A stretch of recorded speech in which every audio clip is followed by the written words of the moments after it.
War on the Eastern Front, The German Soldier in Russia, 1941 to 1945, by James Lucas. Foreword by Robert Kershaw. Narrated by Chris MacDonnell. Foreword. James Lucas was an admirer of the fighting qualities of the German army in the Second World War, having been captured by them in Tunisia in 1942.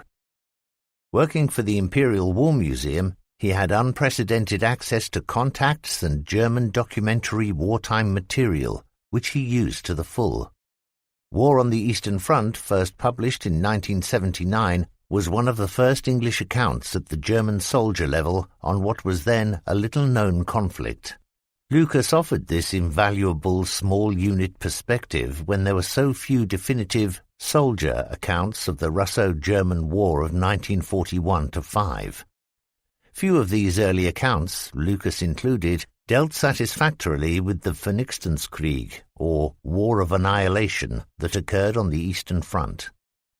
It was almost absent from Paul Carrell's German-translated histories of Hitler Moves East and Scorched Earth in the early 1960s. Carrell wrote about closely fought titanic battles, invariably lost on the German side because of Hitler and the lack of resources at crucial moments in the epic struggle. The Russo-German conflict was fought between two totalitarian and ideologically motivated enemies who indulged in inhuman excesses. Germany waged a genocidal war against the Jews. Recent modern wars have time again illustrated the extent to which moral responsibility becomes blurred around political edges. As one Wehrmacht veteran admitted in a TV interview, "If some people say that most Germans were innocent, I would say they were accomplices." Not all the combatants, as Lucas indicates, committed or witnessed atrocities, but an uncomfortable number did. Of the 19 to 20 million soldiers who fought for the Wehrmacht, about 17 to 19 million fought in Russia. The survivors were to populate and influence opinion in contemporary Germany today, so the subject is important. Adolf Hitler was well aware of this when he announced on the 22nd of June 1941, "The world will hold its breath," when 3 million German soldiers and their allies conducted a surprise attack on the Soviet Union. Within 4 months, the fighting power of the invasion force was irretrievably sapped. Lucas, telling the story from the German soldiers' perspective, correctly identified the main factors: the Russians, climate and terrain, and the huge distances involved. The Russian Colossus was completely underestimated by the Wehrmacht planners. A short campaign of 6 weeks was envisaged. "Kick in the door," Hitler proclaimed, "and the whole rotten edifice would come crashing down." The potential Russian strength of 200 divisions had to be reassessed at 360 by German intelligence within 2 months of the invasion. Despite a maligned and shabby workers' paradise reported in propaganda newsreels, German soldiers saw instead the massive Dnieper dams and huge modern shipyards at Nikolaev on the Black Sea. They were confronted, moreover, by the technological surprise of hitherto unknown heavy tank types, the KV-1 and T-34, which outclassed any known tank and were impervious to German anti-tank guns. 88mm flak guns had to be improvised and used in a ground roll. Soviet Katyusha M13 multi-barreled rocket launchers were a particularly unpleasant surprise for the German infantry and technically unprecedented. Lucas describes how small German units had to cope with these technological shocks. Lucas correctly emphasized the peculiarities of terrain and vast distances that the German soldier found physically and psychologically difficult to comprehend. The German army was not the totally mechanized panzer force trumpeted in propaganda films like Victory in the West, shown after the successful French Blitzkrieg campaign of 1940. The Ostheer, or German army, in the east was not much unlike its Kaiserheer predecessor of the First World War. Some 750,000 horses still hauled much of the artillery and logistic trains of the marching divisions of the infantry armies. Only about 16% of the German striking force was panzer and motorized. The fan-shaped front, quickly overrun by its spearheads, widened to 2,800 kilometers within 4 months and was over 1,000 kilometers deep. The breadth of this front required 280 divisions to cover it, but the Ostheer was attacking with just 127 divisions. The fighting power of the invading German force became channeled and dissipated by the challenging terrain of the Pripyat marshes and forests in front of Moscow, with few modern road and rail networks, as in Western Europe. To the south were the cornfields of the Ukraine and dusty rolling steppe, extending to the Caucasus Mountains. Raising the swastika on Mount Elbrus, its 5,642-meter peak provided a momentary propaganda coup, but represented a sterile waste of military resources. Rolling agriculture and steppe land facilitated the huge mobile battles of panzer encirclement from Minsk through Smolensk and Vyazma to Moscow, but forests were no-go areas dominated by partisans. The climate, and as Lucas points out, the foreignness of it all, came as a huge surprise. Mud, then snow and ice brought the panzers to a halt as much as the scouring dust of the steppe wore out engines. Between 1941 to 2, an exhausted German army became ensnared in one of the worst Russian winters in living memory. Zhukov's counterstrike in the midst of this winter in front of Moscow may have been primitive in delivery, but it brought the Ostheer to its knees. General Winter did not defeat Hitler. It was rather the dogged ferocity of the Russian soldier. German fighting power had already been degraded by losses in the summer encirclement battles. Although the Ostheer had inflicted 3 to 4 million casualties on the Russians before Moscow, it had lost the equivalent of 30 divisions itself. This was greater than the Northern Army group that had launched toward Leningrad at 26 divisions strong. The dead included the cream of the veteran German leadership, more than 1/3 of its young officers and NCOs. These men were the core of German Auftragstaktik, or mission control expertise, able to operate fluidly and with great initiative. Their loss, alongside 50% of the panzer and motorized vehicles, was irreplaceable. Willpower hemorrhaged from the force as it became less mobile and able to think and react decisively tactically. In essence, the German army in the east victored itself to death.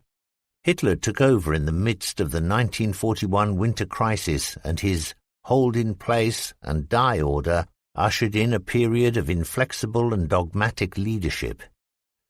Lucas's writing about German army viewpoints of the Red Army, garnered through bitter experience, attracted the attention of NATO observers seeking to assess the Soviet army during the Cold War years in Europe.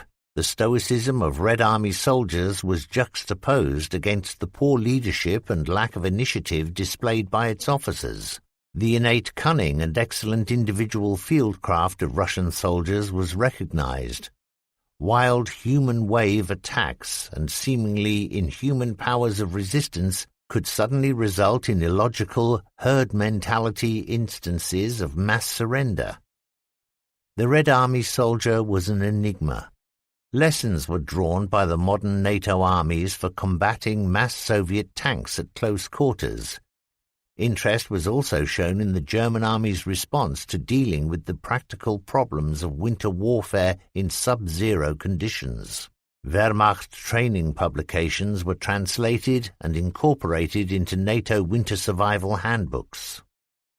Lucas describes the sheer immensity and intensity of the titanic battles on the Russian front. Huge encirclement battles at Kiev and Vyazma netted 665,000 and 663,000 Russian prisoners, respectively, as well as hundreds of tanks and thousands of guns. The Russians were to learn and apply these lessons and turn them against their teachers. Defeat for the Ostheer came after the encirclement of a complete Army Group Center, in the summer of 1944. This broke the back of the German army in the east and was the precursor to the Soviet attack on Berlin by April 1945.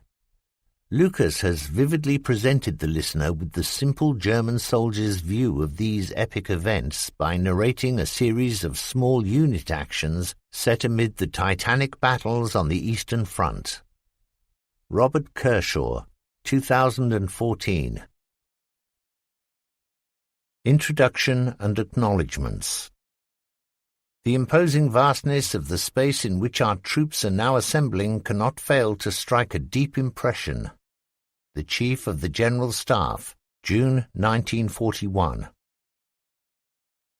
At 03:30 hours on the dawn of Sunday the 22nd of June 1941, 7 German infantry armies, their advance spearheaded by 4 panzer groups, attacked the Soviet Union and opened thereby the greatest struggle in the history of military operations. A commander, when planning a campaign, must have always in mind certain factors which will determine its successful outcome. Chief among these are the limitations of time and space, the strength of his own army as well as that of the enemy, and the considerations of terrain and climate. The war which the German army undertook against the Soviet Union was the struggle of titans, a war of superlatives, both for the area it covered and for the numbers involved. The frontier at the opening of hostilities was nearly 1,600 kilometers long, excluding the 100-kilometer-long border between Finland and Russia. Then, as the German army moved eastwards and entered Russia proper, the front expanded like a fan, so that the battle line eventually reached from northern Finland to the Caucasus, a distance of nearly 3,000 kilometers. The depth of the fighting area was 960 kilometers. Within these vast areas of longitude and latitude, there marched and maneuvered the German army on its way, or so it thought, to a new, short and victorious war. 3 million German soldiers, 600,000 vehicles, 3,580 panzers, and 7,184 guns, covered by a Luftwaffe umbrella of 1,830 aircraft, rolled across the frontier in the first offensives. Propaganda had led the world to believe that the German army was a vast mechanized, all-motorized force, but this belief was false. Pulling the guns and the carts of the supply columns, or working as pack animals, went nearly 750,000 horses, more than had entered the Kaiser's War in 1914.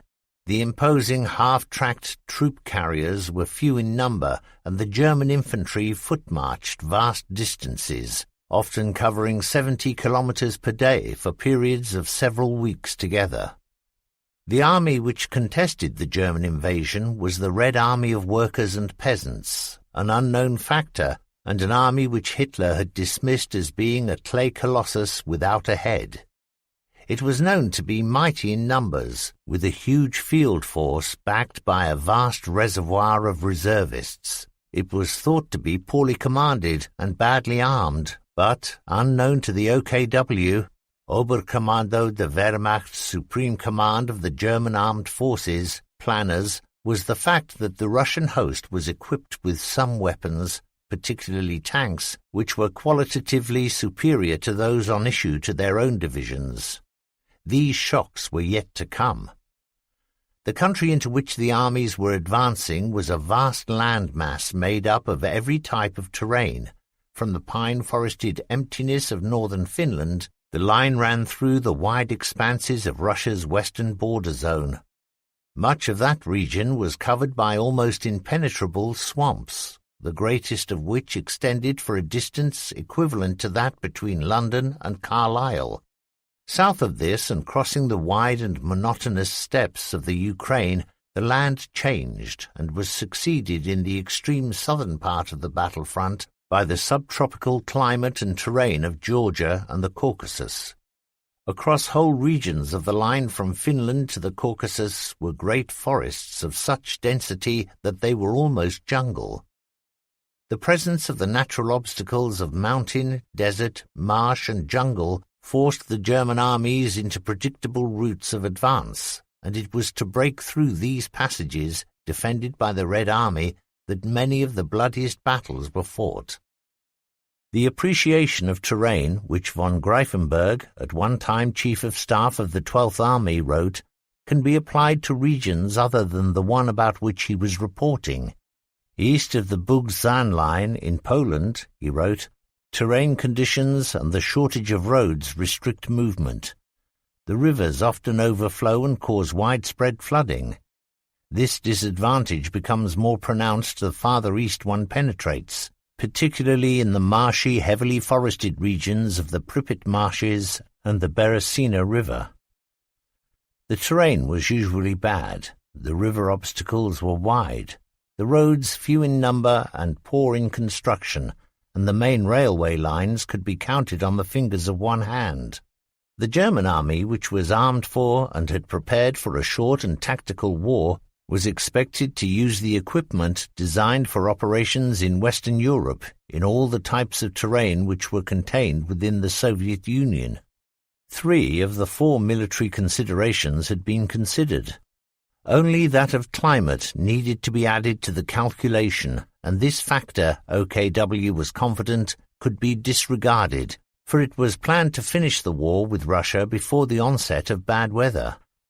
All things considered, there seemed to have been no impediment which might cause Hitler to shrink back from that decision which Joseph Goebbels was to declare had caused the whole world to hold its breath. At dawn on the day following Midsummer Day and preceding that day on which Napoleon had invaded Russia, the guns spoke, and their voice was to remain unstilled for 46 months of battle, during which tens of millions were to die. The greatest war in recorded history had begun. This book sets out to describe only certain features of the Russo-German War of 1941 to 1945, those as seen by the Germans and their allies. It is not a history of that war, neither is it a chronology of its battles, nor a potted description of the progress of the campaigns. Rather, it is a random selection of experiences and events which serve to illustrate the peculiarities of life on the Russian front. It is a compilation of experiences which were unique to war on that front, of conditions which were first encountered there or which impressed their own stamp upon the fighting there. That it has to be a random selection of personal experiences is unavoidable. In all, more than 10 million men served on the Axis side during the years of the war. Each of these had personal reminiscences. Each division which fought there should be accorded the mention of its service. Each battle, the tactics and the weapons used in it should be adjudged, weighed and analyzed. Conclusions should be drawn from this gallimaufry, but this book is not the one to draw them.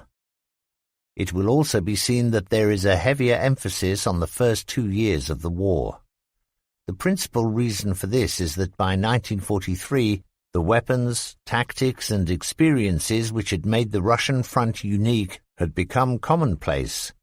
A secondary reason for this imbalance is that the German army had begun to lose the war by 1943, and its death at the hands of the Red Army was only a matter of time. Diaries and letters written in later years seldom reveal a writer's true thoughts, for in retreat or defeat, the principal consideration is survival. Writers of letters home resort to clichés and to circumspection so that they do not worry those at home, and diary entries, insofar as these exist, usually record only the distances marched, the names of fallen comrades, or the number of kills made. All wars are concerned with aggression, and it can be seen that often this aggression recoils and strikes the aggressor. Some wars follow a pattern in which the victim emerges victorious after having suffered bitter reverses, while the attacker, after brilliant initial successes, crashes down into defeat. The Russo-German War followed that pattern. There was, however, one difference which set it apart from any other campaign of the Second World War: the hatred with which it was fought. The reasons for this are dealt with in the opening chapter. This mutual animosity produced on both sides acts of so terrible a nature that I have deliberately excluded them, except in those places where their inclusion sets the seal upon some particular tragedy. It is not my intention to weigh the political and moral attitudes of the protagonists. That their policies and methods were alien to us does not need to be stressed, and I have attempted no judgments. For the text of this book, I have drawn upon interviews with former soldiers, upon diaries, letters, and similar unpublished material. To supplement these personal narratives, recourse has been made to war diaries, handbooks, reports, and to official histories. For much of the research that was carried on, I am indebted to a number of very good friends. Terry Charman, Philip Reed, and George Clout, all of the Imperial War Museum, and particularly to Matthew Cooper for the work which he carried out on many of the unpublished documents. To all those other gentlemen with whom I corresponded or whom I interviewed go my grateful thanks. These range in rank from a former SS general officer down to private soldiers, from a Hungarian field officer to an Alpini rifleman who fought with Army Group South. My thanks go also to the institutions and museums in Great Britain and on the continent whose archives were consulted. At a deeply personal level, my thanks go, as always, to those who have supported and encouraged me. To Trowder, my wife, to Barbara Shaw, to Mary Harris, and to Sheila Watson, as well as to the staff of MacDonald and James. Particularly, I should like to mention the expert advice and assistance given by my friends in that company, Judy Tuke, Isabel Smythe-Wood, Michael Stevens, and Alex Vanax. 1. Operation Barbarossa. Since the early hours of this morning, there has been fighting along the Soviet-Russian frontier.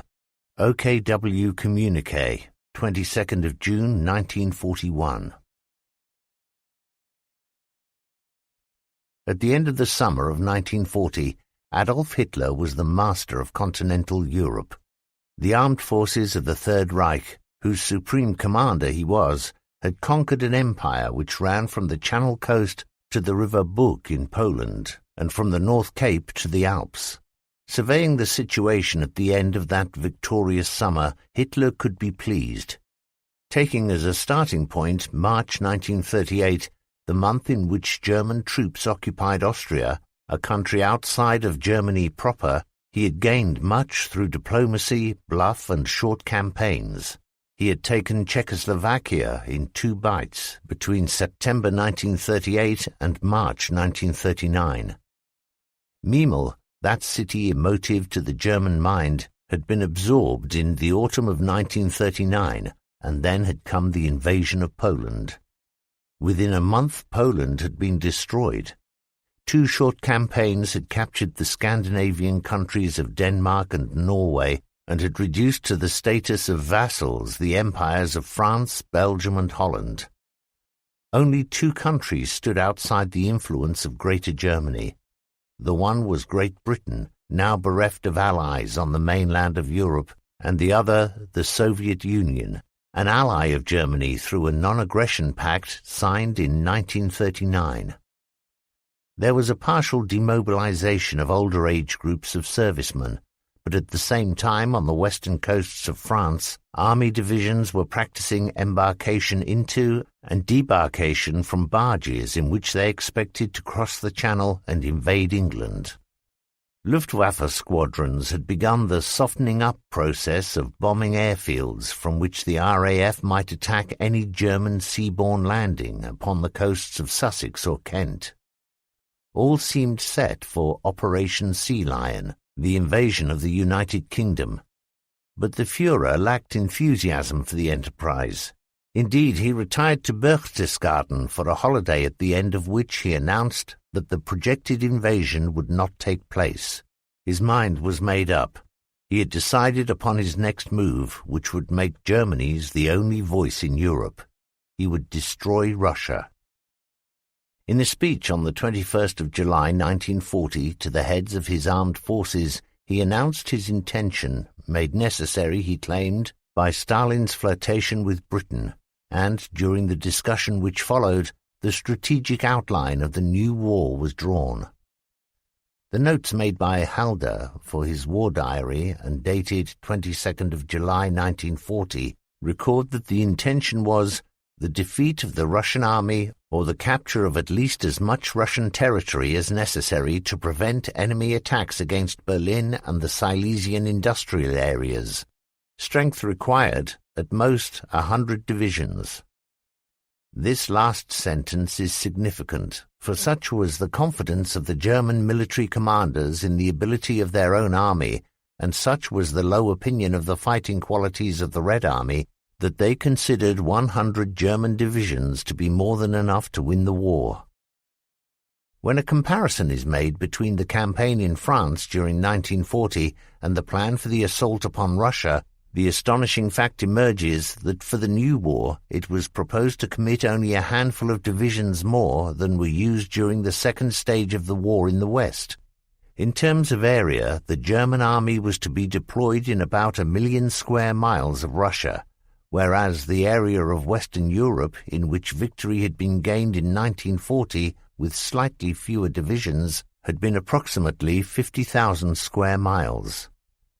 By any standards, the plans of OKH, Oberkommando des Heeres, Army High Command, were optimistic, but a reason lay behind the enthusiasm with which they began planning.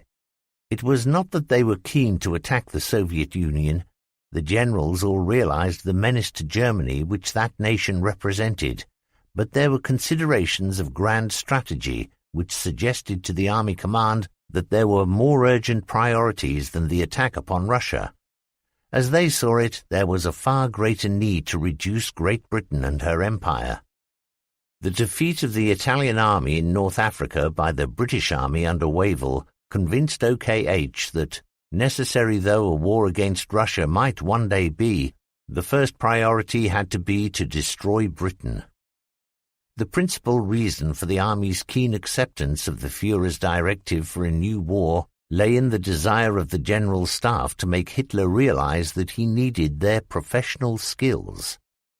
In the past, the attitude of the generals vis-à-vis Hitler had fluctuated between unenthusiastic acceptance of his orders and hostility to them. They had opposed almost all of his pre-war political adventures, but these had won the Rhineland, Austria, Sudetenland and Czechoslovakia. With the outbreak of the war, the Führer had taken an increasingly more dominant role in the making of military decisions. His plan for the main effort of the attack upon Western Europe, to be launched through the Ardennes, had been reluctantly accepted by the generals, but had proved to be the move which brought victory. The attitude of the army commanders had perforce changed from that of being pessimistic opponents of Hitler's policies to men who attempted to anticipate what these might in future be and to plan for them in order to show their loyalty to their supreme commander. It was with this attitude in mind that von Brauchitsch, commander-in-chief of the German army, had ordered his chief of staff to prepare a plan for the invasion of Russia in order that OKH would not be unprepared. Thus, when Hitler announced his intention of turning eastwards, the Army General Staff could tell the Führer with pride they had already undertaken active planning. As a result of the information which had already been gained from that planning, the army commanders were able to convince Hitler that his original intention to open the new operation in the autumn of 1940 was impossible to realize, and this was thereupon postponed to the spring of 1941. The new campaign was predicated upon the ability of the German army to destroy the Red Army west of the Dnieper River. If the Russian army did not give battle but withdrew into the vastness of the Soviet Union, then the Germans would be sucked into a long drawn-out war for which they did not have the resources. The writer, A.J.P. Taylor, underlined the last point when he wrote, "While his potential opponents, the other great powers, were rearming for a great war in depth, Hitler rearmed Germany in breadth. Everything for the front line and no reserves for a second campaign." With the benefit of hindsight, we can encapsulate not only the situation which confronted Germany's military planners, but also the way in which it developed. Their armies, weaker in strength than those of their opponents, were expected to destroy the enemy in so short a time that the problems of winter warfare could be avoided, and the greatest terrain problem of Western Russia, the Pripyat Marsh, ignored. As it happened, the Red Army was not destroyed west of the Dnieper. True, a host equal to the number of divisions which OKH had estimated to constitute the Soviet field force had been killed or captured by the end of autumn, but always there were more Russian divisions to contest the German advance. Such was the nature of that opposition put up by the Red Army, and such was the effect of terrain upon the speed of the drive that the war did drag on, producing in the first winter a defeat for the Germans, despair among the soldiers, and a growing belief that victory was not possible. The factor of the Pripyat Marsh, its influence upon the course of operations, and its subsequent use as a base for partisan operations, was to prove an ulcer in the German body. We have been able to encapsulate the problems and their development. We can, in like fashion, summarize the principal faults of which the German command were guilty. For the war against Russia, the General Staff had overestimated their own army's potential. They had underestimated that of the Red Army and Soviet ability to lead and to equip that army. They had ignored the factor of terrain and had left unconsidered that of climate. The sum of these faults was a plan for disaster, and the war did end disastrously for Germany. What is surprising is that the German war machine won important strategic victories right up to the middle of 1943, and a great number of tactical ones thereafter. Such was the measure of its capabilities. The active planning for the new war was based upon plans drawn up by various senior officers. Marx, Chief of Staff of the 18th Army, envisaged a two-phase campaign. In the first stage, the Red Army would be encircled and destroyed close to the frontier. During the second, the German army would then go on to occupy the valuable industrial areas of western Russia, and at the end of the campaign would have reached a general line running from Archangel to Rostov. The two groups of forces needed to carry out Marx's plan would at first be separated by the obstacle of the Pripyat Marsh, but would then combine on its eastern edge to carry the all-out assault towards Moscow, while a small holding group detached from the main body prevented the Red Army from attacking the Romanian oil fields, which were vital to the German economy. In a revision of his plan, Marx advanced the logical, but as it turned out, completely inaccurate premise: the Russians cannot avoid a decision, as they did in 1812. Modern armed forces of 100 divisions cannot abandon their sources of supply. It is anticipated that the Russian army will stand to do battle in a defensive position, protecting Great Russia and the eastern Ukraine.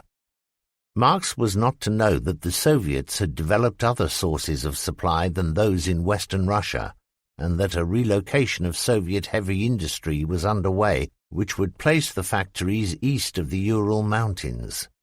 Those two facts negated the whole premise of the Marx plan. That put forward by von Paulus, Deputy Chief of General Staff, amended parts of the Marx plan and proposed that there should be not 2 but 3 army groups, each with a specific objective.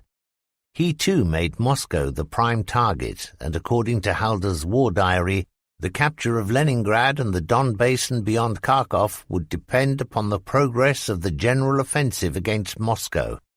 Plans drawn up by chiefs of staff of each of the 3 army groups foresaw the importance of Moscow as the target. 2 agreed on its importance as the prime target. Von Zodenstern, however, doubted the ability of the German army to bring the Red Army to battle west of the Dnieper, and proposed lightning advances upon Moscow, Leningrad and Kharkov with the aim of crippling the Soviet leadership. The plan presented to Hitler by the Commander-in-Chief of the Army and his Chief of Staff on the 5th of December 1940 produced the response from Hitler that Moscow was of no great importance. This was a complete reversal of the principle upon which the army's plan was based. The Führer's directive stated, "The main weight will be delivered in the northern area.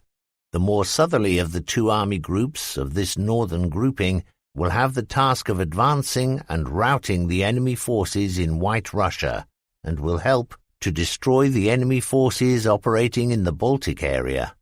Only after the fulfillment of this essential task, including the occupation of Leningrad, will the attack be continued with the intention of occupying Moscow."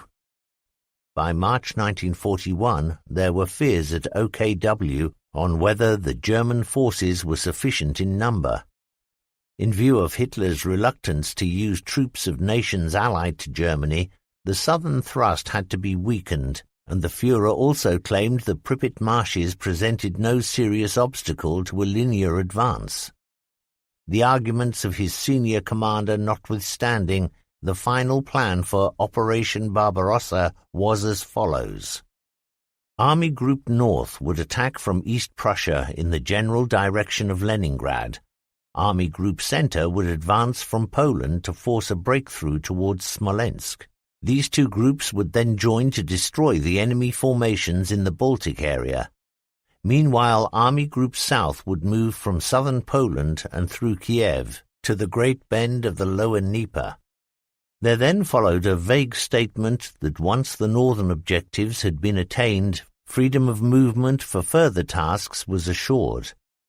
This implied a cooperation with Army Group South, presumably to assist that army group to complete its tasks.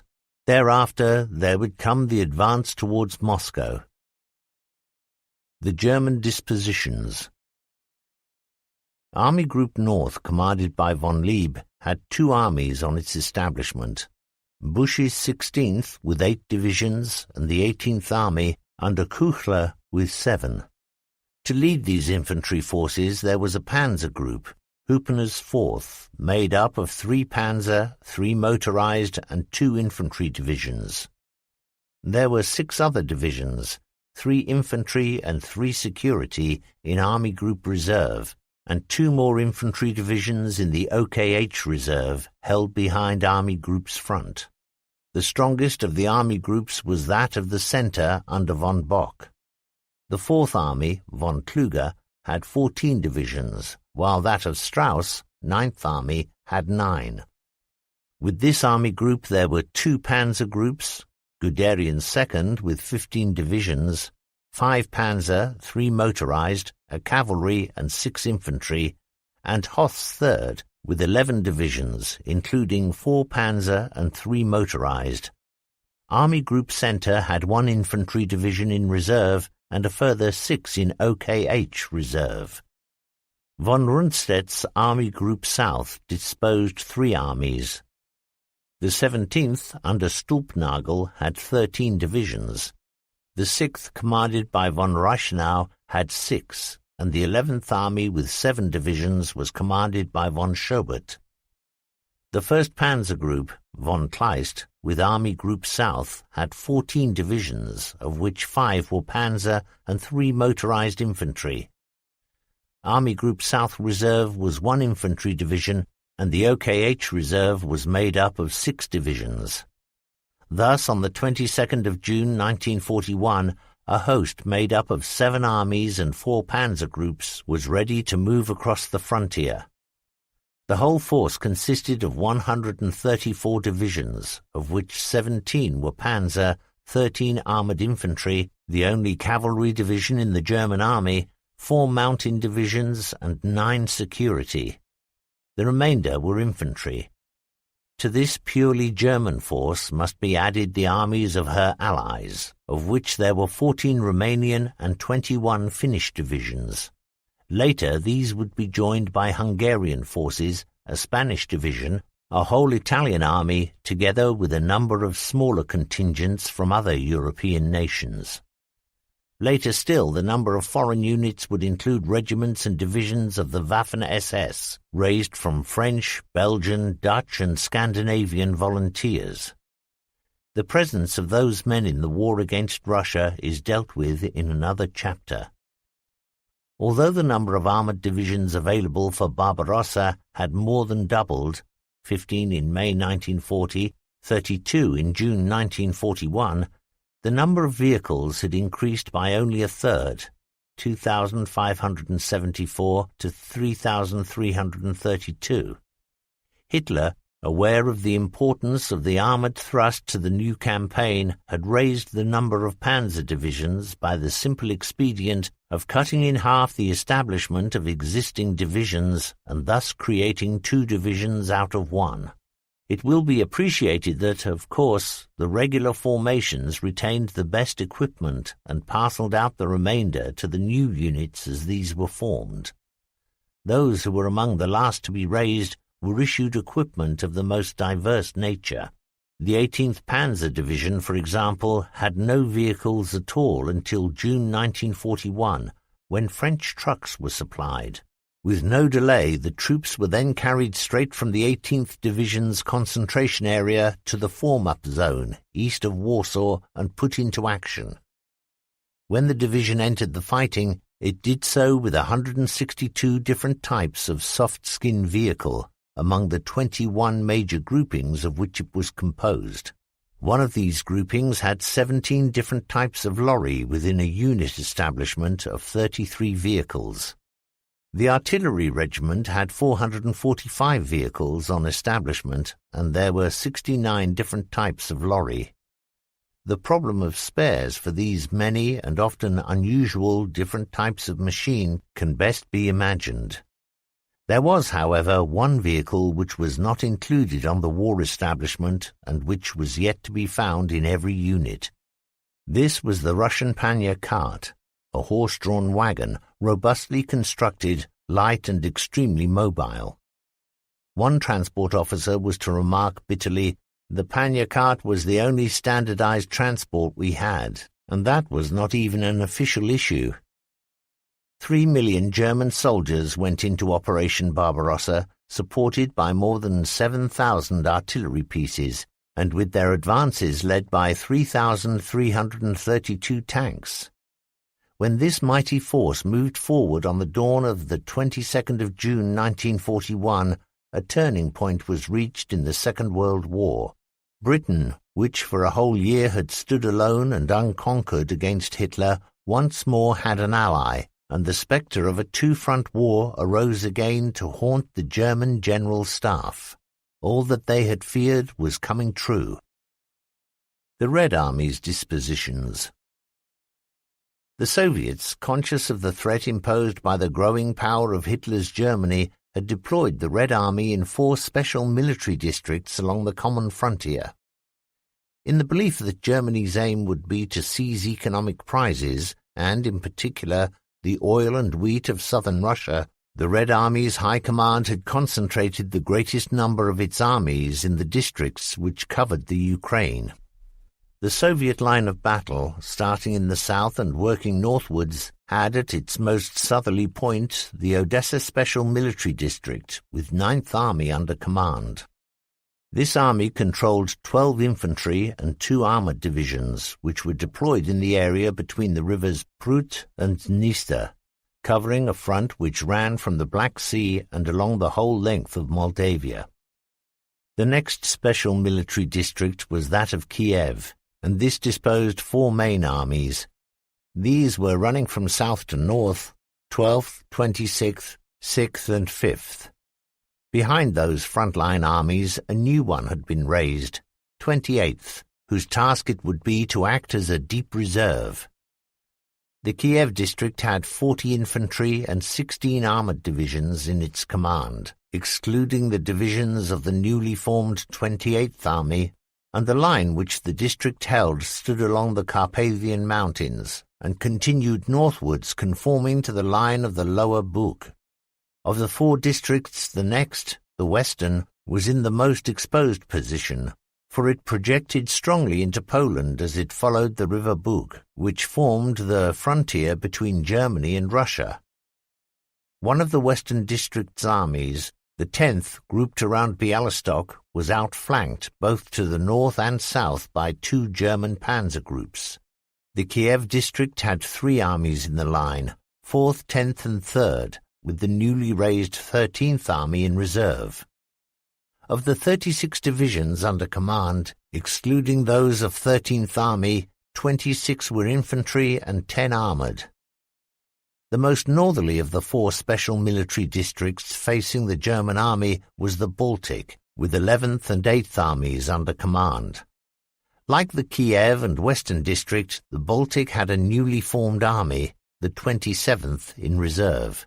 In the Baltic District there were 20 infantry and 6 armoured divisions disposed along the East Prussian frontier and extending northwards to touch the Baltic Sea in the area of the Republic of Latvia.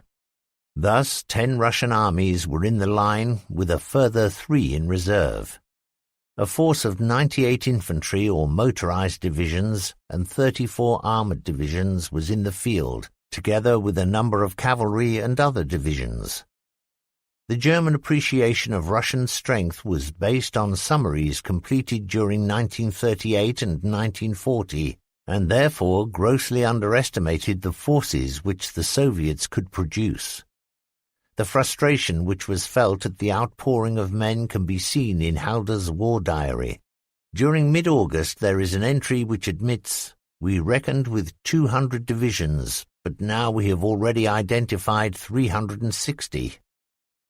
The Germans found that the fighting quality of the Red Army units varied considerably, and one reason for the poor showing of the early days was that there was no great unifying force, no emotional object with which the soldiers could identify themselves and for which they would fight. Not until the declaration of the war as being that fought for the fatherland did the attitudes of the ordinary Russian soldiers change, and their resistance to the invader became more fierce. This is not to say there was no heroism shown by the Red Army in the early days of the campaign, nor does it mean that there were not units which even in 1945 did not collapse and retreat in panic. There were such units, of course, but the Red Army after 1942 was an entirely different one in spirit from that of the days of June 1941. The concept of the Great Patriotic War was also responsible for the growth of the Russian partisan movement from small and scattered bands into an unseen army which worked against the rear echelons and supplies of the German forces. The feeling of omnipresent danger was expressed by an officer of the SS Leibstandarte Adolf Hitler, Panzer Meyer, when he remarked, "The front is everywhere." The greatest blunder committed by the German Supreme Command was that of underestimating Russia's capacity to put vast numbers of men into the field armies and into the partisan movement and to supply them with weapons. Of much less significance were the problems of climate and terrain. Both of those factors can be met and mastered, but to have considered an enemy to be a powerless rabble and then to be made aware that it is none of those things, but a powerful, well-armed and aggressive force, was the experience of the German General Staff when it first became clear that the intelligence appreciations upon which they had based their plans for conquest had been totally false. For the ordinary soldier, the unending battle against an enemy which his generals had told him had been defeated produced a peculiar depression, particularly when he contrasted the dwindling numbers of his own companies with the flood of men whom the Red Army could put into action, and of whom there seemed to be no end. But all this was in the future, in the years of struggle which lay ahead. Let us instead go back in time to the early hours of the morning of the 22nd of June. No order came to cancel the operation. The minutes ticked away, and then, at 03:15 hours, the die was cast. The Führer, whose decision it was that Russia be destroyed, sent his armies pouring across the frontier. The statistics with which he had been supplied had led him to believe that the war machine which he had constructed would win another short war. It had to be short, for Germany could not risk a long one. The summer night was warm. The woods along the frontier were full of troops resting, waiting, sleeping. The concentration areas were full of men who had arrived, many after long journeys from France, eager to be in on this new enterprise. One officer recorded how his comrades had brought with them from France bottles of vintage champagne, and that they stood, as the slow minutes ticked away, ready to drink to the success of the new war. As the first greyness of a summer dawn was seen in the east, the dark western sky was lit by muzzle flashes of German guns as they fired upon selected targets on the eastern bank of the Bug River. Operation Barbarossa had begun. Using a very simple analogy, the course of the German-Russian War of 1941-45 can be said to have resembled the action of a pendulum. In the summer of 1941, it had swung eastwards to bring the German armies to the gates of Moscow. The Russian winter offensive had then returned the swing from east to west as it drove back the German forces. During the summer of 1942 and the period of the Second German Summer Offensive, the pendulum swung eastwards once more, and at the farthest extent of its swing reached the Volga at Stalingrad. The Russian offensive during the second winter of the war then forced the movement back again. Another German attempt, launched during the summer of 1943, failed, and this time without waiting for the onset of winter. The Red Army flowed westwards on a long and continuous swing which was maintained with halts of only short durations until the war's end. The German army entered upon the campaign with the full confidence of winning victory within months.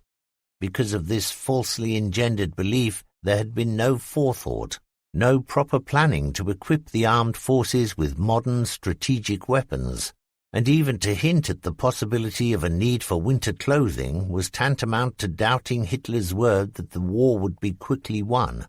Thus the Wehrmacht, and particularly the army, went into a war which had not been strategically thought through, was too hastily planned, and subject to too much interference from a supreme headquarters hundreds, sometimes thousands, of kilometers removed from the battlefront. No wonder, then, that the regiments bled almost to death in that first bitter winter. The realization of the scale of the sacrifices which had been made by the ordinary fighting man was so strong in the mind of Müdel that he rounded on Hitler, who had dared to remark that the men of 1943 were not of the same caliber as those of 1941. "Of course they are not, my Führer," retorted the fiery general. "The men of 1941 are dead, scattered in graves all over Russia." At the end of the year 1942, and by the time that winter had come again, the army had learned how to overcome the difficulties of the cold weather season and how to convert its disadvantages into advantages. The ad hoc improvisations of that first year had been regularized. The army had come to terms with one of the unique features of warfare on the Eastern Front. Only the Supreme Commander was still incapable of making a decision and sticking to it. Also, he was beginning to show signs that the strain upon him had become too great, and that his mind was becoming deranged. By the middle of 1943, the pattern of the war had become established, and with very few exceptions, all the weapons and tactics that had once been peculiar to the Russian front were in use in other theatres of operations. It is, therefore, principally the Russian campaign in its first 2 years that this book deals with, and the few references to events, battles, or tactics of other and later years serve only to illustrate a particular point. One should at this juncture state that the war on the Eastern Front was fought with a particular savagery. Neither side saw it as a mere struggle between nations, nor did they view it as a contest between ideologies. National Socialist Germany against Communist Russia. It was to many Germans and Russians a resumption of that conflict for domination between East and West, between Slav and Teuton, which had marked the progress of European history for over a millennium. It is as well to remember this, for only then did the sacrifice and effort, the atrocities and the brutalities of the 46 months of war become comprehensible. To this folk memory of genocidal battles fought in centuries past must be added a religious aspect of a crusade against godlessness, which caused many young men in Western Europe to enlist with the German forces. This idealistic, almost romantic concept of being a crusader may have been but brief. Nevertheless, it cannot be denied that it existed, and was reinforced in the early days of the campaign by the action of villagers in the Ukraine, who blessed the men in the vehicles marked with the Black Cross and who saw the German soldiers as a liberating Christian host. Crusading idealism vanished in the cannon's roar, but even those who quickly lost this religious ideological surcoat, or those who had never been covered by it, were soon convinced as a result of their experiences on the Eastern Front of the need to fight on until Germany won the war. They had seen the way in which the lives of Russian soldiers were casually wasted in repeated and hopeless attacks. And this Oriental contempt for the individual convinced most of the German soldiers that if the Russians held the lives of their own men so cheap, how much cheaper would they hold those of their enemies? Other soldiers, from the recollection of sights seen in recaptured hospitals or retaken trenches, were convinced that to surrender might well be the prelude to death or torture, or else to long years of hard labor in the mines of some Soviet slave camp. To prevent that nightmare from becoming a reality, every sacrifice must be made, every demand met, no effort left undone to ensure total victory. Western civilization had to be saved. Germany had to win, or else she would be destroyed. There is no doubt that many Germans and many of those Europeans who fought in the ranks of the Waffen-SS really did see themselves as bastions of Western European civilization. Equally, of course, there were millions in Germany who had not supported Hitler in 1933 and who had viewed his policies with repugnance, just as they viewed Germany's future with despair. Yet when Hitler invaded Russia, many of these political opponents accepted that he had been right to attack the eastern barbarians before they moved westwards and destroyed the German fatherland. For their part, the leaders of the Soviet Union soon realized that if their country was to be saved from this new invasion of Teutonic Knights, then it was not sufficient to call upon the masses to rally around Marx and Lenin. The communist leaders, too, appealed to the deep instincts of patriotism which lay within the soul of the Russian people and converted the war into a struggle to defend Russia, the motherland, the Soviet motherland. In a paper which he wrote on experiences gained in combat against the Russians, SS General Max Simon stated, "A national concept had not at this time, summer and autumn 1941, penetrated the minds of the Russian frontline troops. It was not proclaimed by Stalin until late autumn.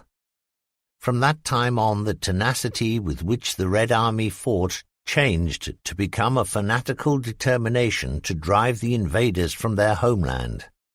It was with this bitterness in their hearts that Soviet troops fought their way westwards across Europe, destroying their enemies and capturing the capital city of Berlin, which sheltered the man who had brought about the war.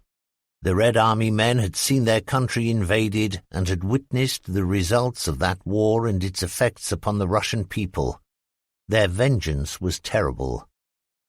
The war on the Eastern Front was unique, not least for the sheer size of the battlefield and of the numbers which fought there. On no other front did such masses of men and materials move across so great an area. The scale of losses is unbelievable. The German army lost nearly 1,000 horses per day for every day of the war. Red Army tank groupings in the last year of the war numbered thousands of machines massed on quite small sectors of the front. The size of the battle area, the vast expanse of the Pripyat Marsh and the factors of terrain had as great an influence on the strategy of the Russian war as SP guns and rocket weapons had on the tactical. The climate, with its harsh winters, scouring dust in summer, and clinging mud for much of the rest of the year, were other factors peculiar to the campaign in Russia. To open this book, the first chapters accompany the German army in the early days and weeks of the campaign. These rely very heavily upon the stories of Germany infantry as they experienced the sights of this strange, closed land, which ran halfway round the world from Poland to Alaska. Then the Red Army is dealt with, as are some of the principal weapons used by both sides, the rocket artillery of the Germans and the development of self-propelled guns. Turning to the factors of climate and terrain, the terrors of the winter season are handled, as well as the influence of ground on the development of the first campaign. Finally, the book deals with a military phenomenon which developed in Russia, the deliberate acceptance by German forces of being encircled. This is a book solely about the army. The Luftwaffe and the Navy have no place in it. It is about soldiers and the tragedy of war. 2. The German Army. At the beginning of the campaign, we German soldiers, generally speaking, knew little about our adversary. Max Simon, Lieutenant General of the Waffen-SS. To the German soldier, who waited upon the opening of Operation Barbarossa, his new enemy, the Soviet Union, was a complete enigma, for since the revolution, little positive and accurate information on conditions there had been published in his country or in the world in general. There had been propaganda put out by the supporters and the detractors of the communist state, and somewhere between the two extremes of falsification lay the truth. That the system was a dictatorship had never been denied, and therefore the government was certain to be rigid, autocratic, and unyielding. The standard of life was believed to be lower than that enjoyed in the West, and it was believed that the Russian people were prisoners of a ruthlessly governed, economically underprivileged society. The Germans saw the communist political and economic system as more restrictive than that under which they themselves lived, and to this was added a racial element, in that many of them held it to be self-evident that the Slav peoples were an inferior race. Since all Slavs were inferior, it followed that conditions in Russia, the mother Slav country, must be even more primitive than in those other Slav nations which had had contact with the West. The standard of life in Poland, which the German army had defeated 2 years earlier, had been filmed and commented upon by the German propaganda machine to prove conclusively to any who still questioned the master race dogma that the Slavs were inferior, and that they subsisted in backward conditions simply because they were inferior. A rigid red dictatorship and grinding poverty for the masses were the accepted ideas of conditions in the Soviet Union. But what of the power of the Red Army? Thousands of Germans had fought as soldiers on the Eastern Front during the First World War, and later on, during the 1920s and early 30s, German officers also served in the Soviet Union when the communist government granted those facilities which enabled the German High Command to evade the limitations of the Versailles Treaty and to test the theories of contemporary warfare and modern military techniques. The men who had trained in Russia were fewer in number than those who had fought as combatants on the Eastern Front, but they had been, in those Weimar days, the most promising candidates for high position in the German General Staff, and they should have acquired a first-hand knowledge of the country, its people, and its army. This knowledge must have been laid before the section of intelligence dealing with foreign armies in the East. If anyone in Germany should have known about Soviet capability, it should have been them. Nevertheless, most Germans, like most people everywhere, were generally ignorant of the Soviet Union. They knew that geographically it was a vast territory covering nearly 1/6 of the land surface of the globe, but in Russia they were unprepared for the depression which was engendered by the realization of its terrible vastness. They were unprepared for fields of sunflowers which went on for kilometre after weary kilometre. solid blocks of colour stretching forward to the distant horizons. In the summer, a sea of upraised heads, gold and yellow, stood erect, while in the searing heat of late autumn this pride had been brought down, and the flowers stood with bent heads burnt to a deep brown by the fierce sun. There were maize fields of unimaginable size, and immense forests which were like jungles in the density of their tangled undergrowth. There were woods of such impenetrability that most German troops could advance scant hundreds of meters into them. The soldiers were unprepared for marshes, which form one of the outstanding natural obstacles of the Central and Northwestern Republic of Byelorussia. Marshes so great in extent as to be as large as 2 provinces of their German homeland. They found rivers unembankmented and prone to flood with waters which swept across the flat, monotonous landscape, increasing for months at a time the already vast marsh area. Thus far the terrain. They had, in their naivety, those German troops, perhaps thought of Russia as having the same road and rail system as their own. Of course, they reasoned, the primitive Slavs would not have an autobahn system like Hitler's Germany, but a first-class road system, or so they thought, must certainly exist. Instead of a vast network, they found that the number of all-weather roads in western Russia could be counted on the fingers of one hand, and that these roads converged upon Moscow, the Soviet capital, the heart and powerhouse of the Red Empire. Then they discovered that most roads, excepting only the few main highways, were turned into impassable mud tracks following only moderate rainfall, that surfaces became deeply rutted through the weight of traffic, that they were completely impassable in winter and were sandy, engine-scouring dust traps in the summer. The railway, the only other main source of communication, was just as inadequate. Not only were the main lines few in number and the branch line system poor, but the whole railway network used a broader gauge than that of Western Europe, a difference which brought about a tremendous strain upon the small amount of rolling stock which the army was able either to seize or to adapt. Even the maps used in the early days had little information on them that was correct. Rundstedt's statement, "Everything was false," was the heart cry of an officer to whom the topographical details on a map were as sacred as the law, and who found it incomprehensible that cartographers could fill maps with false details. Where main roads were marked, Rundstedt went on to complain, none existed. On the other hand, where a country track was indicated, this frequently turned out to be a main highway. Maps would show an industrial area, and we would find nothing but a swamp or a forest. Then where steppe was marked, we would suddenly be confronted by a modern industrial region.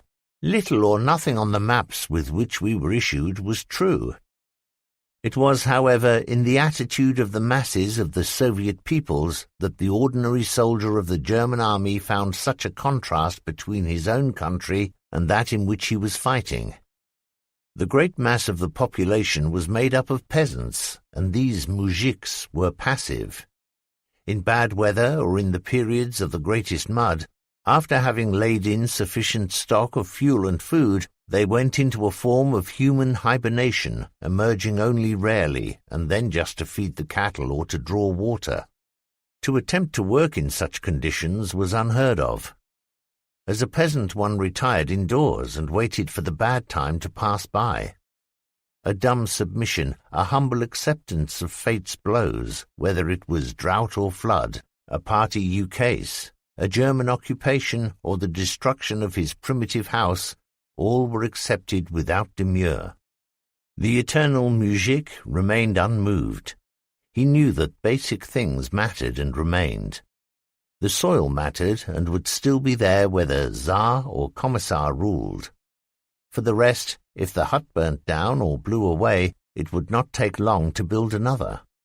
If the cow died, either the kolkhoz would supply another or it would not, and if it did not, then one went without milk. Nichevo. The passive Slav acceptance was annoying to the more agile and questioning Teuton mind, and the ordinary soldiers could not comprehend how human beings could be so lacking in human dignity or spirit that they would accept to live in the primitive conditions which were encountered throughout the conquered regions.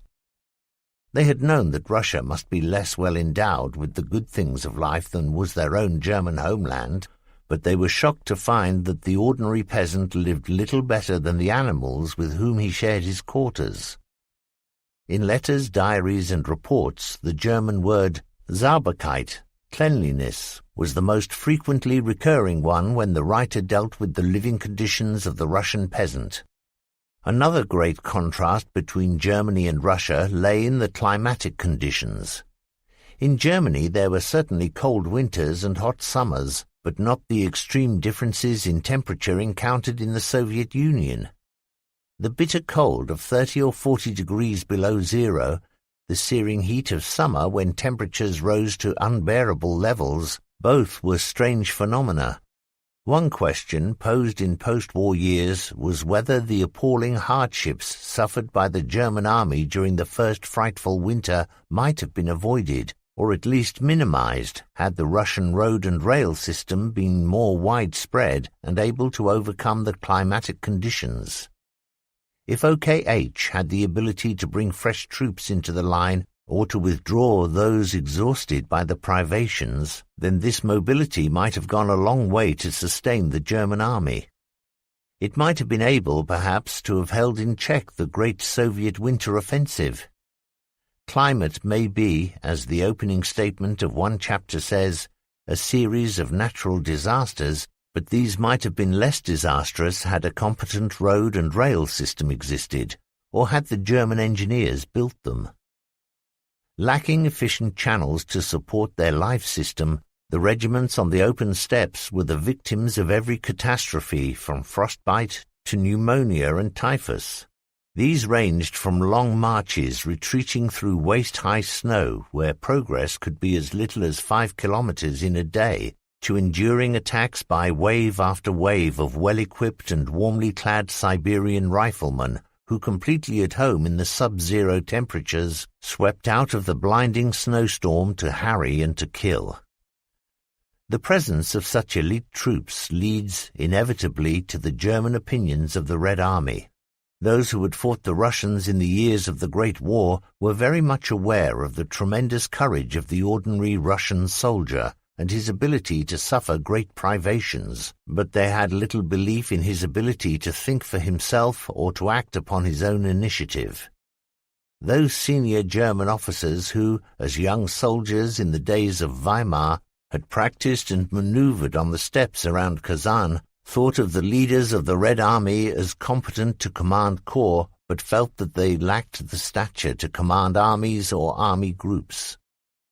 The poor showing of the Soviet forces in the war against Finland, the primitive equipment of the infantrymen of the Red Army met at the end of the Polish campaign, all were signs which reinforced the German belief that the great strength of the Red Army lay in its historic role as a steamroller, operating without subtlety and unwieldy in maneuver as it rolled blindly onwards, crushing the enemy into the ground. It was widely believed that the great bloodletting of 1937, when Stalin had executed his marshals, his general officers, and many of his field officers, had led to a weakening of resolution in the highest echelons of the Soviet military structure. The known presence of the political officer or commissar at every level of command in the Red Army, and the power of these officials to revoke a plan with which they did not agree, also helped to convince the German command that sound military decisions might well be reversed, and the success of any plan jeopardized by the interference of men who may have been politically astute, but who were very often militarily incompetent. By a fateful paradox, senior German officers were eventually to see the policies and decisions of their own warlord and another military amateur, compelling them to carry out plans which went against all military logic, but which were insisted upon by him, since he, as a politician, was convinced that propaganda was more important than the lives of his soldiers. To begin this section of the book, which deals with the German soldiers' experience of Russia, it must be stated that much has been compressed, that a great part is a consensus of experience, that the sources chosen are random ones, and that the chapter is one full of generalizations. Nevertheless, they are incidents as the participants saw them, and therefore a picture of service in the line. To many, the descriptive style may be naive, full of schoolboy heroics and senseless posturing. But, and this must be appreciated and accepted, these were the attitudes current at the time. These were the held opinions, and those were the postures taken. There can be no doubt that as far as the German army was concerned, it was chiefly upon the infantry that the main burden of battle fell, and that it was they who suffered the heaviest losses. It was their incredible marching ability which set the seal of victory upon those battles which the armoured forces had initiated. As the writer of the account which opens this section has stated, it was the foot soldier who had to fight his way through village and forests and across vast areas of steppe. He had to do all this and still maintain a marching rate of up to 70 kilometers per day. It is, therefore, the experiences of the infantry which have been selected to represent, at this point, the story of the German army in the East, although other chapters will deal with SPs and rocket artillery.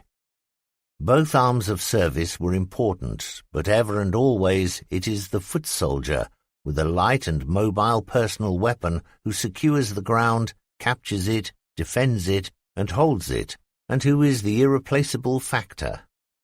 He is irreplaceable because he is physically present upon the ground and dominates it in a way that no machine ever can. This, then, to begin the story, is the war of infantry, the way in which they coped with problems, overcame difficulties, and dealt with the myriad things, both natural and unnatural, normal and abnormal, which dominated their lives. It is the story of men along a 2,000-kilometer battlefront, fighting against a tenacious enemy, and the vagaries of terrain and difference in climate. The first of the narratives which make up this section of the book is an abbreviated excerpt recounting the opening stages of Barbarossa. Then follows an account which records the last days of an SS tank-busting unit in the province of Brandenburg during the final weeks of the war. These accounts have been selected for the contrast they show between the attitude of an infantryman in 1941 and the bitter despair of an ad hoc, bicycle-mounted team in 1945. With tired eyes, smarting from the sun, with dry and crusted lips, with faces bedewed with sweat, they were marching. They had been marching for 7 hours, and it was still not midday. Clouds of dust enfolded them. In long, endless columns they pushed eastwards. In the dawn hours of this day their widespread companies had thrust forward and had crossed the frontier. It was the bark of a PAK, the rattle of the heavy machine gun which drove them forward. The fires of excitement which they felt in their hearts were dampened down somewhat by the debilitating heat. Their thoughts went back to the start. The Eastern campaign had begun. At last the fearful waiting for an unknown something was past. 7 hours ago it had started. It, that important special it, war against the Soviets. After short, bitter firefights with the surprised but determined frontier troops, they were now advancing more quickly. In front of them the assault guns, behind them their own heavy artillery, firing deep into the enemy's lines. German bombers cruised overhead, weaving silver trails across a sky in which hung only the glowing, pitiless silver disk of the sun. They went on.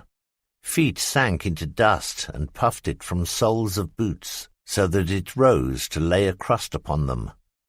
Kilometre after kilometre the feet marched. Horses coughing in the dust clouds gave off a pungent odour. A cloud of silent tiredness hung above the marching men. After the fight in the frontier area, they had to bury their first dead comrades. This had all occurred so suddenly that it seemed as if it had never happened, and yet it had, only a few short hours earlier.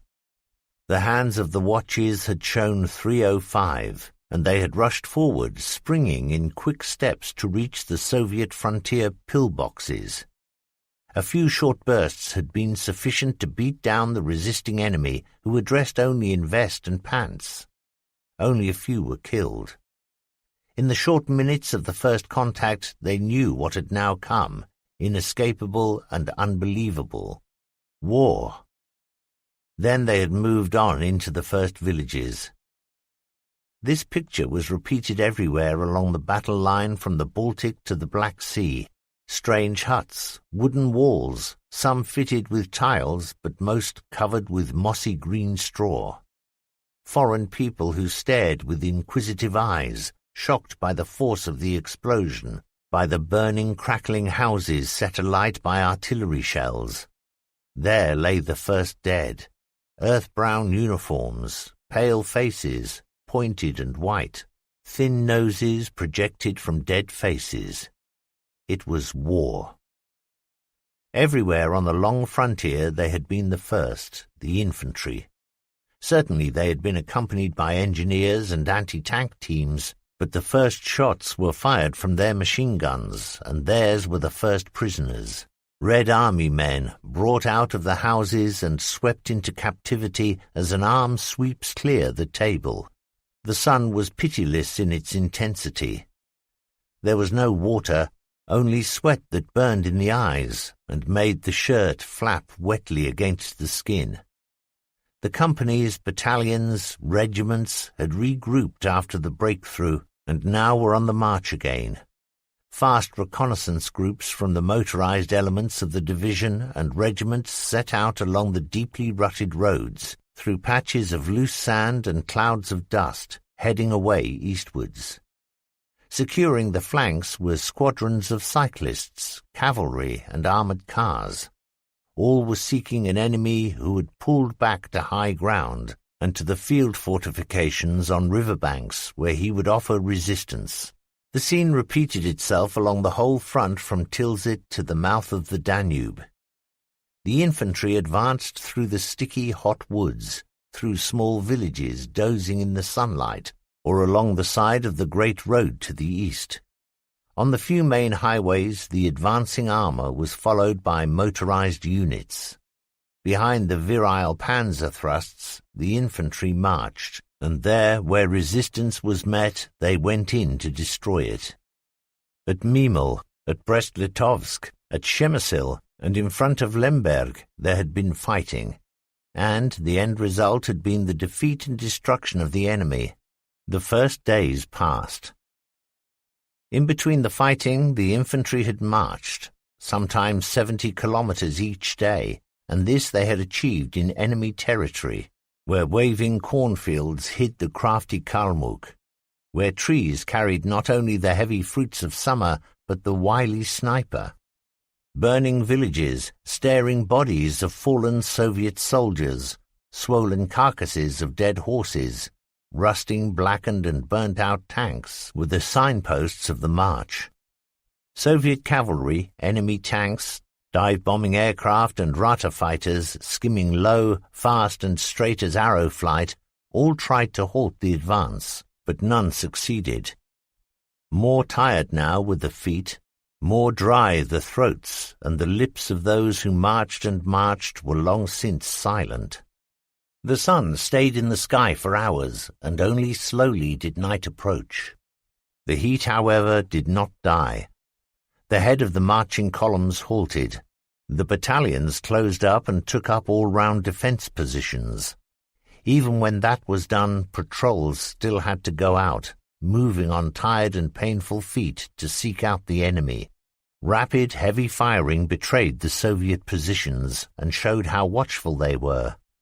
At last the column bivouacked for the night, and lukewarm coffee cleansed the lips.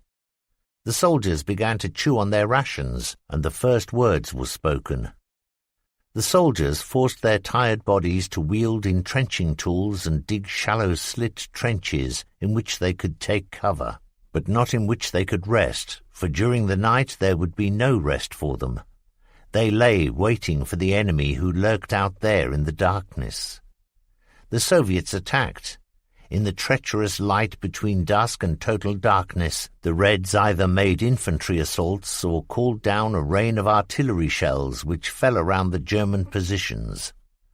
The Soviets had collected reserves of shells for months past, and the fire from their guns seemed unending. A new day dawned. It was the same as those which had preceded it. The same, fiendishly the same, except that the enemy had now pulled himself together and lay at the edge of the great woods, concealed in well-prepared positions. At point-blank range, fire was opened upon the men of the German infantry advance guard, and even though their numbers were reinforced, Soviet resistance, too, continued to grow. The enemy was fighting for time to withdraw their heavy weapons, but there were some Red Army units which scorned to pull theirs back to safety and fought them to the death. They expected no mercy as they knew none, and now they lay across the machine guns, across their mortars, their bodies torn by hand grenades or stabbed by bayonet thrusts. But it was hot, so mercilessly hot. There was no water, but there was blood, and that ran in streams. From cornfields, machine-gun fire rattled. Well-aimed shots came from trees. The riflemen were baffled and bombarded snipers' posts with anti-tank gunfire. Bodies hung down. They did not fall from the branches, for many Red Army men had bound themselves to these in order to achieve a more stable platform from which to fire. The German infantry continued its march to the east. Here a platoon or a company would move out of the main column to search through half a dozen houses or barns. There a battalion would be detached to comb out a forest. Shots broke the afternoon quiet. The rattle of machine-gun fire, the whoom, whoom of mortar bombs, and the gargling sounds of artillery shells in flight disturbed the silence of those hot June days. The hammer of war was striking relentlessly and accurately. The German infantry had the handle of the hammer in their hands.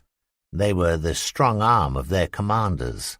Within days they had reached Mitau, Kovno, Grodno, Brest-Litovsk, and Lemberg. The armour thrust through. It overran the enemy, but took no heed of flank protection, no contact with the rear. The cry was, "At, through, and follow up." But then what? The panzer sat in a town like Düneberg and were forced to lager. Halted and impotent, they fired at an enemy who bombarded them with artillery, and they were attacked by his aircraft, drawn like flies to a honeypot. It was only when the infantry gained touch that the tanks were safe. The armour may have made its name with the capture of great towns, Minsk, Bialystok, Düneberg, Vilna, but who was it who had to comb the woods and the death-dealing cornfields? Who cleared the hundreds of villages? Who cleared the barns and outhouses? The infantry. Thus it was, and thus it will remain for as long as the campaign in the East lasts. Infantry are the constant factor. They strike the killing blow. They carry out the deciding orders. Those millions of infantrymen who, nameless and brave, marched eastwards, conquered, died or were killed in action, and who now lie out there under slender birchwood crosses. The infantry pays the highest price of battle. They decide the outcome of battles. The armour may fasten to its colours the name of places and accompany these with loud fanfares, but it is the infantry which covered the distances between the towns, and it is they who made the river crossings, the Memel, the Buk, Prush, Narev, Pripyat, Stry, and Dniester. These they crossed, often swimming stark naked, with only light weapons in their hands to open the path for those who come behind. In the hectic fire of Soviet pillboxes, across field fortifications they fight. They reach the river, cross it, gain the other side, and rushed the Soviet positions there with only entrenching tools to split the heads of those of their opponents who will not surrender. Together with men of the assault pioneers, the infantry crossed the broad rivers in assault craft, either behind a roaring engine, noisily, or else with stealth as they paddled quietly through the deepening twilight to make a silent crossing. Thus is the picture formed of those first weeks of fighting. The feet continued to march. 3. The last days of Tank Destruction Unit DORA-2 in Brandenburg during April 1945. It was in the last weeks of the war, in April 1945, that one small detachment, Commando Unit DORA-2, of the SS 500th Bewahrungs Battalion, fought its last and most memorable battle. To overcome the shortage of trained infantrymen and of adequate weapons in the months and weeks of Germany's military decline, more and more use was made of small groups of dedicated, hard and skillful men who were prepared to undertake operations of the most hopeless sort to help save their native country. The name of one of these men, Otto Skorzeny, was to his contemporaries in the German army synonymous with cool bravery and daring. This account, however, is not Skorzeny's, but that of an SS company which had formerly been part of his commando battalion. This had been split up to form a closely woven network of small groups, charged with the task of blocking the advance by the Red Army as it made that great thrust towards Berlin which Stavka intended would end the war in Europe. Separated from the parent SS Commando, the next step had been the conversion of this assault company into a para-commando and then into an anti-tank company. These were not, however, conventional gunners with conventional anti-tank guns, but a group of determined tank hunters, individual destroyers of enemy machines who went out with hollow charges and other close combat weapons to launch themselves at the Soviet vehicles, to clamber onto the moving machines and to plant their explosive charge firmly so that it exploded and destroyed its victim. There were other methods of killing the Red Armour, of which the favourite one was to rise from the ground, to stand in a wave of tanks, to select a victim, and then to smash it with the missile from a single-shot rocket launcher. The soldiers who in this particular account carried out this type of dangerous mission were men of long experience and years of combat on the Eastern Front. They were led by Untersturmführer Porsche. Born in 1924, he had joined the Waffen-SS in 1941, and before he was 19 years of age was a company commander who had been awarded the Iron Cross First Class. The actions which are here recounted won for him the Knight's Cross of the Iron Cross to add to the other visible emblems of his bravery. On his upper left breast glittered the assault badge in gold, and on his right breast pocket was the German cross in gold. There was the golden badge for close combat, a mention in the Army's Book of Honor, and no fewer than 4 tank destruction badges. In the fighting which marked the last days of April 1945 in Brandenburg, the heights of Zillow were lost to the Germans, and the Russian forces, following the classic blitzkrieg tactics, had probed for and found a gap through which their tanks had driven, and had bypassed the few remaining pockets of German resistance in and around the town of Zillow. One of these pockets was that which held the DORA-2, and soon it had become clear from the volume of Russian fire, as well as from its direction, that the SS unit was outflanked and in a salient. The Soviet spearheads were now far to the west, and to destroy this remaining opposition in Zillow, part of an armoured regiment of JS tanks and T-34s was sent in. A Red Tank squadron charged with the tanks fanned out, and far beyond the range of DORA-2's close-quarter weapons, opened fire upon the SS detachment. The commander and his grenadiers accepted the losses which the Soviet tank gun and machine gun fire inflicted upon them, holding themselves ready for the time when the great machines would approach to within killing distance. Porsche named his men, allotted to them the tank they were to destroy, and then the two groups of combatants met in battle. On the one side, the human with his explosive charge or rocket launcher, whose only defense was mobility, against, on the other side, an opponent heavily armored and strongly armed.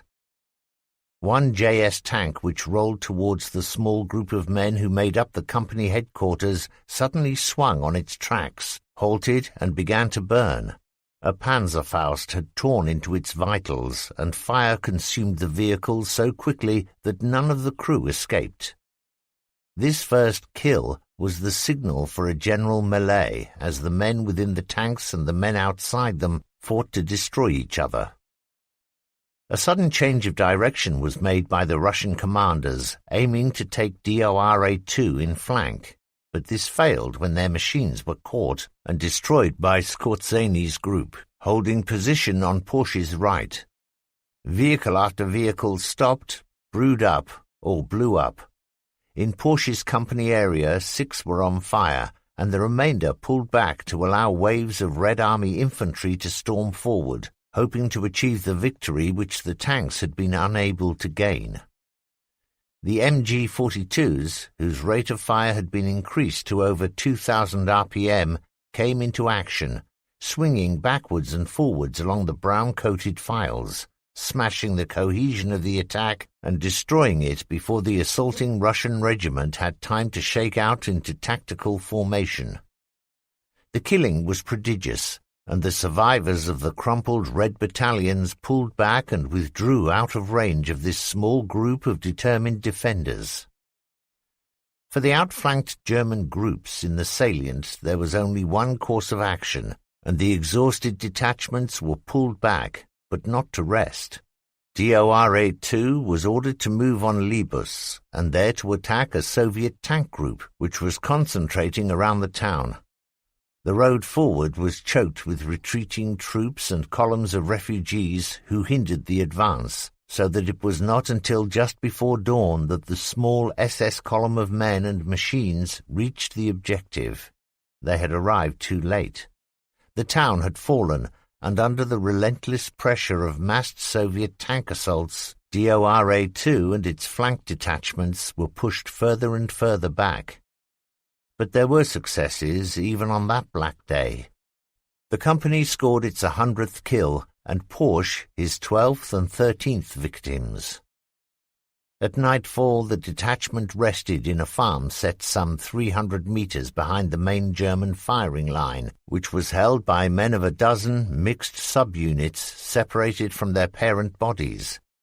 At some time during the night the front line was driven or taken back, and Porsche was awakened to the news that his unit was now almost alone, was unprotected, and that the farm courtyard was full of Russians.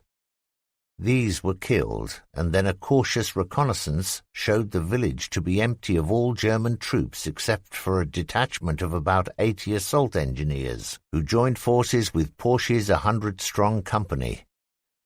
This mixed group filled the gap and formed a temporary battle line. Later again, during the night, a group of grenadiers from the Dutch SS division Nederlands came up as reinforcements, and with this increase in strength, the German commander felt his group strong enough, and they struck forward in a counter-attack. The company continued to score victories. The 125th victim was gained, and Porsche destroyed his 17th. Other attacks by the German group pushed back the Russians in the Neusiedl area, and during one thrust on the 20th of April, Porsche and his men, mounted on bicycles, smashed through the Soviet line held by a whole battalion, reached and then captured its headquarters staff of 14 officers and some women.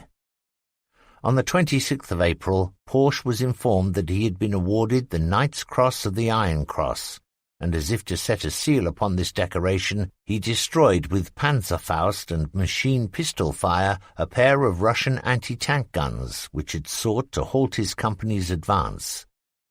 Later during that day, his bicycle-mounted troops, accompanied by a handful of men from the SS division Frundsberg, made a swift assault upon a battery of mortars, whose fire was particularly destructive, and wiped out most of the Soviet battery. 8 mortars were captured. The very success of the advance which the SS group had made was its downfall, for then it once again formed a small salient which was under constant and heavy bombardment. Then Soviet troops cut the neck of the salient. By this stroke the German force became a pocket, cut off from the main body and surrounded on all sides by the Soviet enemy. The defiance which it still maintained attracted to it soldiers from every type of German frontline unit and of every rank. Men who had been cut off from their own formations, women and children, old and young, entered into this tiny enclave of German-held territory, enduring the bombardments, the aerial assaults, the privations and shortages, and often sharing with the soldiers the common end of death. The civilians would endure anything, just as long as they could stay with the pocket, now trying to fight its way through line after successive line of Soviet defenses. Death and wounds continually reduced the number of fighting men. The dead were hastily buried, and then the pocket rolled on to meet and overcome in fierce firefights some new Russian obstacle between it and the main German line. Pressure built up as the Red Army closed its fist around Porsche's little SS group, reduced now to only 48 men. Between Markisch-Buchholz and Topchin was the last act played out when a Soviet infantry battalion invested the group. In such a hopeless situation, surrender was the only logical military decision, and the officers of army units in Porsche's sector decided to capitulate. The SS commander put the situation very cogently to his men. "We can none of us expect to emerge alive from this situation, and to be taken prisoner is the only way out. If any man wishes to surrender along with the army group, he is free to do so, and I shall not condemn him as a coward." No man of DORA 2 made a move to join the army soldiers, and the young commander, deeply affected by this display of loyalty, went from man to man, shaking each warmly by the hand. The soldiers of the army unit moved off, waving their white flags. The civilians had already been dispersed, and now on the stricken field of Topchin only the SS remained. 7 of them fell in the first of a series of attacks which the Red Battalion then launched. At the end of the second Soviet assault, 18 of the group had been killed. All day the noise of battle echoed across the open fields of Brandenburg, but by last light the Red infantry and artillery had still not subdued the defiant SS. First light on the 28th of April opened with a mortar barrage, and at 0900 hours the Soviets, considering that the time had come to administer the coup de grace to DORA 2, sent in their battalion, only to have it driven back once again. But no success against the Soviet battalion, no Russians drawing back from the fury of German gunfire, could disguise the fact that the end was now very near. One SS man, his legs shattered by bomb blast, bade his comrades goodbye and blew his life away with a hand grenade.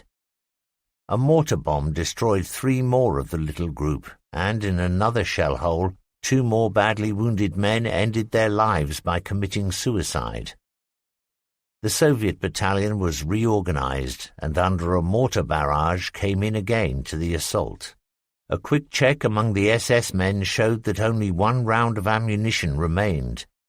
Its owner shook hands with the survivors of the little group for the last time, raised a pistol to his temple, and fired. Although there was no more ammunition left, Porsche still chose to attack. Not for nothing had he gained the nickname of Old Man Forwards, and he led his last 11 men into their final assault to meet oncoming Red infantry. The SS men followed Porsche's upraised Volkov staff as they had done for so many years, and then the struggle was hand to hand as the last 11 closed with the Russians. Porsche's staff rose and fell as it smashed the heads of his opponents, and he cut a path through the Red Army men. Then he was down. It was all over, but there still remained one last defiant gesture. Porsche and those of his group who still remained alive secured from the Soviet commander permission to bury their dead. In a final act of comradeship, these were laid in SS fashion side by side, their faces to the rising sun, and with their weapons at their side. To conclude the little ceremony, the final few of DORA-2 sang the SS anthem, and then, turning, they trudged off into the grey anonymity of a prisoner of war camp. 4. The foreignness of it all.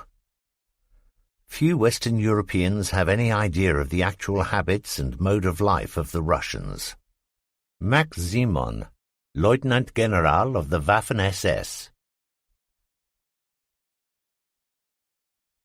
SS General Max Simon, whose report is quoted elsewhere in this book, has stated that war with the Soviet Union brought home to the ordinary German soldier the realization that he was embarking upon a journey into an unknown and alien world. How unusual can be seen in the attitude of the civilians whose country the German army had invaded.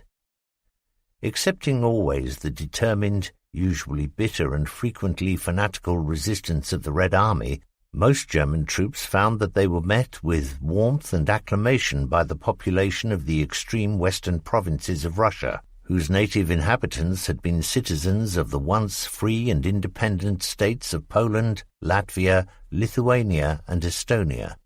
Those nations had lost their freedom as a result of Soviet occupation in 1939, and many of their peoples considered Soviet rule to be harsh, repressive, and brutal. Accordingly, when the first columns of German infantry and armour swept through their lands, there were many Balts and Poles who welcomed them as liberators. Nor was this welcome restricted to just those countries. In certain regions of the Soviet Union proper, notably in the Ukraine, Georgia, and the Caucasus, the same situation obtained, and from all those republics volunteers came forward in large numbers to make common cause with the Germans against the tyranny of the communist system. It was this expression of revolt against the central and elected government which the German soldiers found hard to accept, even though they believed the story that the great mass of the Soviet peoples were yearning to be free. The simple soldiers could not conceive of such a situation arising in Germany, under which the peoples of German provinces could welcome an alien invasion because they rejected the Reich government. They could not understand the acclamation which they received, even though they did welcome it. It was after all better than having to fight every step of the way. This then was the time of flowers thrown to passing German vehicles, of buckets of water or milk placed outside houses to refresh the men in the dusty, sweating columns on their march. Those were the heady days when villagers stood along roadsides holding high their family Bibles, their religious pictures, and their household crucifixes to bless the German troops as they passed en route, or so the locals considered it, to undertake a crusade against atheistic communism. Many were the simple, barefooted peasants who pointed to or stroked the black crosses on German lorries, convincing themselves that the men whose army carried this holy symbol on their vehicles were their allies in Christ. Where halts were made by the German columns to billet for the night, local dignitaries would come out to meet the commander of the troops. Pretty girls, usually dressed in national costume, would bring gifts of bread and salt, the traditional offering to welcome honoured guests. Vodka would be drunk. There might even be singing and dancing. Those were the days. With high optimism, the young-hearted infantry, fit in body and convinced of their ability, marched eastwards to carry out their Führer's directives. Seeing the great mass of guns and tanks which were accompanying them, the fleets of aircraft flying silver overhead, ready to smash the enemy host where it lay, the soldiers asked themselves, how could an enterprise backed by such power ever fail? The record of successes which their army had gained in former campaigns gave reason for optimism, and the welcome from the local populations was convincing proof that these people were yearning to break free from the communist yoke.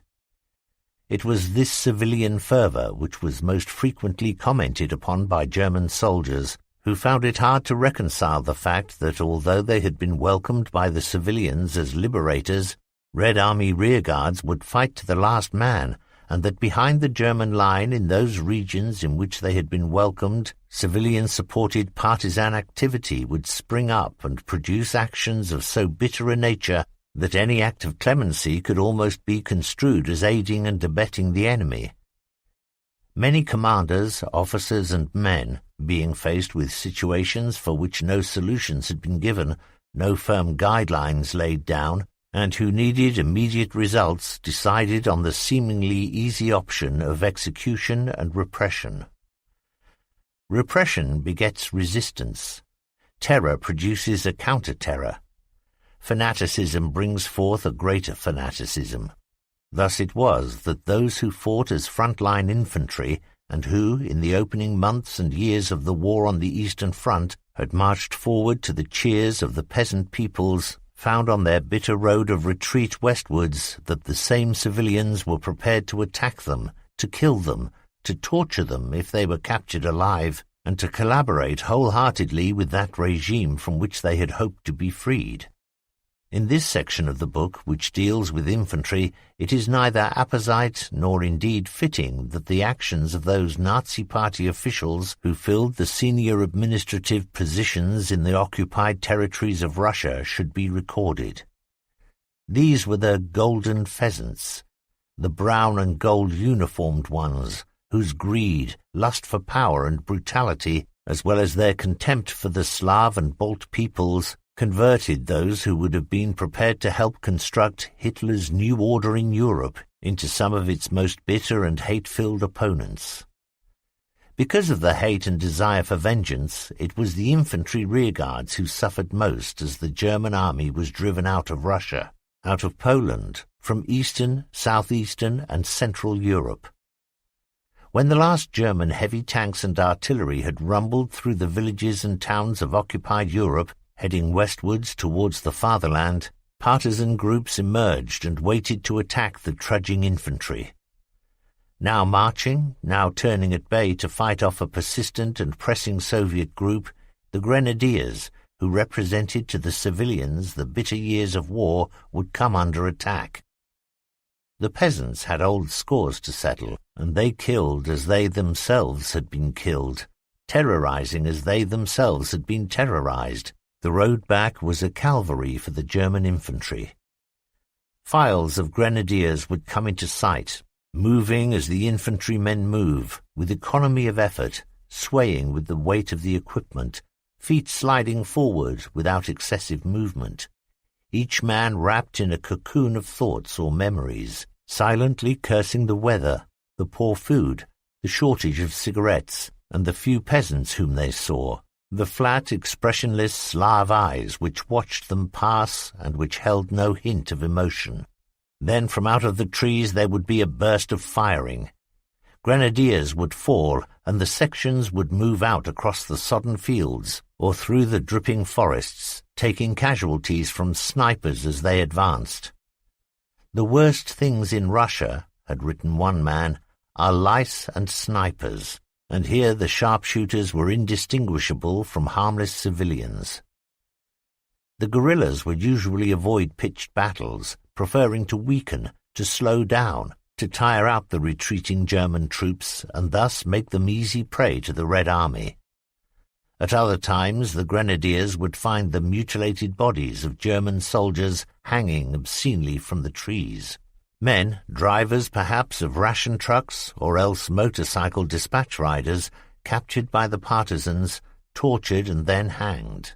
Their bodies swinging in the wind would warn the trudging grenadiers that they could expect no other treatment if they, too, fell alive into the clutches of those who had betimes cheered them on into the new campaign against Russia. For the great mass of the infantry life on the Eastern Front, it was a series of constant reminders of the foreignness of the place. It was not merely the architecture, nor the people alone, for those of Western Russia looked European enough. Nor was it the landscape, depressing though this was. No, it was an indefinable, intangible, but always present feeling of being lost. Many of the men had the feeling that they were living somehow in the past, in former centuries, and needed the comforting presence of their own engines of war to remind them that they were indeed living in modern times and were from a technological civilization. They were all aware, as infantrymen of all armies are aware, that High Command frequently, indeed usually, sent them into attacks, allotted them targets or fixed for them objectives which were beyond their capacity to attain or to overcome. Nothing had prepared them, however much they had experienced in the first years of the war, for the casual contempt for the life of their soldiers shown by the commanders of the Red Army. Soviet infantry were often sent forward in human waves that extended from horizon to horizon, and whose ranks were cut to pieces without their having gained a single metre of trench line. Attacks were sent in at precisely timed intervals. Lack of coordination between rival arms of service resulted in heavy loss to the unsupported Russian infantry. The German soldiers observed the rigid, almost robot-like advances, the unbelievable spectacle of Red Army men clambering over a wall of bodies of their own comrades, killed in earlier assaults, or tearing away those bodies in order to advance without impediment. These sights shocked the German soldier and frightened him. During the autumn of 1941, an infantry division of the 6th Army was ordered forward to drive in a salient left in the German line. The strategic moves which were to lead to the Kiev encirclement were underway on sectors nearly 100 kilometers eastwards, and this was merely a tidying-up operation, a mere straightening of the line. Opposition to this little operation, and carried out chiefly by the 37th Red Army, was at first strong, then determined, and finally fanatical. Nevertheless, the German division eventually captured its second-bound objective, the high ground above the Kiev road. The reaction of the Soviet command was to counterattack repeatedly, and it is how these assaults came in which is described in the following account. I can never forget the first mass attack by Russian infantry which I experienced just after we came into the line during August 1941. I could not believe that in the Second World War the tactics of the First Great War could still be used by any one of the major combatants. The whole assault was so ineptly handled that I found it difficult to believe that it was being carried out by a professional army, and this incompetence reinforced the belief held at the time by many German officers that the Red Army was being handled no differently to the Tsarist army. It was the same old steamroller. My regiment had been counterattacked many times during the campaign in France during 1940, and one of these assaults, which took place south of the Somme, had really been exceptionally well done. The cooperation between arms, the use of ground, and the tactics chosen for the ground had been impressive, particularly since our French attackers had been numerically inferior to us. The Soviet assaults, on the other hand, were carried out by masses of men who made no real attempt at concealment, but trusted in sheer weight of numbers to overwhelm us. Our regiment had occupied high ground to the right of a village, and thus we dominated not only the Kiev road, but also the country in front of us for a distance of several kilometers. The terrain was fairly open, being without extensive forests, but covered in part by high-standing crops. Immediately to our front there was no cover, except for dead ground, and we had good fields of fire for more than 600 meters. The indications of imminent attack opened with a short bombardment by enemy field artillery, but this fell behind us. It was clear that Ivan's forward observation officers thought that we were much higher up the slope and nearer to the crest than we actually were. Both our battalions were up together with the machine gun companies, for our CO brought up every automatic weapon into the line once he realized what were the Soviet intentions. The Soviet artillery barrage stopped abruptly once again, and then, after a 15-minute interval, crashed down again, but this time on the slope behind the crest.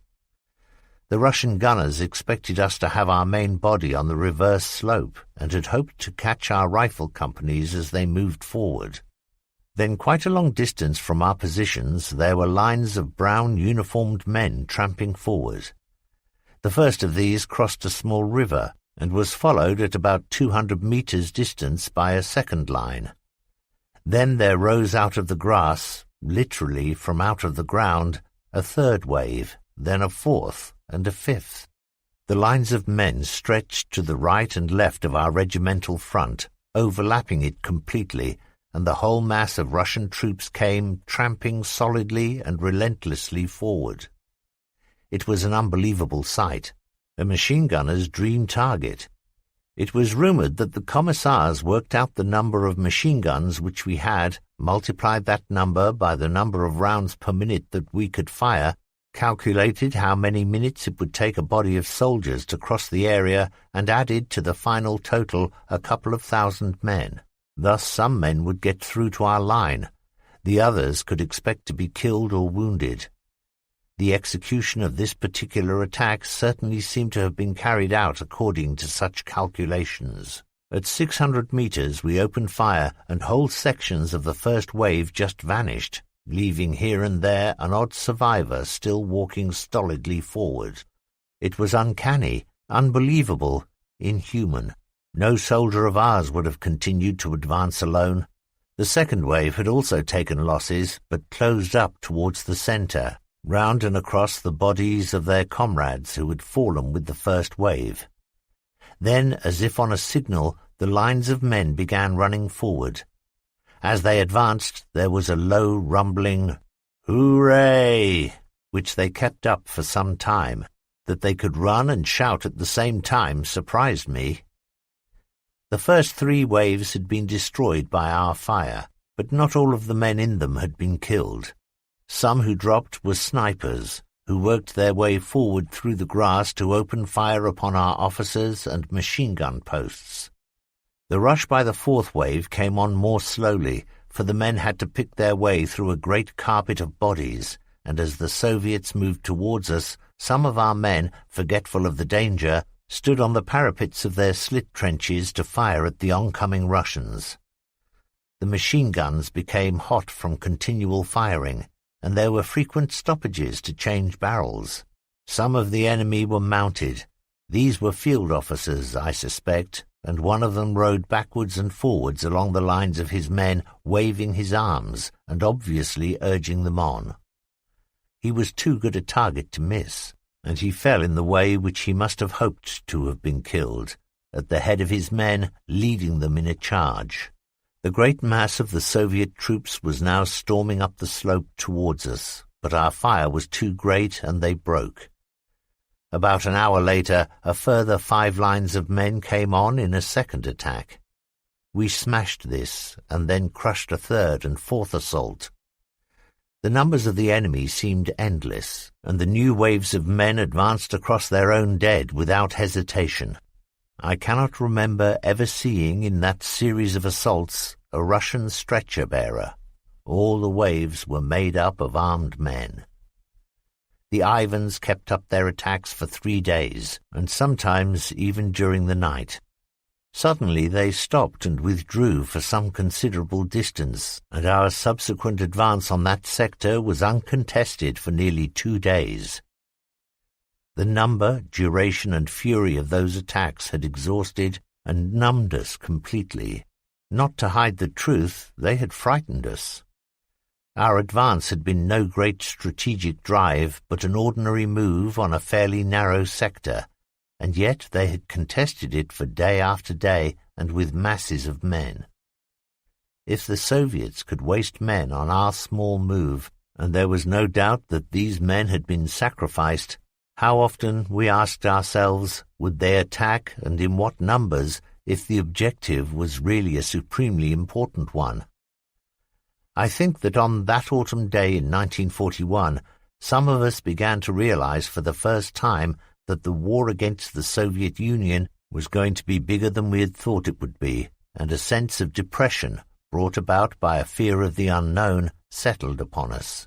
That we would win, we had no doubt, but what we were now engaged in would be a long, bitter, and hard-fought war. The history of Panzerkorps Großdeutschland, too, records how very early in the first campaign many men of the regiment, as it then was, were overcome with depression at the immensity of the task involved in subduing the Soviet Union and of the war which they were committed to fighting. The same thought occurred to many, that extending from the German front line and reaching to as far as Vladivostok, there existed a vast area of enemy territory wherein they, their regiments, indeed the whole German army, could vanish without trace. The German Supreme Command might choose to ignore the great size of Soviet Russia when they constructed their battle plans, but those men whose feet walked every metre from the Bug to the Volga and back again were well aware of its immensity. They could see for themselves that the absence of roads and railways would make the supply position difficult. Appreciating the poverty of the local inhabitants upon whom they were billeted, they could realize that the order to live off the land, which had been given to Guderian's Panzer Group as early as the 14th of September 1941, would bring in little to feed the army, but that it would make the peasants suspicious, hostile, and dangerous. Although this order to live off the land expressly forbade requisitioning by individuals or small units, it was difficult to detect or to stop, particularly if the soldiers were prepared to back their criminal robbery with force of arms. As in all similar circumstances, a black market was born and flourished. Authority again forbade soldiers to barter soap or cigarettes for food, and issued regulations laying down the official prices for honey, fruit and eggs, seemingly the only comestibles in adequate supply. What peasant, however, would hand over scarce foodstuffs for paper money, and what soldier would forego the chance of swapping a handful of cigarettes for a dish of fried eggs? The ordinary soldier and the Russian peasant established a modus vivendi that was at variance with all the teachings of Soviet or National Socialist dogma. That is not to say there was not at any time friction, nor harshness, nor contempt, nor injustice. These things there certainly were, but there was also, strangely, a mutual feeling of compassion. From the civilians for those strange alien young men, with young men's eyes and young men's bodies, who were being sent out to fight and die. The German infantry, by comparison, had compassion for the primitive and miserable existence which the civilians endured, for the hopelessness of their position, and for the limited horizons of their pitiful ambitions. The standard of life in the East was so incredibly low. Illumination in the houses in the country was by paraffin lamp, and that only in the better-off rural areas, for in the most primitive regions it was the light of the sun which controlled the length of the working day. Before dawn and after sunset there was a total blackness. Moonlight or even starlight were then the only poor sources of illumination, and thus reliance upon the sun for light was absolute. In those particular regions, even the headquarters building of the local Communist Party, invariably the best constructed and furnished building in the area, would have at best a paraffin lamp, a source of wonder and envy to the primitive peoples, an example of unbelievable luxury and a reminder of how good life was under the aegis of the party. To many German soldiers, this meeting with the workers' paradise was a shattering revelation. Many of them, particularly those over 30 years of age, had perhaps been socialists or even members of the German Communist Party before the Nazis had come to power. They had carried in their hearts a picture of the fine life which the fortunate Soviet peoples were enjoying. The reality, when it was encountered, was devastating. The following account by a soldier of Army Group South is the Soviet Union as seen by an ordinary German working-class soldier. We were quartered in a house outside the town. The town itself was unimpressive, but at least the houses were of something other than wood. But they were ugly, square, concrete boxes of varying sizes. The only decent-looking places dated back to the days of the Tsar. Our dwelling for the night was a wooden house already occupied by a Russian family, consisting, as we later found out, of 5 children and an old grandmother. We were bitten all night by vermin. Next morning we were able to see the place properly, The unit had arrived at night, translator's note. It was poorly furnished. A huge stove served to warm the family, and they slept on or near it at night. A sort of swing affair on ropes, suspended from the ceiling, was a cradle holding the youngest child, a girl about a year old. There was a table, a few chairs, and a box which served as a small cupboard. The inside walls of this hovel were wallpapered with pages from newspapers, and there were the usual pictures of Stalin and Lenin, who had taken over as the guardian angels of this workers' and peasants' paradise. We opened our tins of food and made coffee, sharing what we had with the children and the old woman. The man of the house was a soldier, and the mother, so far as we could make it out, had been taken away to dig trenches, probably an anti-tank ditch, and had not come back to the family. The children all had the protruding bellies of long-term malnutrition, and this was the Ukraine, the great wheat-growing region of the Soviet Union, that region whose fruitful black earth supposedly filled a horn of plenty. This horn of plenty gave to this family a diet of potatoes, kasha, salt cucumbers, sunflower seed oil in place of butter, and an occasional salt herring. The satirical joke which I heard in a Berlin nightclub years ago but never really believed had come true. The first communists were Adam and Eve. They had no clothes to wear, had to steal apples for food, could not escape from the place in which they lived, and still they thought that they were in paradise. The reality of the situation is that in 22 years of communism, a salted fish occasionally is for this family upon whom we have billeted the height of luxury. How this country depresses me. The remark in that account of the mother's unexplained absence and the fatalistic resignation with which it was accepted represented another aspect of conditions which the ordinary soldiers found hard to comprehend. Back in Germany there was no conscription of women. Industry was not really on a war footing. Even the enthusiastic response given to Joseph Goebbels' famous, if rhetorical, question in a speech made in 1943, "Do you want total war?" did not change conditions very much, and the German nation was not geared to war in a sense that we in Great Britain knew it, nor the total involvement in the sense in which the citizens of the Soviet Union understood it.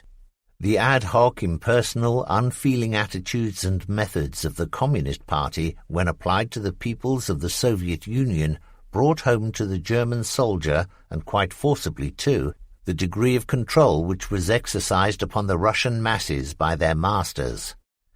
One letter home recorded the way in which human beings were being used to create lanes through uncharted minefields so that the armoured regiments of the Red Army could advance. One feature of Soviet attacks was the numbers involved. One day during the retreat from Kursk in 1943, translator's note, we found out how these were obtained. Apparently, as we withdraw, the Red Army reoccupies the area and rounds up all the adult civilians, men and women alike. These are formed into makeshift workers' battalions and then sent into attacks to make up weight and numbers. It does not matter that these conscripts are untrained, that many are without boots of any kind, and that most of them have no arms. Prisoners whom we took told us that those without weapons are expected to take up those from the fallen. These unarmed civilians forced to accompany the assault had been suspected of collaboration with us and were paying, in many cases quite literally, with their lives because of this suspicion. I saw other attacks which were preceded by solid blocks of people marching shoulder to shoulder across the minefields which we had laid. Civilians and army punishment battalions alike advanced like automata, their ranks broken only when a mine exploded, killing and wounding those around it. The people seemed never to flinch nor to quail, and we noticed that some who fell were then shot by a smaller wave of commissars or officers who followed very closely behind the blocks of punishment victims. What these people had done to deserve this sort of treatment is unknown, but we found among prisoners who we took officers who had failed to gain a given objective, NCOs who had lost a machine gun in action, and men whose crime had been to fall out on the line of march. These stragglers, swept up by flying columns of OGPU troops, were given a hasty court-martial and then sentenced to unbelievably long terms of imprisonment. Some of them had to serve part of their sentence clearing mines, and in these cases this was carried out by blocks of men tramping forward across our gardens of death. And yet none, or very few, ever complained at their treatment. Life was hard, they said, and if you failed to achieve a target, you paid for your failure. None was prepared to accept that the given objective might be unattainable or that their sentences were unjust. A given task had to be accomplished, or dire punishment was the expected and the accepted result. 5. The Waffen-SS on the Eastern Front. Meine Ehre ist Treue. Loyalty is my honor. Any account of the war with Russia must include that German military organization which, starting from small beginnings at the outbreak of the campaign, rose to become a force within 38 or 39 different divisional names. That force was the Waffen-SS, and its development is bound up with the war in the East. At the outset, let it be said that there was no such thing as a single SS organization, but rather a collection of various bodies loosely grouped round the Nazi Party and directly subordinate through Heinrich Himmler to Adolf Hitler. This section of the book deals only with the Waffen-SS, the SS in arms, in Russia during the Second World War, and it is well that at this point certain matters are dealt with, so that there is no misunderstanding of the soldiers or of the organization which is described here. One of the most important points when the Waffen-SS is under discussion is to bear in mind that nearly 1 million men fought in its ranks, and that among any such numbers there are men of sterling character as well as those of a criminal nature. Survivors of the Waffen-SS claim that few of them ever saw a concentration camp or guarded one. They say they are condemned as the protagonists of Himmler's racial purity, and yet among their divisions were men who, supposedly, were of inferior race. There had been SS, Schutzstaffeln, or defense squads, in the Nazi Party's organization from the very earliest days, originally formed to defend the person of Adolf Hitler. After 1934 and the destruction in that same year of the power of the SA, Sturmabteilung, or assault units, the other Nazi Party paramilitary body, the SS, rose in number and influence within the party. Within a year, the SS organization, out of which the Waffen-SS developed, was made up of 3 independent infantry regiments, or Standarten, formed from full-time cadre of barracked units which were stationed in the larger cities of Germany. From those cadre, Deutschland and Germania Standarten were formed, while in Berlin the Leibstandarte SS Adolf Hitler was garrisoned. Later, with the annexation of Austria into Greater Germany, a 4th Standarte, Der Führer, came into establishment. There were difficulties in obtaining sufficient officers for the newly raised Standarten, and the great majority had been former NCOs of the German army. These were regular soldiers, discharged on pension after 12 years' service, hard-bitten men with backgrounds that were predominantly working class. Their thorough knowledge of service techniques and the vast experience which they were to gain during the war brought many of these men to high command, firstly as company commanders, then as battalion commanders, and as general officers commanding divisions. To ensure a flow of regular officers, Junker schools were then founded, and these graduates too were mainly of working-class origins. Indeed, no man could be commissioned who had not served as a simple soldier in the ranks. The few professional soldiers who did join the SS brought with them new ideas of tactics which had been considered revolutionary by the army commanders. One of the most successful innovators was Felix Steiner, who abolished barrack square drill and replaced it with training using live ammunition. His regiment, Deutschland, astounded Hitler in the spring of 1939 when the new tactics which he had designed were demonstrated. Hitler, who had been searching the ground with his binoculars, asked when the attack was about to begin, only to be told by Steiner that it had been in progress for 20 minutes. Then there appeared within storming range of the objective small groups of assault troops moving rapidly and easily forward, almost undetected, not pausing or allowing themselves to be pinned down by fire. This demonstration group of Deutschlandstandarte had advanced a distance of 3 kilometers in less than 20 minutes, but had still arrived at the objective so fresh that they could fight a close-quarter battle using hand grenades, demolition charges, and machine pistols in place of rifles.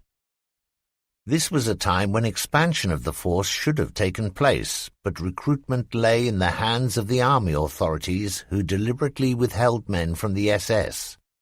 After the Polish campaign, a fresh look was taken at the problems of replacements and expansion. One solution was to obtain men from the German police forces and the Totenkopf units, and to form these into the SS Police Division. 3 of the peacetime Standarten, Deutschland, Germania, and Der Führer, were combined to form what eventually became known as Das Reich Division.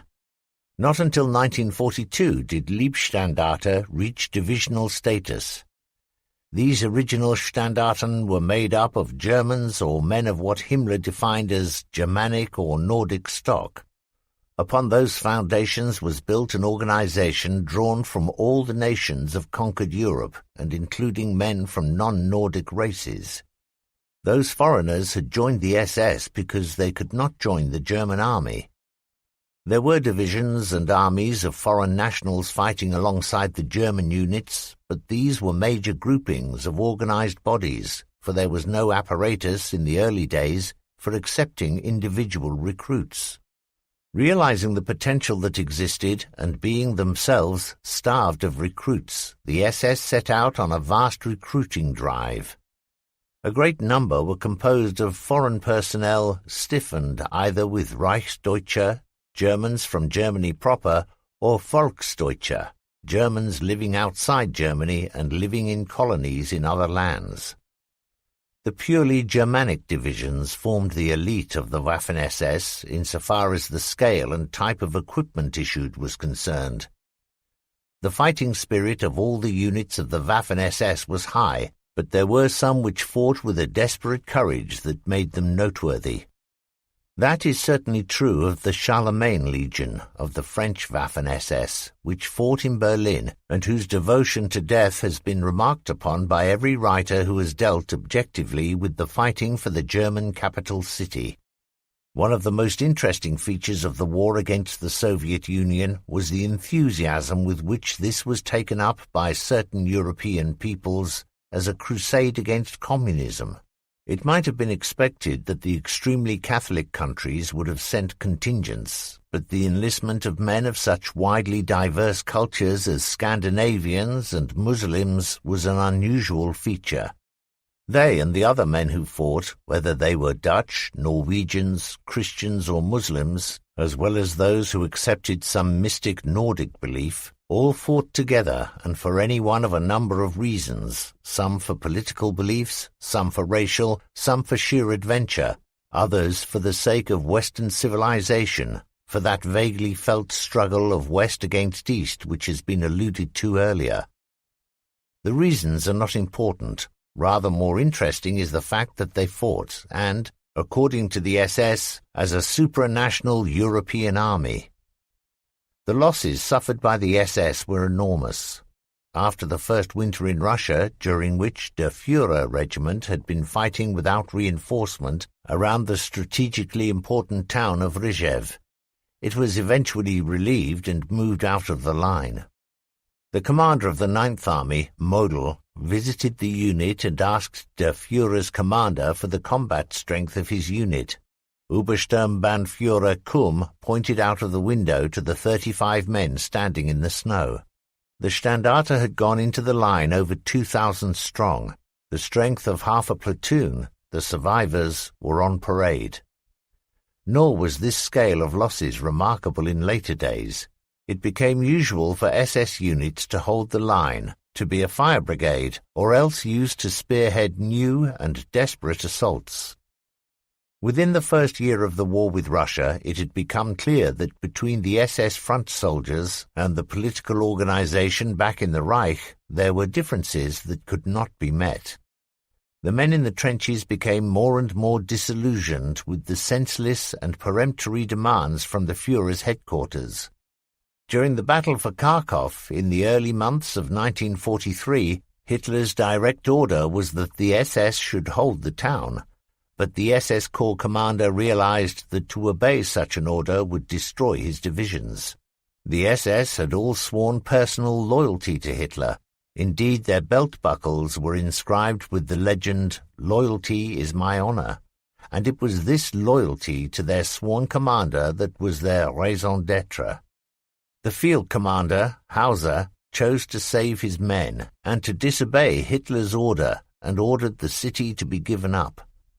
This was the first major instance of SS commanders refusing to obey orders.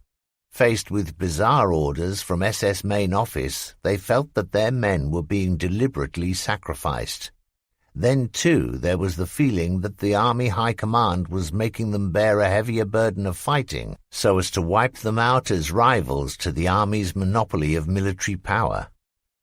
It is hardly surprising, therefore, that the SS, men and officers alike, trod a narrow, introspective and bitter path.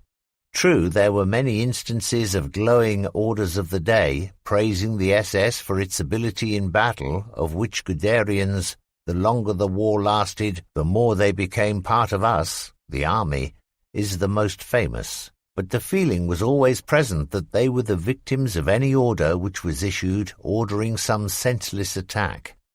The refusal by Steiner to attack with his army and to relieve Berlin was the last and arguably the best known of all the stories of a commander's loyalty to his men superseding his oath of fidelity to a head of state. There grew up within the SS itself a sense of comradeship among men who knew that they were condemned to death and who realized that it was in their loyalty to each other that their strength lay. To maintain that sense of comradeship, any sacrifice had to be made. Wounded would not be left behind. Those too badly wounded to be moved would not be left to fall alive into the hands of the enemy, and every effort would be made to rescue trapped and encircled units. The history of the war in Russia is full of such stories, and not merely loyalty to other SS units, but also to those comrades in the army. In 1943, the Leibstandarte was asked to help the 302nd Infantry Division, which was withdrawing under Soviet pressure, and which was burdened with more than 1,000 wounded. At the time that the request for help was made, the Leibstandarte was fighting to hold the line of the Donets River, and was itself under the most severe assault. Without hesitation, Dietrich, the divisional commander, withdrew Jochen Peiper's Panzer Grenadier Battalion and sent it in. It crossed the Donets, smashed through the advancing Red Army, and crushed their furious counterattacks, pushing on until it had located the surrounded infantry division. It then formed a protective ring and held off the Soviet assaults till the whole division had been safely conveyed across the river. It was then seen that the river ice was too thin to bear the weight of Peiper's half-tracks, so he swung his unit round, back and through the Red Army's assault, carving its way until it had reached a bridge near a German bridgehead capable of bearing the vehicles. To fill the ranks emptied by the bloodletting of the first winter, recourse was made to recruit more of the European volunteers already mentioned, and as an inducement, promises were made regarding the independence of their homelands in a National Socialist Europe, promises, in fact, which would not have been kept. These men formed the great bulk of the Waffen-SS divisions, so that by the end of 1944 there were 38 names of units which, on paper, had divisional status. Many were nothing more than battle groups in regimental strength, which, with poor armament and insufficient training, were expected to carry out tasks which would have taxed a division at full fighting strength. By this stage of the war, the SS had formed its own higher military organization. Individual divisions had formed corps. Some of these had also been formed into an army, the 6th Panzer, which fought as the spearhead unit in the 1944 Ardennes offensive and in the battle to relieve Budapest during the spring of 1945. There were other less orthodox units. Some legions or battalions which were raised were as unusual and diverse as the ideas of the SS Central Office. Among these colourful detachments was an Indian legion made up of prisoners of war captured in the desert and whose men never fired a shot in anger, at least not as an SS unit. Hitler apparently had been kept in ignorance of what unusual units SS headquarters in Berlin was forming, and of the Indian Legion said, "If they were given the task of turning prayer wheels, then they would be the most tireless soldiers in the world." The battle performance of other legions was seldom of a very high standard, and even the 310,000 Volksdeutsche in the Waffen-SS were not considered altogether reliable. Steiner wrote of them that they malingered because they pretended not to understand orders given to them in German. There was a bitter rule of thumb in the SS that the more Volksdeutsche there were in a unit, then the lower was its military capacity, a generalization which was in fact fallacious. By the end of the war, the SS divisions which had fought with such élan in the bitter years of war on the Eastern Front were but a shadow of their former selves. Of the 6th Panzer Army, its commander, Dietrich, said, "They call us the 6th Panzer Army because we have 6 tanks left." In the area of Berlin, the 4th SS Division had been reduced to having its field kitchens drawn by cows, and the armies of SS which Hitler had drawn upon the map in the Führer bunker were only flags on a map. The wheel had come full circle. The SS had entered Russia in 1941 as just a handful of soldiers among the great mass of the army divisions. By 1945, it was once again a handful, reduced to that level by a casualty rate which was shocking in its enormity. Those who survived were condemned in toto by the Nuremberg Tribunal as war criminals, and their sentences, particularly by the courts in those countries east of the Iron Curtain, were in keeping with that total condemnation. 6. The Red Army of Workers and Peasants. The new opponents of Hitler's Wehrmacht were the armed forces of the Soviet Union, represented in this book by the Red Army. Since its birth in the days of the October Revolution in 1917, the Red Army had undergone many changes, and by 1941 it was in many ways indistinguishable from the army of the Tsars which it had superseded and which it professed to despise. The epaulets and titles of officer rank were missing, but these too were reintroduced late in 1942, together with most of the formerly abolished symbols of authority. Indeed, the officer caste had been re-established, and these men extracted obedience from their subordinates, as they themselves were submissive to their superiors under a code of discipline based on the fear of punishment for failure. It had not always been so.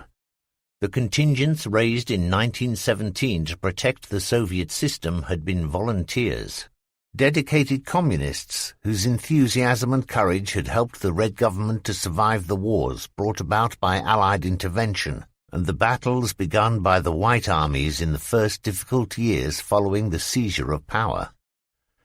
The victories won by the fervour of the young Red Army, using cavalry and infantry wave tactics, saddled the army with two traditions which it found almost impossible to discard. Even as late as 1941, the belief was still current that the revolutionary élan of Soviet soldiers would be sufficient to halt any invader at the frontiers of the Soviet Union, from which he would be driven back into his own country and there defeated by an advance guard wave of cavalry supported by other waves of infantry used as a levy en masse. The idea that victory could be gained by employing human waves of men who were inspired by and devoted to Leninism, Stalinism, was held for years, and was then discarded, only to be revived once more, this time so strongly as to become a dogma. Over the decades, the young Red Army began to develop along modern lines, a process which was speeded up as the older military leaders were replaced by newer men. Military academies began to devise and teach contemporary principles of warfare, and even though it was still almost obligatory for an academy student to have had a working-class background, this qualification was no longer the principal one. The concept that only the working-class men were fit to bear arms in the army of the new Russia was one that had soon to be abolished when it was found that insufficient volunteers were coming forward to maintain the levels of infantry regiments. The Red Army then became a force based upon conscription and an instrument of state policy. That is to say, it was similar in structure and allegiance to the Imperial Army. It had been the case in the early days that an order given by a military commander had to be sanctioned by a political officer. Modern warfare, with its demand for rapid decisions to be taken and acted upon, could not be impeded by this obstruction.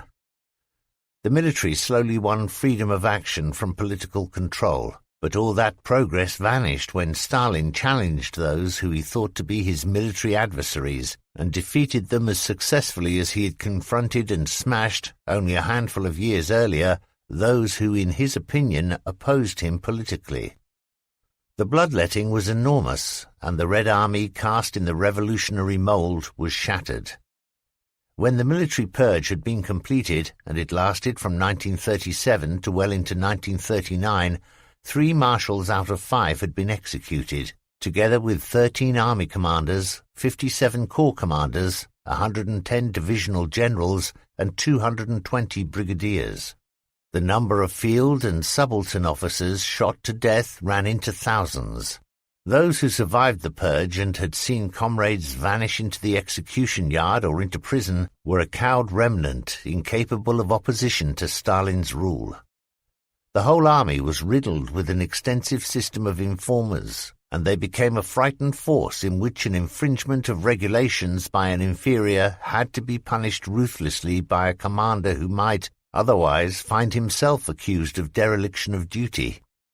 The rule of the commissars and the politruks over the military was restored, and to those political officers was given, quite literally, the power of life and death over every man in the unit to which they were attached.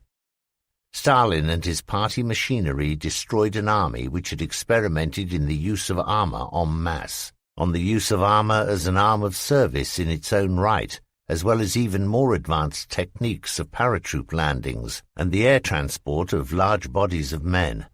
These pioneering techniques were abandoned, and reactionary principles based on the obsolescent wave tactics were once again introduced and enforced. The Red Army sank into apathy as each hoped to avoid responsibility for fear of making mistakes, and thus it became an organization more concerned with the strict letter of the law, an army of adjutants instead of military innovators.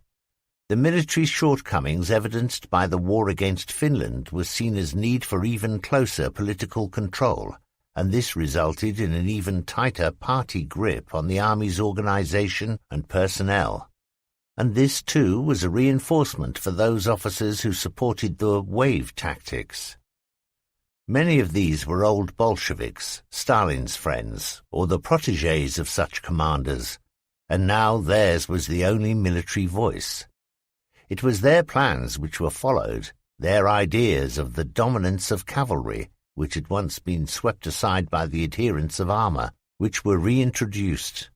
With no opposition now from the mechanized school of thought, the strategic armored force which had been formed was broken up by the cavalry clique and the tank regiments distributed among infantry divisions to support the infantry waves. The success of the Panzer concept in the 1940 campaigns forced the Red Army late in 1942 to undergo once again a transformation. The commander was given once again the whole responsibility for his men. new field service regulations were issued, based on the lessons learnt from the Finnish campaign and the German successes. The idea of armour en masse was reintroduced, and a start made at regrouping those units which had been parcelled out among the infantry divisions. One new suggestion was for the establishment of a tank corps structure based upon 2 tank divisions and 1 motorised division. In artillery structure too, there was the introduction of new and fruitful ideas of the deployment of guns. Building upon the experience gained by a German gunner officer of the First World War, Soviet General Voronov proposed that divisions of guns be formed and placed directly under the control of High Command, to be employed at a strategic level.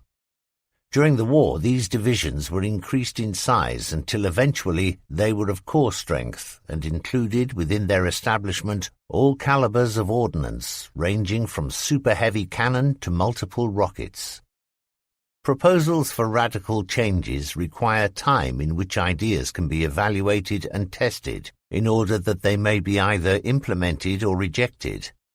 Unknown to the Red Army, the time which remained to them was limited, and it might have been better not to have attempted such dramatic conversions, or to have started them on a small scale, for it was risky to have begun such changes in a force which was numerically the largest army in the world. The annual contingent of conscripts was between 600,000 and 750,000 men each year. The field army had a strength of 151 infantry divisions, 32 cavalry divisions, and 38 mechanized brigades, and behind that vast array there stood 3 stages of reservist soldiers, and then the reservoir of men in the occupied areas who would one day form the partisan armies. The military might of Russia, numbering many millions of men, was given the task of making itself efficient for war, and of bringing itself up to modern standards less than a year before the war began with Germany. Numbers by themselves are insufficient. A modern army needs weapons to help it towards victory, and behind the Red Army stood an armaments industry with its roots based in a tradition of craftsmanship and excellence of design. The inventive genius of the Russian people had produced, during the years of the great industrialization programs, men whose revolutionary weapon designs, once approved and taken into production, brought forth arms and vehicles which were to lead the world. In the field of tank design, for example, there can be no dispute that the T-34 was the finest armoured fighting vehicle of the Second World War, and that it was run a close second by the KV, both of which were initially armed with the 7.6-centimetre tank gun. All 3 were the products of the expansion of industry which took place in the late 20s and early 30s. To increase the infantryman's firepower, it was decided to issue machine pistols, which in the 1930s were coming into fashion with continental armies. The first product, that of V.A. Degtyaryov, took the circular 71-round magazine designed by a Finn, included parts from the German 1928 Schmeiser, and these pieces, together with the products of his own mind, resulted in the PPD-34, which was in service until the outbreak of war. The PPD was unsuitable for mass production and was expensive to produce. A cheaper and more reliable weapon, the PPSH, was designed by Shpagin, and this very efficient weapon went into production on such a scale that by the end of the war no fewer than 5 million had been manufactured. It became, in effect, the Red Army's trademark. In the field of artillery, one revolutionary concept was that of rocket propulsion, and the BM-13, designed by Kostakov and battle-tested during July 1941, passed into battle to be known by the Russians as Katyusha, and by the Germans as the Stalin organ. Max Simon's report remarks that trucks with this weapon's simple framework had been captured, but that the significance of the frames had not been appreciated for some time. In anti-tank artillery, Ivanov and Grabin designed the 7.6-centimetre anti-tank gun, without doubt the most efficient tank killer of its time, and one that when captured was used by German anti-tank gunners, who preferred it to their own army's less powerful weapons. Backed by this arms industry of immense size and unusual flexibility, the Red Army was well equipped when war came in the summer of 1941. In armor, the figure usually quoted is 20,000 machines, although this figure is qualified by the fact that a great number of these were of the lighter, less well-armed and thinly armored types. These had been so long in service that many of them were in workshops or undergoing servicing when the German attack came, so that the front-line strength of the Red Army in armored fighting vehicles was perhaps less than 12,000 vehicles. The great mass of the Red Army's divisions was deployed in the western half of the Soviet Union and in special military districts along the common frontier with Germany and the other nations of the West. It cannot be claimed that the deployment was well thought out, but it must be conceded that it was an army in a stage of transition, and one whose political leader was determined not to make any move that would give Hitler a reason to attack the Union. In obedience to Stalin's order not to be provocative, some divisions were deployed more than 40 kilometers from the border, while in the vital Brest-Litovsk sector, the armored divisions attached to the 10th Army were dispersed in training camps in Bielorussia. Thus, in the last remaining weeks of peace, the Red Army, while maintaining an outwardly peaceful and non-provocative stance, was desperately building itself up.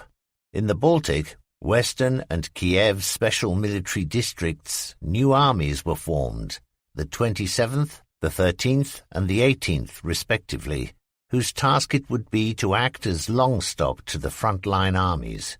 Millions of Russian soldiers were under arms. Thousands of tanks, aircraft, and guns stood ready to defend Soviet territory. The army was strong and well equipped, but from an hierarchical point of view, the purges of 1937 to 39 had removed the most capable officers from the highest echelons of command, and now their offices were filled with men either unsuited to or untrained for the great responsibilities which were to be thrust upon them.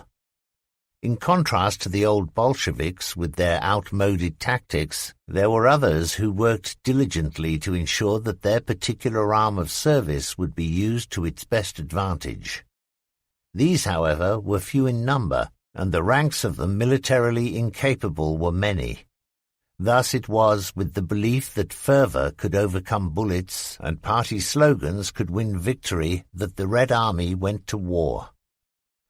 The party dictated the strategies and the policies, so that the initial deployment of the field army, following the orders of Joseph Stalin, gave to the attacking Germans the opportunity to encircle, capture, and destroy huge armies of Russian soldiers with only minimal effort. The great defeats suffered by the Red Army in the first disastrous campaigns reduced the number of men under arms in Western Russia to less than 2.5 million. This brought about a ratio of forces which was favorable to the Germans. But in succeeding years, as more and more Russian men entered the Soviet forces, this ratio was no longer tolerable and placed the German forces under an increasingly heavy strain. As early as November 1942, the increase in Red Army strength was apparent as the number of infantry divisions doubled. The armoured divisions, which had also increased in number, were formed into corps, and although the Red Army had not yet reached that degree of proficiency or that superiority in numbers which would guarantee victory, encouraging progress had been made. True, the failure of the 1941 winter offensive either to smash the German army groups, as Stavka had planned, or to destroy the Hitlerite armies, as the propaganda had claimed that it would, produced a deep decline in morale in the Red Army, for the dogma of revolutionary fervor being sufficient to win victories had been accepted totally by the rank and file. The reorganization of the Red Army, which took place after the halting of that offensive, produced positive results. Unwieldy groupings were cut down so that they could be handled more efficiently by commanders whose grasp was still unsure. Infantry divisions were reduced in size, armoured divisions given greater independence of action, but, above all, the Red Army was no longer tied to the obsolescent concept of holding every foot of Soviet soil to the last. flexibility became the watchword, and a series of local offensives took place to test the new groupings and the new ideas. The Red Army was testing itself for the decisive battles to come. As it grew in strength, so at the same time did the strength of the German army decline, so the ratio of forces became more and more unfavourable to the Germans. In the summer of 1942, the number of Axis divisions on the Eastern Front had risen, 141 in June 1941, 214 in July 1942. But the greatest number of these additional formations were not German, but from countries allied to her. Their scale of equipment was lower, their mobility lower still, and their fighting capabilities frequently suspect.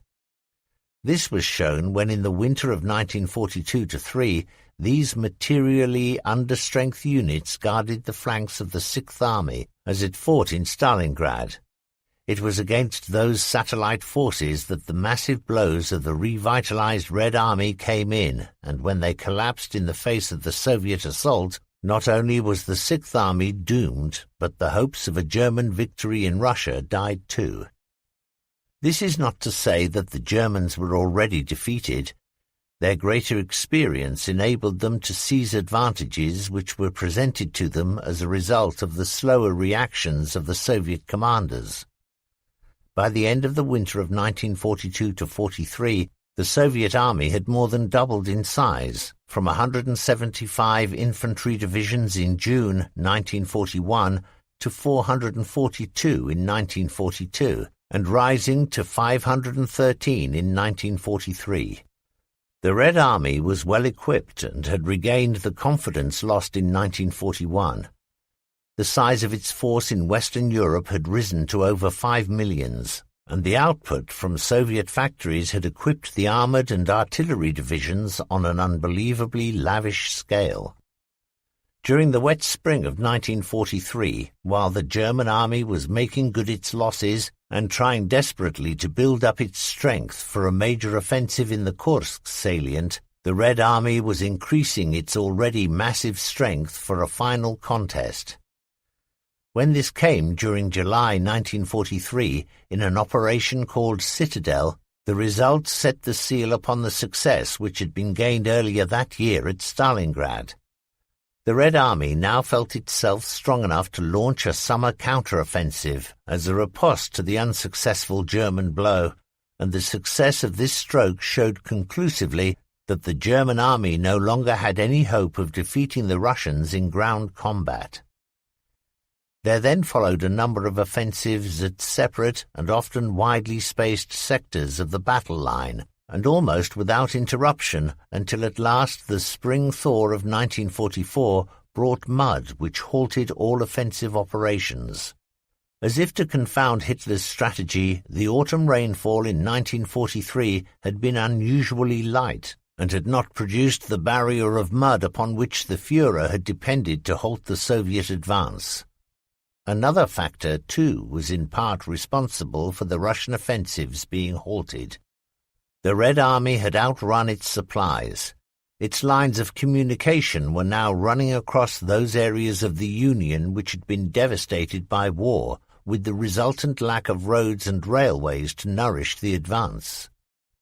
One American correspondent visiting the Russian front at that time described how the soldiers of the Red Army infantry units, passing an artillery ammunition dump on their way up to the line, were each given a shell to carry, in addition to the equipment with which they were burdened.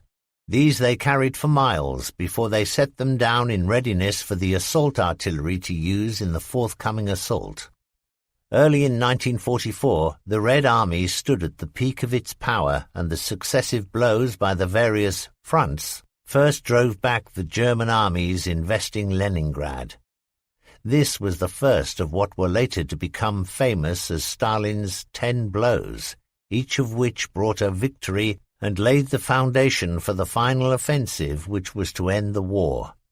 The second of the 10 blows aimed for the liberation of the Ukraine and drove back the forces of Army Groups Centre and South to the borders of Poland and Romania.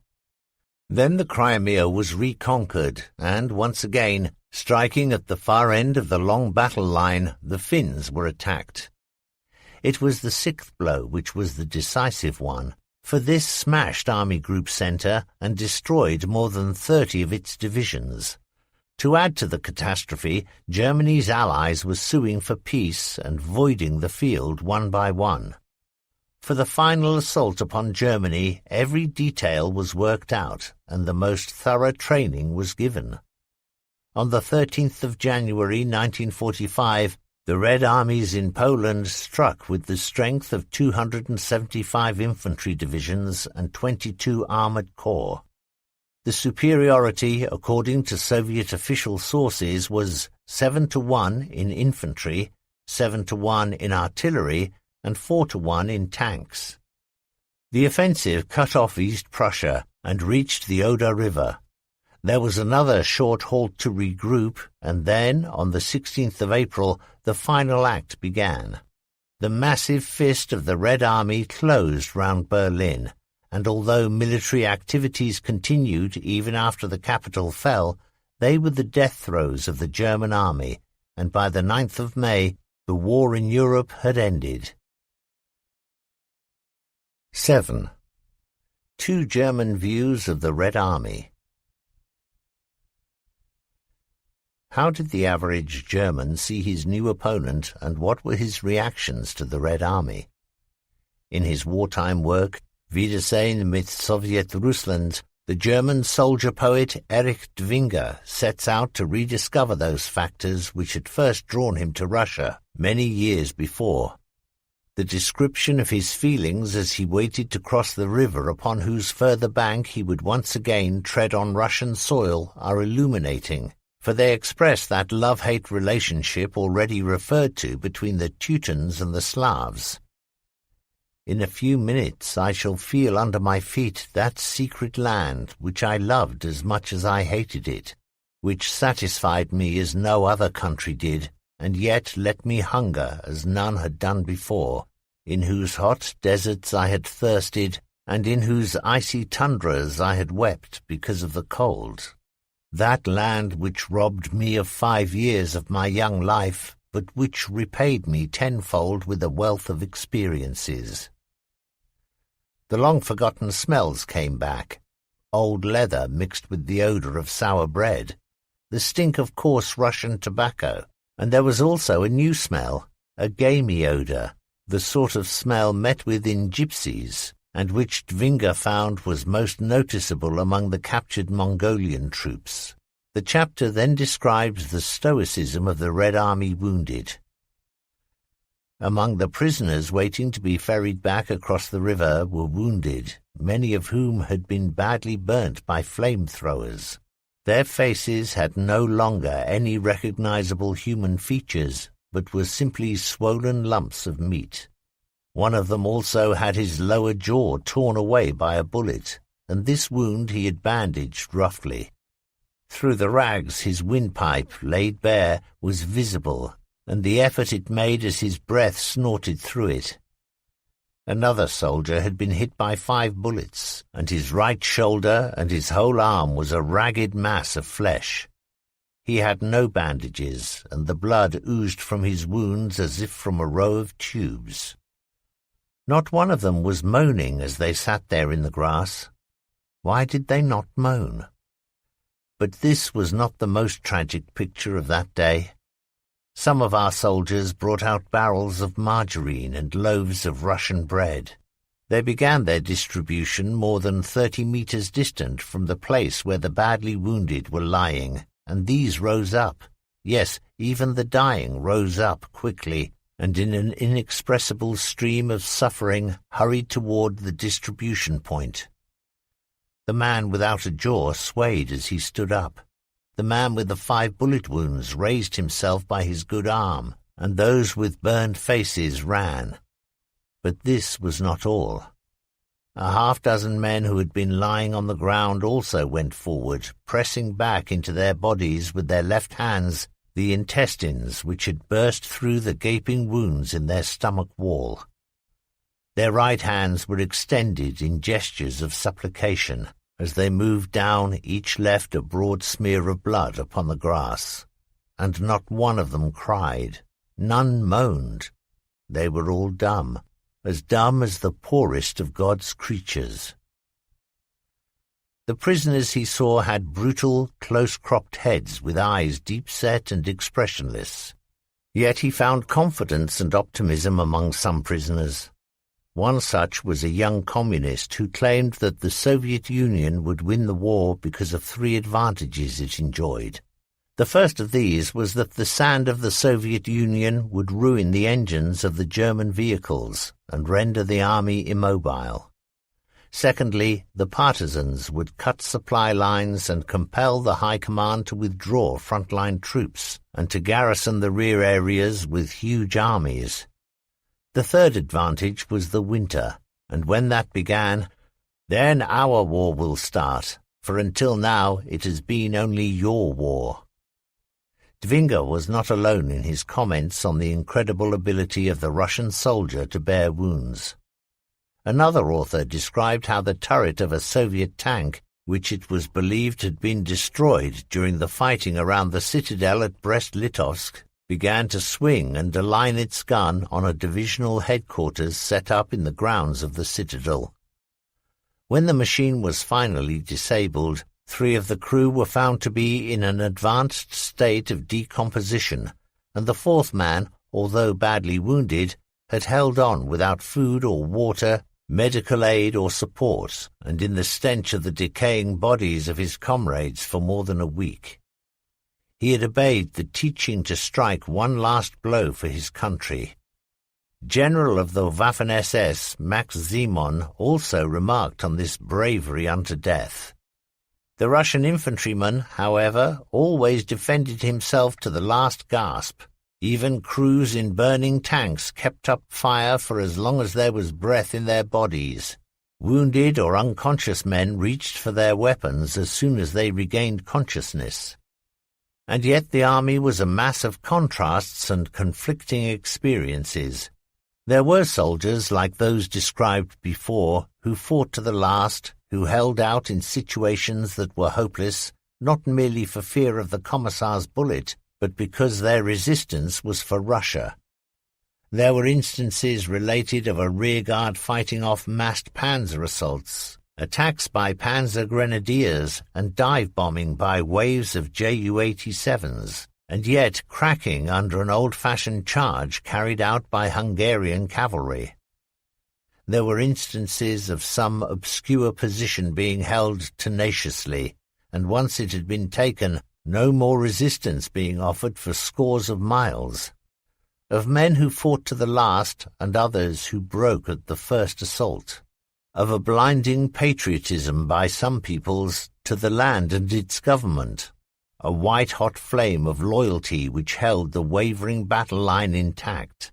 But also of other nations of the Union who welcomed the Germans with open arms, who furnished them with soldiers, horses and supplies, and who fought against their own nation and its political system. It was this land of surprising contrasts that the Germans invaded, a land of unbearably hot summers or abnormally cold winters, of poor roads which could have been kept in good repair by only a small squad of men, only nobody had given the necessary order, a land of frequently proclaimed ideals of freedom and of canals dug by slave labor, a vast empire in which incredible wealth existed side by side with the abject poverty of a sort unknown in Western Europe. It was all a mystery, and it is no wonder that Max Simon expressed the conviction that the German troops were entering into an unknown. His report, edited and summarized in parts, says, "Opinion in the German army frequently represented the Russian soldier as being discontented with the Soviet system, but the Russian infantry defended the Stalin line with great tenacity, and the further we penetrated into Russia, the greater was our astonishment at their powers of resistance, their sniping ability, and excellent defensive tactics. Very soon we had to admit that we were up against a different adversary from the one we had expected. And I believe that this underestimation of the Russian infantry was one of the reasons for the unfortunate course which the campaign in Russia took. The reasons did not lie in terrain and space, nor to the opposition put up by the Air Force or the artillery, nor can mere numbers or weapons have been decisive factors. The ability of the Russian infantry, who fanatically contested every foot of our advance, was the principal, perhaps only, reason. In attack we lost heavily from snipers and mortars, which were more effective than the field artillery. Certainly at the beginning of the campaign, the Soviets did outnumber us in guns, but there was a lack of cooperation with the infantry which nullified this superiority. On the other hand, Russian tanks were from the outset the breastplates of the infantry. In defense of the Red Army, the infantry was remarkable for the way in which they blended into the terrain, and they could dig themselves in an amazingly short time. Their defensive positions were simple and effective. Trenches were discarded to a very great extent, and instead deep, narrow holes were dug, which held 2 or 3 riflemen. Machine guns were skillfully sighted so that dead angles were avoided, and snipers, of whom there were often as many as 40 or 50 in each company, were given the best positions. Trench mortars were available in all calibers, and flamethrowers, often fitted with remote control, were used in conjunction with mortars, so the attacking troops ran into a sea of flames. Well-concealed tanks stood by to take part in counterattacks or were dug in at intervals. This was defense in depth, protected by wire entanglements and numerous minefields, and was a defensive system applied to all kinds of terrain. Russian battlefield discipline was most impressive. German patrols were allowed to penetrate Soviet lines and even to withdraw without having seen anything. Spotter aircraft usually saw nothing of the enemy, who made no movement in their well-camouflaged positions. Experienced German officers driving through a seemingly deserted village would swear that there were neither troops nor inhabitants in the place, but other troops following up would find themselves faced with a fortified position, defended by an infantry regiment, reinforced by all arms. The positions had been so well camouflaged, and the Soviet soldiers had remained so still that the officers, as they drove through, had noticed nothing. However, we soon learnt to detect positions and found that attacks upon the enemy flank or rear were almost always successful, for as soon as an attack developed from an unexpected direction, the Russian system broke down. At the beginning we were not impressed by their attacks, which showed little initiative. They were rule of thumb. Cooperation with the heavy weapons was lacking, and one could sense the absence of flexible leadership. Attacks against our good infantry regiments, still intact and firm in well-prepared positions, met with virtually no success. Usually the main Russian attack was preceded by an artillery preparation lasting several hours. As soon as the artillery fire lengthened, the infantry attack began, supported by armor and snipers, and to the accompaniment of fighter aircraft. If our infantry held its positions until the enemy artillery fire had passed over it, then it could always beat off the first attack. Our intention was always to separate the infantry from the accompanying tanks. Experienced German troops did not bother much about the enemy armor, leaving this to the anti-tank weapons and the special tank-busting teams. Instead, they concentrated on forcing the Russian infantry to go to ground. Red tanks would thereupon halt and open fire to cover the infantry which was digging in. If the armor charged the German positions, they offered a good target to the waiting anti-tank units. Where the Russians effected a penetration, a handful of resolute grenadiers, accompanied by armor and supported by heavy weapons, could destroy the enemy before he had time to exploit his success.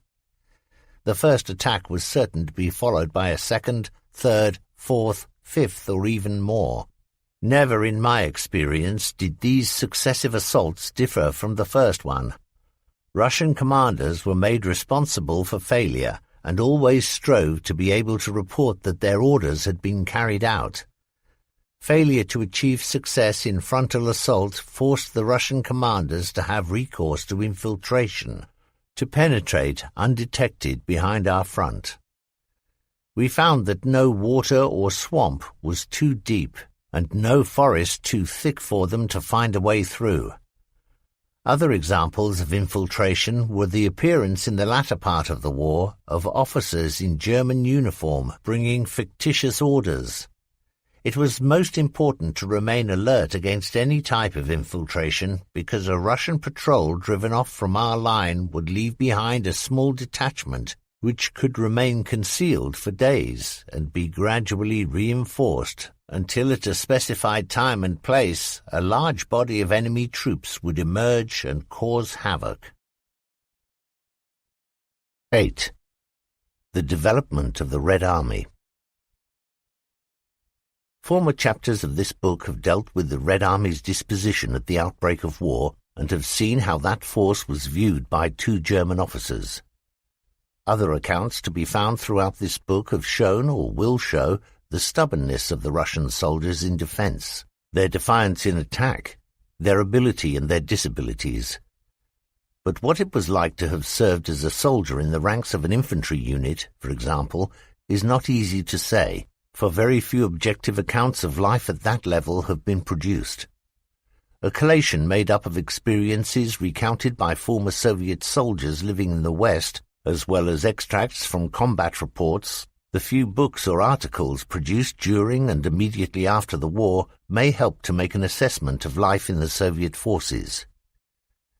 To Western beliefs, the most sinister aspect of service with the Red Army was the presence of an intricate and all-pervading network of spies and informers. Every soldier was expected, indeed was required, to report any dereliction of duty on the part of his subordinates, equals, or superiors. Every man was aware of this system of reporting, and few objected. It was, after all, the way in which it had always been, and oddly enough, this constant vigilance produced a certain comfort, the feeling of being protected. The Red Army also had what was certainly the most savage penal code of any military force in the Western Hemisphere, and this, backed by the passive Slav mentality and the communist ethos, produced an army whose men had a callous indifference to brutality, to suffering, and even to death. The teaching of the Communist Party was that the individual was of little or no significance, and this was no casual theory, but a deliberate policy, which was reinforced and demonstrated at every opportunity. The party demanded the utmost sacrifices from the Russian people, and through the system of informers ensured that these were met in full. According to party dogma, there was an obligation on every Soviet soldier to fight to the death, and to surrender under this harsh code was the equivalent of desertion. Quite frequently, the family of a man who had surrendered or who had deserted to the enemy was held to be politically unreliable and was imprisoned. Insubordination on active service could be met, quite legally, by summary execution carried out on the spot by an officer, and more formal executions were carried out publicly. The Western concept of the liberty of the individual had no counterpart in the Soviet system of things. The individual had no guarantee of any social, political, or moral privileges, nor immunity from the worst excesses of repression. But if there was a contempt for the individual and a widespread repression, there were also splendid parades, glittering medals to be worn, and a sense of community which encouraged a real esprit de corps. To ensure that the soldiers of the Red Army were not inactive during those times when they were not actually engaged in combat, there were frequent lectures dealing with Soviet history and political indoctrination. In addition to these hours of Marx and Lenin, there were drill parades, field training, and maneuvers in which live ammunition was used, and a wide variety of duties carried out. Spare time in which the soldier might wander at leisure or alone was almost unknown, and such behavior was, in fact, considered to be antisocial. The object of training was to instill into the peasant mind a sense of pride in achievement, and there is no doubt that such pride was in fact produced, and that it benefited the whole army. In training, the hours of duty were long, the duty itself monotonous, and the food poor in quality, with kasha, maize porridge for breakfast, and borscht for the midday meal. At evening there was bread with perhaps a pickled cucumber. Of course, on active service, the quality of the food improved, but the type and scale of rations considered essential by Anglo-Saxon soldiers were undreamed-of luxuries. The Russian soldier was encouraged to forage for food to supplement his rations, and needed little in any case to keep him active and fighting fit. It was not only in food that there was a primitive simplicity. The summer uniform was a simple lightweight twill or denim two-piece. Jack boots and a greatcoat together with a cap completed the outfit. The Soviet soldier wore his greatcoat in summer, for he carried no blanket, and this practice of wearing the greatcoat even on the hottest days identified him completely. His winter clothing, by comparison, was well designed, warm and waterproof, and superior to the German in every way, but particularly in the matter of the valenki, or felt boots, which kept the feet warm in the coldest and deepest snow. The winter overcoat was lined, and the winter headdress was of lamb's wool. All in all, the Red Army man in winter uniform was ready to meet the worst cold weather conditions.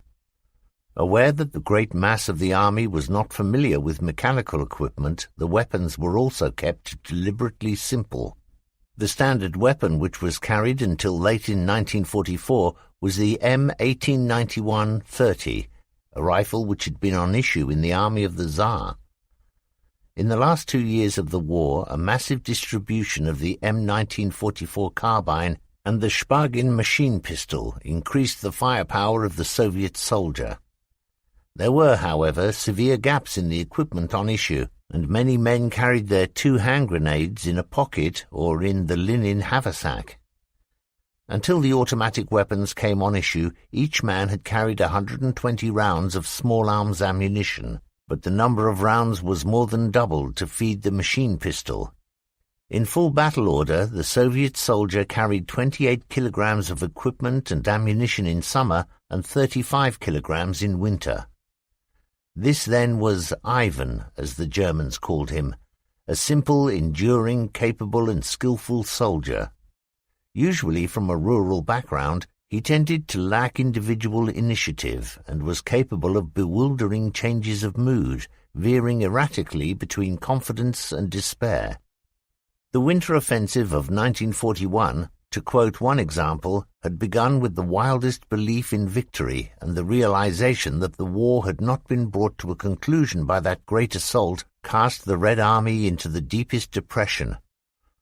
The ability of the Soviet force to absorb losses which would have crippled units of other armies has already been touched upon, but there came a time in the war when the scale of casualties had been so great that conservation of existing units was vital, and new infantry regiments were raised by the most severe recruiting methods.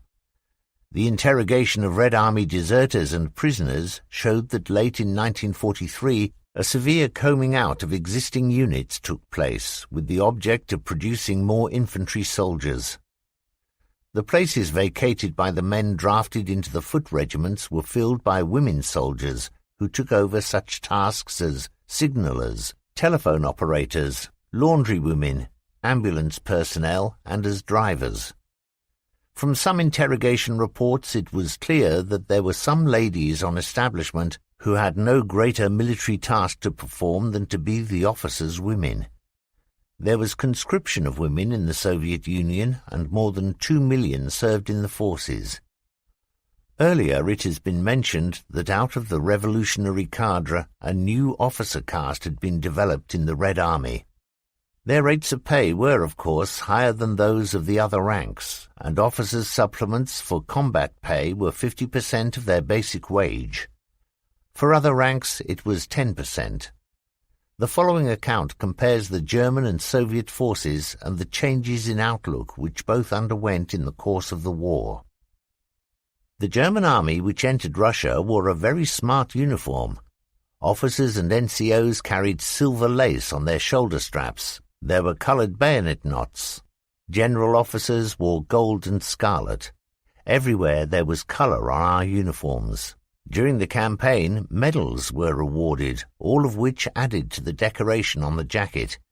There was, for example, the Frozen Meat Order, the nickname given to the medal which was awarded for having fought on the Eastern Front during that first terrible winter.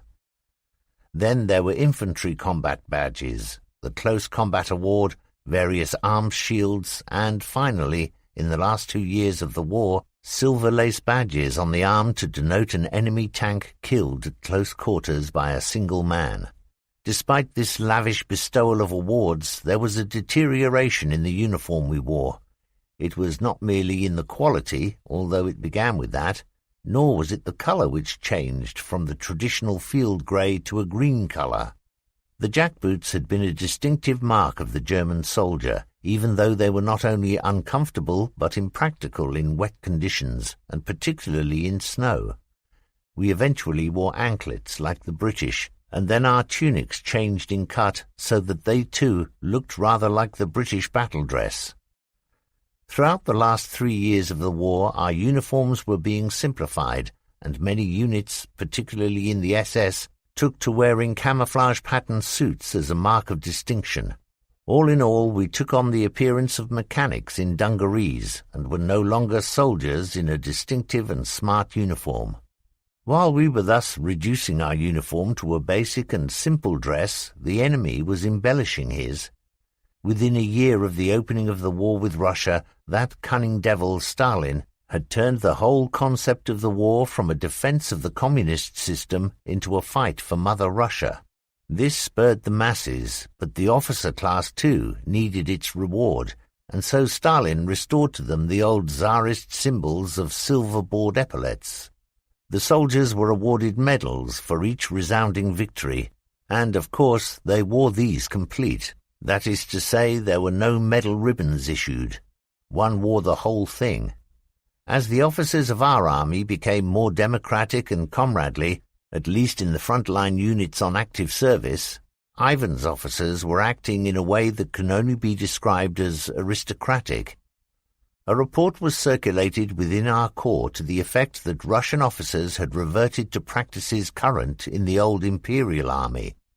A Guards infantry division, so the translation of an original Russian document said, had established an officers' association which held courts of honor on fellow officers, had opened an officers' club and restaurant, entrance to which was restricted to commissioned ranks only, and any officer who appeared in the club or restaurant had to conform to very strict rules on dress, behavior, and deportment. The traditions of the old corps of officers were reintroduced, and an officer's uniform, so the document said, was like the regimental colour, an object of honour. All these things would have been unthinkable in revolutionary days. It was peacetime Potsdam all over again, and then, of course, officers had a higher percentage of supplement to their basic salary when on active service. If the reports sent to the German police authorities in the last months of the war can be believed, the behaviour of those same officers differed greatly from the high ideals which the document had set out. The reports, which were collected and then disseminated to local authorities, spoke of acts of criminal violence in the provinces of Prussia, Silesia, and Saxony in the late winter and the early spring of 1945. In most cases, officers, some of them of senior rank, instigated the acts of rape and pillage which were a feature of the Soviet occupation of the early days. There were stories of mass rape, the execution of males, the forcible conscription of women into labour battalions, and the deportation of whole villages.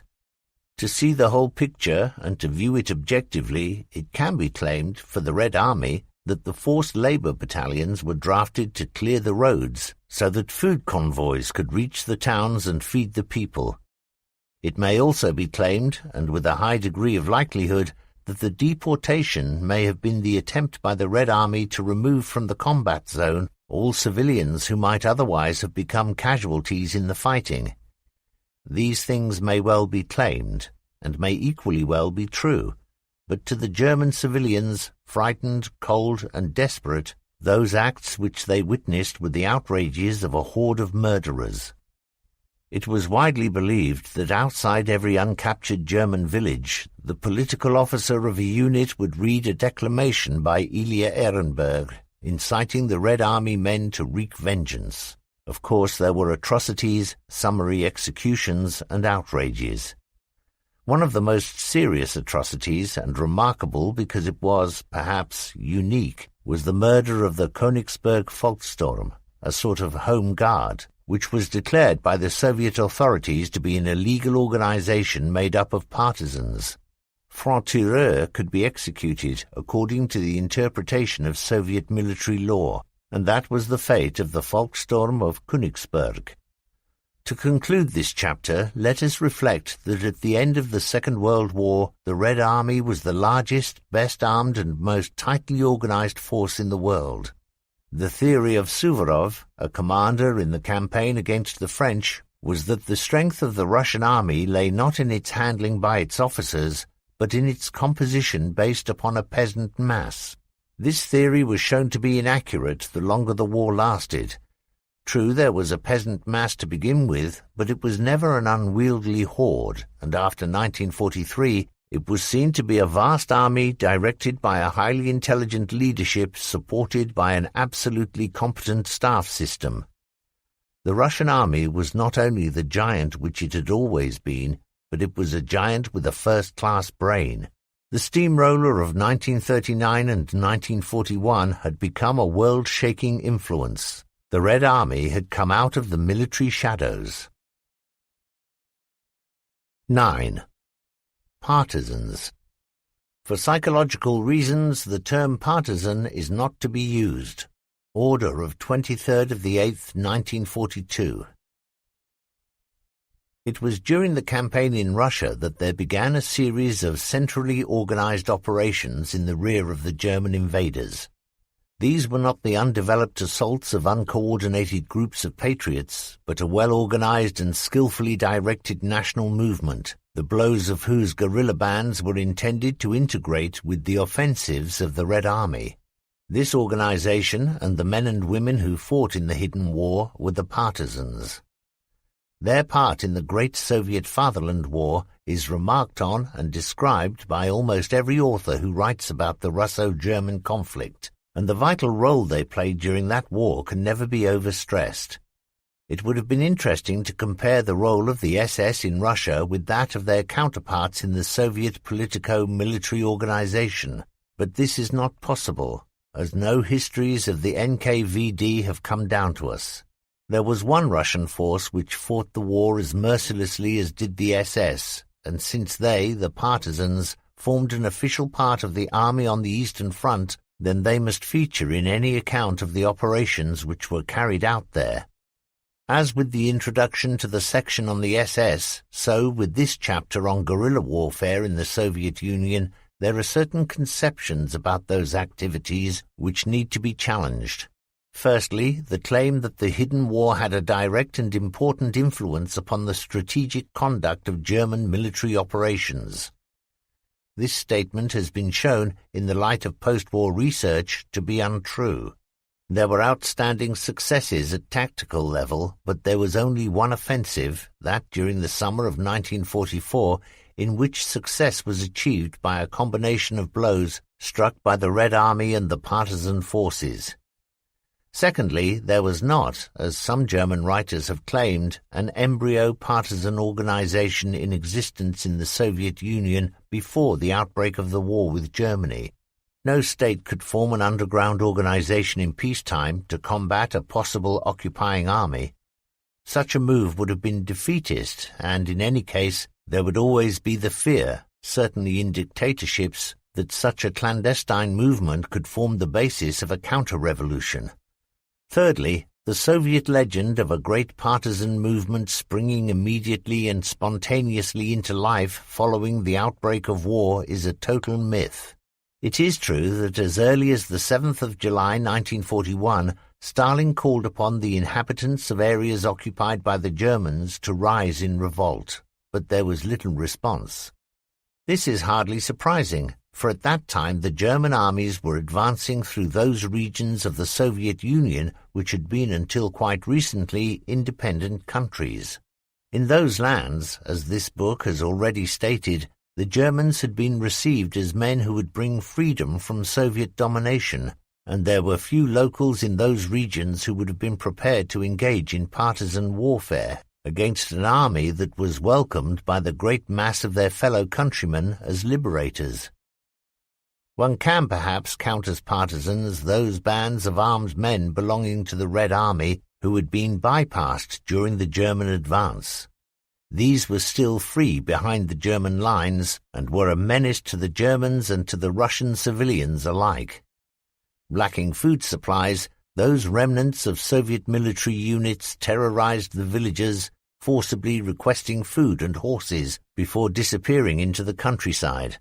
To defend their homes and their supplies against such depredations, many villagers joined a German-run militia armed with rifles and light machine guns, or else led anti-insurgent sweeps to uncover guerrilla hiding places.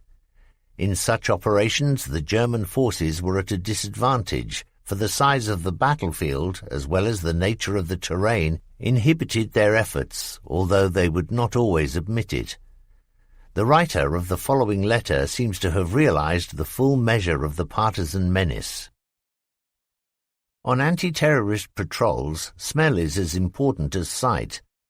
The Russians smoke a coarse tobacco, mohorka, and the stink of it hangs about their positions, particularly at dawn or late evening. Some of the partisan commanders soak themselves in cheap scent. They probably think it keeps down the lice, and this can be smelt downwind for some distance, as can human sweat and the smell of horses. We usually have men at the front of our patrols who are non-smokers, for they have a better sense of smell than the rest of us. Those, too, who were foresters or gamekeepers back home have marvelous powers of observation and look for telltale signs of the bandits. Sometimes we take dogs, but these are not reliable. I think that these Soviet hounds have anti-German feelings because of the things they do. The best trackers are the local Russians who have enlisted with us. In the early months of the fighting, our general put the fear of death into the locals because they supported the partisans. Since then, a great number work for us against them. They have to. The lives of their loved ones, the whole of their future is bound up with us. They can divine where a Soviet group is hidden in the swamps and can lead us to it. They are not always trustworthy. Some Cossack battalions are said to have gone over to the bandits and Hiwis, Russians who had volunteered to work with the German military, who deserted and went over to the Red Army, told us, when they were recaptured, that they had only volunteered to work for us so as to escape and rejoin the Reds.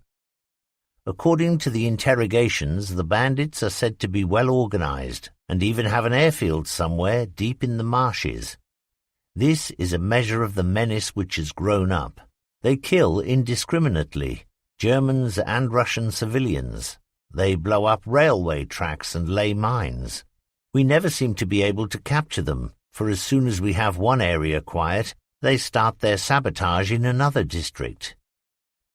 The German anti-partisan patrols seldom penetrated deep into the dense forests, and some reports talk of German units considering anti-guerrilla operations as a sort of relaxation after long periods in the line.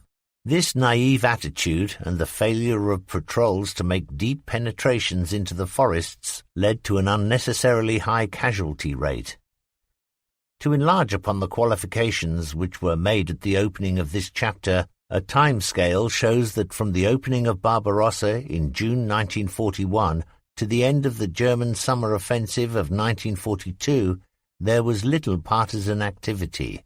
Between the winter offensive of 1942 until the German army was driven from the Soviet Union late in 1944, there was a sharp increase in such operations, and many of them were on a massive scale.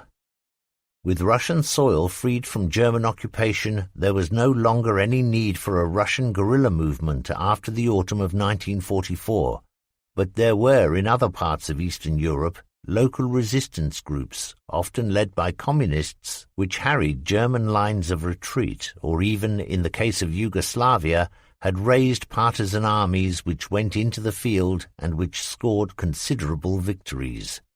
In those months of little anti-German activity, railway lines were left unguarded, and only at such vital points as bridges were there sentries.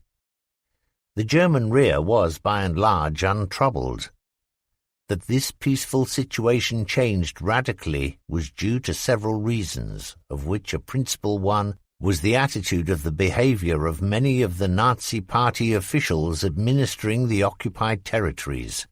The program of repression which those men carried out against peoples whom they considered to be subhuman forced many otherwise passive Russians into the arms of the partisans. With this increase in its strength, the undercover movement became more active.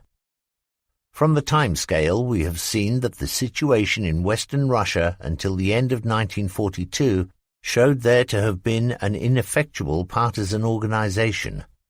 This had been directed by the party from remote Moscow, while partisan units in the field had been locally formed. These local leaders resented the arrival of officers from central headquarters, whose ideas on the action to be taken did not always accord with the tactical situation, and who accused the local men of lack of moral fibre. Some of those complaining outsiders did not live long. The peasants, of course, longed only for the chance to carry on farming, and resented supplying food to the partisan groups or the scattered bands of soldiers who dared not return to the Red Army for fear of being punished as deserters, and who feared to surrender to the Germans in case they were tried as guerrillas and shot. As the war progressed, regular and direct contact was established between the homeland and the bands which had amalgamated to form units of brigade size. Next, the partisans sought out the scattered Red Army groups whose men were still living the life of bandits, and if argument failed to win over these trained but undirected military units, then punitive raids were mounted to destroy them. There was not enough food to supply bandits as well as freedom fighters. With those marauders eliminated, a victory for which the guerrilla forces could claim all the credit, the peasants were no longer subject to bandit pressures and could supply the partisans. The forests hid the underground army. The peasants fed it, and from the big country came the weapons and orders which controlled it.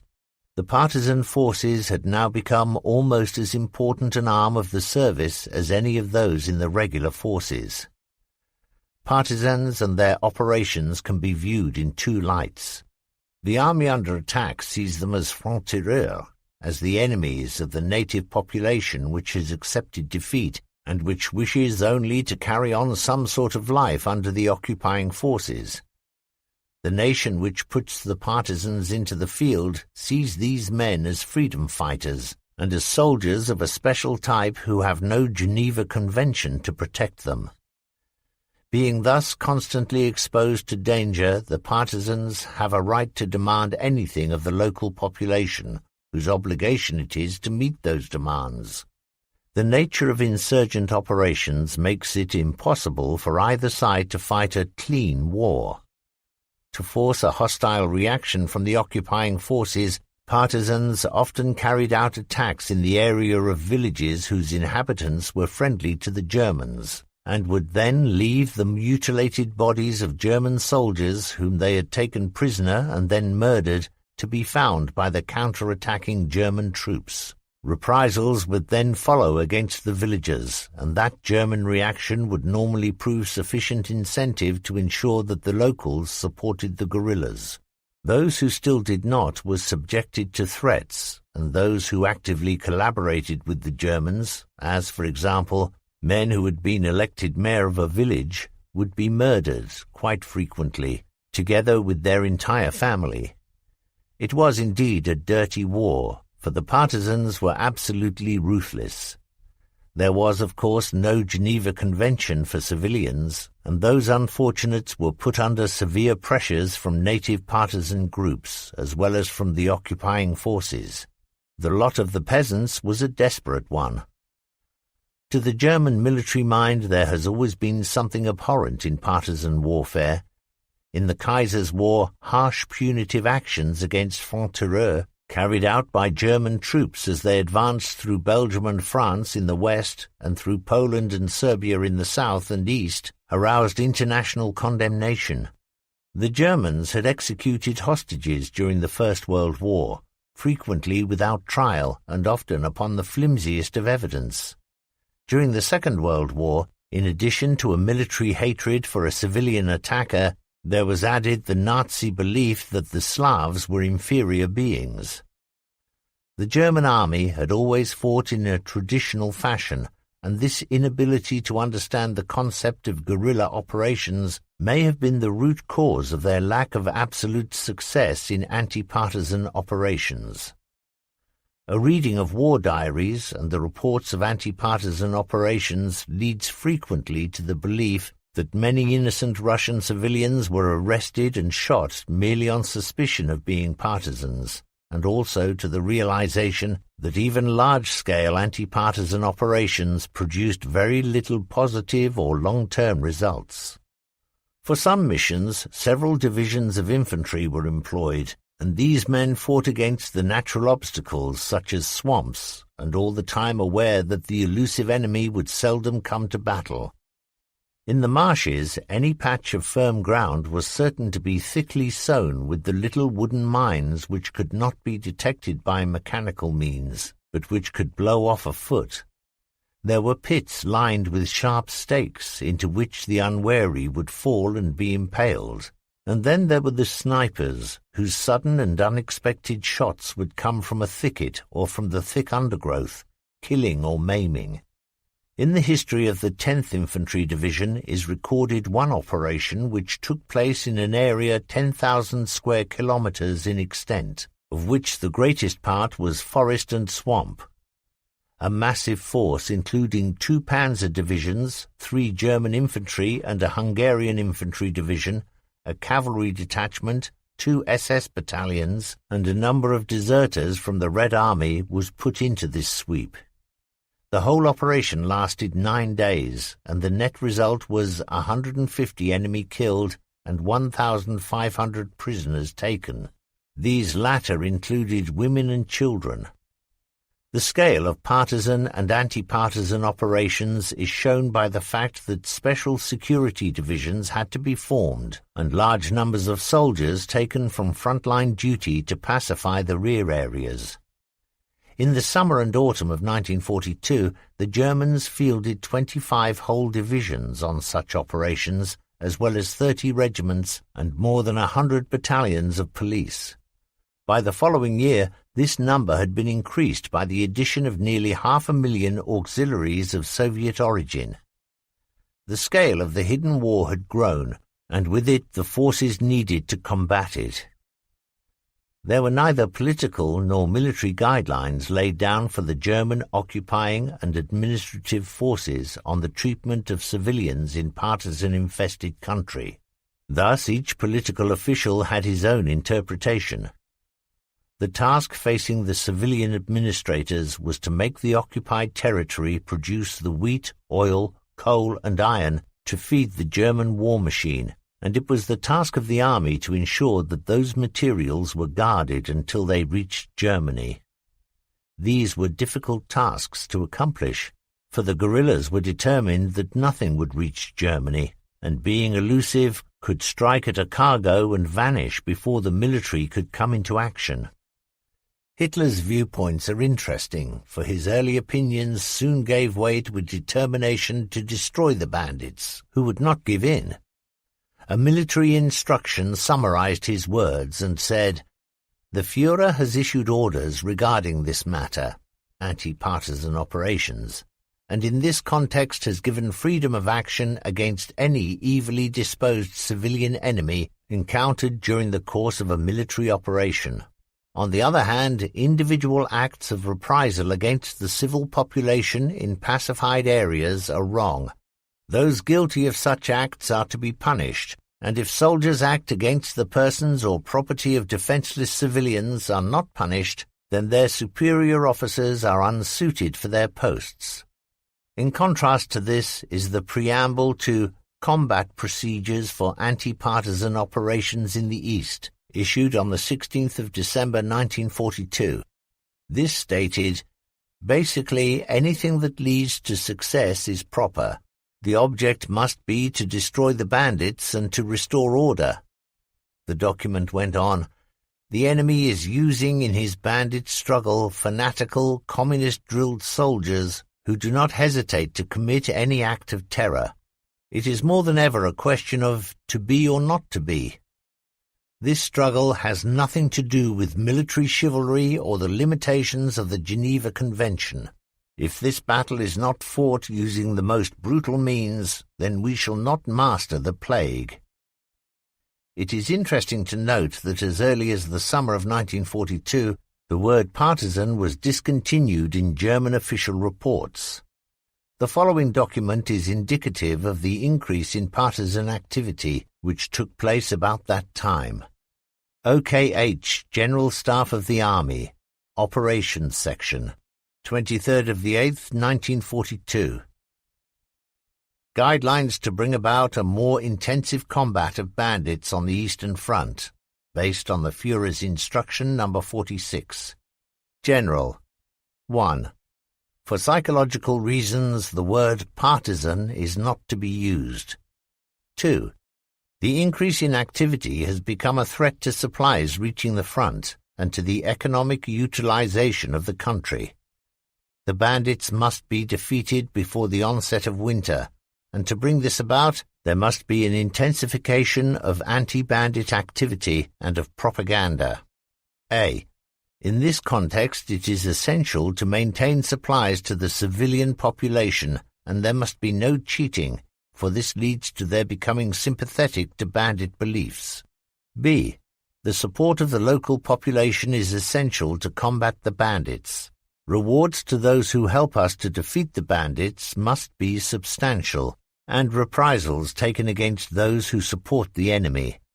An intimate relationship with the civilians in German employment is to be avoided, for even though the mass of the population is anti-communist, there are still some who will be informers and agents. The areas of delineation are: the SS is responsible in the Reichskommissariat, the rear areas, while the Army has the responsibility for security in the operations area. Police units which may be employed in the area of operations will be under Army control. All party organizations, such as the Reichsarbeitsdienst, the German Labour Corps, will be armed. In bandit-infested areas there must be no German who does not take part actively in the battle against the bandits. Acting in the belief that they were following Hitler's directive, some officers found the simple solution to partisan attack. The province or area was depopulated, all livestock confiscated, the men deported to Germany as prisoners of war, and the women employed to work in German factories. Any civilians remaining in the region were fed from central food depots, so that the partisan forces could not be nourished. Goering's laconic explanation for the fact that such moves would do economic harm to the region was, "It is unnecessary to pay any attention to the point of agricultural production being paralyzed, for this has already been halted in the bandit areas." Among more moderate voices was that of Wunderbach-Zelewski, who, in his role as director of anti-partisan operations, wrote that the ruthless destruction of the bandits should not entail the extermination of all human life in infested areas. The concentration of a workforce was, according to him, vitally important for German industry, and he even offered opportunities for former partisans to work in Germany, thus releasing a German worker for active service with the forces. Many of the senior military commanders were also opposed to the total seizure of all food, livestock and essential products from the farmers, and they reacted vigorously against offenders through courts-martial. German soldiers who had carried out acts of revenge, as a result of which Russian civilians had been killed, were tried and sentenced to death. The ideas of such senior commanders were set out in local orders, and the GOC of one rear area wrote, It is important to realize that we need the Russians more than ever to help in the tasks of reconstruction, as well as to collaborate with us against the bandits. It is not the Russian people who are our enemy, but Bolshevism. Livestock must be handed back. It is not the duty of our soldiers to plunder the country. Our objective must be to win the trust of the population. It was one thing to view these considerations objectively in a rear area, but it was something else when they were considered from the viewpoint of a man engaged in bitter fighting against the partisans.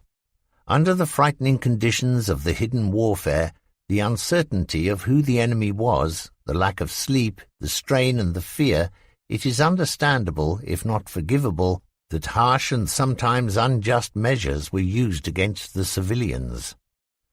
One operation which had severe repercussions in German military circles was Cottbus, an action carried out during the period from the middle of May to the 21st of June 1943.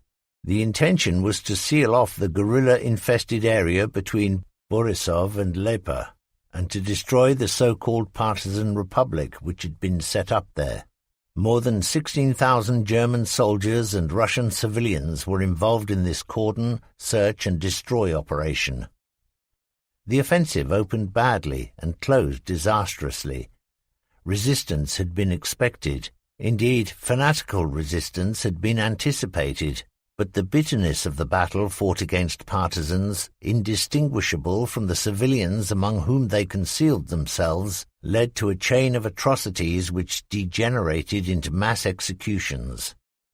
The insurgents were particularly active in the laying of mines along supply routes, and one of the unlawful measures taken by the German forces to clear those was to drive groups of civilians along and across the suspected area. The numbers of those killed as a result of the explosions were between 2,000 and 3,000. After this repressive action, a report written by Kuba, General Commissar for White Russia, commented that enemy casualties were given as 13,000, and yet only 950 rifles had been taken as booty. His conclusion was that 90% of the enemy dead had been unarmed. Viewing the development of the Russian partisan movement from its beginning with isolated and uncoordinated bands into a national organization, it may be claimed that initially this growth had less to do with party organization or direction than with the reaction of the Russian population to the repressive acts of the German authorities, such as that described before. When this civilian movement began to swing away from supporting the Germans towards helping the Soviets, the Communist Party exploited and led this disaffection so skillfully that by the end of 1942 the guerrillas controlled wide regions and there were no-go areas for the German forces, some of which extended up to 150 kilometers in length, and within which partisan bases had been established. An example of how secure the guerrillas considered themselves to be from German attack was that when an operation was mounted by the 6th Infantry Division in the area of Bryansk during the summer of 1943, a partisan base was captured which contained more than 300 living quarters, over 200 field fortifications and 100 pillboxes. In areas which the partisan forces held in strength, they laid out airstrips to land by night the transport machines from Soviet territory bringing in arms, food, medical supplies, and advisors. One great morale factor was that badly wounded partisans were no longer given the coup de grace to prevent them falling alive into German hands, but were removed by air from the little country and evacuated into Russia proper. Luftwaffe pilots all carried maps on which were marked in red circles the partisan-held areas. By the middle of 1943, the number and area of those circled regions behind the German lines had increased, and many were marked with numbers. These indicated the minimum height at which it was safe to overfly those sectors, for some partisan groups had been issued with anti-aircraft guns. It was a long way removed from the early days of the war, when Luftwaffe pilots had been given religious pictures or packets of salt to pay the peasants to guide them to safety. It was stated in the opening paragraph of this section that guerrilla war had no significant effect upon German military operations. This may be true, but of more significance was the psychological effect upon every German soldier who fought in Russia. The knowledge that the enemy was everywhere. The German telephone system was tapped, and there were many instances reported of officers demanding to speak, for example, with von Kluge, who were answered by a voice which said in bad German, "Kluge, Kluge kaputt, Germans kaputt, soon you kaputt." The shock effect of such an interruption can best be imagined. Militarily, it may not have won a battle, but the knowledge that somewhere nearby was a Russian listening to all conversations was unnerving. The derailment of trains by blowing up the track. One section suffered more than 1,200 explosions, did not seriously affect the flow of supplies to the front, but those acts of sabotage served to remind the Germans that although they may have controlled the railway during the day, the night belonged to the partisans. To combat these acts of sabotage against the railway lines, the Germans cleared the ground on either side of the permanent way, up to a distance of about 400 meters, cutting down all trees and removing undergrowth. In place of the lonely sentry boxes of 1941, a system of blockhouses was set up, small forts set on tall towers, from whose eminence German sentries could monitor the movement along the railway lines.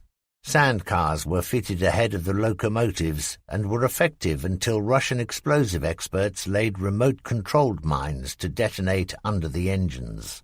Another means of beating the partisan groups was to send convoys of trains along a sector with one train in sight of another, and all heavily escorted by armed troops. German infantry patrols went out by day, sweeping the ground on either side of the tracks, but returned at night to leave the world to the guerrilla who laid mines, blew up more sections of the track, or, if the partisan forces were strong enough, attacked the individual blockhouses. An interesting fact which emerges from a study of documents dealing with insurgent forces and their opponents is the presence of such partisan groups not merely in German-occupied Russia, but also on Soviet territory. Some of these anti-Soviet groups were made up of men whose regions had been overrun by the Germans and then recaptured by the Red Army.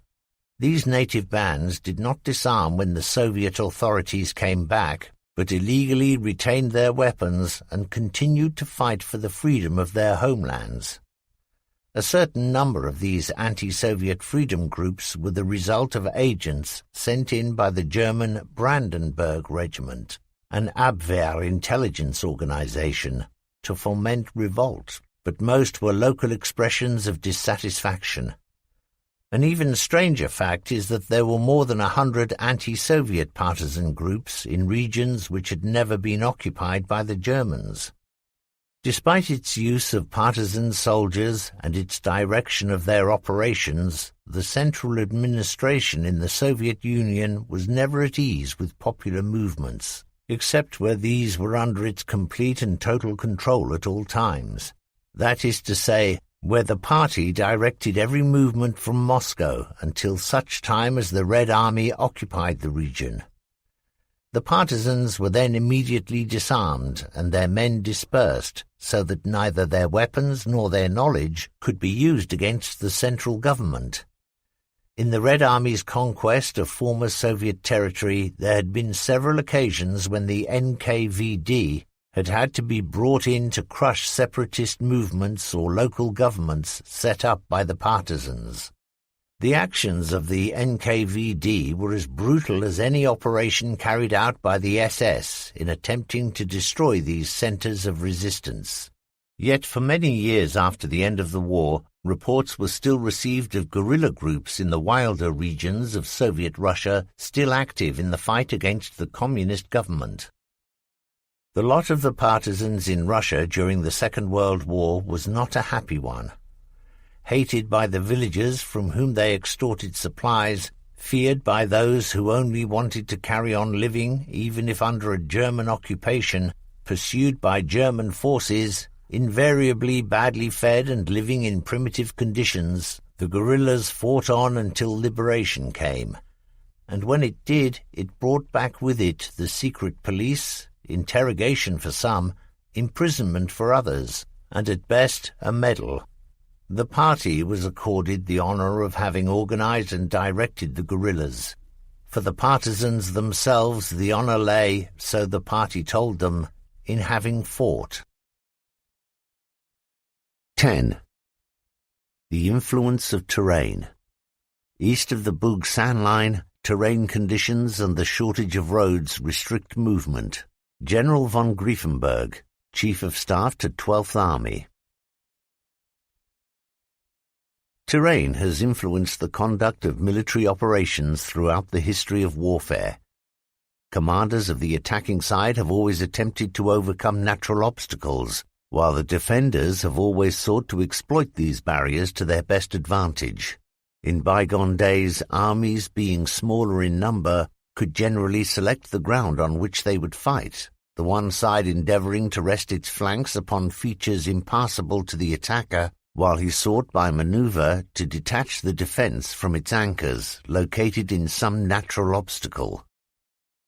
The employment of mass armies in both world wars destroyed the art of maneuver.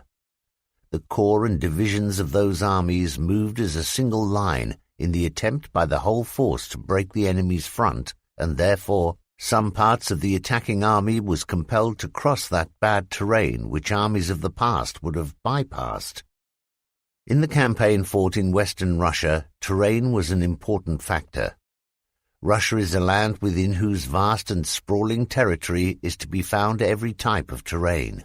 Thus it contains the icy, snowy regions of the polar circle, hot, dry, sandy deserts, fertile steppes as well as swamps, extensive forests, seemingly unending expanses of flat plain, and high mountain ranges. This section of the book is concerned not with the terrain in vast reaches of the Union, but only with those regions which were touched by the fury of the Second World War.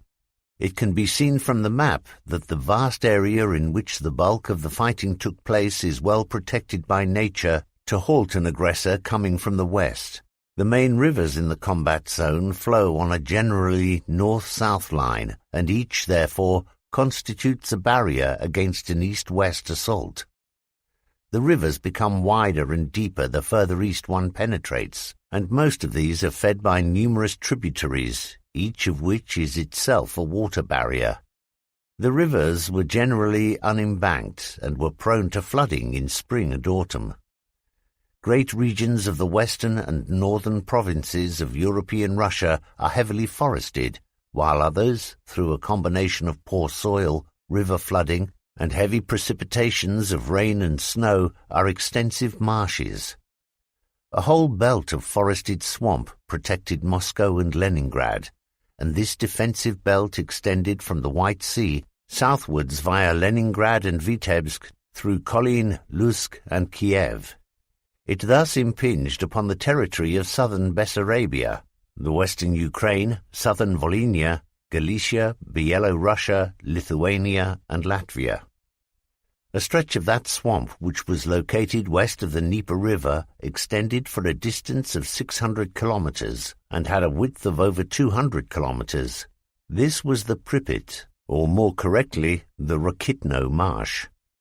By a bitter twist, the Pripyat River, which traverses the swamp, is the only major watercourse in western Russia which flows in a generally east-west direction. The whole area was poor in west-east communications and depended upon a small number of roads radiating from Warsaw or East Prussia and going through narrow corridors of land to the principal cities of the Soviet Union. South of the Great Marsh lay eastern Galicia. This was a less heavily forested region but had even fewer roads, and farther south still lay the open steppe country of the Ukraine. If terrain was an important factor in the campaign in western Russia, then of crucial importance to the success of the whole strategy of the war was the problem of the Pripyat Marsh. Planning for the new war was very strongly influenced by the problem which it set, for it would not only form a natural obstacle to the eastward movement of the German army, but would divide Army Group Centre from Army Group South for the whole of the first stage of the operation. Not until the army groups had advanced more than 600 kilometers into the Soviet Union could they unite and form a single force on the eastern side of the Great Marsh. Accepting that the principal intention of the first offensive was the destruction of the Red Army in a rapid succession of hammer blows west of the Dnieper River, then some solution must be found which would neutralize the problem of the Pripyat Marsh. One question was whether it would be safe for the German army to bypass the whole area, leaving it to be cleared at leisure after the main body had gone on to fight the decisive battles. It was accepted at the outset that the marsh would divide the battle line, and thus there would have to be fought two uncoordinated battles, one to the north of and the other to the south of the marsh. The Army Group boundary ran along the Pripyat River, and thus gave to the Army Group South the greater area to clear. Despite this, OKW insisted that the maximum effort to defeat the Red Army would be made to the north of the swamp, for the intention was to gain the land bridge from Smolensk, an area which gave access across the tributaries of four of the major river barriers. Jumping-off points would then have been gained from which the second stage of the campaign could begin. High Command was prepared to take a calculated risk in starting the second stage without having cleared the marsh, for it was accepted that weak and bypassed Soviet forces would threaten the supply routes. But in the interests of the overall plan, these attacks would have to be accepted. The planners appreciated that progress through the swamp would be slower for those corps fighting in that region than for the formations battling towards the jump-off areas, but the inner corps would have to keep the advance flowing, for a loss of impetus would mean the loss of the military initiative. The opening offensives of the new war demonstrated how faulty had been the German staff appreciations of Soviet reactions. Contrary to Hitler's belief, the Pripyat Marsh presented an acute problem, and the terrain factor, allied to the fanatical defense put up by the Fifth Red Army, soon showed that the calculated risk which OKW had taken was not likely to succeed. The enemy in the marshes would have to be dealt with if the assault was to continue. Russian resistance and their counterattacks caused the German Sixth Army to be diverted from its main line of advance towards the Dnieper, and this deflection opened a gap between that army's infantry divisions and the mechanized units of the 1st Panzer Group. Attempts by troops of each force to maintain contact had the effect of slowing the rate of advance of the corps forming the left wing of Army Group South to an average of 11 kilometers per day. Halder's diary entry for the 25th of June, Panzer Group 1 and 6th Army are advancing slowly and are suffering considerable losses, shows how, as early as the first week of the campaign, the plan had been confounded. The Pripyat Marsh had become a running ulcer in the German side. It was, for the early and scattered partisan bands, a refuge, a barrier to German anti-insurgent operations in summer, but a bridge which the Russians could cross in winter. It was later to become the impregnable guerrilla citadel, from whose security the partisan bands could strike and disrupt almost at will. The Führer Directive No. 33, issued on the 19th of July, hinted that the original intention of Operation Barbarossa had failed. The Red Army had not been defeated west of the Dnieper. Part of this directive stated, "The object of the immediate operation is to prevent the enemy from withdrawing important forces beyond the Dnieper and to destroy these." The words betrayed the failure of the plan, and even though it seemed as if the first phase of Barbarossa might have been thought to be completed, when some weeks later German armies were menacing Leningrad, Moscow and Kiev, it was all illusion. The problem of the Pripyat Marsh remained unsolved, and even if great encirclement battles had been fought and Moscow was only 300 kilometers distant, the large concentration of Soviet troops in the southern part of the marsh was a problem which remained unsolved and unsolvable. The terrain factor and the effort which had to be put in during those first weeks had absorbed much of the impetus of Operation Barbarossa and had destroyed the German hope of total victory before the onset of winter. Another abnormal terrain factor met with in Western Russia, and one which was to a large extent ignored in the German army's invasion manual, were the vast areas of forest. These were not the tamed and regulated woods and thickets of Western Europe, but great expanses of trees set in a tangled undergrowth, so dense as to give them the name of a European jungle. Some tracts of those forests were at that time untrodden by human foot.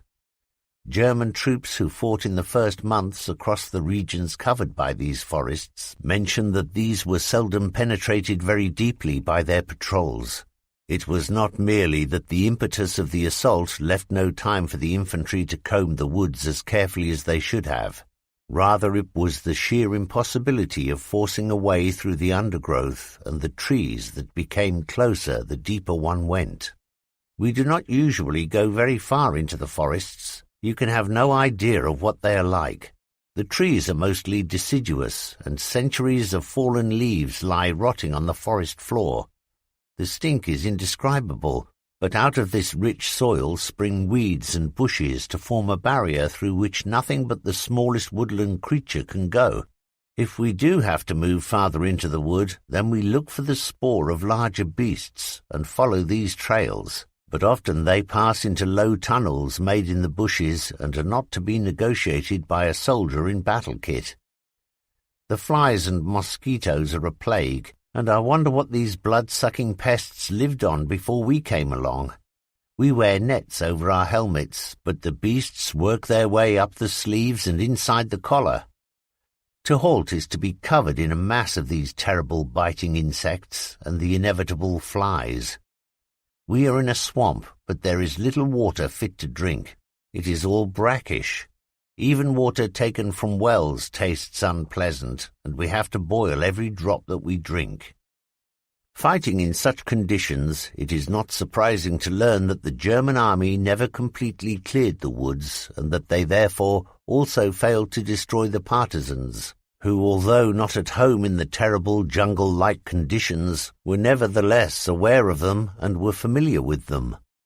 But even they did not penetrate deeper than was absolutely necessary. When German patrols accompanied by armor did make a sweep, Russian wood-fighting tactics were to withdraw deeper into the safety of the trees until the panzers had passed by, and then to re-emerge to engage the follow-up infantry. Inevitably, there was a high casualty rate among the grenadiers, and combats in woods and forests were operations feared by most German soldiers. There were only minor difficulties encountered in the terrain of southern Russia with its open steppes.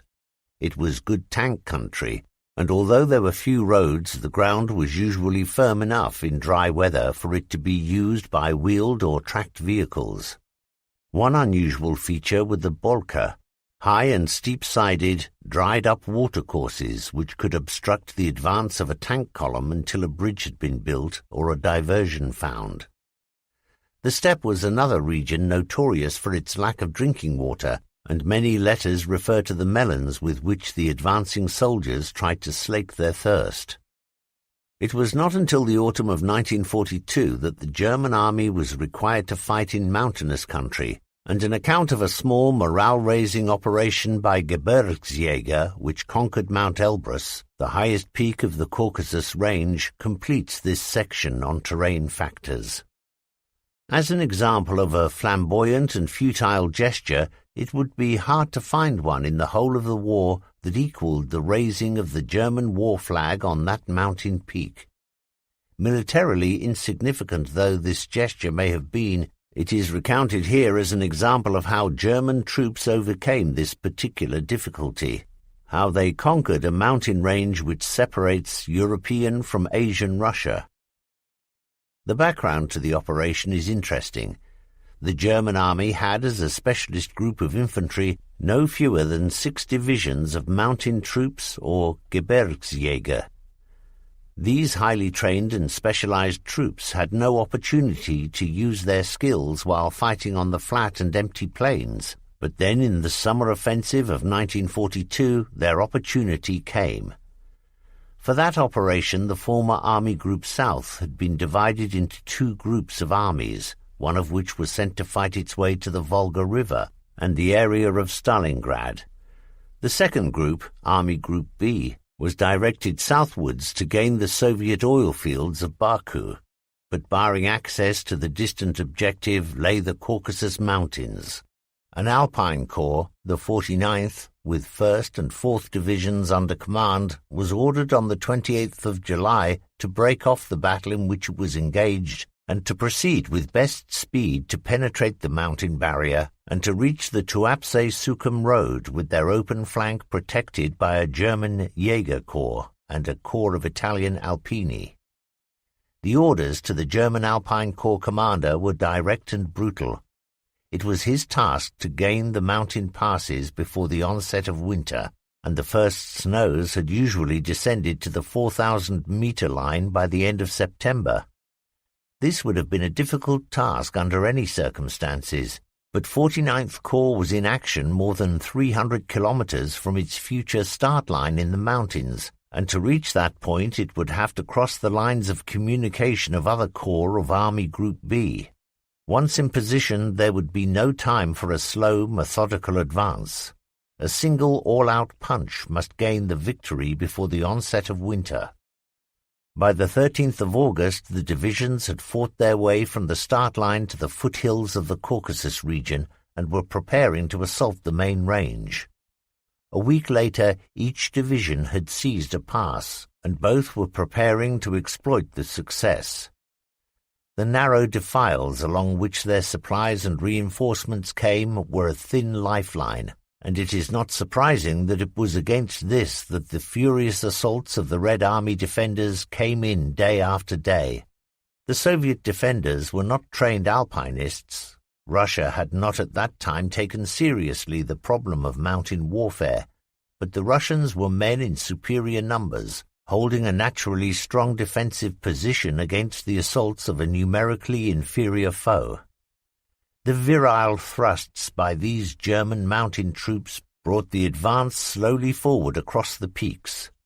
Using rock-climbing techniques and advancing up almost vertical faces, their patrols drove in the Soviet outposts and forced the Red troops back, almost to the exit passes from the mountains.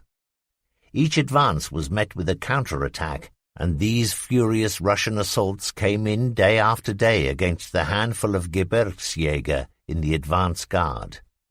Each was repulsed as the slow drive was maintained, but then there was a crisis. Hitler ordered the Italian Alpini Corps to Stalingrad. With the loss of such a major group of trained mountain troops, the difficult task became an impossibility, and 49th Corps was withdrawn to strong defensive positions, which it was intended it should hold until spring, by which time OKW calculated the fighting for the city on the Volga would have ended in a German victory. This was not to be, for the military situation at Stalingrad turned in favor of the Soviets, and after only a short occupation of the gateway to the Baku oil fields, the army group withdrew. It was on the first days of Operation Edelweiss, the drive for the mountain passes, that the 49th Corps commander, Conrad, conceived the idea of repeating that exploit which had crowned the campaign in Greece. But this time the German war flag would not be raised on the summit of Olympus, but on the highest peak of the Caucasus. For the assault, a detachment would be made up of men from both divisions, and on the 8th of August, this special high alpine group was raised by 1st Division. The men from 4th Division joined the group on the 14th of August, and to each man of the selected group the divisional commander gave an eagle's feather as a mark of special distinction. On the evening of the 17th of August, the Grote Assault Group, named after its commander, a captain from 1st Division, began the ascent. By last light the leading roped section had reached the 3,500-metre high Chasen Pass, and as night came on the temperature fell, The men shivered all night long despite their special alpine equipment, sleeping only fitfully. During the night the rest of the High Alpine Company closed up and passed through them to reach the Chocho Pass, where they too bivouacked. On the following morning the next bound was undertaken. The objective for that day was a small hotel which sat on a narrow spit of land between two glacial masses. Close and detailed searching through binoculars showed that the hotel was occupied, and a bold plan for its capture was worked out. One group was ordered to climb past the hotel on the left flank and to lie up in a position ready to open fire, while the group commander intended to walk boldly up to the hotel and demand that it be surrendered. As soon as the covering group was in position, Captain Grote's party moved off with him alone and some distance ahead of the main body. He walked past the astonished sentry and demanded that the 11 men standing in the hotel foyer should surrender to him. He convinced them that the hotel was surrounded, and with their acceptance of his ultimatum, the hotel, a warm and secure base for the forthcoming climb, was in German hands. In the misty morning of the 19th of August, the 100-man-strong group climbed through the thin air where every breath was a physical pain. A sudden snowstorm made the climb so hazardous that the groups were forced to hole up in the hotel until in the dark of another dawn it was safe for 2 groups to set out. They had been climbing for more than 3 hours when a new blizzard struck them, but undeterred, the 2 groups pressed on. A short rest was made in a lonely mountain hut, and then the groups set out, facing the blizzard, a tearing wind which drove ice particles into their faces, and poor visibility, which was reduced to less than 10 meters. The next 2 hours were a path of pain and misery as the climbers covered less than 120 meters in their negotiation of a vertical wall of ice. But at last, with all the groups combining their strength, 3 assault groups were passed onto the summit. At 1100 hours the groups had reached the pinnacle, and suddenly, as the layers of cloud were torn apart by the icy wind, the Gebirgsjäger could see no higher peak in their vicinity. They had conquered the mountain. A sergeant took from his pack the war flag and jammed its staff into a crack in the rock. High on the summit of Mount Elbrus, the red, white, and black flag of the Third Reich opened up in the icy wind. Then the divisional insignia of both 1st and 4th Alpine Divisions were hammered into the rock. One of the highest mountains in the world had been climbed, and even though a Corps war reporter found that they had not in fact reached the true summit, but a peak 67 meters below the real peak, the climb still represented a fine alpinist achievement and was a boost to the morale of the men of the German Alpine divisions. 11. The influence of climate. The effect of climate in Russia is to make things impassable in the mud of spring and autumn, unbearable in the heat of summer, and impossible in the depths of winter. Climate in Russia is a series of natural disasters. General von Griefenberg, Chief of Staff to 12th Army. How did we cope with the abnormal climatic conditions experienced during the winter of 1941-42? Asked my visitor. He had at that time been a lieutenant colonel of the Waffen-SS and had lived through 3 winters of war. Quite simply, we acclimatized quickly. Those who did not died. This answer struck me as so easy, so much the reply of a commander of elite troops recalling, with advantages, the deeds of former days, that I was tempted to reject it. However, from discussions with other survivors of that first winter, it seems that the lieutenant colonel's reply had been tragically true. Life on the Eastern Front during those months was existence at a basic level, a reversion to a primitive lifestyle, and those who could not adapt or hold out went under. Nor was this surprising, for with the exception of frontline comradeship to afford a mutual support, each man fought the cold alone, pitting his moral courage, determination, and will to live against the bitterest winter in a century. There had been little preparation made at the highest levels of command to outfit the men in the trenches with the clothing, weapons and food which would enable them to withstand the extreme temperatures. From talks with those who had fought and who had survived, a pattern of experience emerged, common to war, and I decided that rather than quote their stories individually, they could be collated and related as a single narrative account to give an all-round picture of active service life on the Eastern Front and the effects of Russian climate upon it. To many field and general officers it had been obvious as early as the autumn of 1941 that OKH was out of touch with the realities of life as it was lived in the battle area. High Command had not anticipated the problems of mud resulting from the drenching rains, nor had they plans to combat it, and it was clear that the vehicles, equipment and clothing with which the German army was supplied were defective and inferior to those in service with the Red Army. The defects, so apparent in autumn, grew more serious as the colder weather developed. Snow fell as early as the first week of October, and the severe night frosts made it almost impossible for men who were not clad in warm, protective clothing to remain out in the open. No strong line of field fortifications had been constructed into which the army might retire during the coming winter, for the intention at OKW was not to halt the advance but to maintain it. The demand was, as always, to attack, particularly to those divisions and corps which were investing Leningrad or pushing onwards toward Moscow.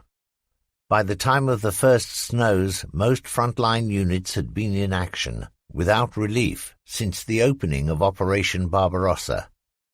The thinness of the German battle line in numbers and the depth of its operational zone made it almost impossible to withdraw whole divisions from the line for resting and refitting. To the physical strain was also added the mental strain of combat without pause, and the men were easy victims to respiratory diseases and frostbite. The type of minor wounds which in summer would have been treated at a regimental field hospital no longer healed quickly and required protracted treatment in base hospitals. Under the double strain of sickness and battle casualties, frontline formations were reduced to the level where companies had the strength of a single strong platoon, nor were sufficient reinforcements being sent forward to replace losses, and those which were received were usually recruits without previous frontline experience, or else soldiers of the regiments returning from convalescence. The casualties in dead, wounded and sick widened the gap between the numbers struck off strength and those coming onto strength, and this shortage of infantry meant inevitably that fewer and fewer men were available to hold the line. Sentry duty came round more frequently as a section of perhaps 10 men was required to hold a trench line formerly covered by 15. Life in the line was an unending grind of guards and patrols. Headquarters staffs demanded information on an almost daily basis, and patrols went out to take a prisoner, to identify the Soviet unit opposite them, or sometimes to subdue the aggressive intentions of the Russian enemy. For the infantry to be able to sleep uninterruptedly for several hours together was a rare luxury. But to be able to sleep until one was rested completely was to yearn for a nirvana denied to the men holding the line. For them there was little rest. Released for a short time from sentry duty or upon returning from patrol, numb with cold, they would stumble into the fug of a primitive dugout, whose air was thick with the choking smoke of the little rifle oil lamps, Hindenburg lights, which were the only source of illumination. Hot food seldom arrived, for dixies of stew sent piping hot from the field kitchens would arrive in the trenches frozen solid after a ported journey of only a kilometre or two. At the beginning of winter, most men had little stoves fueled with solid methylated spirit on which water was heated, but the portering battalions had more important materials to bring forward, and fuel tablets for this simple form of cooking had a low priority. In the musty, raw earth dugout, the bodies of the newly relieved sentries would begin to warm a little, and then there would be the slight stirrings and the first irritations as the lice with which they were infested woke from their own torpor and began to feast. It was out of the question to undress in the cold dugout or pick off and kill the vermin. Nor could there be a change of underclothes, for now every soldier was wearing as much of his clothing, particularly shirts, pants, and vests, as could comfortably fit inside his uniform. To keep warm, it was necessary to wear every piece of clothing, and to supplement the layers of uniform, the dead of both sides were stripped of overcoats, fur hats, and boots, particularly Russian felt boots, which afforded the best protection in snowy conditions. German Army standard-issue jackboots were leather and retained the damp. Constant exposure to the wet caused them to fall apart. Just as there were no changes of underclothes, so there were no socks, and frostbite began for many men when their socks wore out completely, and left between the chilling snow and the bare feet the cold leather of jackboots. As the winter deepened and as new lower extremes of temperature were suffered, sentries had to be changed hourly. There were few men who could hold out even that much, and when the time of the bitterest weather came, this period in the open was reduced to half an hour or even to 15 minutes. Unprotected, the sentries stood with the upper part of the body exposed to the full fury of the elements. The wind was nearly always easterly. When blizzards came, as they did with irritating frequency, the sentinels would stand facing into a driving wind which had gathered its bitter cold from the passage across thousands of kilometers of frozen Siberia, howling across the treeless steppes, and blowing before it a powder snow that hit the unprotected parts of the body with a bitter touch, seeming to pierce the face with 1,000 frozen needles. The force of the wind was such that snow did not fall vertically, but was projected, almost horizontally, in vast obliterating white blankets. The German lookouts, wrapped with mufflers, or the fortunate ones with a captured lambskin cap to cover the head and ears, stared out into the dense white clouds. Goggles to shield the eyes were useless. All too quickly, snow on the eyepieces froze into a mass of solid ice, and an attempt to remove the shields too quickly from the face tore skin and flesh from cheekbones and from the forehead, for the low degrees of frost had the power to weld the goggles to the face in a matter of minutes. Suddenly, and it was always sudden figures who would loom out of the snow, Siberian ski troops appeared, camouflaged in white and inured to sub-zero temperatures. They would sweep across to the trench line to spray sentries with bullets from machine pistols or to hurl grenades before vanishing into the concealing snow clouds, usually before fire could be returned. Or there might be borne on the wind the howling battle cry of the Russian infantry, to meet whose attack the grenadiers, survivors of months of battle, would stream out of the crumbling dugouts to stand ready. With hands cupped over the rifle breeches to keep these from freezing, they would man the firing step until they saw, like phantoms, wraiths, dimly as the whirling snowstorms first exposed and then hid them again, the lines of Soviet infantry coming towards them. Wading slowly through the snow, these advanced line after line. Then would be fought battles of an almost primeval fury. These frantic struggles for a handful of weapon pits would not be proclaimed in OKW communiques which nightly were heralded in heroic fanfares sounded in far-off Berlin. They would be recalled, however, with horror decades later by the men who had fought them. The battles were to hold the line of shallow trenches and primitive shelters which they were occupying. Cold, bare, and miserable though these dugouts were, they represented a sort of warmth, a protection from the wind, and in a sense were home. To be driven from them would mean that the grenadiers would have to retreat to God knows where, and then start again to scrape out other shelters. If the present living conditions were frightful, future prospects, if they were to be forced back, were unspeakable. To defend their little kingdom, each man aimed and fought with a lunatic desperation, with the knowledge always present in his mind that to be wounded and left behind in a retreat was certain death. This was warfare at its most primitive: kill or be killed, survive or die.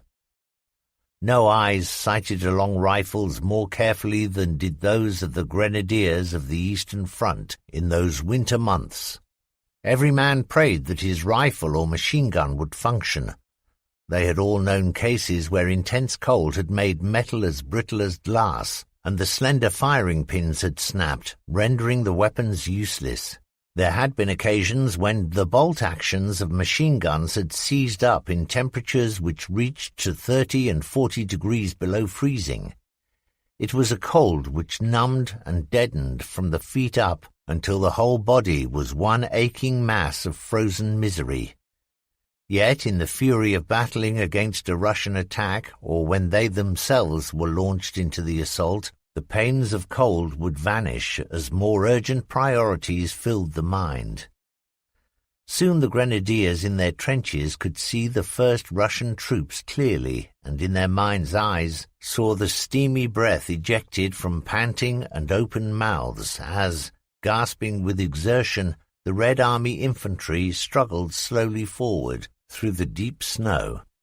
Then the German machine guns alone opened up.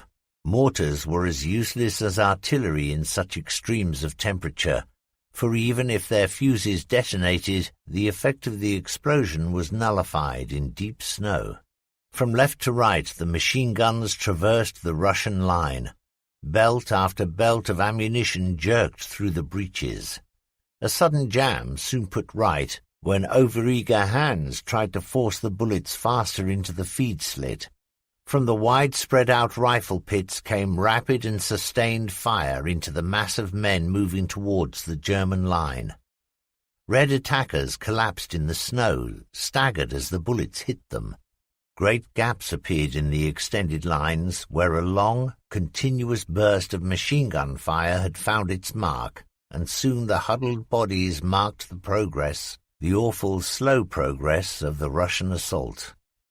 Hand grenades burst with small clouds of black smoke among the ranks of the Soviet soldiers, now almost into the German trenches. Perhaps the first wave of Red troops would be driven back, but before the grenadiers could pause to take breath, a second line would be upon them. This was the testing time. Men sobbed with strain, cursed out loud, screamed in frustration and fury and in mortal fear for their very lives.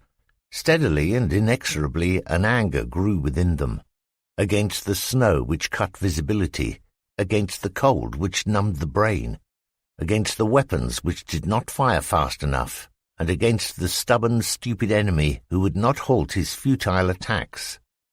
Then as the anger mounted and desperation grew, a lust was born, a lust to destroy the advancing foe. Reeling senses dictated that if one could get rid of them, of enough of them, the war would stop and one could sleep, and sleep in a place where it was warm. Inflamed by this lust, the grenadiers would climb out of the trenches and move forward to close with the attackers. Chests rose and fell with the strain. Eyes stared with fear and hatred. Oaths screamed aloud were torn away by that damnable east wind.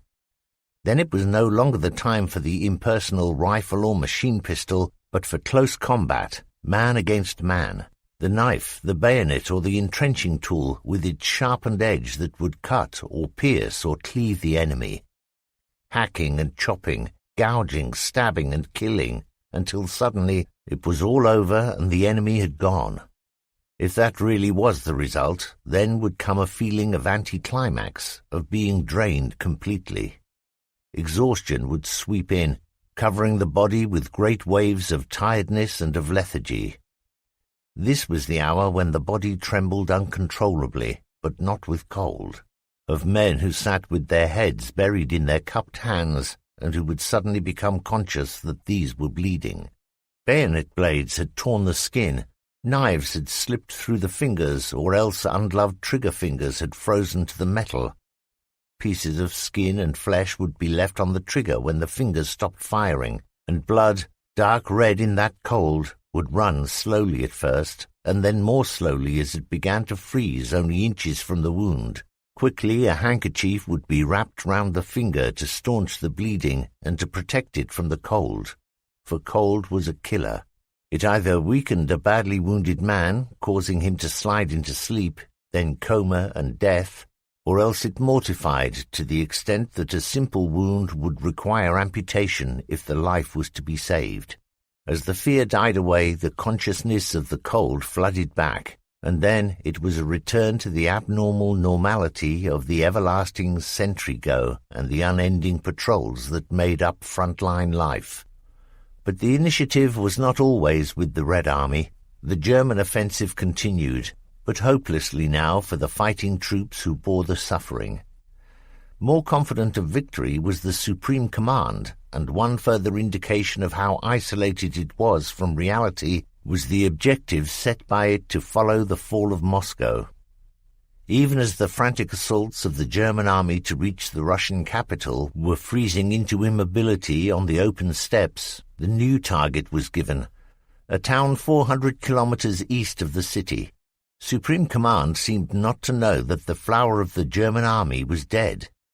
The planners seemed to think that the pins on the map corresponded to divisions at full strength, and allotted to them, accordingly, divisional tasks to accomplish.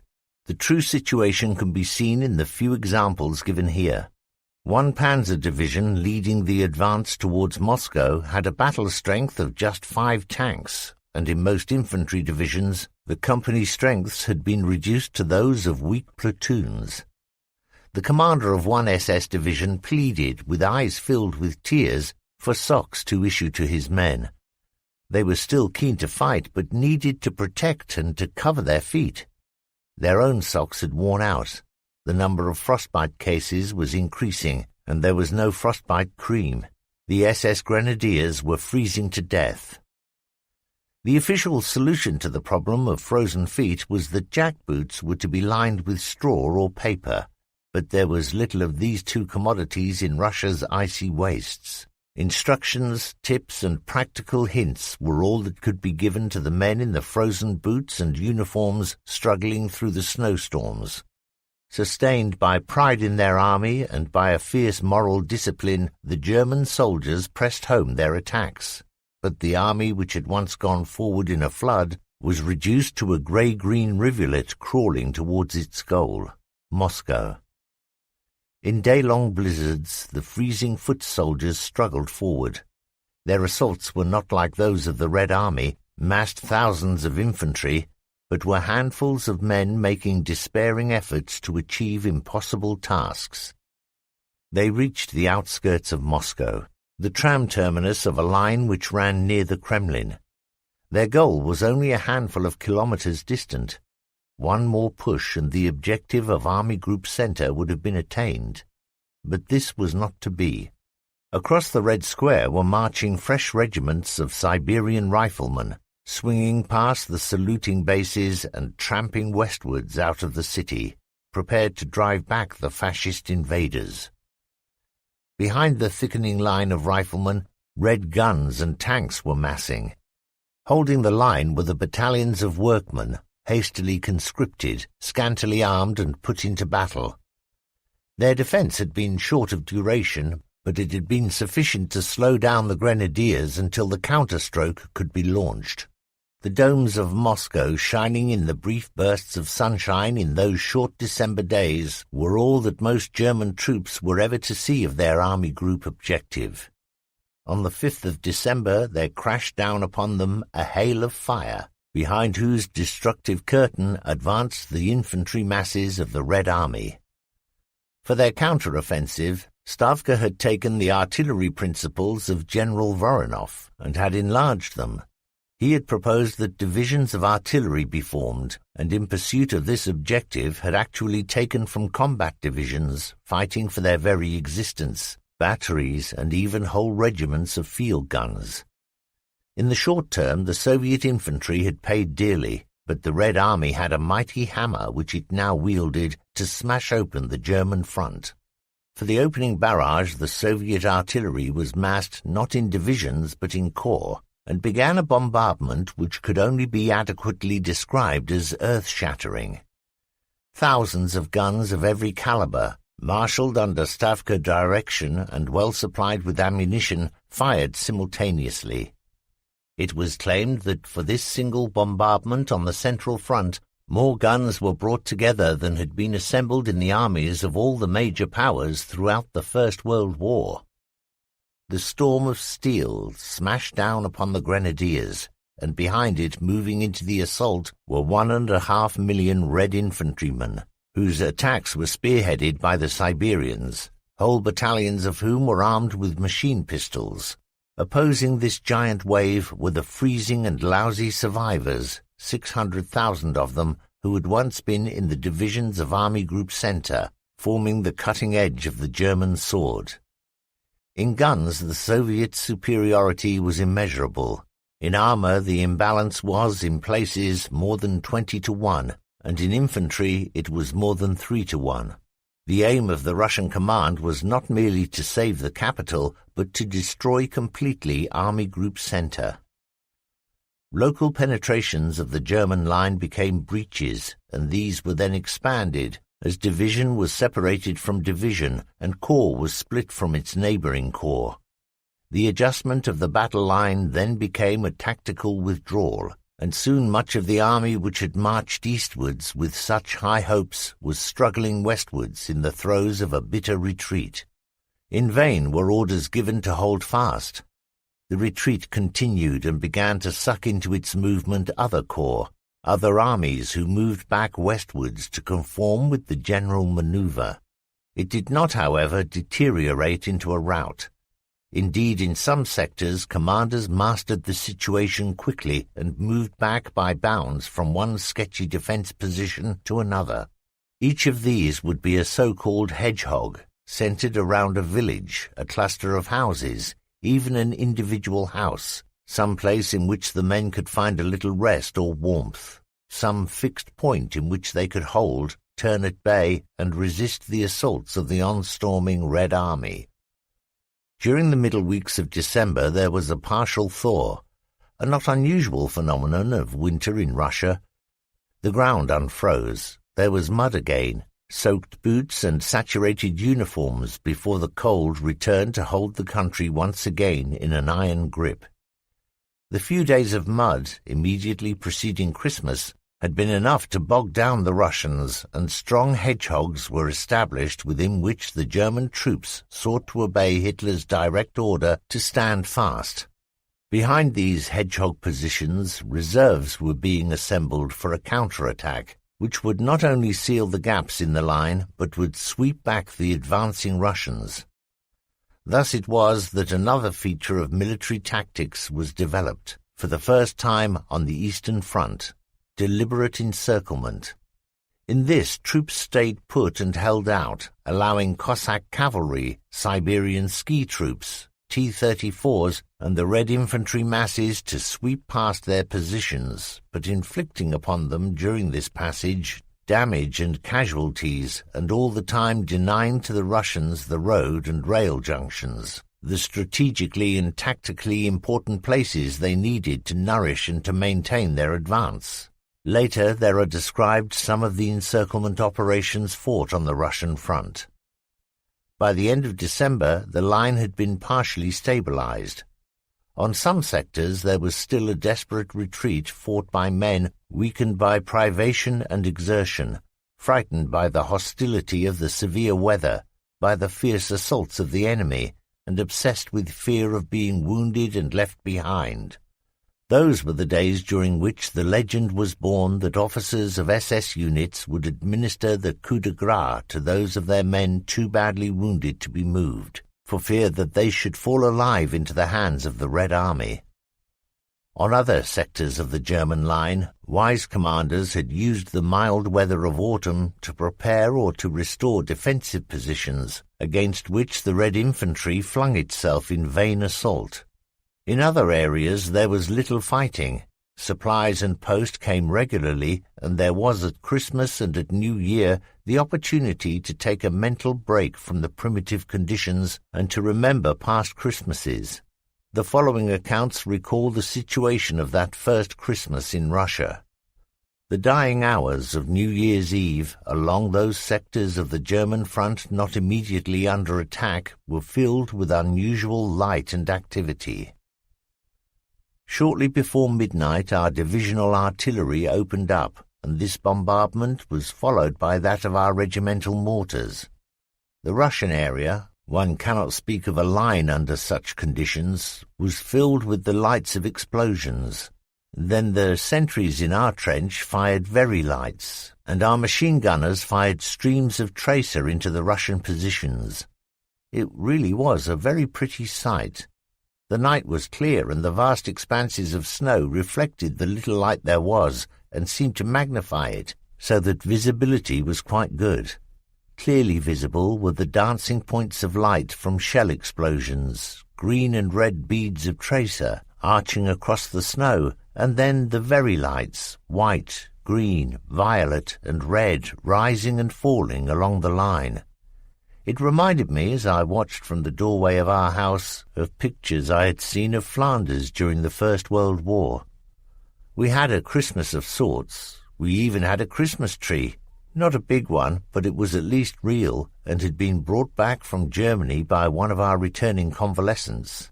The aroma of those few German twigs in this desert was truly a breath of home. There were even a few candles to light when the Colonel came round to wish us a Merry Christmas. We stood around the tree and sang the old familiar German carols. Imagine, if you can, the scene. Apart from our few miserable huts, there was no proper habitation for miles around. We existed in a desert of snow and ice, but within this desolation we had brought our German traditions, our songs and our spirit. It was in situations like that one realized how strong were the bonds of religion and tradition. Like all the married men, I felt the loss of the family more keenly at such times, but it had been for their future that we were in Russia. A deserter told us to expect a heavy attack on Christmas Eve, but there was none, nor on Christmas Day. We, however, sent Ivan a New Year's greeting in steel and high explosive, and we hoped that he enjoyed it. The thin and broken German line allowed the Russian troops and partisans to infiltrate and to send back to the Soviet leaders intelligence on the strength and disposition of the German troops.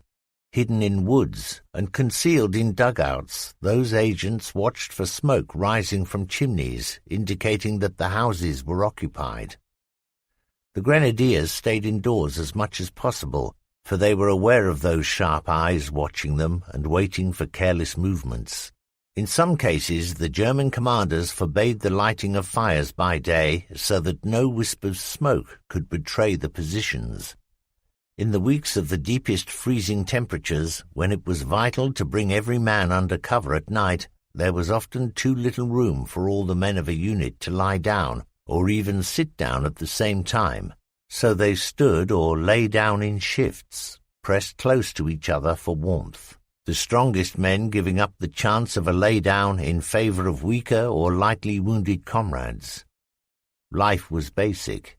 Eat the food, evacuate the food, sleep, guard, fight.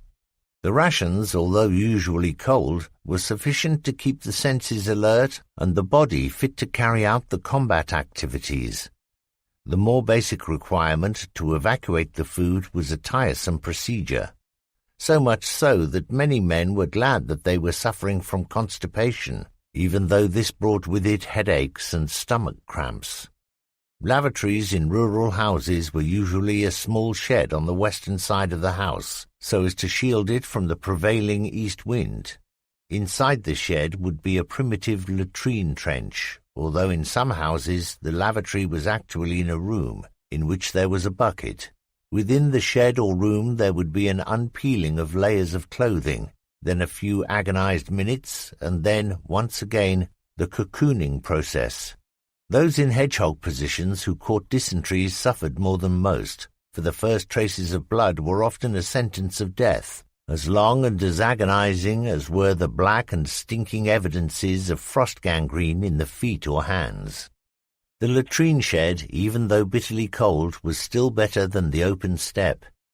The blizzards and the bitter cold seemed to stop most of our natural functions, but when it became necessary, then a ravine, a dip, or even a low snow wall would give that protection from the wind which was essential.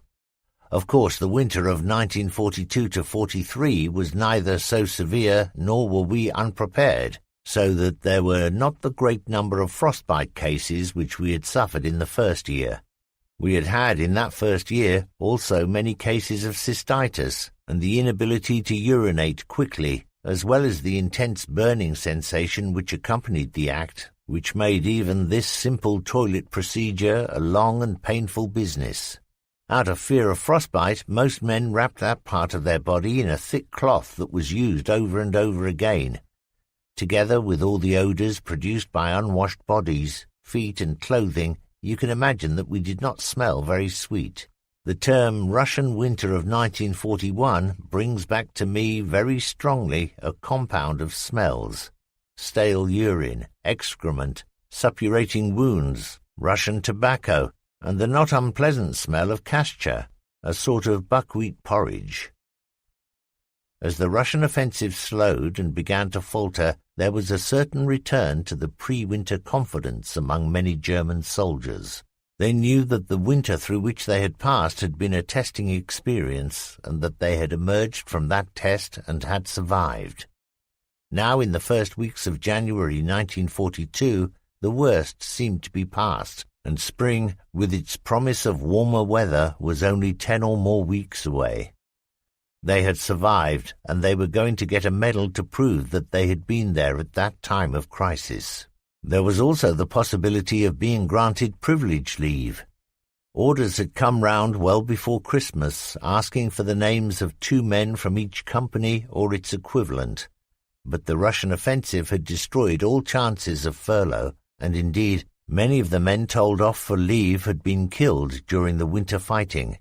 Now leave was being reintroduced, and the lucky men were on the way home. Anglo-Saxon armies go overseas to fight, and it is, therefore, with some surprise that the realization comes that a German soldier on the Eastern Front could travel almost from his trench to his hometown by train. Of course, in reality, it was never quite so easy.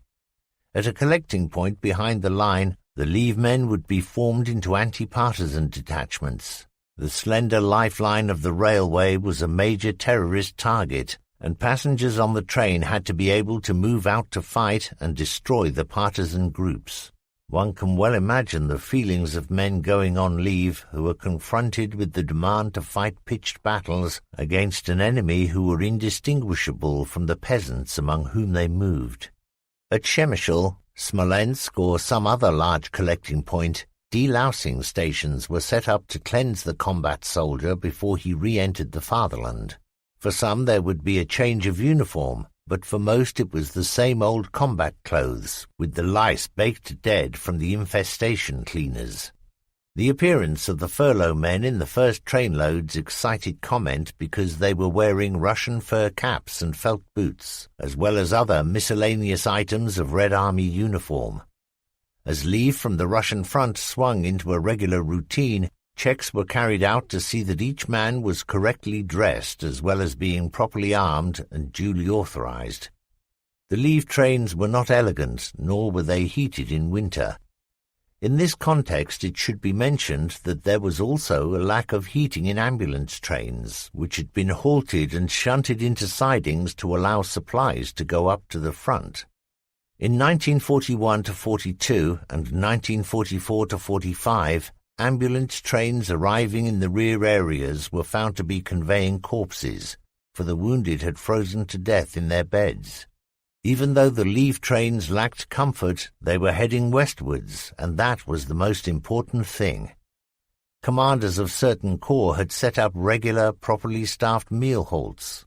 Quite often the staff manning these canteens were native Russians, whose employment had released another German soldier for the fighting line. The attitude of the military authorities towards these people was seldom constant. At times, some units would be encouraged to enlist help so as to make soldiers available for the front, or else to give the natives employment to keep them out of mischief. At other times, these civilians would be looked upon as possible agents for partisan groups, a threat to security, and orders would come down that they be discharged. After one such order was received, senior NCOs, wise in army law, checked and found a loophole in the regulations which allowed a whole family to be employed, and bewildered but happy Russians working in army kitchens suddenly found that by a stroke of the pen they had all been given the same family name, and that by this simple subterfuge they could stay employed and receive supplementary rations which kept them alive. At home, the frontline soldier found, as such men have always found, that the gulf between the homeland and the front was an unbridgeable one. Whisked from a slit trench onto a leave train was dramatic enough. In the train, rolling past the windows, were the empty wastes of steppe-land, with cow-dung houses and thatched roofs, until as the train moved deeper westwards, there was an improvement in architecture, the husbandry of the fields, a simple caring for the goods one had. Then for them was the realization of how neat and orderly was their own country, but once in the cities, the full realization of how different conditions were began to strike home. The Soviet Union was a nation geared for war. Women fought alongside the men, even piloted planes, and were dedicated to the task of achieving victory. In the fatherland, it seemed that hairdressing salons and permanent waving were more important than turning out component parts for panzers. Thousands of foreign workers were employed to do the factory work that the unconscripted German women should have been doing. In certain cities, life was punctuated by air raids, and there was rationing, but the ration was ample. Propaganda and party control were absolute and unceasing, and Goebbels' ministry turned out a continual stream of optimistic and inspiring slogans, most of which were hollow. The soldiers found that Germany was an empty shell, a glittering gem that turned out on closer inspection to be a tawdry bauble, a country whose people could not comprehend reality and were only playing at war. The Germany that the fighting men knew was out there in the east, where the green glare of a very light brought the men of an understrength unit to their feet in response to the rocket's alarm call. There, where the tired and hungry grenadiers lay, was home, was the real Germany. Home was the worn-out panzer or the gun lines. There amid the lice and the smells, that was home, and many, particularly the single men, cut short their leave and returned to those things which were lacking at home, the comradeship of their peers and a sense of purpose. At the front, in that first winter, the Russian offensive was once again gathering momentum, and the weather was deteriorating, day-long blizzards bringing with them a cold more intense than that experienced in December. The promised winter clothing had still not arrived, and without it, men could not stay exposed in the open steppes for a night. The medical return for the Fourth Army showed that frostbite casualties in the 3 weeks of bitterest weather were more than twice as many as the battle casualties, and that many of the troops affected had been the drivers or the passengers in open trucks, moving up to or out of the line. The front was in motion once more, and the retreat which the German army had resumed was once again a race from village to village, to occupy it before the Red Army arrived. Winter warfare showed that even in retreat the defenders still held the advantage. In the open their positions were not usually visible, and thus when fire was opened upon the attacker the surprise effect was greater. In addition, the Red Army's lines of advance were frequently dictated by natural obstacles, so that the grenadiers could concentrate their firepower to cover those avenues. Russian attempts to outpace the retreating Germans or to outflank them often failed because their numbers were insufficient to destroy the defense. It must not be thought that only the Germans suffered during the winter. The abnormally low temperatures affected both sides alike, for it should not be believed that all Red Army soldiers had equal resistance to the cold, or that each man was at ease in such conditions. It was training, discipline, and upbringing that held the Soviet units together in the most appalling conditions of climate, but German intelligence reports speak of many formations upon whom winter left its mark in a breakdown in military cohesion and a lessening in unit efficiency. 12. The effect of winter upon a Red Army unit at Rzhev. One example of the effects of the sub-zero temperatures upon a Red Army detachment was that reported from the Rzhev salient. Other sections of this book will deal more closely with the importance of Rzhev to the strategic plans of both sides, and it is sufficient to say here that Stavka considered its capture imperative and poured men and materials into repeated assaults to take the town. As a result of one series of attacks, a German force, whose strength had shrunk to that of a weak battle group, was surrounded in a small village to the north of Rzhev. The grenadier and artillery group had withdrawn into the protection of the wooden houses of the village and had set up an all-round defense perimeter against which repeated but unsuccessful Soviet assaults were launched. The length of an overcast and cloudy winter day in midwinter in the Soviet Union is a matter of a few hours during which there is adequate light. For much of the remaining time the only illumination is a pearly opaque luminescence, in which light it is difficult to judge distances or to identify men and vehicles. The village in which the German garrison was holding out was stormed by Red infantry in attacks which lasted from first light until twilight, and each was flung back. The assaults continued as twilight turned to dusk, and as the night grew nearer, the assaults betrayed a desperate urgency on the part of the Russian soldiers. It was clear to the Germans that the real reason for the Russian fury was the need to secure windproof, warm billets. It was less the need to kill Germans than the desire to spend a night out of the freezing temperatures of the open steppe which directed the assaults of the Russian infantry. The winter night closed in, and immediately the already low temperatures began to sink even further.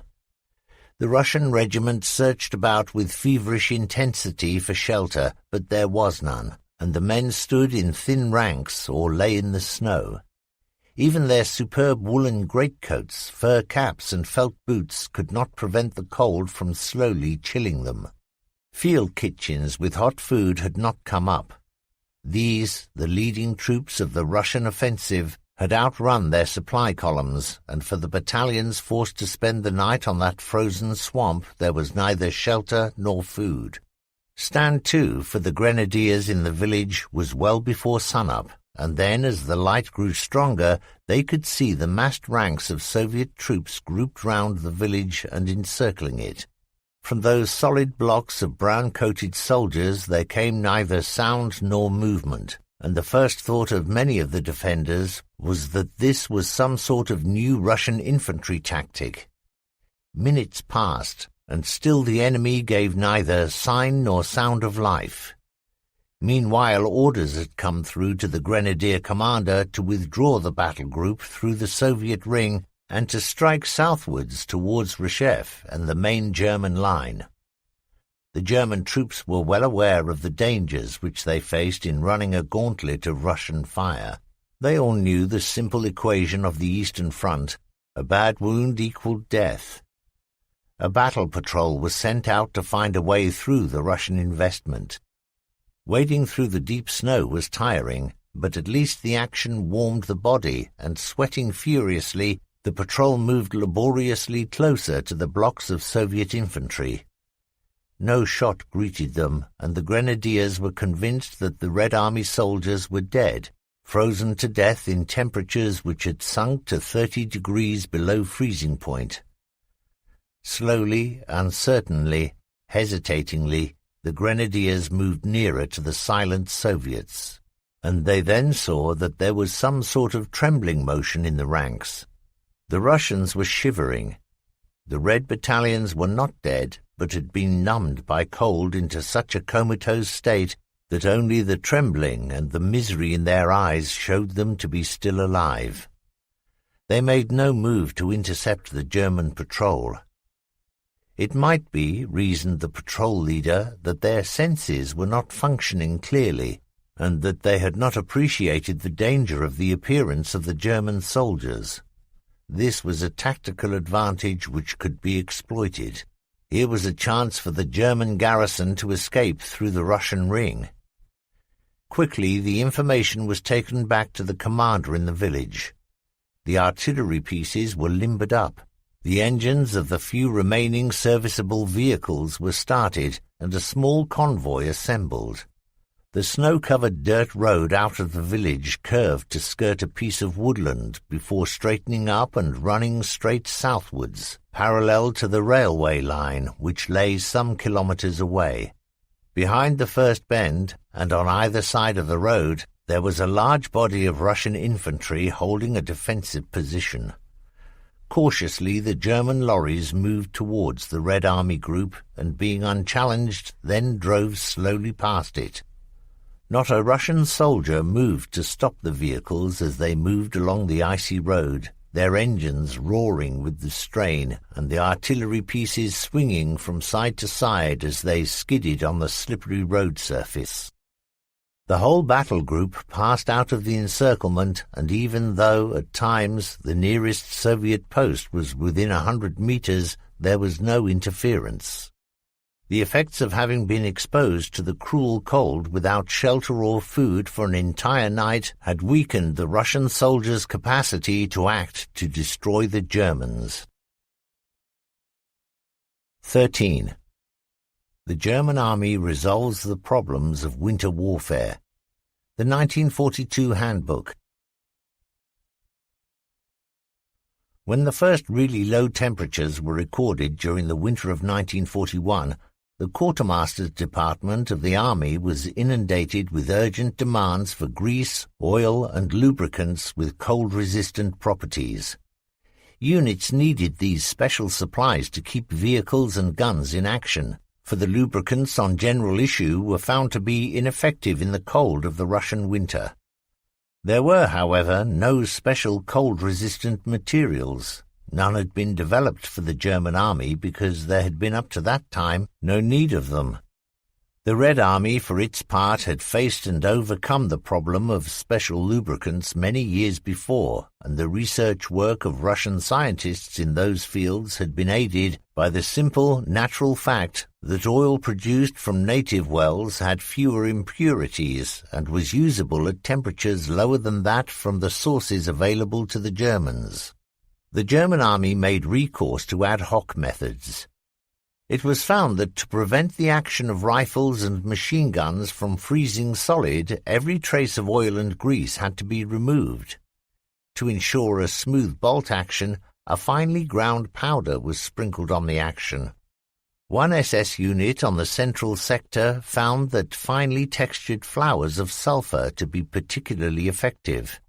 Corps and divisions fighting in the Ukraine and in southern Russia were less severely affected than those on the central or northern fronts, and used sunflower seed oil in place of the standard German Army rifle oil. Cold affected the large metal areas of armored fighting vehicles and guns. Engines of vehicles parked in the open were usually found to have frozen solid, including the antifreeze solution with which the radiators were filled, for that was only effective at normal winter temperatures. To prevent the distortion of their plates, batteries had to be removed and then stored in a warm room, or else they were individually wrapped and set inside straw-lined wooden boxes. In some detachments, when it became necessary to move vehicles, motors were started using the most primitive means. Small fires were lit under radiators and gearboxes, or else petrol was poured into the gearbox to make the movement easier. Other units which did not light fires to warm the radiators kept on standby a number of vehicles whose engines were started at hourly intervals. When orders to move were received, the hot water from the radiators of the running engines was pumped into the drained radiators of the other vehicles. This hot water could be passed from machine to machine so quickly that within an hour a regiment could be at battle readiness. Those formations which could quarter men, weapons, and machines under cover were able to avoid most of the acute problems encountered by those whose personnel and equipment had to stay in the open. For the artillery arm there were particular difficulties. Oil and grease froze in the recoil systems of artillery pieces, even those covered with heavy tarpaulins. Breech blocks, which had frozen solid, had to be heated before they could be opened. Some protection for the sensitive elevating and traversing gear was obtained by building walls of straw bales up to and around them, but delicate optical sighting equipment had to be removed, for the rubber eyepieces crumbled in the extreme cold. But it was not only that the guns required special attention. The whole concept of handling artillery had to be rethought and new ideas introduced to counter the particular effect which temperature had upon the propellant charges, the flight of the projectile and its characteristics. Conventional flash and sound ranging suffered, and firing by map coordinates was totally unreliable. The deep snow not only reduced the force of the explosions of light shells, but also concealed the fall of shot from FOOs, or spotters in light aircraft. Under such circumstances, it is not surprising that the infantry denied artillery support, relied upon machine guns and hand grenades, and the failure of the artillery to give covering fire, the inability of panzers to cope with snow, the lack of preparation at the highest levels of command, and the strain of the worst winter for a century had its effect upon the German army on the Eastern Front. In an attempt to restore that high morale which had been lost as a result of its experiences, the army produced a handbook on winter warfare and issued it in the August of 1942, well before the onset of bad weather. This book assured the German soldiers that they could meet and overcome the strains and difficulties of campaigning in sub-zero temperatures, and that, whatever the circumstance, they could defeat the Red Army in winter, whether in attack or in defense. Moral preparation to meet the hard winter was essential. There was training which had to be undergone, acclimatization and familiarization with new equipment. All these would produce a confidence in their own ability to meet and to overcome the disadvantages of winter. Much was made of the moral factor, for it was claimed that most frostbite cases might have been avoided had sufficient care and attention been paid. There were dangers in over-tiredness or of going for long periods without sleep. It was precisely at such times that the lack of moral fibre manifested itself, and soldiers refused to take those simple precautions which would prevent frostbite. Much of the book concerned itself with the various ways of overcoming the severity of the cold weather season in Russia. Whole chapters dealt with the construction of shelters. Igloos were included in the buildings recommended, but these proved to be unpopular habitats even for soldiers on open and treeless steppes. Pages were devoted to the construction of primitive but effective stoves, the production of charcoal to heat these, and instructions on how to avoid carbon monoxide poisoning. Other chapters dealt with clothing, food, animal care, the maintenance of vehicles, and the effect of climate upon the railway systems. Vehicle camouflage was also dealt with, and the way in which tank track marks could be concealed. Much of what the 372-page handbook laid out has been taken into the winter warfare handbooks of the Western powers, and much of what was written is basic common sense. For example, German army units marked the depth of snow by using on roads lines of black-painted poles cut to a standard length and set up along road verges. The common belief in the West, and accepted by many Germans, that the Russian winter produces a snow-bound wilderness for more than 6 months of the year is not one which stands close scrutiny.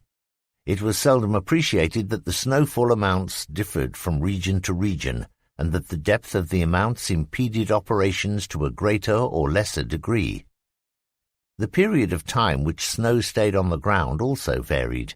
Snowfall was heaviest, 100 centimetres, and stayed longest, 6 to 7 months, in the north, while in the south, snow and frost endured for only 4 months and varied in depth between 10 and 40 centimetres. In the winter of 1942 to 43, along the line of the lower Don and Donets, snow did not fall until mid-December, and subsequent precipitations in the months which followed were so light that the mobility of the German forces was hardly affected. When frost hardened the mud which had bogged down whole columns of vehicles and guns, movement was restored to sectors of the front which had been paralyzed.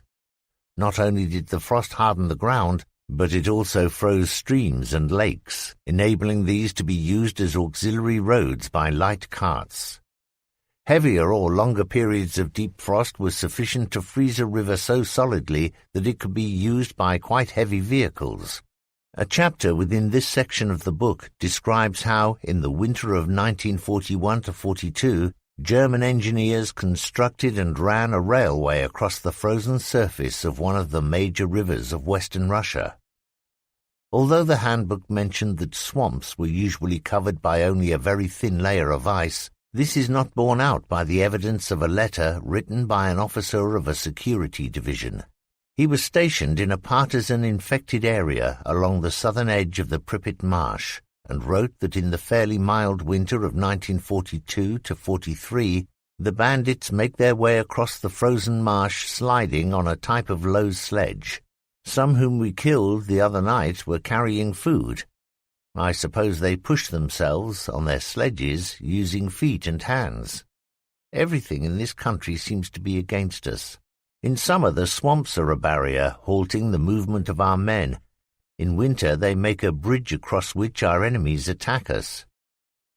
The ability of the partisan groups to cross the frozen marshes represented yet another drain upon the German rear area troops, for now a greater number of soldiers was required, more infantry, more cavalry and artillery to patrol the area which cold had made passable to the Soviet forces. In the handbook, strenuous efforts were made to convince the German soldiers that snow could also serve as an ally and not merely as an enemy to be feared. The disadvantages that snow brought did not need to be stressed. They were obvious and familiar, but the advantages were less apparent. Snow, the book said, was wind-resistant, so that walls acting as windshields could be erected to protect engines of vehicles parked in the open. Thick and hard-packed snow was reasonably bulletproof.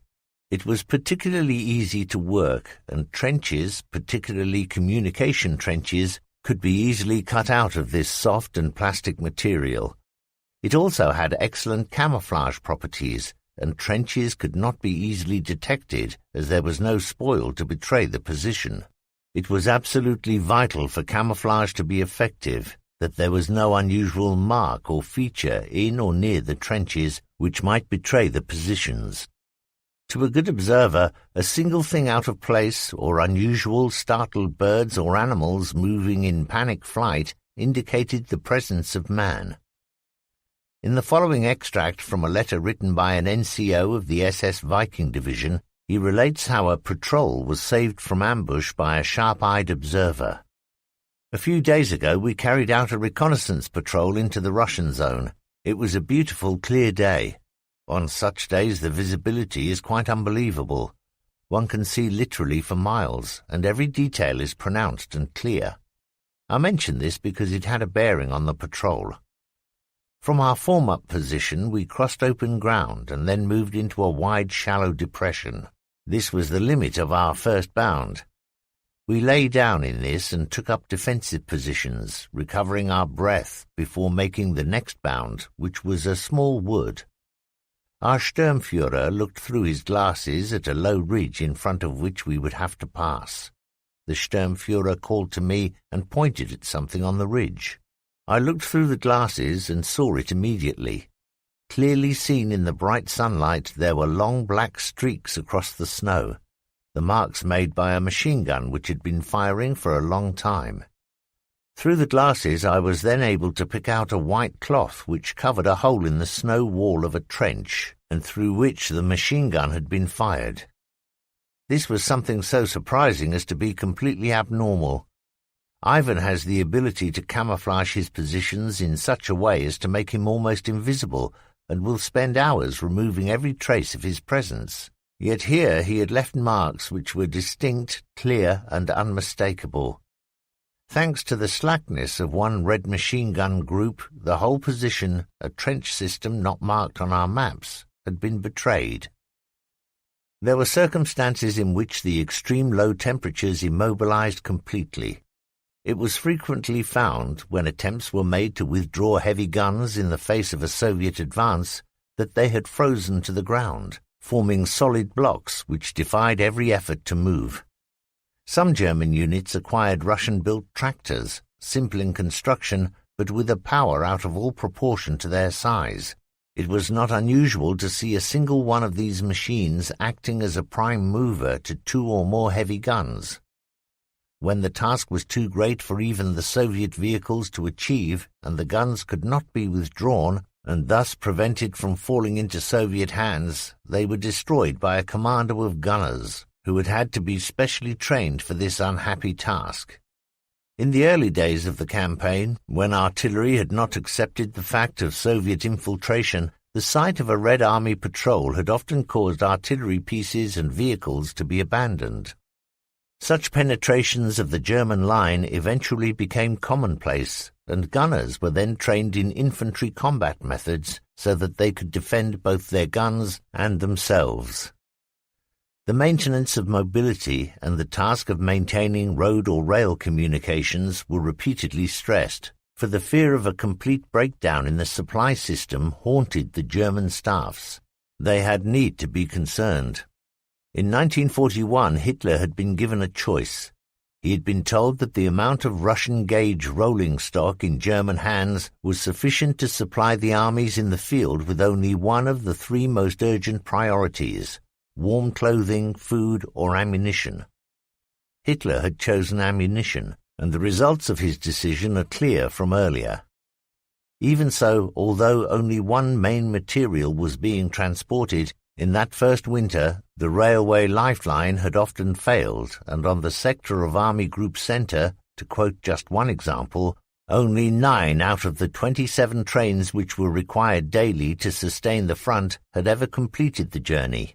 One reason lay in the faults in the construction of German locomotives, 70% of which broke down as a result of extreme temperatures. The situation was not resolved until specially designed locomotive types came into service during 1943. In that year, too, the organized employment of battalions of civilians kept the permanent way open and the points free from ice. By a strange paradox, it was found that road travel was sometimes easier in winter than in summer, although this statement needs to be qualified by adding, so long as the surface was kept free of snow. Local civilians were employed to carry out this task with hand shovels or by driving snow ploughs.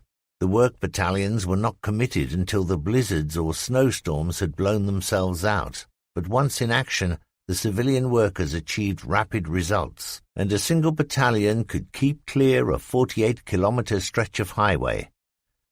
To increase the number of passable highways in wintry conditions, alternative routes were laid out to pass through forests or along hill crests and ridges where snow did not build up to form drifts. Cross-country mobility for ration carts, wounded sleds, or even light guns could be improved by the addition of skis or sled runners. Skis also gave infantry patrols the speed which conventional foot marches lacked. It should not be believed that all units had been unprepared for the severe conditions. Quartermasters of some divisions set up excellent liaison networks through the depots of units under their command, and by coded messages were able to send representatives to collect the vehicle spare parts which would keep their tanks or lorries moving. At times of the most severe shortages, a form of black market in spares and components was in operation, and unit representatives scoured the factories. Units which had prepared were usually the ones which, in the days of heady advances during the summer of 1941, had organized supplies of winter clothing.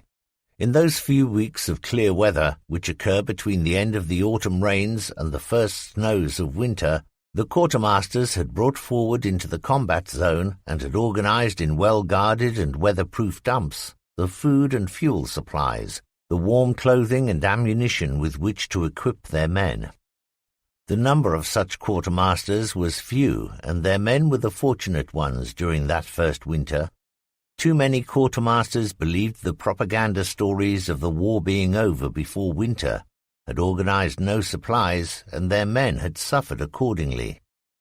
On the subject of clothing suitable for the Russian winter, the handbook admitted that the garments collected in Germany from civilians during that first winter had generally not reached the front until the worst weather had passed, but went on to reassure the reader that for the future adequate supplies of reversible quilted jackets and trousers had been produced. Sufficient numbers of fur caps were available so that it was no longer necessary for German soldiers to wear Russian pattern caps and to run, thereby, the risk of being wrongly identified and fired at. The handbook conceded that there were no special tactics to be used in snowy or wintry conditions. Emphasis was laid upon the slowness of infantry movement through snow, and it was suggested that to speed the pace of an attack, the cover of woods or forests be utilized, in which the snow would lie less deeply. The slow pace of infantrymen through snow required a very close cooperation between the grenadiers and the supporting arms.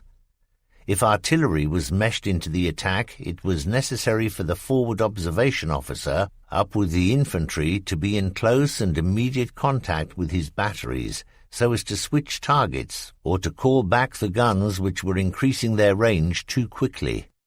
It was often found that unless there was this strict control, the pace of the grenadier advance allowed Soviet machine gunners to man their weapons in the interval between the barrage marching over them and the appearance of the German infantry. It was not considered advisable for German troops to follow in tank tracks through the snow, although this was usually done by Red Army infantry.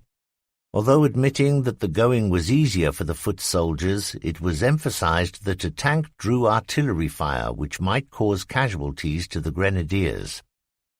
The German Army Handbook on Winter Warfare was a well-written, simple to understand, and excellently researched work.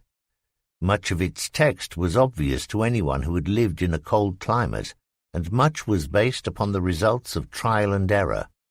Whole sections of this work have been translated and reprinted in the winter survival handbooks of the British and American armies, and the techniques which were advised have become standard practice in the NATO forces. 14. The construction of an ice railway bridge across the Dnieper. Winter 1941 to 1942. The German Army Handbook on Winter Warfare expressed the conviction that the severe conditions which were met in Russia could often be turned so as to become an advantage instead of a disadvantage. An example to prove that statement is that in which a German railway staff overcame the difficulties of an overextended and tenuous supply line to the frontline army by constructing a railway line across a frozen river along which they passed sufficient materials to build up that army's strength and reserves. This ice bridge construction was unique in the German service at that time, although the Russians had run an efficient rail link to beat the blockade of Leningrad and had in the past often had recourse to such enterprises. The account of this German army venture is recorded here because it demonstrates how a unit faced with a difficult problem was able to utilize a natural element transformed by extremes of climate into an unusual platform, and through these means to achieve a desired objective. During the winter of 1941-42, the problem of maintaining supplies to the Sixth Army, which was holding the line from south of Kursk to well below Kharkov, sharpened. As a result of the climatic conditions, convoys of lorries proved insufficient to sustain the required levels, and the situation quickly became critical. One of the reasons for this supply block was that as the Soviets had withdrawn eastwards, they had destroyed all the Dnieper bridges, including the giant railway bridge which linked Kiev, Poltava, and Kursk. The first named town was the main supply depot for the Sixth Army, and the two other towns the southern and northern depot points behind the army's front. In the yards at Kiev there was a great number of wide-gauge wagons available to transport the supplies, but there was no rail link to bring these across the wide and swift-flowing Dnieper and to nourish the Sixth Army, which lay east of the river. German engineers had, of course, erected light and temporary wooden bridges, but these were certain to be swept away by the breaking ice when the spring thaw came. Nor was there time to repair and bring into use the existing railway bridge, and even less to erect a new span. The needs of the Sixth Army were immediate, and they could not hold out until April, the month by which construction of a permanent bridge might be completed. Nor were there suitable heavy road bridges capable of carrying the flow of traffic which would be needed to bring forward the materials of war. There was, in fact, only one usable heavy bridge, a 22-tonner, for the whole area between Kremenchuk and the Pripyat Marsh. Among the solutions which were suggested to the task of making the traffic flow between the western and eastern banks of the Dnieper was that of building a railway line across the frozen river, in other words, to use the surface of the river as an ice bridge. The construction of this, according to Colonel Willemer, upon whose report this account is based, was fraught with several difficulties, the chief of which was the lack of data on the load-bearing capabilities of ice. The proposal met with opposition, chiefly from senior engineers, both civil and military, who refused to accept the responsibility for its construction. The task was then left to the local headquarters of Railway Transport Command to undertake and to complete. The first task was to muster a workforce, and this consisted of between 300 and 800 Ukrainian civilians and 300 German soldiers from 88th Infantry Division. 3 8-hour shifts were worked, and Sunday was considered to be a normal workday. In order that there would be no interruption to the construction and to supply the civilians with hot and nourishing food, the Army's field kitchens were brought onto site. Extra petrol had to be obtained both for supplying the field kitchens and for bringing forward the building materials. The requisitioning of these extra fuel supplies was not an easy task, as at that time there was a critical shortage of petrol throughout the entire army on the Eastern Front.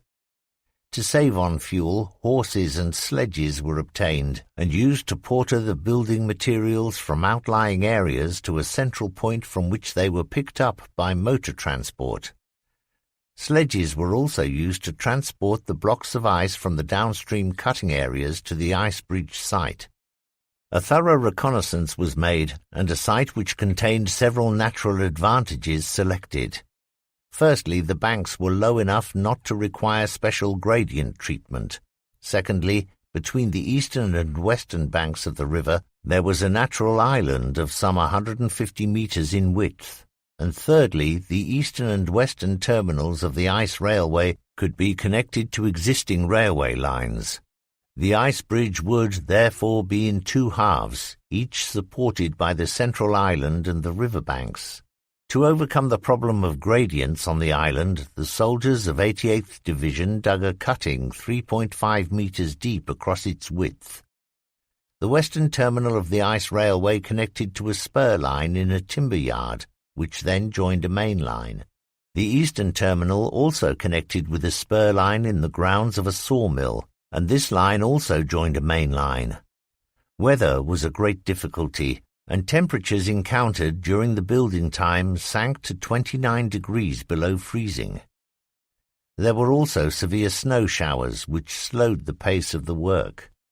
Snow had to be cleared from the site area, as well as from the cut ice blocks, for it was discovered that when melted snow was refrozen, it lacked the strength of a compact, pure ice mass. The river surface was a layer of ice some 50 centimeters thick, and it was decided to build upon this further layers of ice blocks to a width of about 12 meters. This would be the foundation. The blocks were cut from ice pits set downstream of the site and were brought up by sledge. These blocks, between 40 and 80 centimeters long, had a width of between 40 and 60 centimeters and a thickness of about 50 centimeters. The blocks were dressed and laid on the river surface. Gaps between the blocks were filled with ice chippings. As the extra weight was added, it was noted that the whole ice layer had created a concave bow, whose depth varied between 10 and 40 centimeters. Ice had little elasticity, and wide cracks appeared at about 15 meters on either side of the bridge. Through these gaps water poured and flooded the bridge section, and when this water froze, it was discovered that not only had it strengthened the bridge bed, but that it had also sealed the cracks. The floodwater had acted as a sort of natural weld.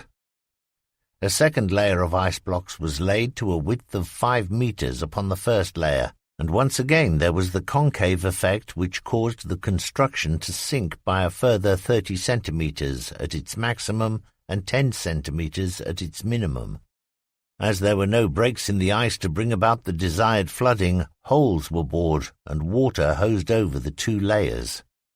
These then froze into a compact ice mass, and the bridge had been constructed. All that then remained was to lay 2 double lines of tree trunks longitudinally on each side of the bridge as a reinforcement. These tree trunks were cut from oak and pine, were about 35 centimeters in diameter, and between 4 and 6 meters long. Upon these 4 longitudinal sections were laid the sleepers and the rails. A third ice strip, made up of blocks, was laid alongside the tree trunks, and all the hollow spaces were filled with ice chippings. Hosing of the structure again took place, and when the water had frozen, there was a solid railway bridge between 130 and 170 centimeters thick. To test the construction, a locomotive was driven onto the ice. The weight of the test piece was 120 tons, and its passage caused the construction to bow to a maximum extent of 45 centimeters. Once the weight was released, the ice rose again. Colonel Villemer's report concluded with facts and figures which show that 15,640 ice blocks were cut, brought to the site, dressed and put into position. The length of track required to connect both sides of the ice bridge to existing spurs was 1,600 meters. 6,200 meters of timber were cut, and 2,465 sleepers were laid. To keep the ice surface clear, 13,500 cubic meters of snow were removed at the start of the operation, and this work had to be continued during the many snowfalls which occurred throughout the construction period. Construction time had been 12 days, and it proved possible to use the ice line for about a month. The first service began at the beginning of February and continued to the beginning of the thaw, that is, during the first week of March. If a similar project should have been begun and completed by the end of December, the constructors may have been faced with the problem of a thinner ice surface on the Dnieper, but this could have been built up by the addition of a third layer of blocks. A bridge built in early December would have eased the supply difficulties of the Sixth Army enormously. No dismantling of the site was necessary. When the thaw came, the steel railway lines were removed, and the remaining sections of the bridge were allowed to break up and float downstream. During the time of its service, more than 4,500 wagon loads of supplies and materials were brought across the ice bridge, and this figure could have been doubled, but for the fact there was a limit to the number of wagons which could be carried at any one time by the spur lines. An unsuccessful attempt was made to build a direct line. Jams, therefore, built up, and these halted the flow of traffic from west to east and the return of empty wagons from the Sixth Army across the bridge and back to the Kiev depot. Nevertheless, the aims had been fulfilled. The transport of wide-gauge stock across the Dnieper had been accomplished, and the Sixth Army had been supplied with sufficient reserves of war materials. It would have been neat to be able to record that those who had been responsible for the planning and executing of this project had been promoted or rewarded, but Colonel Villemer makes no mention of this. One can only hope that the soldiers of the Sixth Army strung out along the lines of the Donets River were aware of this unusual feat of military engineering and were grateful. 15. The frustrating mud and the scouring dust.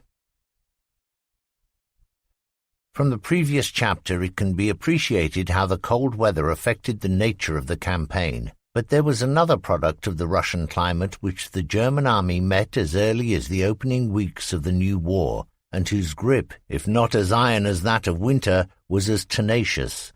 This condition was Russia's oldest ally, mud. The cold of winter killed quickly, but mud broke men spiritually and emotionally. It destroyed mobility, and the effect of mud produced by the rains of autumn and spring upon military operations on the Eastern Front cannot be too strongly emphasized. In the first months of the new war, men of the German motorized columns became frighteningly aware that a few hours' downpour of rain upon what was technically a main highway reduced this to a slough of mire. The mud produced by half a day of rain was sufficient to immobilize whole columns of wheeled transport, and even tanks were bogged down in the apparently bottomless slime. During the Kiev encirclement, which is dealt with later, a thrust by one of the panzer battalions of the 3rd Panzer Division was halted by mud, and the machines were bogged down. Held immobile, they were sitting targets for the Russian armour, whose broader tracks coped more easily with the poor going and gave freedom of manoeuvre. It was only superior gunnery, better wireless communication, and the small force of grenadiers which accompanied them that saved the German column from complete destruction. But so many vehicles were held fast at that place and at other places during the subsequent advance that Model's panzer spearhead was reduced at one time to only 3 machines. Although rain was liable to come at any time, the wet season usually began during October and lasted for a month. This was then followed by a short windy period which dried out the ground surface and restored mobility until the onset of winter. Except for periods of thaw, the ground then froze solid until the warmer weather of spring melted the snow blanket. The soil which remained deep frozen was unable to absorb the sudden and large amounts of water produced by the melting snow, and as this could not drain rapidly away, there was vast and severe flooding and a consequent increase in mud. These weather conditions were not, of course, constant along the whole battle line. There was a lighter covering of snow and an earlier thaw in the temperature zone of southern Russia, and as the ground was also not frozen to so great a depth, there was less flooding than on the northern sectors, with their harder frosts and deeper snow layer. In the central and northern regions of western Russia, the already vast areas of swamp were extended by floodwaters produced as a result of the thaw, and even high summer did not always dry the ground sufficiently for it to be used by wheeled transport. In some of the vast wooded areas of those regions, even the hottest summers did not bring about this result. The Russian commanders, aware of the restricting effect of mud, were prepared to submit to its dictates and frequently brought their largest military operations to a quick close when the thaw arrived. Their tanks were robustly constructed and were fitted with extra-wide tracks to cope with the bad going, but even these were not always sufficient, and many offensives using armour, and which had been ordered to take place despite the mud, were halted as a consequence of the staggering fallout losses suffered by the Soviet tank units. Generally, however, the Russian field commanders reasoned that if their tanks could not manoeuvre in the mud, then neither could the wheeled transport, and that there was little point in wasting petrol and in wearing out engines seeking to overcome the bad ground conditions. This acceptance of the power of mud is demonstrated by the fact that the Russian winter offensive was halted when, on the 18th of April 1942, the weather on the Central Front changed and produced a warm and sunny day. The thaw had set in. The strategic intent behind the Soviet winter offensive, the smashing of the German salient in front of Moscow, lay within the Red Army's grasp. But Stavka halted its armies in sight of a major strategic goal because it was aware of the effect of mud. For the Germans, with their lesser experience of such conditions, the situation at first was frightening. They had observed with alarm how road surfaces vanished completely under a few hours' rain, and soon realized that they were totally dependent upon the very few all-weather roads which had been built in western Russia. Fighting was then to gain these few highways and for the possession of the equally few railway tracks. But the main all-weather roads had not been constructed to carry the amount and the weight of the traffic which now used them, and the surfaces began to break up under the strain. On the Oral sector, for example, the surface of the Roslaval highway broke up, and soon the road was a mud track more than a metre deep. Wheeled transport was either pushed to one side or else towed through the worst stretches by tracked vehicles. In these and similar conditions, only the horse could be used, and German animals died in hundreds from heart strain, brought on by their efforts to haul artillery pieces through the mud. The ubiquitous civilian pannier cart came into its own, and was taken on the establishment of many units, often for the first time. The light wagon and its seemingly inexhaustible horses still retained mobility in conditions which were difficult even for foot soldiers. Conscious of their absolute dependence upon the Russian roads, the German commanders drew up plans to regulate the flow of traffic along them, as well as the types of vehicle which could use them, and also brought in engineering experts to advise on how the existing surfaces could be improved. The magnitude of the task varied from sector to sector, but certain actions were general on every front. Some very efficient corps produced maps showing road states and regulated the daily movement of traffic along the roads within its area. In such areas the columns were well regulated, the speeds were fast, and supplies were frequent.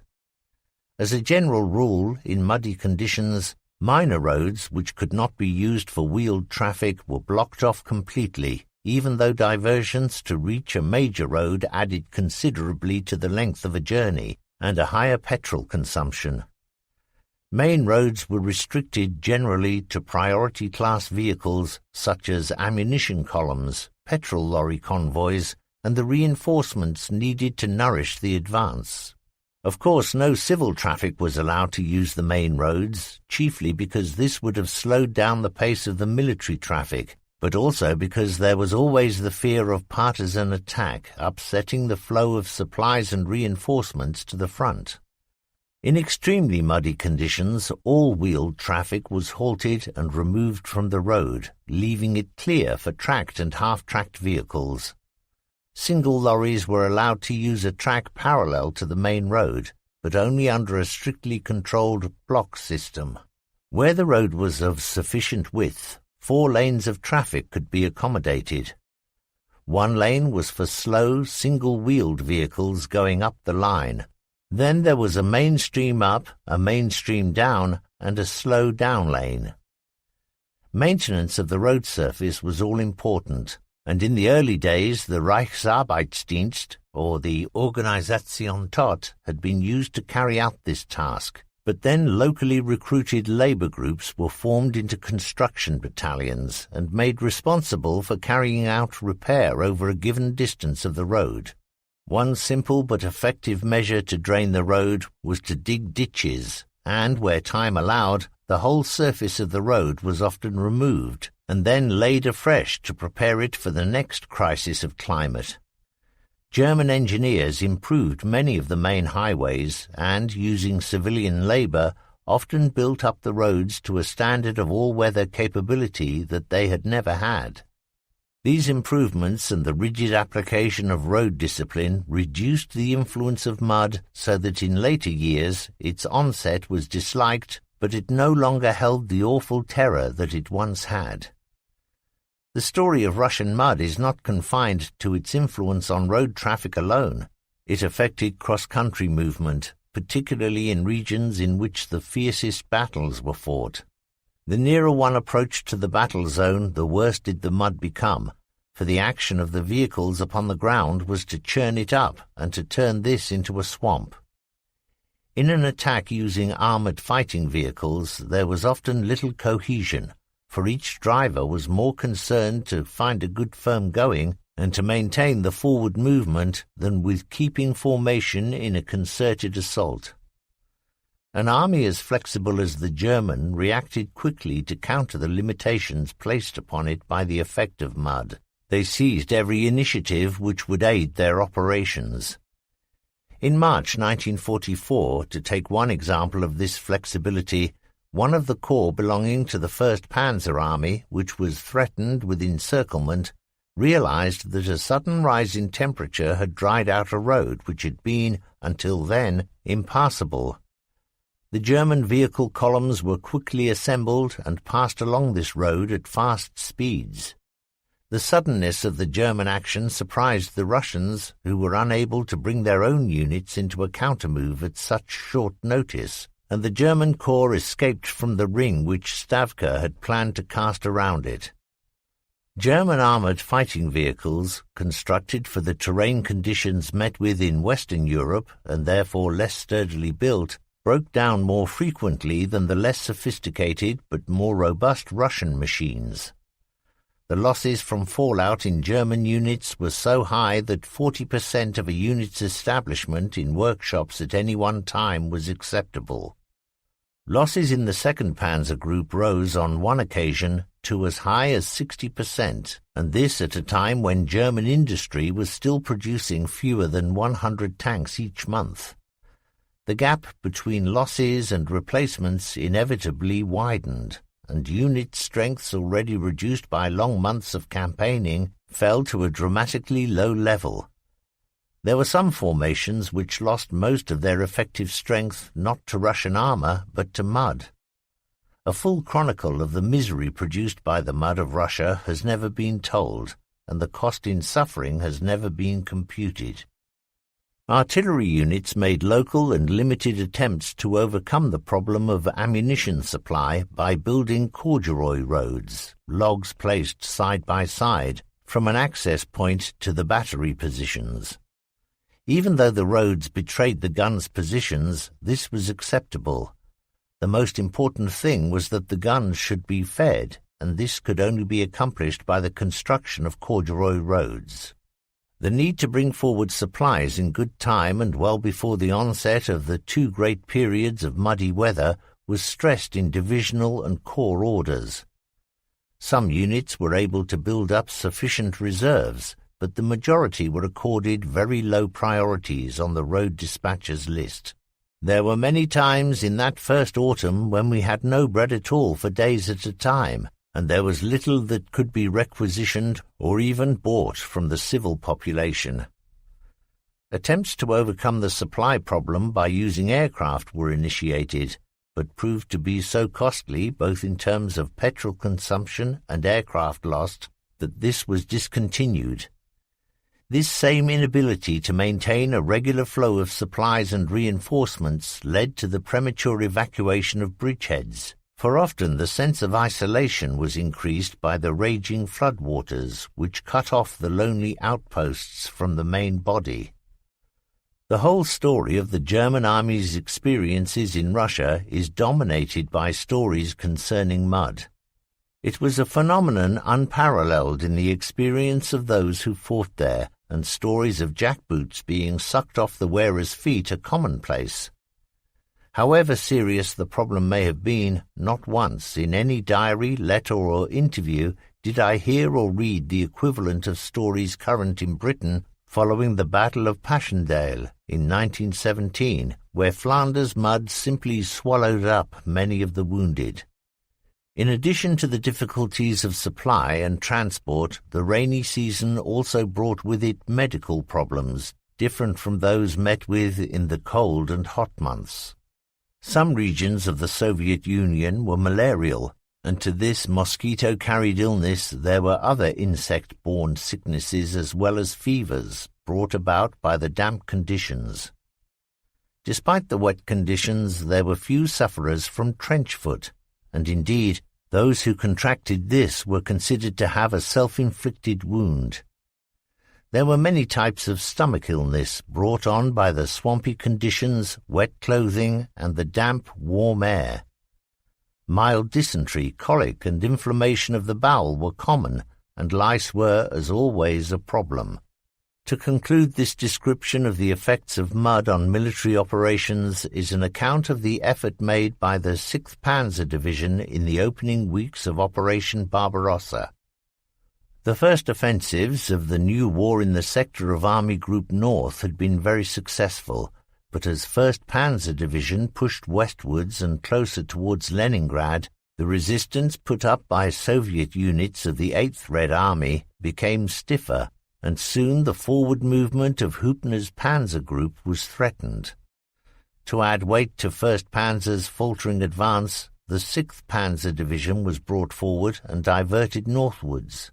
To spearhead the divisional thrust, a battle group was formed and was sent out to establish a bridgehead across the Plusha River. The distance from the start line was not a great one, and from the maps which had been issued, it seemed as if much of the journey would be made on good roads, although it was also clear that these ran through swamps. The battle group set off along one of the roads marked on the map, and soon found that this ended in a marsh. No road past that point had existed since the Russo-Japanese War of 1905. The route now became a struggle as the column diverted from one piece of firm ground to the other. Bridges, wooden and half-rotten with age, collapsed under the weight of the heavy armoured vehicles and had to be rebuilt before the advance could continue. Where the going was not marsh, then it was loose sand, and drivers had to avoid the tracks of the lorries in front of them, for to follow in these was to become bogged down. From sand patch to firm going, from swamp to hard ground and across small streams, the column wound its weary way. There were on that first day 12 rivers which had to be crossed, and at each of them the bridge collapsed and had to be rebuilt. Attempts to move off the path and to follow an independent route met with total disaster, as the half-tracks and lorries bellied in the swamps. Inviting green patches, which seemed to be meadows, turned out to be vegetation covering the surface of a pond or patch or marshland. In those places where the going was almost impassable and almost every vehicle was bogged down, it frequently happened that the vehicles employed to tow out the stranded machine were themselves stuck fast. Then there were long waiting periods while the recovery vehicles dragged themselves along the narrow paths and the bad going, and then sought firm ground from which to drag out the lorries or tanks, now deeply enmired. The columns spread in length as the lead vehicles were separated from those still trapped in the mud, and halts became more frequent in an effort to keep the column closed up. Shortly before last light, the final stop was made and a bivouac sought. The first vehicles lagered for the night at 2000 hours, and the last ones reached the concentration area at 0400 hours the next morning. The rate of march had been little under 2 kilometers per hour. The mud, the swamps, burning heat and insects had all combined to make the day a miserably memorable one for the spearhead detachment of the 6th Panzer Division. A patrol sent out at first light the following morning found that there was a strong defensive position guarding the road, but that the sentries did not seem to be too alert. A battle group was formed and rushed the position, sweeping opposition aside in a swift, determined assault. The Soviet garrison had, however, had time to destroy the bridge across the river, and once the German engineers had come forward, a new erection was completed, and the column was moving forward again by 1000 hours. Ahead of the point group there was another Red Army roadblock, and an assault from the flank rolled up the Soviet line in the area and left the way clear for the main of the division coming up. Orders were then received that the pursuit battle would be taken up by the 1st Panzer Division, and that the battle group could stand down, But before the crews could begin to carry out the overdue maintenance on their vehicles, the group was ordered to seize the river bridges at Liadi. Once again the terrain was wide with deep swamps, and the tribulations of the previous days were repeated. Only light opposition was met during the advance, and this was brushed aside with little difficulty. Late in the evening the advance guard rushed to the objective, and having seized the bridges, set up a defensive perimeter on the far bank. They had accomplished their tasks after a strenuous march of 50 kilometers, which had taken 9 hours to complete. Once again the battle group was ordered to stand down. Once again the drivers and fitters began to work overhauling the half-tracks, the tanks and the lorries, and for the second time within 2 days the stand-down order was cancelled, and a new set of objectives given. The task was now to capture 2 bridges across the Luga River near Porreccia. The situation facing the German forces on that sector was that frontal attacks from the west had been held by determined resistance, and that the forward movement of a whole German army and a complete panzer group was held. The intention was that the 6th Panzer Division's battle group should strike the defenders on the Luga River from their southern flank, and in the ensuing confusion the Soviet line could be overrun by the panzer group. The column set out again towards the objectives, some 100 kilometers distant.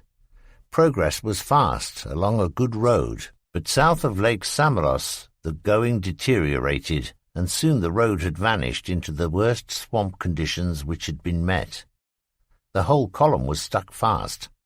Vehicles which tried to bypass those already bogged down ran off the path and vanished almost completely in the swamps. Other machines held in the mud tried to force their way through the mire using all possible power from their motors, but only succeeded in building a small wall of mud, which soon proved too thick for the vehicle to move. In an attempt to make some sort of foundation upon which the column could advance, every piece of timber that was carried on the engineer trucks was laid down in the mud. Trees were cut down, the branches laid across the road. The few houses in the area were destroyed, and the materials from them flung into the mud to form a platform upon which the tanks and lorries could obtain a firm purchase. Hours of back-breaking labour in searing heat, amid a cloud of stinging marsh insects, finally brought the column across this veritable slough of despond, and once again there was a good surface and speed increased. Inevitably conditions deteriorated, and now there was an added problem. The scorched earth tactics introduced by the Soviets resulted in the route forward being marked by a series of burning villages, and in every case the whole column had to halt until the houses had burnt themselves out. The pace of the march slowed almost to a halt as the evening drew on, but then orders were received from corps. There would be no halt. The advance must be maintained throughout the night. It may well be imagined what strain had already been borne by the drivers of the vehicles in their struggle through the mud, and to those difficulties were added those of night driving. There was no light to guide the leading vehicles of the column, and there were also the bridges which had to be rebuilt in the inky blackness of the Russian night. In many cases tree trunks were flung across the piers of the bridge in an effort to keep the advance flowing, for orders from the corps became more and more insistent. By first light the head of the column was near the village of Zaruchi, and a stretch of good road surface which enabled the vehicles to roar forward and onto the bridges which the Soviets had ignited before they withdrew. The lead tanks rumbled through the flames, reached the northern bank of the river, and took up defensive positions. Behind the advance guard, engineers had fought down the fire and strengthened the weakened timbers. Hurtling forward in support came half-tracks and lorries, and strengthened the bridgehead perimeter, allowing the panzer to move forward and to attack the local aerodrome. The mission had been accomplished. From start line to objective the distance had been nearly 250 kilometers, and it had taken 3 days to cover this. Not so much was this slow rate due to the resistance of the Red Army, but rather the effect of mud, marsh, and terrain.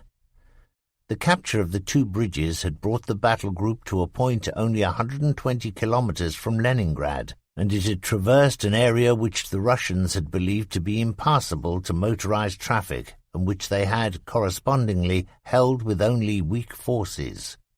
There is a sequel to the successful capture of the two bridges.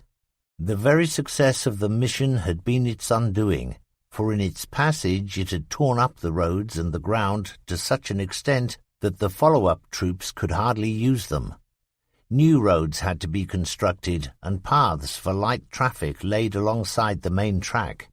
The main column made only slow, painfully slow progress towards the battle group, now under constant and severe attack by hastily assembled proletarian divisions supported by armor and by every aircraft in the Leningrad garrison. Isolated, besieged, and running short of essential supplies, there was no logical solution other than to abandon the bridgehead. The columns were brought back across the bridges so recently taken, and soon the entire advanced guard was withdrawing towards the main of the Panzer Division. Mud and swamp had defeated the élan and the best efforts of the men of this crack unit. General Mudd had proved indeed to be the best commander on the Russian staff. Of the other season, summer, there is little to say. There were no special tactics, and the only noteworthy things from the campaigning point of view were the shortage of water experienced, particularly in the Ukraine and in the Caucasus, and in the absence of dust filters on German tanks. No provision had been made to fit these simple but essential pieces of equipment to panzer engines, and the scouring dust of the provinces of southern Russia wore out the pistons within weeks. Not until fine dust filters were issued did German tanks have so long a life as those in Russian vehicles. The absence of good roads had less effect in summer, but conversely it was harder for the columns to conceal themselves, for the slightest movement threw up clouds of dust which betrayed the position of the panzers and brought the Soviet fighter bombers roaring down upon them. They could hardly miss. A panzer division's vehicles on the move covered an area of 11 square miles, and in the early days there was no anti-aircraft protection. 16. To Moscow by horse. It is not only human beings who suffer during times of war. Animals too, particularly horses, have always been exploited and used in battle. One benefit, perhaps, of the invention of the internal combustion engine is in the replacement of animals by machines, so that never again will men on battlefields hear the screams of wounded and dying horses. At the outbreak of the Second World War, the British Army was the only completely mechanized force in the world. Except for the mounted troops of the then Household Brigade, horses had been replaced in cavalry units by armoured cars or tanks, and quads had taken over from horses the task of towing artillery pieces. In every other army there was a great dependence upon the horse. The German leaders, anxious to impress the world with the degree of mechanization that their own force had achieved, displayed their handful of steel-grey, half-tracked vehicles on every possible occasion, and thus convinced the world that all their regiments were equipped with armoured carriers and prime movers. The truth was completely the opposite. There was an absolute dependence upon the horse for over 80% of the motive power. The mass of the army which followed in the wake of the driving armoured divisions moved on foot at the pace of the infantryman or of the plodding horse. It is quite likely that Hitler may have had every intention of making his army an all-mechanized armoured force, and it was perhaps in pursuit of that plan that he scaled down its horsed establishment to a single cavalry brigade made up of 2 mounted regiments. In actual strength, the cavalry brigade was about that of an infantry regiment, but it had a greater artillery establishment than was usual in an infantry regiment of comparable size. Its role was reconnaissance, for it was classified as a highly mobile unit. The brigade saw service in the campaign in the west, and, for Operation Barbarossa, formed part of Guderian's panzer group. It had crossed the river Bug on the 22nd of June, and then took part in the battles along the Beresina, had carried out patrols in the Pripyat Marsh and covered the left flank of the Panzer Group as this carried out the great encirclement battle around Kiev. Surprisingly, the successes which had been achieved and the dependence upon horsed units in the roadless expanses of the Soviet Union were not appreciated, and on the 3rd of November 1941, the formation, now the 1st Cavalry Division, was dismounted and converted into the 24th Panzer Division. In order to indicate its horsed antecedents, the arm of service colour remained yellow and did not change to pink, the colour of panzer troops. Units within the 24th Panzer Division were organized as if they were still cavalry, and titles and ranks formerly used were retained. At the time of the Cavalry Division's disbandment, a number of squadrons were serving on detached duty as divisional cavalry with infantry divisions, and for some reason were excluded from the conversion. Around the now parentless units there grew up a light cavalry organization, for events had demonstrated how essential were horses to operations on the Eastern Front. By the middle of 1942, there were strong German cavalry units operational with divisions in such crisis sectors as Rzeszow. At a higher military level, some army commanders formed horsed units of up to battalion strength to carry out patrols and other duties for which infantry would have been too slow, and in conditions under which vehicles would have become bogged down. The expansion of these, at first quite unofficial detachments, was then regularized, and by the summer of 1943 there was a complete regiment, Prince Karl Zusalm Hardemer, serving on the Northern Front, and another, Prince Zusein Wittgenstein, serving in the south. Expansions of those regiments in mid-1944 and then amalgamations with the 1st Hungarian Cavalry Division produced the Harteneck Cavalry Corps with its constituent divisions numbered 3 and 4.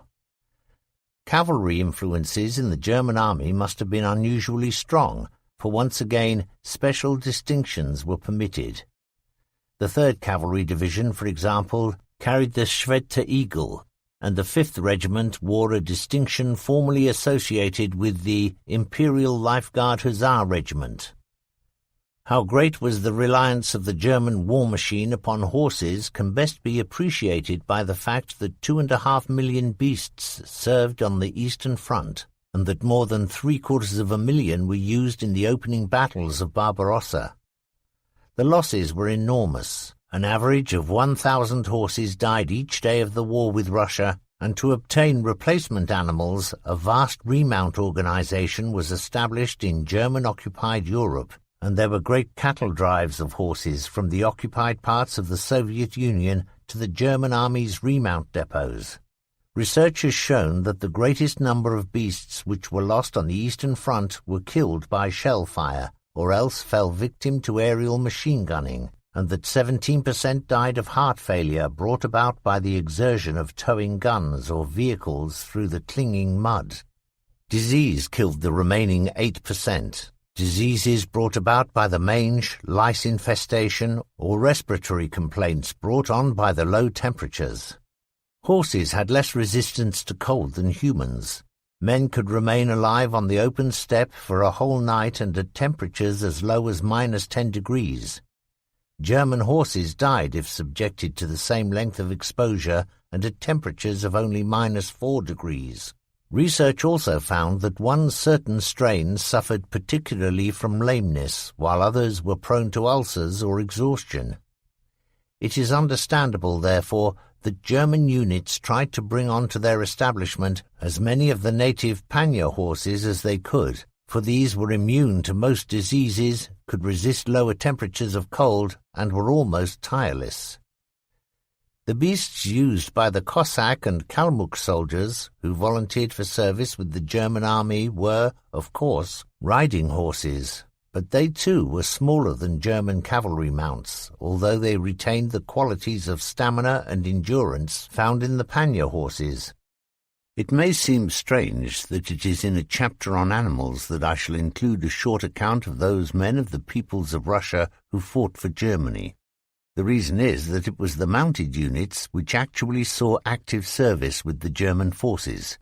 Most Russian infantry detachments who volunteered to serve did not actually go into battle. This statement requires perhaps a certain qualification. There were small groups of Russians who did serve in German combat units, such as those from Aberdeen, but major units of divisional strength were not fielded by the Germans under the command of Vlasov until so late in the war that their first battle was actually against the Germans, in Prague, during May 1945. At about the time when unofficial horsed units were being formed at divisional, corps and army level, that is, as early as autumn 1942, men of the Cossack peoples had approached the leaders of the German forces driving into the Caucasus and had volunteered the services of the men of their nation against the communist government in Moscow. In common with many national groups in the USSR, the Cossacks resented the restrictions placed upon them by the central authority and longed for the free and independent life that they had once lived under the Tsars. To achieve this liberty, they were prepared to ally themselves with the Germans. The first squadrons had proved to be of such value, particularly on anti-partisan patrols, that by December regular recruiting had begun, and on the 1st of August 1943, the 1st Cossack Cavalry Division was formally established. In common with most foreign volunteer detachments at that time, there were German officers, administrators, and instructors with the regiments, usually in a proportion of 160 Germans to 2,000 Russians. The constitution of the 1st Division was 2 brigades, each of 3 sabre squadrons and an artillery battalion. As an indication of the wide variety of men in the Cossack nation, there were regiments from the Don, Siberia, Kuban, and Circassia in the mounted detachments, while men from the Caucasus manned the artillery units. Expansions of the constituent regiments produced a 2nd and a 3rd Division, and these then combined to form a Cossack Corps, whose language of command was Russian and not German. The corps eventually passed under SS control in December 1944 and was then posted to Croatia. But before it passes out of this account, some details of the uniform may be of interest. The fur cap associated with the Cossack peoples was worn by most units, and even in action, the Cossacks preferred not to wear a steel helmet. On the Kubanka, or the Papasha fur cap, was worn the German Eagle badge, and some former officers of the Tsarist army wore the imperial cockade and carried the Cossack sword, the shashka. A standard pattern German army tunic was worn, in the case of the 2nd Division, complete with German badges and the shoulder straps piped in cavalry yellow. Other units wore the traditional loose trousers of the Cossacks, blue piped in red. The high-shouldered black wool cloak and hood scarf completed the uniform. Such was the respect that grew up between the Cossacks and their German officers that the commanding general was elected by the Cossack Council to be the hetman, an honor bestowed previously only on the Tsar. To reward these traditionally brave soldiers, the Germans instituted and distributed, as early as 1942, a special Eastern People's Medal. Another nation, fiercely independent and associated traditionally with the Russian cavalry, was the Kalmuk. Like the Cossacks, these volunteered for service, were accepted, and then formed into cavalry units by the 1st Panzer Army, about July 1942. By August, the original detachments had grown to a 2-brigade establishment, each of which contained 2 regiments. German writers, both during the war and those writing more recently, are almost unanimous in their statements that the Kalmuks were the most loyal and the most efficient of all the Russian peoples who volunteered to serve with the Germans. Such was the pride and the independence of the men of that nation that they did not see themselves as fighting for the Germans, but rather as fighting with the Germans as allies in a common cause. The Germans serving with the Kalmuks could not give battle orders to the native warriors, but had to restrict themselves to instructions on administrative or medical matters. There were, in fact, no German personnel at squadron or battalion level, and advisors were to be found only at regiment or division level. The native officers were most proficient, for many were graduates of Soviet military academies. In addition to the Army cavalry units and those of the foreign volunteers, there were also SS cavalry divisions, of which Florian Geyer, the 8th SS Division, was the most important. This unit had its antecedents in the horsed troops which were formed before the Second World War, and which, by 1940, had been amalgamated into a Totenkopf squadron. Further squadrons were formed during 1941, and by April 1942 there were sufficient to form a regiment. Other expansions during that year raised the strength to that of a brigade, and then to that of a division. Some of its regiments were seconded to form the nucleus of other SS cavalry units, particularly that of the 22nd or the Maria Theresa Cavalry Division. This was formed late in 1944, and had hardly reached its establishment when it was put into battle to defend Budapest. In that city it, together with Florian Geyer, fought and was destroyed. From the remnants of men and units which had been in depots or at training schools, a new SS cavalry division was formed, and this, named Lutzow, was in action in Poland and in Germany for the whole of its very short life. On the Russian side there had been cavalry units on the Red Army's establishment from the time of the Revolution, and Marshal Bediony, himself a cavalryman, was responsible for the eminent position which mounted units had in the Russian force. In his belief that the horse still had a prominent role to play in war, he was supported by Voroshilov, who, at the Party Congress of 1934, called for an end to those who demanded the replacing of the horse in the military sphere. It was not until 1936 that the 5 cavalry divisions in the Red Army received once again the title of Cossack, for the Soviet authorities had made the most strenuous efforts to break the nationalistic feelings of the Cossack nation. With the restoration of the name, the principles of the mounted arm were laid out afresh. The 1938 Cavalry Field Service regulations laid great stress on the light and mobile role of cavalry, but stressed also that mounted units were capable not only of tactical operations, but that they could make independent strategical moves. To achieve these, they could be totally self-reliant, or could be combined with other arms of service to give increased impetus to their actions. The role which was given to the cavalry unit determined the firepower which it controlled, and this could be increased to any required degree. The Standard Cavalry Division had 3 mounted regiments and an armoured component, which varied in size from battalion to regiment, depending, as stated before, on the role which was given to the division. The Standard Artillery Regiment was of 5 batteries, but this too could be increased for added support. Each cavalry regiment, although smaller in size than an infantry regiment, had the same firepower, and this amount of support indicates the importance which the Red Army Command placed upon their mounted arm. By the beginning of Operation Barbarossa, the total number of cavalry divisions serving with the Red Army in Western Russia was 28, and these covered the withdrawal of the Soviet Army in the first months of the war. The vital part played by Cossack units is reflected in the fact that 4 corps of cavalry were promoted to the status of Guards Cavalry Corps. It was cavalry which led the counter-offensive in the winter of 1941-42, just as it had been attacks by Cossacks which had surprised German units who had believed themselves to be safe in rear-line areas.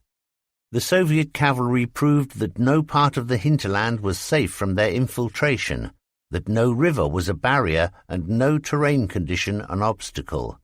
Just as they had formed the rear guards, as they had brought in their spoiling attacks against the German assaults, so did the Red Cavalry spearhead the advances of the Red Army and were the first troops into the outskirts of Berlin. The use of dogs in war has generally been restricted to their carrying messages or mess tins of food to isolated trenches in dangerously exposed sectors of the line. The Soviets during the Second World War, however, employed them in a new and more sinister role. On some sectors of the front in the early months of the campaign, the animals were used as anti-tank mines. This phenomenon was first encountered on the Central Front, and initially the connection between packs of dogs on the battlefield and the destruction of tanks was not apparent. Then the body of a dog killed before it had had the chance to carry out its destructive mission betrayed the Russian secret, and more details were gained through interrogation of prisoners. The principle of training was simple. Meat was thrown under the body of Russian tanks, and thus the dogs grew to accept the link between the vehicle and the food. In action, the dogs had explosives strapped round their body. A detonator was fitted so that it stood up like an antenna, and the head of the detonator was fitted with a graze fuse. In action, the dogs would be kept hungry for a day or two, and then would be fitted with their exploding devices. When released, the animals would race to find the expected food under the oncoming German tanks. The graze fuse would be activated and the panzer would be destroyed. The alarm caused by the presence of the animals racing across the battlefields led to a wholesale destruction by the German army of all dogs which were found. Suddenly the use of dogs ceased, and the reason was a simple one. The tactic had recoiled upon the Russians. The dogs, of course, were not selective and could not distinguish between German and Russian vehicles. There were sufficient cases where the Soviet machines were blown up by mine-carrying dogs for the Red Army to order their withdrawal, and thus the exploitation of dogs in this fashion ceased. The German tank men would well be forgiven if they thought that every living creature in Russia was against them, particularly in view of the telex message from Army Operations Section of OKH and sent to all army groups. This read, "A panzer division on the Eastern Front which had placed its vehicles under cover and in a warm place, in accordance to standing orders, found that when an alarm call was received, only 30% of its vehicles were ready for action. Mice had gnawed through the electrical leads on the engines of the tanks." A staff officer with a sense of humour had annotated the document with the words, "Soviet mice." 17. The weapons of the Eastern Front. Bring up the assault artillery. The life of a soldier of the assault artillery is short but eventful. Although it cannot be claimed that the concept of self-propelled assault artillery was a German one, nor that such vehicles were first used in the war between Germany and Russia, it cannot be denied that they set their mark upon the fighting on the Eastern Front, that it was in that war that their potential was first fully realized, and that it was there that they achieved the importance which kept them for decades as a main weapon in military armories. Since the invention of cannon, one fact has been obvious, a fact which the battles of the First World War had served to underline, namely, that when infantry broke into enemy defences, it was then that they stood in the greatest need of massive and well-directed artillery support. The communication systems of former days had lacked the flexibility required to switch the guns with speed onto fresh targets, and to bring down concentrations of fire immediately these were required. German attempts during the First World War to resolve the problem of an artillery fire gap included the use of horse-drawn or man-towed infantry assault guns, whose volunteer teams brought their pieces forward with the infantry wave and thus gave the required close support to the attack. These were assault guns in the truest sense of that term, and their daring occasioned the crew's heavy losses, which rose even higher when, after the introduction of tanks, they formed the first anti-tank gun teams. In 1935, von Manstein, at that time serving in OKH, reconsidered the idea of assault artillery in the light of modern developments, and suggested that a tracked chassis powered by an internal combustion engine should form the gun platform. There is not space here to record the arguments which took place in the German army for and against this new concept. The main opposition came from the Panzer idea officers, who feared that the production of SP guns on tank chassis would reduce the flow of tanks to them, reduce the numbers in service, and consequently weaken their particular arm of service. Although a need for assault artillery was eventually conceded, neither the Panzer nor the artillery high commands were willing to devote effort to organize the new arm. Neither would accept it as part of their area of responsibility, although it did eventually come under the aegis of the gunners. As a direct result of this procrastination, SP battalions and later brigades did not form part of the establishment of every infantry division as it had been intended that they should, but were held as a sort of strategic reserve and designated as army troops. With the principle of assault artillery accepted, the time had come for practical planning. A variety of tracked chassis were tried, but it is, perhaps, with those of the PZ-KW-3 and PZ-KW-4 that the German assault artillery of the Second World War is most closely identified. To accommodate the 7.5 centimeter L-24 gun, which was mounted upon the chassis, the entire turret had to be removed. This reduced the vehicle's total weight and lowered both its center of gravity and its silhouette, two considerable advantages. To protect the crew against shell splinters and small arms fire, an unroofed box of 2 centimeter thick armored shields was fitted round the outside of the machine. Later in the war, more sophisticated designs totally enclosing the gun platforms came into service. Nevertheless, some guns continued for the whole of the war to be mounted within an open box shield. Since the gun was considered simply as a forward-firing artillery piece on a mobile platform, the traverse was limited to 12 degrees on either side of a central line, and elevation to plus 30 degrees. Certain improvements in both traverse and elevation were later found to be essential, but it can be seen that, as opposed to the rotating turret of a tank, which could swing the gun to bear on its target, the whole SP vehicle had to be pointed directly at its objective. Preliminary trials carried out in 1937 demonstrated that SP crews could hit a target faster and more accurately than tank gunners. SP men bracketing their mark like conventional gunners could effect a killing shot within 3 rounds. Panzer gunners, on the other hand, shot themselves towards their objectives, required more ammunition, and thus more time to achieve the same result. Despite these satisfactory tests and the fact that SPs were cheaper to manufacture, their production was still delayed, and of the 6 batteries which had been raised by the time that the campaign against France opened during May 1940, only 4 saw active service. The successes which those few guns achieved convinced even the most skeptical officers that here was a weapon of unusual versatility. Full-scale production was ordered, but to make good the years of neglect was not an easy task, and by the opening of Operation Barbarossa, there were still only 11 battalions on establishment.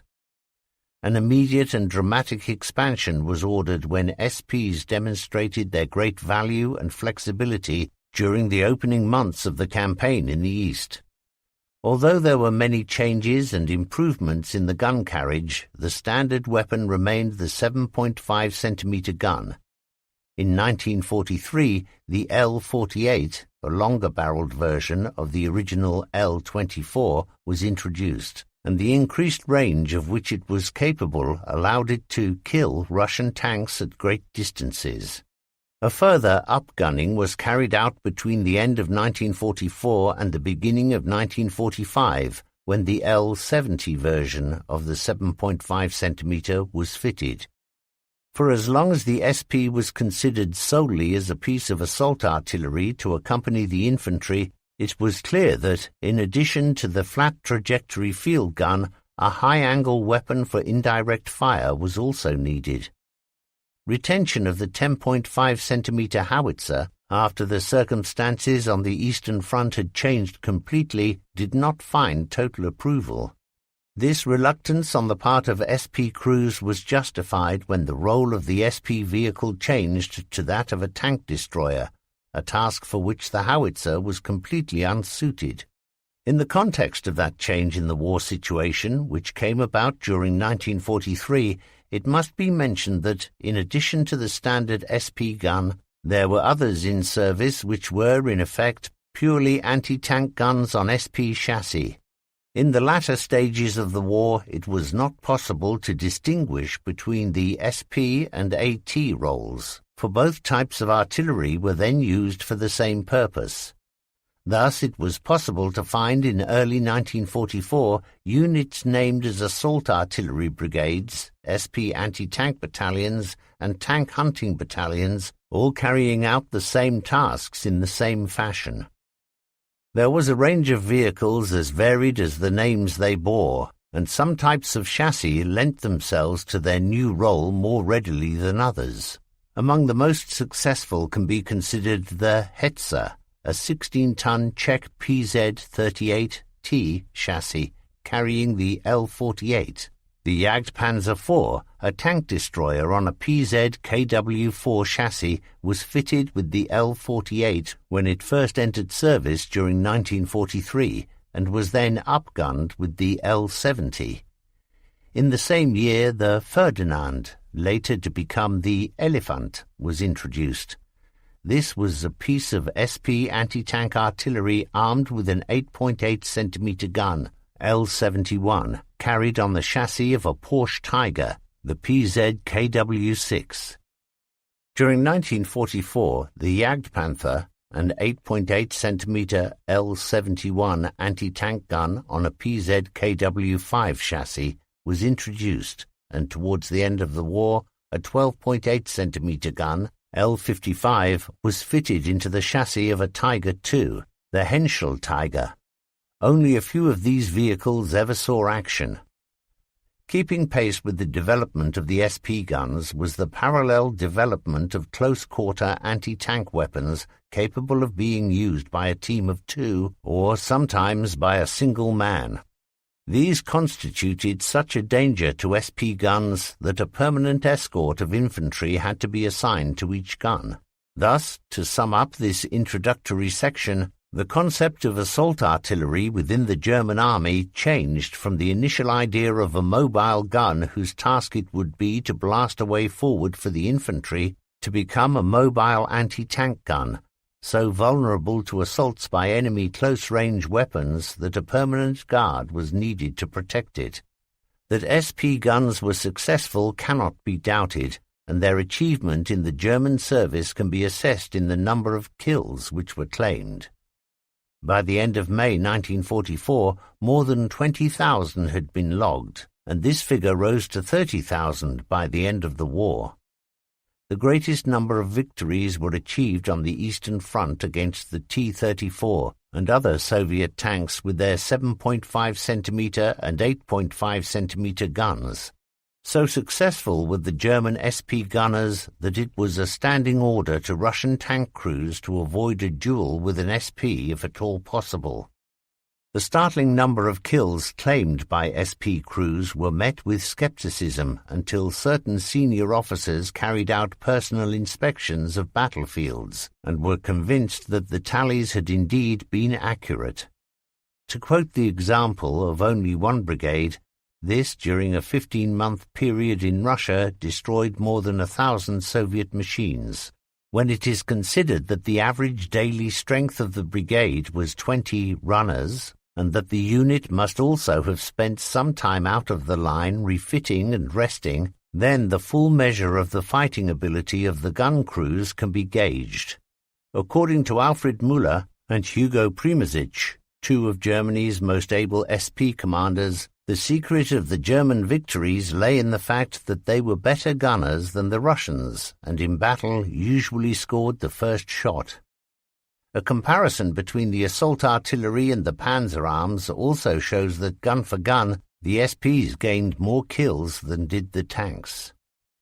Until 1943, each man in the SP gun arm of service had been a volunteer, maintaining thereby a tradition born during the First World War. If the same proud claim could not be made in 1944 to 45 on behalf of each and every man of the assault artillery, then it was certainly true of the great majority, for no fewer than 70% of the gunners were still volunteers, men whose pride it was to answer the call, "Bring up the assault guns."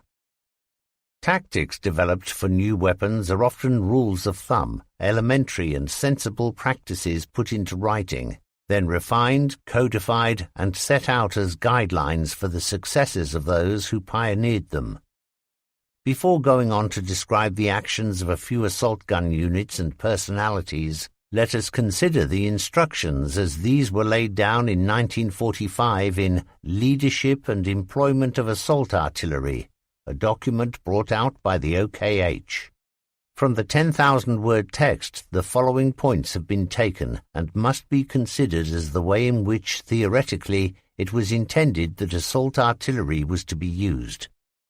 Assault guns are armoured artillery whose task it is to serve in the front line and to give close support to the infantry attack by beating down the enemy's weapons or fire. The platform is mounted on tracks capable of cross-country performance and armed either with a gun or a howitzer. Through a combination of firepower, mobility, armoured protection, and instant combat readiness, whether leading an advance guard or forming the point unit during a pursuit battle, assault guns are the decisive means by which a commander can control the changing circumstances of an engagement, enabling a point of maximum effort to be formed quickly, to support a weak flank, or to add power to a counterattack. The basic organization is along the lines of field artillery, and when used as frontline artillery, SPs close the gap formerly existing by providing maximum support during those times of crisis which occur during an attack. In cases where field artillery is unable to support frontline troops, SP guns can be called upon as a temporary measure to carry out that role. Assault guns have a decisive effect when formed into a compact group and put in at the point of main thrust. This effect is reduced or lost completely if the unit is split up. The handbook stated that the assault gun brigades were usually allocated to infantry or to panzer grenadier divisions, and less frequently to panzer divisions. Although the brigade was administered by the senior artillery commander, the regulations laid down that an assault gun unit would come under the command and orders of the formation which it was to support, one generally not lower than a regiment. In fact, commanders of assault gun units had had more experience in SP infantry collaboration than the infantry to which they were subordinate. It was not uncommon, therefore, for a junior officer of the assault artillery to advise an infantry commander of higher rank on the tactics which should be used, on the lines of approach which he wished to follow, and, in some cases, on the conduct of the battle. This situation was particularly apposite in those circumstances where it was essential not to waste the element of surprise by the premature employment of the SP guns, and it says much for the flexibility of the German military system that such advice was not merely accepted but was often sought by the infantry commanders. Continual emphasis was laid on the employment of the whole brigade as a single unit in a single mission, although it was appreciated that terrain conditions or the tactical situation would not always allow this. Under such circumstances, it was allowable to employ a battery, but finer subdivision into troops was to be avoided wherever possible. Once again, it was appreciated that, for example, in street fighting or in forests, a whole battery could not be deployed, and single troops might be employed. It was absolutely forbidden, however, to commit a single gun to offensive operations, for experience showed how important it was to have a second vehicle to hand to overcome the difficulties of ground or of mechanical failure. This last instruction could not always be adhered to in the latter stages of the war, for all too often there were only single guns to cover vast stretches of the front line. The initial establishment of independent batteries in 1940 led eventually to amalgamation into battalions, each of 3 batteries. There then followed an increase in the number of guns per battery from 6 to 9, and subsequently to 10. These 31-gun battalions were eventually renamed brigades at the end of 1943, without, however, receiving any increase in strength. The brigade was the major tactical unit, and plans were made to raise the establishment of guns from 31 to 45, but the deteriorating situation in the latter years of the war prevented this proposal being completely carried out. The composition of a brigade was an HQ with a troop of guns, varying in number between 1 and 3, under direct control. The HQ battery also contained a supply squadron, a light workshops platoon, and a recovery troop. The fighting component of each brigade was 3 batteries. Within each of these there was a battle squadron, an ammunition squadron, a workshops group, and the train. Each battle squadron retained 1 gun for the CO and disposed the others in 2 troops each of 3 guns and another troop of 3 howitzers.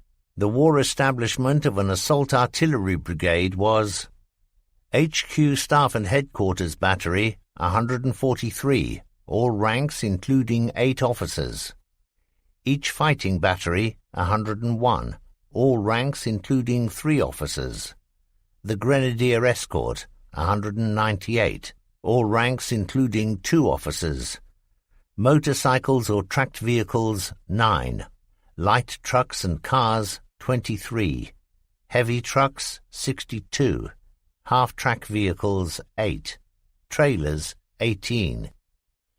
Each gun had a crew of 4 men, commander, driver, loader, and gun aimer. The loader also operated the wireless set. The standard uniform worn by assault gun crews was a double-breasted tunic, similar in cut to that of the tank crew, but was in field grey and not in panzer black. Red piping, indicating the artillery arm of service, was worn round the shoulder straps. According to the section in the manual which dealt with tactical employment, the gun was used while the machine was halted. This usually happened while the infantry was moving from one bound to another, according to the principles of fire and movement. Using direct fire, good results could be achieved at distances of up to 2,000 meters, but the most effective distances were up to 1,000 meters. The 7.5 centimeter gun, with a high muzzle velocity, flat trajectory, accuracy, and good powers of penetration, fired several types of shell, the selection of which depended upon the target to be engaged. High explosive was recommended for use against field fortifications, heavy weapons, and observation posts. Tanks, of course, were fought with armor-piercing shot, and the same type of ammunition was used to destroy pillboxes. The 10.5 centimeter howitzer, firing high-explosive ammunition, was particularly effective against infantry targets, soft-skin vehicles, and marching columns. Where the enemy made an attack combining both armor and infantry, SP guns engaged the tanks, while the howitzers bombarded the follow-up infantry in order to separate these from the armor and to leave this unsupported. Although another of the most important tasks in any operation was to fight down enemy armor, the early regulations stressed that assault guns were not to be used in a purely anti-tank role, and emphasized indeed that, unlike tanks, they were not suitable for independent operations, but could only achieve their successes when collaborating closely with infantry or tanks. Events were to show the reverse to be true, and that it was SPs upon whom the infantry relied, convinced that as long as the assault artillery was in the line, the situation was in hand. By the end of the war, it was the Panzer which had to become the SP gun.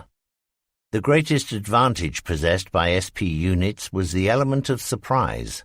Shock is possibly the better word. To preserve this advantage, movement forward was made if possible by night. The noise of the SP approach during this march into the front-line positions was concealed by the use of loudspeakers, by driving tractors around on other sections of the front, or even the firing of an artillery barrage. Assault artillery usually took no part in pre-battle reconnaissance, and it was not intended for use in roles which could be carried out by the field artillery or by the heavy weapons sections of an infantry unit.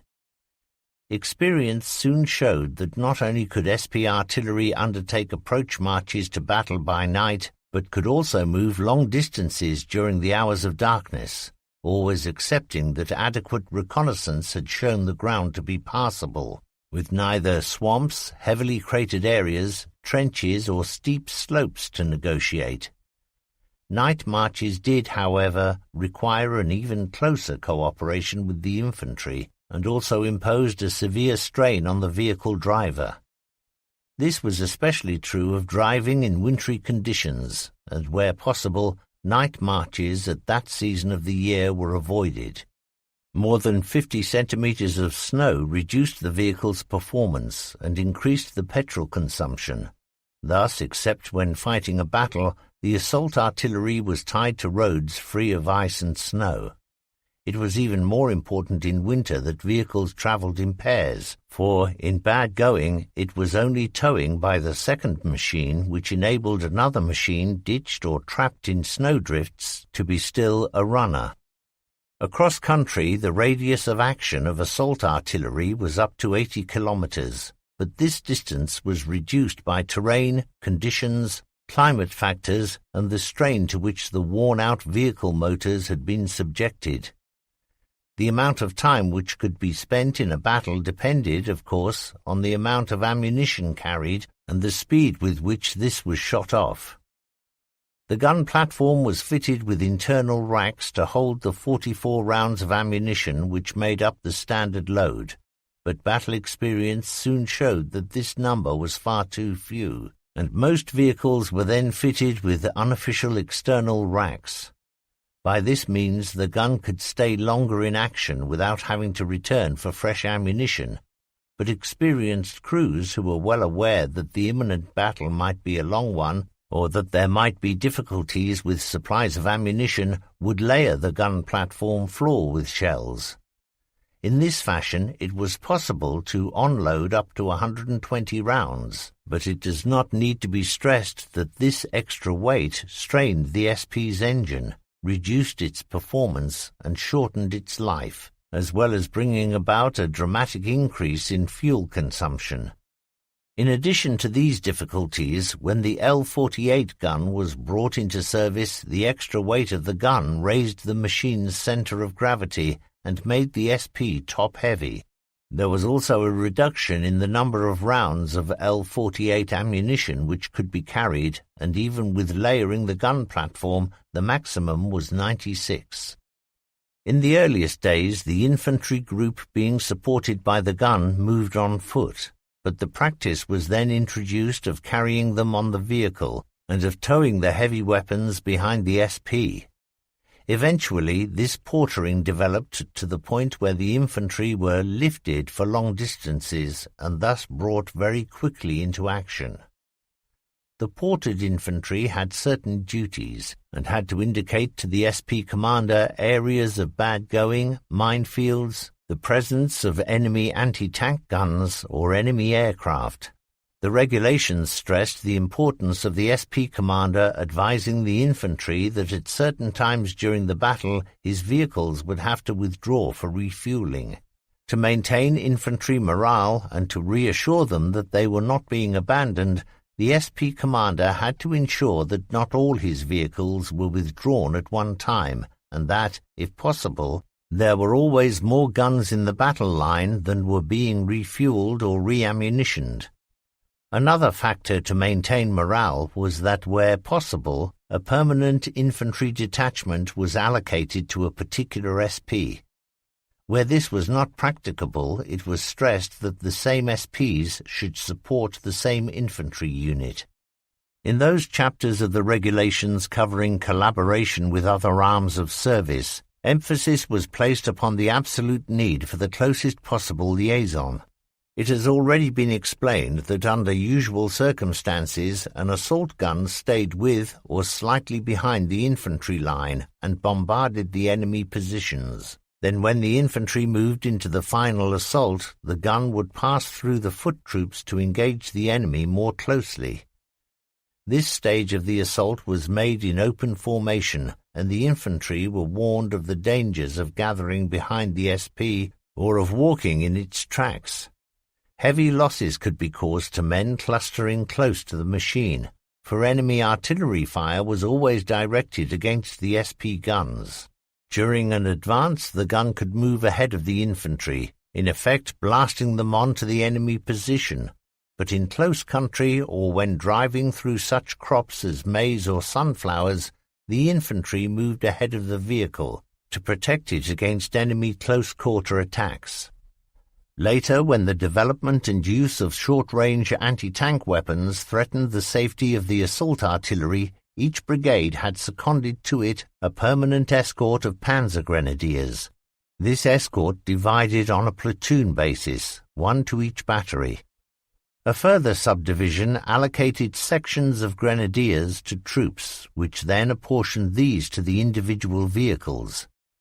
The main task of the grenadier escort was to ensure the security of the vehicle while it was in the line, to protect it when it had fallen out through mechanical defect, and to guard it when out of the line. The regulations warned infantry commanders against considering the grenadier escort as storm troops, and stressed that they were not intended to carry out operations independent of the machines which it was their duty to guard.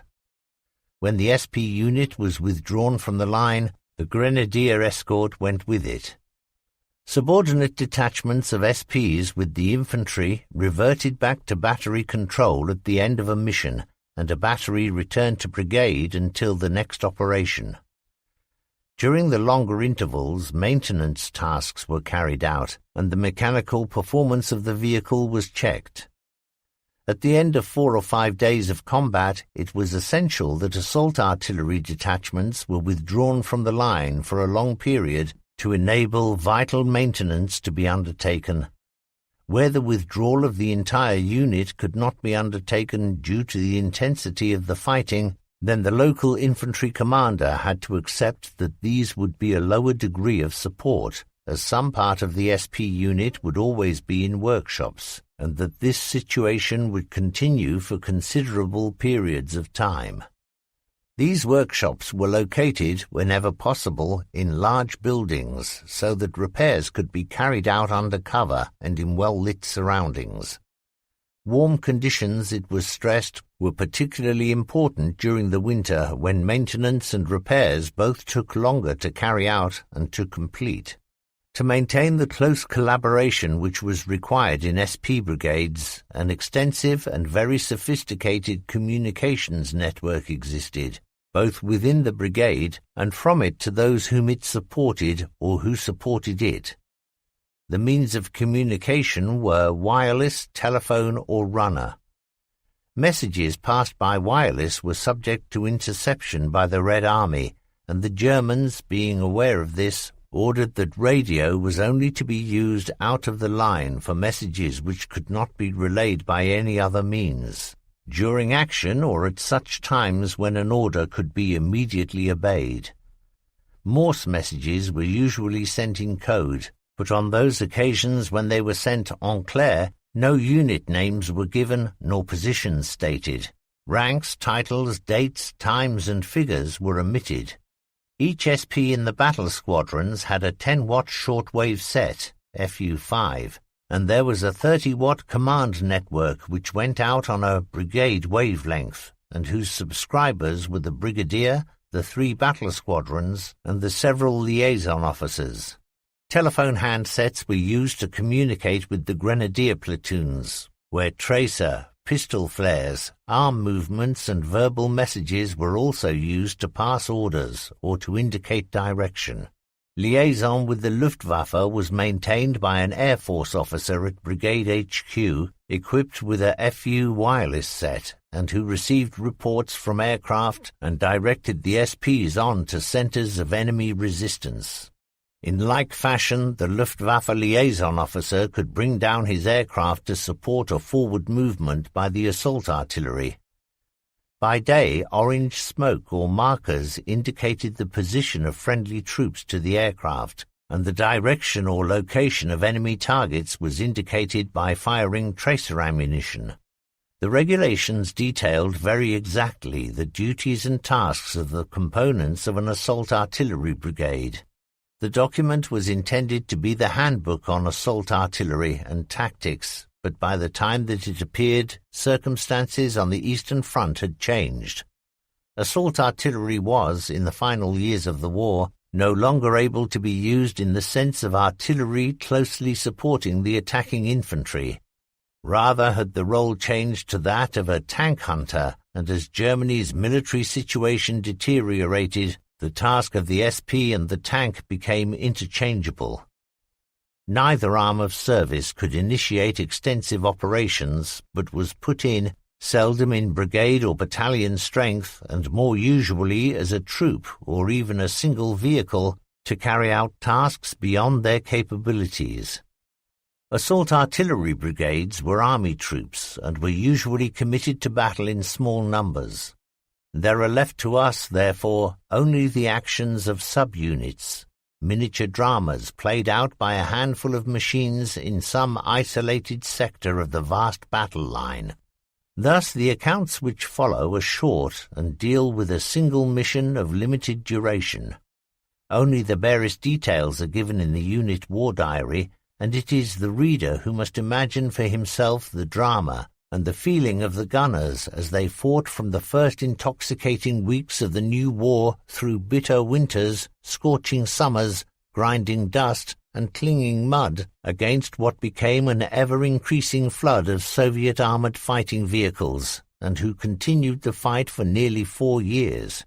Theirs was the courage of desperation, and many, particularly in the final days of the war in East Prussia, went out as the last vehicle in a unit riding out to certain death, but determined to show by their action that the spirit which had animated the first assault gun teams was still alive. From the stories of the 100 or more battalions, brigades of assault artillery, and the 15 independent batteries which served during the Second World War, it is difficult to select just a few. The accounts given later are only examples of the type of action in which the SPs took part, and must serve to illustrate the record of all who fought that arm of service. 18. Assault artillery in action on the Central Front in the early days of the war with the Soviet Union. During the second day of the war with the Soviet Union, men of an infantry corps in Army Group Center broke through the Soviet field defenses, which lined the frontier, but were unable to exploit the situation because of the determined resistance which was being maintained in a small village east of the river Bug. The situation was not clear, and no idea of the type and weight of the Russian resistance could be gained from the garbled accounts which were reaching divisional headquarters. One thing was certain. The infantry attack could not continue until the resistance had been broken. This was a perfect opportunity for the SPs to prove their ability, and a battery was ordered forward to break the tenacious Soviet defense, whose main resistance was located in the houses and gardens at the eastern end of the village. The guns came up to the western outskirts, and a plan of attack was agreed with the infantry CO, whose battalion had been separated from the reconnaissance detachment which it had been his task to support. Soviet resistance had to be broken as quickly as possible, so as to gain touch with that isolated detachment of the advance guard. The lead troops rolled into the village, halting and firing as they located points of resistance, and had soon broken the infantry resistance. Then as the lead vehicle turned a corner to enter the main square, it saw and identified a heavy Soviet tank. It halted, swung round, opened fire, and with 3 shots had destroyed this. The 3 guns of the troop then passed out of the village, deployed into line abreast as a vendette on either side of the dirt road, and waited for the infantry to come up, so as to lead them forward. As they were moving into position, 3 Soviet T-60s roared towards them in line ahead. The SPs, now at the halt, opened fire. 1 shot hit the 3rd tank of the Soviet line, and the 7.5 shell tore apart the 5-ton machine. Meanwhile, the other T-60s, relying on speed to outflank the German gun line, had deployed and had closed to within 100 meters, firing their 2-centimeter cannon as they advanced.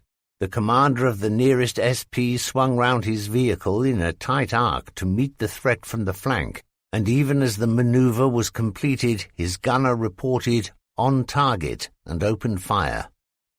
The lead tank was hit and burst into flames. The surviving Soviet machine tried to turn away to break off the engagement, but was hit and destroyed before he could escape. Then ahead of the SPs and on both left and right flank, violet flares rose into the summer sky. The reconnaissance detachments were reporting the advance of a heavy concentration of Russian armor, and it was clear that a major attack was developing. The divisional commander sent anti-tank and 8.8-centimeter flak guns to reinforce the SP troop, and all was made ready to receive the enemy. But he was still hidden by the lie of the land and could not be seen. The first indications of his presence were the sudden explosions which crashed around the SPs. A heavy Russian tank, probably a KV-1, concealed in some woods, had moved out of cover and opened fire. The German 3.7-centimeter anti-tank guns returned fire, and although they lacked the velocity to penetrate the thick armor, hits which were scored forced the KV-1 to withdraw into the cover of the trees from which he had emerged. His action had, however, served to distract the attention of the gun line from the Red tanks, which now swept down like a cavalry charge. A mass of Soviet armor in line abreast roared across the open ground, and the 3 SPs deployed into open order to receive them. The flak and pack line remained silent, ready to engage any breakthrough which the Soviet wave might achieve. The SP tactic was constant and rhythmic. Advance, halt, fire. Advance, halt, fire. The SPs had the advantage of firing from a halted and therefore stable platform. Their crews had greater experience, and their guns had better sighting equipment. Quickly they began to pick off the Soviet machines with precision. The muzzle velocity of a 7.5-centimeter gun firing solid shot was 580 meters per second, and this force tore the Red machines apart like overripe fruit. They were stopped or caught fire and then blew up as the flames reached the ammunition lockers. The open heathland was now dotted with the wrecked and burning hulks of the first wave, but then, charging through the black and greasy smoke, came another, advancing and firing as it charged. Meanwhile, in front of the SP line, an infantry battle was being fought out. A German battle patrol had been given the task of capturing the Soviet soft-skin vehicles which had accompanied the first tank wave, but it was fought back with great determination by the lorry drivers, by bailed-out tank crews, and by the Soviet infantry who had been escorting the lorries. Even as this miniature battle was taking place, the SPs had opened fire upon and had destroyed the second wave of Red armor. Following close behind this and charging between the broken hulks of the first 2 ruined waves came a third, charging at the German line. The pace and fury of the battle had by now produced a crisis for the SP guns. They were running short of shells and fuel. Instead of withdrawing the vehicles to A echelon, the battery commander brought the lorries up to the guns and set chains of soldiers to carry ammunition to the waiting vehicles. The men worked like demons, all the time under the fire of the Russian guns and completely exposed to the open terrain. The machines were refueled and rearmed in time to engage the third line of Soviet tanks as they approached to within killing range. This wave too was tumbled into ruin, and with its destruction the heart went out of the Soviet troops, for no further attempt was made by the Red armor to impede the German advance. With the destruction of the third wave, the way forward seemed to be clear. The SPs could withdraw. As the guns moved westwards through the village and towards their concentration area, there to carry out repairs and maintenance, a column of T-60s, which had probably broken through on the right flank, emerged from a small wood about a kilometer's distance from the village. Quickly the troop commander disposed his guns in the gardens of the houses and under the trees in the village. The red tank line came on, seemingly not having seen the SPs, and these waited, holding their fire, until the T-60s were at point-blank range. The three 7.5-centimeter guns spoke. 3 T-60s began to burn, and before the Soviet machines could deploy, the guns had fired again and again, until the whole Soviet group had been destroyed. When the battery took tally of its kills at the end of the day, only those Soviet machines totally wrecked or destroyed by fire were allowed to be included as confirmed. Even with these limitations, it was found that the SP guns had destroyed 40 Soviet machines. Within 24 hours of the opening of the campaign, these weapons had proved their worth and had gained the confidence of the infantry of Army Group Center. 19. An SP detachment in the closing stages of the encirclement battles around the Kiev pocket, autumn 1941. Other chapters of this book will describe the encirclement which took place around 6 Red Armies in a pocket near Kiev during the autumn of 1941.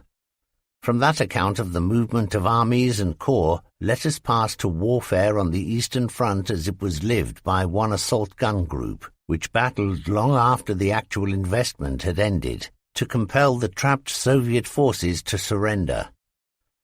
The following account records that passage of about a week in the time during which the Red forces were dissipated or destroyed. The assault gun unit had been resting after a long day's march, the men wrapped in a single blanket and trying to sleep in the oppressive heat. The fierceness of summer had already passed, but this was an Indian summer of abnormally high temperatures and a terrible humidity. There was no other sound than the sentries moving among the parked vehicles. But from the west came the distant thunder of gunfire, and on the far distant horizon, very lights rose and fell in the hot and sticky night. Theoretically, the group was a long way behind the German fronts, and in what should have been a safe area. This belief was soon shattered when sudden bursts of machine gun fire were heard close at hand, the bullets whistling through the dark and ricocheting off the steel sides of the assault guns. The crews, who had been lying huddled on the ground around their guns, responded immediately and took post waiting for orders. To the rattle of machine gun fire was now added the dry coughing sound of Soviet mortar bomb explosions, and fragments of casing went whining through the night air. The detonations followed each other in close succession, so that it was difficult to determine the sector from which the mortars were being fired, but it was alarming to realize that the machine gun fire was coming from a hillside which neighboring troops had declared to be free of the enemy. From the first burst of Russian machine gun fire to readiness for action had taken no more than 2 minutes, but these 120 seconds seemed to last an eternity. There was a sudden break in the noise of machine gun and mortar fire, and in the heavy, sudden silence there came from the upper slopes of the hill from which the machine gun fire had come, the long drawn-out hooray of the Russian battle cry, coming nearer as the Soviet infantry charged downhill towards the SP battery. Magnesium flares fired from the SPs lit up the dark night, and the battery crews began firing their MG-34s and firing HE into where they thought the enemy should be. Cease fire, and then it was quiet again, with no noise save that of a single mortar bomb or an odd burst of machine gun fire where an anxious gunner thought he could detect movement. The flares sank and died, seeming to make the darkness of the night more intense. The German gunners stood straining their eyes and ears, trying to pierce the silence, and frantically guessing at the identity of every unusual noise. Now there was an absolute quiet which lasted and lasted. The gunners began to show signs of restlessness. They could not believe that they had crushed the Soviet infantry attack so quickly, but on the other hand, why had they not persisted in the assault? When the minutes grew and stretched into half an hour, the battery commander ordered a partial stand-down, but with a double sentry on each gun. Shortly after midnight, the Russian attack pattern was repeated. Machine gun fire, a barrage of mortar bombs, and then the battle cry. The alarming feature of this new attack was that the hooray came from much nearer, indicating that the Soviet soldiers had been crawling forward, undetected through the dark night. At the first burst of Russian machine gun fire, the SP gun crews had begun to sweep the area with machine gun and with machine pistol fire, but from the almost continuous hoorays it was clear that the distance between the Soviets and the guns had been reduced. Soon Soviet hand grenades began to fall in the German perimeter. Near the SPs, a battalion of infantry had been alerted at the first bursts of firing and had begun to organize a counterattack. One of the SPs was sent to liaise with the infantry, and at Battalion HQ, a short O group decided on a plan of action. The SP, together with a 2-centimeter flak, went forward until it had reached the leading company of the infantry battalion, which was already engaged in a firefight with Red Army infantry. The SP loaded with high explosive and moved to a better tactical position and opened fire. For 20 minutes the gunners loaded and fired while the other crew members fired machine guns, their tracer bullets indicating to the 7.5-centimeter gunners the direction of the enemy groups. Belts of ammunition rattled through the breaches. Gun barrels glowed red from the rounds which were being fired through them, but fire was not halted for long. A quick flip to open the casing, out with the hot barrel and in with a new one. Carry on firing. Slowly the Soviet troops, illuminated clearly in the light of the white flares, began to give ground, and the assault artillery leading the German infantry drove back the retreating enemy across the ground out of which they had poured. Slowly the fighting died away, and the front began to quieten. The SP gun returned to its battery area to refuel and to stock up with fresh ammunition. The main stage of the battle, which had begun shortly after midnight, had lasted nearly 2 hours, and already the stars in the eastern sky were beginning to pale. Dawn was misty, indicating another hot and humid day, and the battery moved forward on a general northwesterly line, passed through the infantry battalion's positions, and began to climb a small rise from which the commander expected to gain an idea of the terrain before him. The guns had been in almost continuous action since July, and with lack of maintenance it was no surprise that during the day's drive several of them developed faults and had dropped out. Only 2 7.5s and a 10.5 howitzer and a 4.7 centimeter continued the drive. The latter was mounted on a Panzer I chassis and was unsuitable to engage any target save small tanks and infantry groupings. During the greater part of the morning drive there had been no sign of the enemy and no sound of battle. The Ukraine lay silent and shimmering under the hot sun. Clouds of dust which the vehicle tracks threw up showed the route which had been taken. At the top of a slight rise the small group halted for a rest, a cigarette, and the chance to eat. In front of the SPs the ground dropped gently for 2 to 3 kilometers before rising again to a ridge some 4 kilometers distant. The advance continued towards the far ridge, and when the group reached the foot of the rise it halted again, rested the engines, before they pulled the SP carriages up the ridge to the high ground. The CO, who had been observing the countryside through his glasses, suddenly halted his traverse and concentrated upon a small mound, one of a dozen or so which dotted the ground. The more he looked, the more he was convinced that the mounds were artificial, and his suspicions were confirmed when a group of Soviet soldiers sprang out of cover, ran to a mound, and began to tear at the foliage. The leaves and branches fell away, exposing the barrel of a gun, which began to bombard the SP group. Even as the first Soviet shots were still whistling through the air, the other mounds began to move, and soon it was clear that these were the vehicles of a Red Tank battalion, which had been carefully dug in and camouflaged. The Russian tank engines roared as the vehicles backed out of the hollows in which they had been hidden, and with a squealing of tracks, the machines stood on the upper ground, forming a rough semicircle around the 4 German guns. The Soviets had already begun to open fire, but their guns did not have the range, and as they did not move, it was obvious that they were under orders not to advance. On the German side, the battery commander had already radioed for assistance and had been told to stand fast until the other vehicles of the battery could reach him, together with the other reinforcements. Both sides lay there in the hot afternoon sunshine, each waiting for the other to move. Inside the metal boxes which formed the protection for the crews of the SP guns, the heat was oppressive, for there was little shade and none could be sought, as constant vigilance was needed.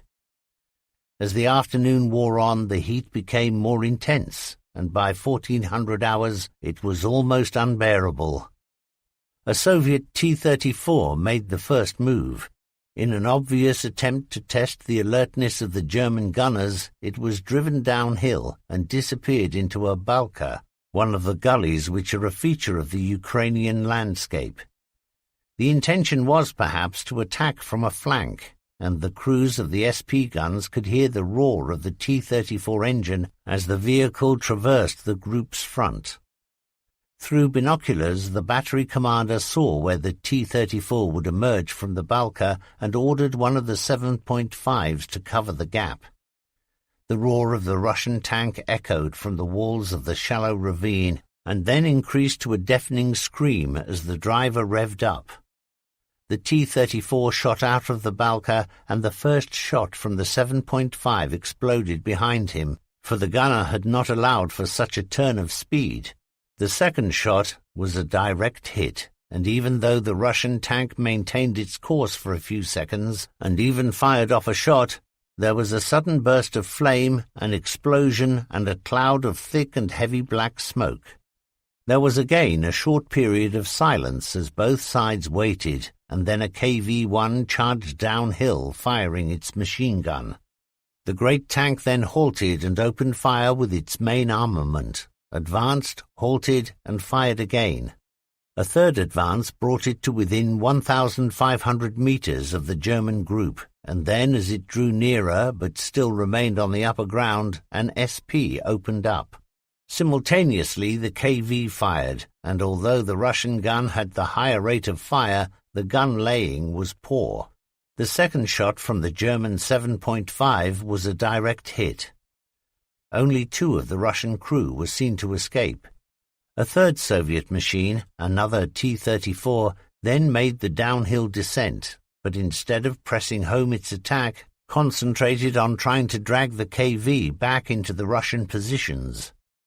The 7.5 gun opened up, and its fire was supplemented by the howitzer, which bombarded the area around the 2 Russian machines with high explosive shells, driving into cover the crews attempting to fasten the tow ropes.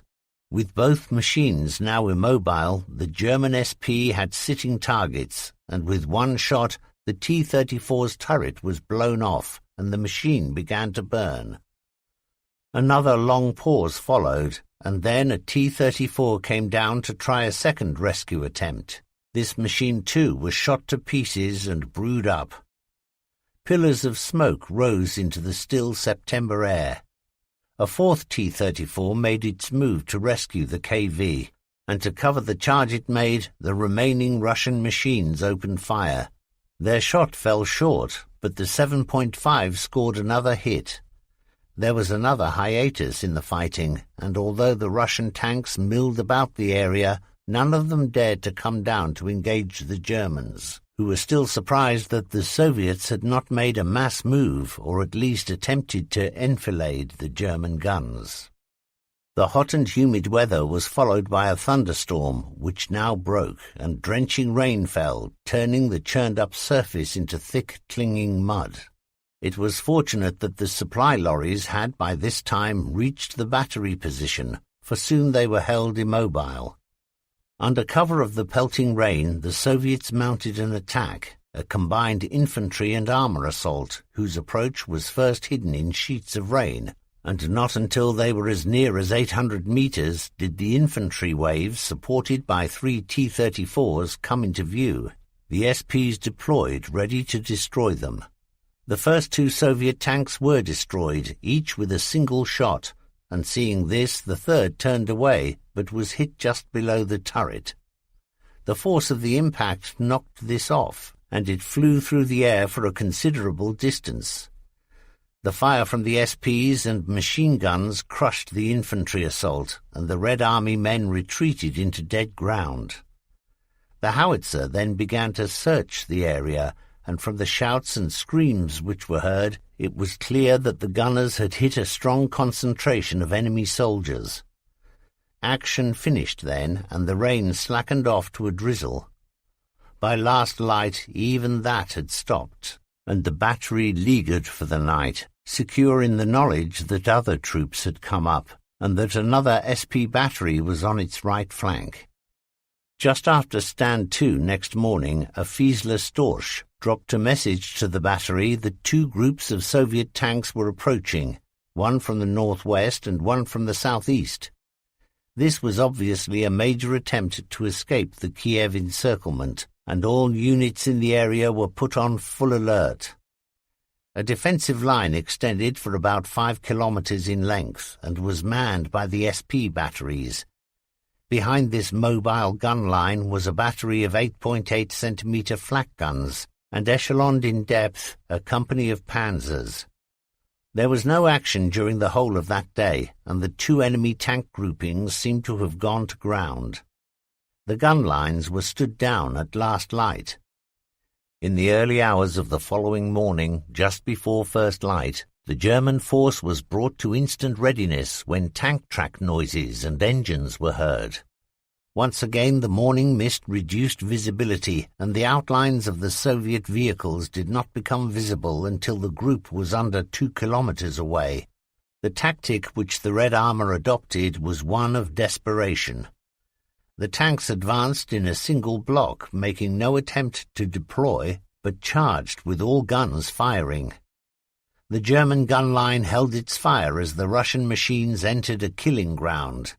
The flexibility of the German command had changed the battle plan, even as the Soviet tanks advanced, and these were now being lured into a 3-sided trap. Each flank was an SP battery, and the base of the trap was the 8.8 centimeter flak gun line. The Panzer Company made ready to close the neck of the trap once the Soviet machines had entered it. Still the Soviet machines raced on. Still there was no sound from the German guns. When all the Soviet tanks were inside the trap, the order to fire was given, and in the growing light each tank was clearly visible. As a single volley, the German guns fired, and within 5 minutes 14 Soviet vehicles had been destroyed or were burning. A few turned to escape, but others pressed home their attack, charging forward right up to the muzzles of the 8.8s. There was firing on the right flank of one SP battery, and a fresh group of Soviet tanks, determined to escape the encirclement, attacked the German gun line. The SPs swung to meet the new challenge, opened up and shot the Russian charge to pieces. Other attacks came in, every 15 minutes, precise and unfailing. This punctuality allowed the German guns to be replenished with ammunition and for the gunners to prepare to meet the next charge. There was silence again, and through the radio the battery commander received the news that the 2 Soviet tank groups had been destroyed or dispersed. The fighting was over. On the next day there would be a move westwards to invest more closely the Soviet pockets, still holding out or seeking to escape through the German panzer ring, but for that evening there would be a chance to rest. A tally before darkness fell showed that during the morning of the Soviet escape attempt, 49 Russian machines had been destroyed. The SP score was 29. September 1941 had been a good month for the assault artillery battalions. A winter drive. Although it has been stated earlier that night drives during the winter were to be avoided, There were circumstances and crises which required SP battalions to undertake such moves. It is recounted here one drive undertaken during the Soviet winter offensive of 1941-42, when the German line was broken through on a massive scale. Only the prompt intervention and determined resistance of assault gun battalions were able to halt the Russian advance, and, to stiffen the crumbling German front, SP units were gathered from sectors of the front hundreds of kilometers distant from the scene of the bitter fighting. This account speaks of the strain of a drive in winter along bad roads and in pitch blackness. We used the bell in the village church tower as a signal, and one night it began to ring. Our unit was supposed to be out of the line, but this was an alarm call, and an O group was summoned. Fitters had to report to the transport officer on the state of their vehicles, while the gun commanders went to battery headquarters. The information which we received was that we were to bolster up the defensive front at Volkov, about 300 kilometers away. Army and divisional reports spoke of the appalling road conditions. In addition to the poor road surfaces was added the fact that the weather was terribly bad, with constant snowstorms and freezing temperatures. Quickly we stowed our kit, and then came the hardest part of the operation. We had to start the engine. You can imagine the difficulties if I tell you that it was 28 degrees below zero, and that our vehicles were in the open, although covered with tarpaulins. The method we used to thaw out the engine was to partly fill empty ration tins with earth and to pour onto these either methylated spirit or petrol, which we set fire to and put one under the engine and another under the differential.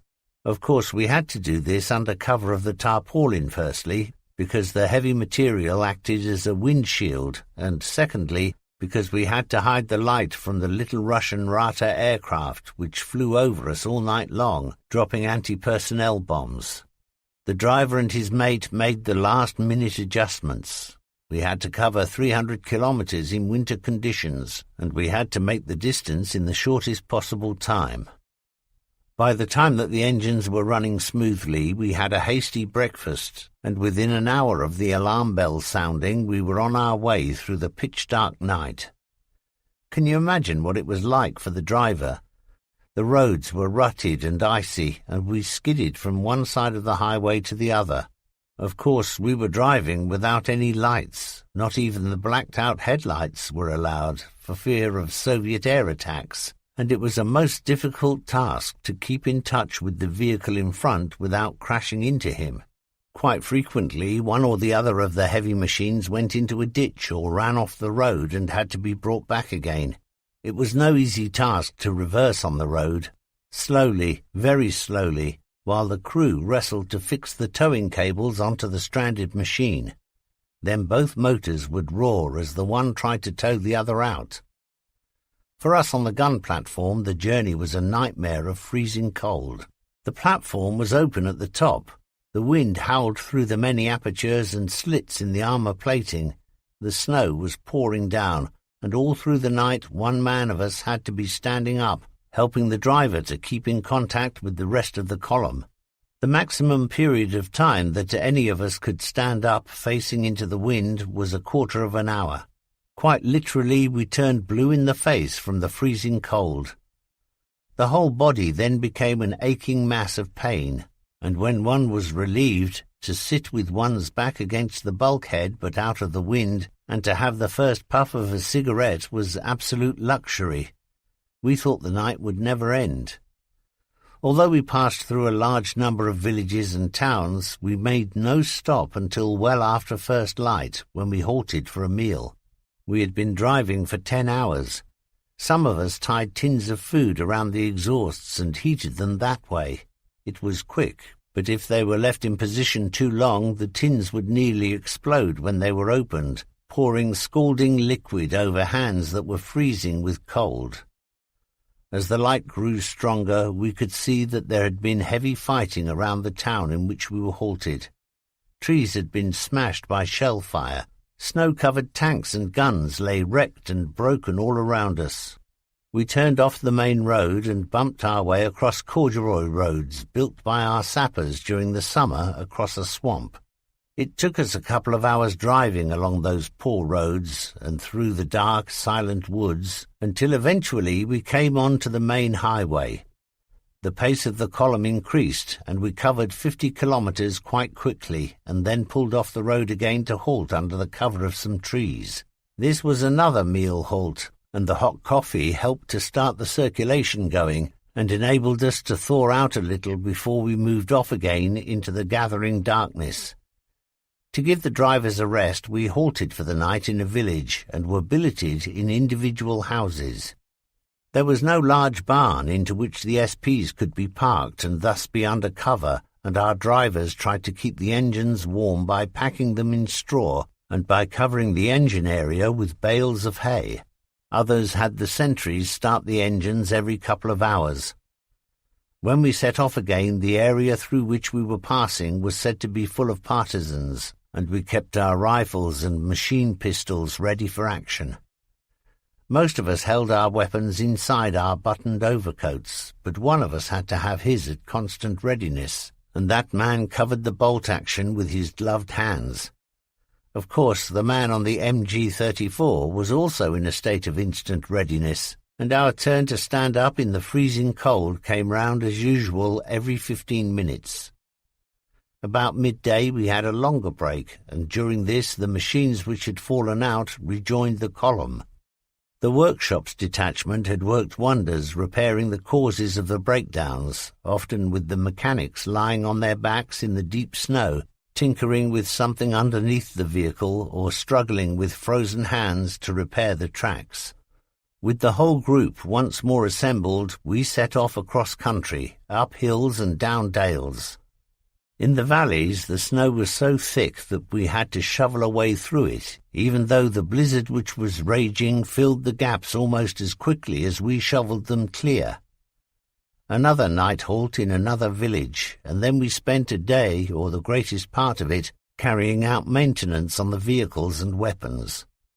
We were very near our objective now. About 80 kilometers separated us from Volkov, and we could expect to go into action within a day or two.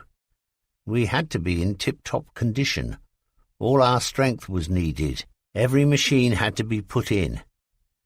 In the morning the orders were given, advance to contact, and we carried out the final parts of our journey in tactical formation and across country, moving towards the sound of the guns whose fire was brought to us on the incessantly blowing east wind. Our halts were fewer now, with just time to eat our haversack rations, which we carried inside our coats so that they would not freeze solid. On one sector through which we passed, the casualties were so recent, a Cossack cavalry group, that the dead horses and men had not been completely covered with snow.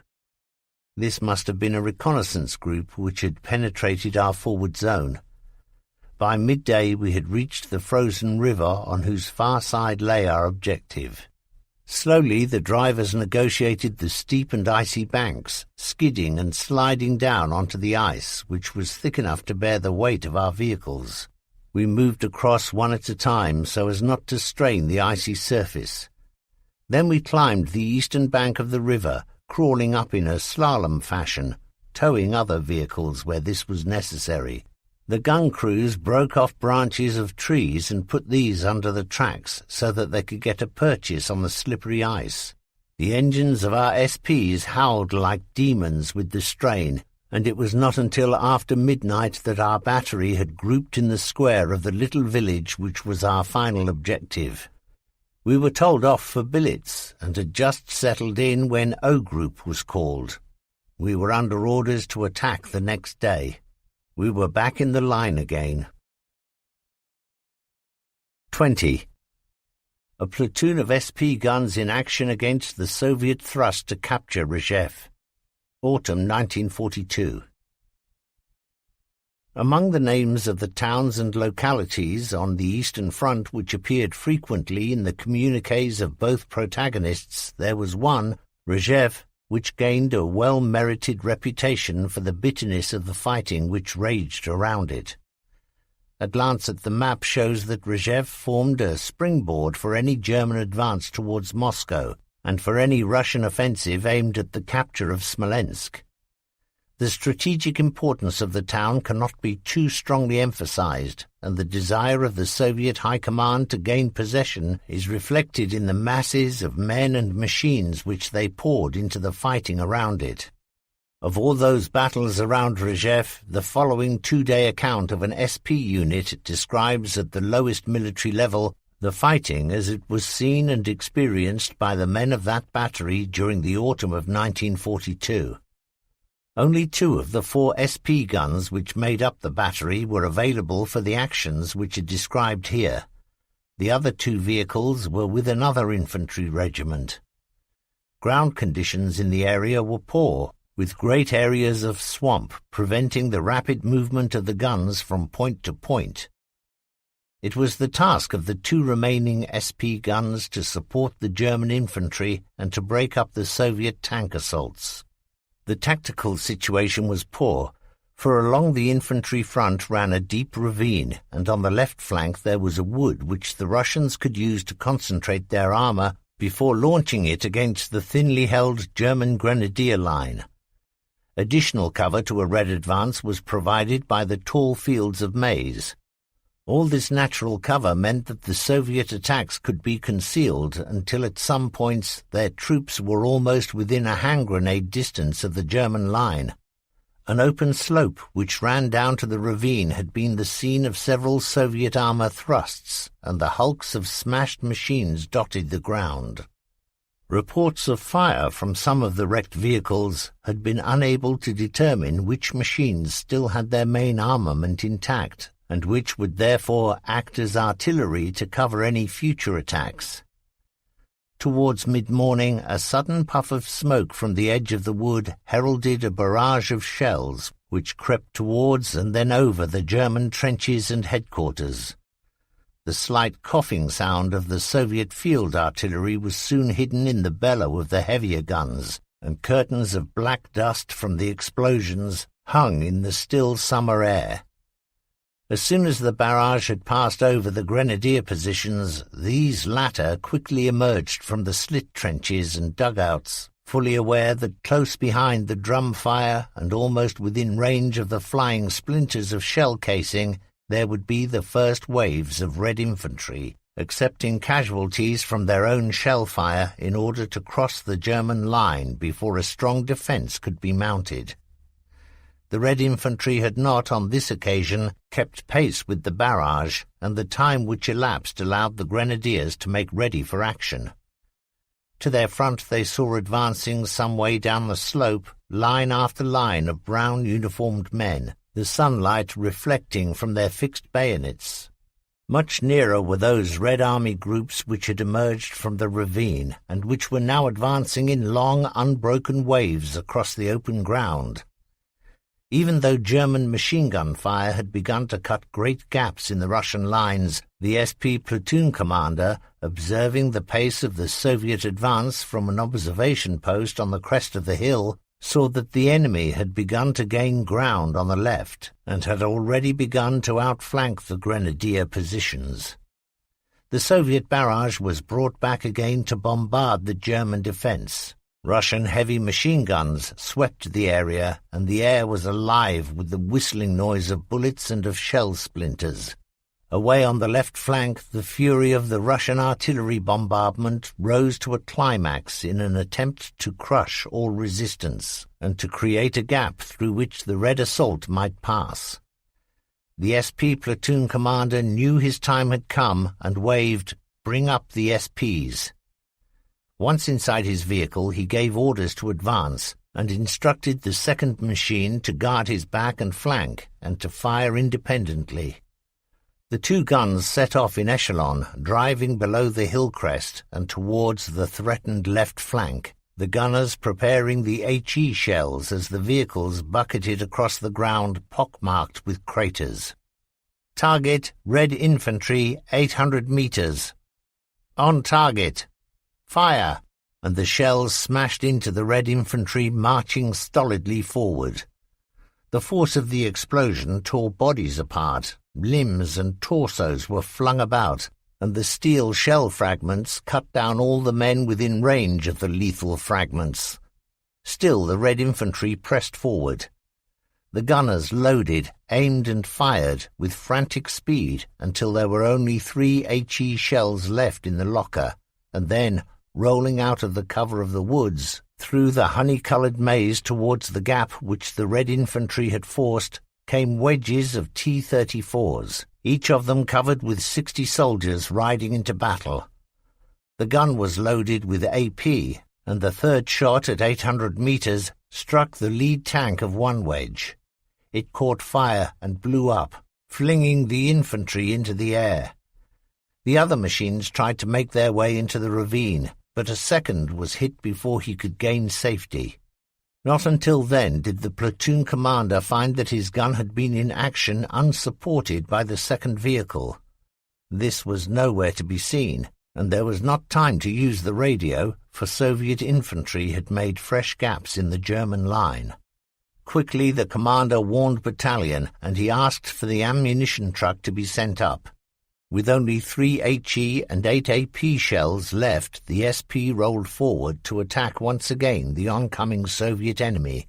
The high-explosive shells smashed back one Red Infantry group, and the armour-piercing shells forced back another unit of Soviet tanks, which had begun to emerge from the ravine. By now the SP was almost surrounded by Russian soldiers firing their rifles at the machine, and at the platoon commander, who stood resting a machine pistol upon and firing over the shield into the thick mass of brown uniforms which swarmed around his gun. Slowly the SP withdrew through the Soviet troops, its crew using handguns to keep the Soviets at bay. At the refueling point there was the second machine, immobile with steering trouble. Quickly a human chain was formed to transfer shells to the platoon commander's vehicle.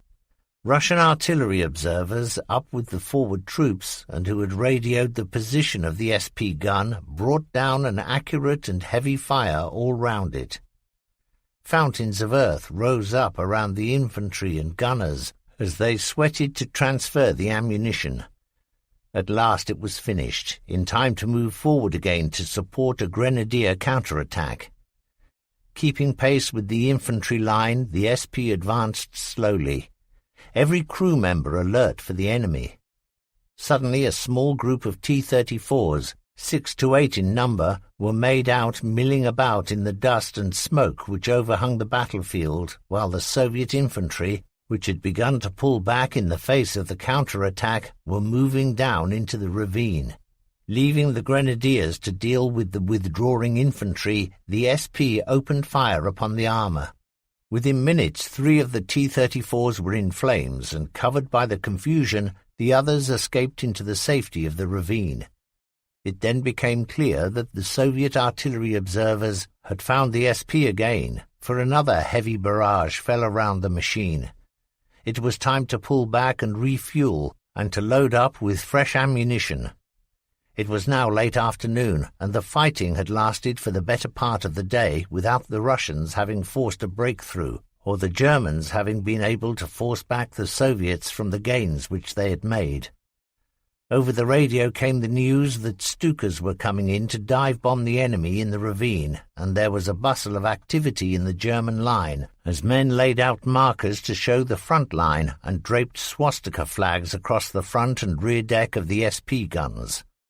At 17:05 hours, the Stukas, flying high, peeled off and screamed down in almost vertical dives, laying their bomb line only 100 meters or so ahead of the grenadiers' trenches. With incendiary and high-explosive bombs, the Ju-87s crushed the Russians, and as the aircraft flew away, T-34s began to come out of the burning fury of the ravine. They emerged to be engaged by the SP, whose 7.5-centimeter gun, firing AP shot, destroyed 3 of the Soviet machines with only 5 shots. At last light, the gun withdrew to Lager, and a tally showed that it had killed 9 Soviet machines, of which 7 had been T-34s. On the following day, the roar of tank engines from behind the Soviet line well before dawn heralded an attack out of the rising sun. 16 machines moved forward towards the SP, unaware that during the night the single gun had been reinforced by a further 3 pieces. Covered by darkness, in which they were still hidden, the German vehicles moved forward in line abreast, opened the distance between each other, and moving up the reverse slope of the ridge, took position hull down behind the crest.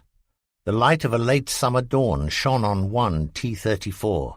Then behind this, a second, a third, and then others, all maintaining a distance between vehicles and their infantry loads. The platoon commander selected the first tank of the line as victim, and with 2 shots had halted it. The 5th round caused it to burst into flames. Meanwhile, the other guns had opened independent fire and had begun to score hits. Those situated on the flanks of the Russian advance could fire into the thinner side of armour. Soon a second T-34 was in flames, the bright flames lighting up the dawning day. The other tanks of the Soviet squadron then swung towards the ravine, seeking for safety, but 4 more were hit and began to burn before they could pass out of sight. Once again the Russian artillery barrage began to crash around the SPs, which then withdrew for refueling. The next barrage by Russian artillery then showed that there was a lack of communication between guns and armour, for a heavy bombardment suddenly crashed down upon that sector of the line through which the T-34s should have smashed. It was clear that there were no observation officers in the forward zone, otherwise they would have noticed that the armoured assault group had been destroyed. Without orders to cease firing, the guns continued to lay a creeping barrage intended to accompany the tanks which had been destroyed and which were burning on the steppe. A crisis point had been reached in the battle, and to force its way through to Rzhev, Stavka brought up masses of men and tanks, regrouped its forces, and flung them into the attack. This all-out assault was intended to capture the town. Behind the almost continuous barrages came fresh masses of tanks moving forward in solid blocks and wedges, while further back from the battlefield their advance was in line or column formation. The SPs had by now been reduced to only 3 runners. The 4th had dropped out with mechanical trouble. Far away on the left flank, a group of Russian tanks moved out of dead ground and headed for the woods, in which it was obvious they would group before charging down upon the German grenadiers. As part of the T-34 squadron passed across the front where the SPs lay in hull-down positions, the platoon commander opened fire upon the lead tank and gained another victim. With a second shot he hit the last vehicle in the column, and this burst into flames. Immediately in front of the German machine, a small group of Soviet tanks had swung away from the main body and had begun to drive towards the ravine. But the commander, recognizing the danger, swung the vehicle, laid on to these new targets, and opened fire as they came into range. The second shot claimed another victim, the 4th that morning. All across the open land masses of Soviet, men and machines were moving, and it was clear that the German SP group could not long survive. There was a sudden double blow on the chassis of the commander's vehicle as shells from 2 Russian artillery pieces scored hits, and slowly the SP moved backwards and across the crest. But before it could reach the safety of the reverse slope, there was a third hit, which caused so much smoke and produced such a burst of flame that the gun layer thought that the machine was on fire and bailed out. A quick inspection showed that the damage was only superficial. The most serious losses had been to the rangefinder and the antenna, both of which had been torn away, and to the recoil mechanism on the gun, which was damaged. Some plates of the front armour had also been torn away and the rivets sheared off. The intensity and accuracy of the Soviet artillery fire was now so great that 2 other SPs were hit and damaged so badly that they had to leave the battle. The platoon commander took over the last remaining gun, having first had it loaded with as much ammunition as it could carry, and moved forward again to support the hard-pressed grenadiers. The front-line zone was now a melee of Russian infantry and armor as the Soviet High Command put more and more squadrons of tanks and more battalions of infantry into the fight. During the next hour, the single German SP destroyed a further 4 Soviet tanks, holding back the Red Army men from achieving a complete breakthrough. Up and down the weakening grenadier line, the SP cruised, bringing moral support to the infantry, and at the same time avoiding being pinpointed and therefore a target for the enemy gun batteries. During the afternoon, the Stukas came back, and a combined force of all arms, guns, foot, and 1 SP, supported by the dive bombers, crushed the Russian movement and destroyed its will. The Stavka plan for a breakthrough had been thwarted, and in the counter-attack which the German troops then launched, the single SP went in against conventional as well as unconventional targets. One of these, a dug-in T-34, was destroyed with 2 shots, and a second T-34, which came up to support the dug-in machine, was shot to pieces. The evening mist then reduced visibility and made identification difficult, but the commander detected movement as 2 T-34s emerged from the ravine in front of the German line, and he destroyed them both. His total of kills for that day had been 11. 21. The 249th Assault Artillery Brigade in action during the Battle for Berlin, 1945. In the first weeks of the new year of 1945, the Red Army opened a major offensive along the whole length of the battle line, and the shattered units of Army Group North were driven back under the heavy blows of the Soviets, striking for the Baltic in the area of East Prussia. Among the massive units fighting desperately to hold back the Russian drive was the 249th Artillery Brigade, and this paraphrased account of its final battles and eventual destruction have been taken with permission from Franz Karowski's book Sturmartillerie. Although regulations stressed the effectiveness of a brigade being used as a single unit, such was the shortage of SP batteries, so thin the infantry line and so great the length of front to be covered, that the 249th was divided and subdivided in order that it could carry out the multitude of tasks which were demanded of it. Inevitably, the assault gun detachments were driven apart from each other, as the group which they were supporting separated as they moved back under the Soviet pressure. Thus one battery was forced westwards with the main of the army group, while the second was driven back northwards until it was isolated and surrounded in a pocket at Heiligenbeil. There, on the 14th of March, the battery's last vehicle was destroyed in action, and the unit's survivors were posted en masse to 277th SP Brigade. Constricted by the Soviet pressure, the surrounded group, supported by 1 tank and 3 lorries, nevertheless fought its way through to Danzig and to the German lines, from which port it was shipped to Altengraben. Towards the end of March, 249th Brigade, now reinforced by the men from Altengraben, was concentrated in Krampnitz. The depleted ranks were filled out with new recruits, and the brigade with a headquarters battery and 3 fighting batteries, together with a grenadier escort battalion, was once again ready for action. The army vehicle parks had no machines available, and the drivers of the 249th went to the Ulket factory at Spandau to collect the SPs. Within a few days these were up to battle standard, and in the last week of April the whole brigade went out again on active service and took position in the woods surrounding Spandau. Before it had a chance of going into action, it was ordered to move with top speed back to Krampnitz, where it was intended it would be put in against the American forces nearing the Elbe River. At Krampnitz, fresh orders were received. The brigade was to move to Berlin to reinforce the garrison which had begun to battle against the Soviet units which had penetrated into the outskirts of the capital. The SPs of 249th Brigade rolled through the Brandenburger Tor on the 27th of April and set up a TAC HQ at Friedrichshain, from which Sector No. 1 Battery went out to stiffen the defence in the Weissensee area. This first posting away of No. 1 Battery was a prelude to further reductions in brigade strength, for in the days which followed the guns were distributed, seldom by troop and more frequently as single pieces, to fight at various points along the perimeter where they destroyed Russian tanks which were advancing towards the heart of the city. An idea of the bitterness of the fighting can be gained from the fact that during one 3-day period the Soviets lost 180 armoured fighting vehicles.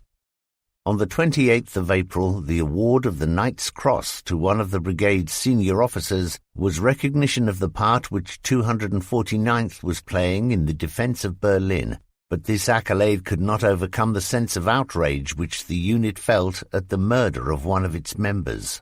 Lieutenant Ruprecht, a young officer who had won the German Cross in gold and had been mentioned in dispatches for bravery, was arrested by SS men while with his supply company, and after a drumhead court-martial was condemned to death. His body was found that evening hanging from a lamp-post near the Alexanderplatz. On the 29th of April, the remnants of the brigade were ordered to concentrate in a suburban villa sector of Berlin, and in the early afternoon the vehicles which were strung out along the road came under attack by Russian bombers. More serious than the heavy casualties was the loss of one of the few guns. The strength of the brigade had now been reduced to only 9 SPs, which were formed into a battle group and put into action along the Landsbergstrasse and on the Alexanderplatz. Within a day the greater part of the battle group had been destroyed, and on the 30th of April the last guns went into action near the Technical High School, within whose cellars the brigade had set up its headquarters. Gunners who had no vehicles were grouped as infantry armed with Panzerfaust rocket launchers and set out on tank-busting missions. Fighting round the Technical High School rose to a climax, and the last 2 SPs, starting from a position in the Berliner Strasse, went out against Soviet armour concentrations. Within minutes the first gun was knocked out. Then the second received a hit which jammed the escape hatch, but the crew carried on the struggle and went on to destroy another 5 Soviet tanks. During this unequal battle, the tank-busting teams dodged from one heap of rubble to the other and attacked the remainder of the Soviet vehicles as they forced their way past the high school building. On the 2nd of May, following the announcement of Hitler's death, the CO informed his men of the situation and of the decision to break out of Berlin and to make for the Elbe.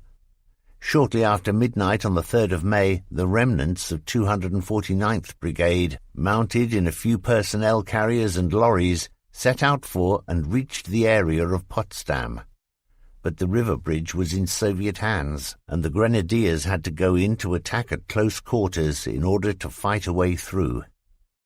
The slow retreat continued with the 249th, now joined by other fragments of other German units, seeking to break out of the encirclement, making their way through a gauntlet of Russian fire.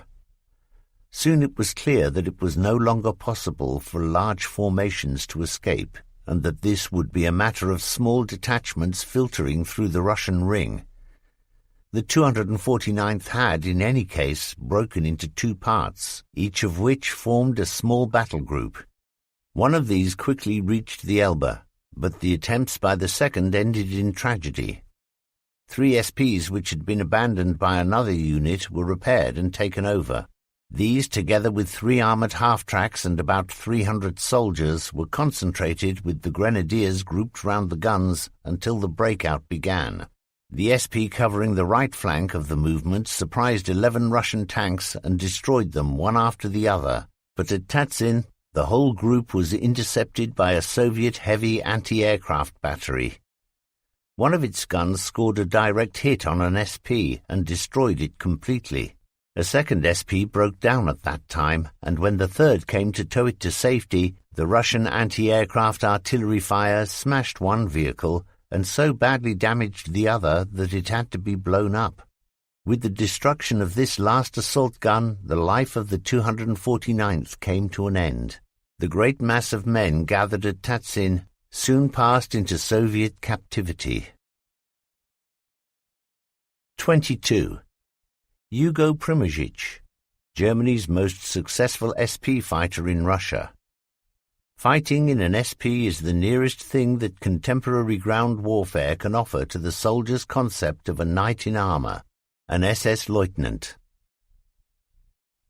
That a weapon is only as good as the soldier who uses it is an axiom which, if true, would show that the men of the German SP gun units of the Second World War were very good soldiers indeed, for the quality of that army's assault artillery was frequently commented upon by Allied intelligence appreciation in the most glowing terms.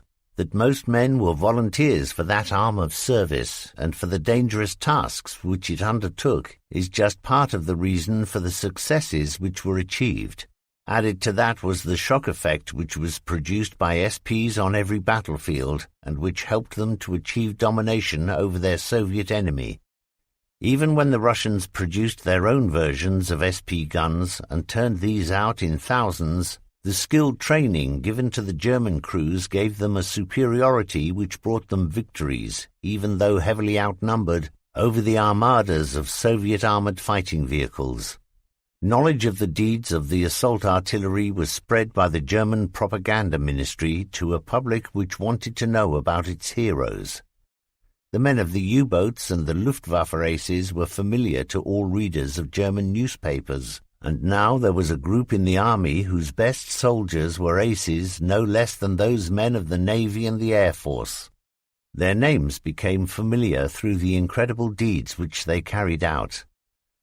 Among the men of the SP arm of service who became known and respected for their soldierly qualities can be included Alfred Müller of the 191st Brigade, who argued with the general on how a battle should be conducted. Major Peter Franz, CO of the SP Battalion of Panzergrenadier Division Großdeutschland. Max Wünscher, the CO of the battalion in the Leibstandarte SS, and Corporal Bernd Naumann of 184th Battalion. Above them all, however, stands the person and the record of Hugo Primožič, an NCO, who in a 5-month period of active service was awarded the 2nd and 1st grades of the Iron Cross, the Knight's Cross, and then the Oak Leaves to the Knight's Cross.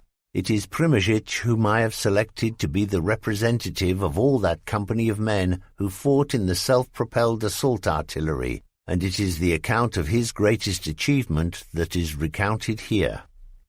Hugo Primožič, born in Backnang in 1914, was trained as a locksmith, but decided to serve in the elite 100,000-man army of the Weimar Republic.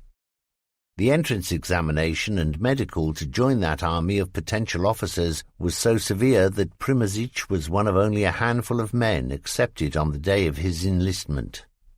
He was trained as a gunner in the field artillery and fought in the campaign in the West in 1940, but becoming dissatisfied with the Horst element which formed the bulk of the German artillery at that time, volunteered for and was accepted by the motorized assault gun arm.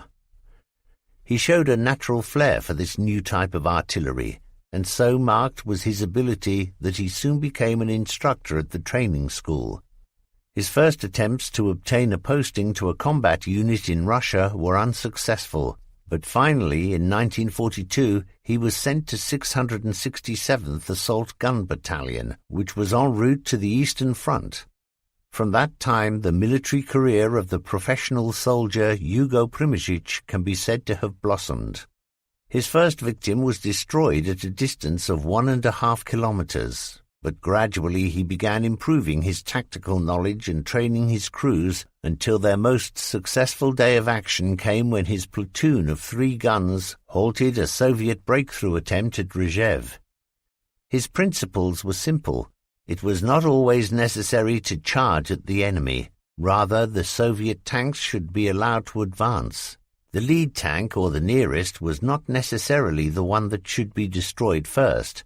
Rather, it was the most dangerous or the one with the heaviest armament. To achieve a killing shot with 1 round, Primožič would often wait, coolly patient and under bombardment, until the Soviet machine was only meters or so away before he opened fire. His coolness became a byword in the units to which his platoon was seconded, and the intensive pre-war training as a gunner stood him in good stead, for he was aware that the first hit usually decided the issue, and that an overexcited gun-aimer might miss the target and thus lose the contest. In the early days of his service in Russia, he demonstrated this coolness under fire when one morning one of the guns of his platoon suffered a mechanical defect while in action and faced a combined infantry and armor charge. Primozhich left his own machine and, seizing the steel wire tow rope, fixed it to the stranded machine. In the hurricane of fire which was poured down upon the vehicles, he calmly directed the rescue, and once both machines were underway, Primozhich seized an MG-34 and drove back the Red Infantry, which had by now surrounded both SP guns. For this act he was awarded the Iron Cross First Class. Towards the end of August 1942, the 667th Battalion was moved to the area around Rzhev, and during the succeeding weeks fought against an overwhelming mass of Soviet armor which had been put in to smash the salient around that town. One of the crises which arose during the weeks of bitter battle was reached on the 15th of September, when the Stalin Tank Brigade was put in to spearhead the drive which would break the salient walls and cause its collapse.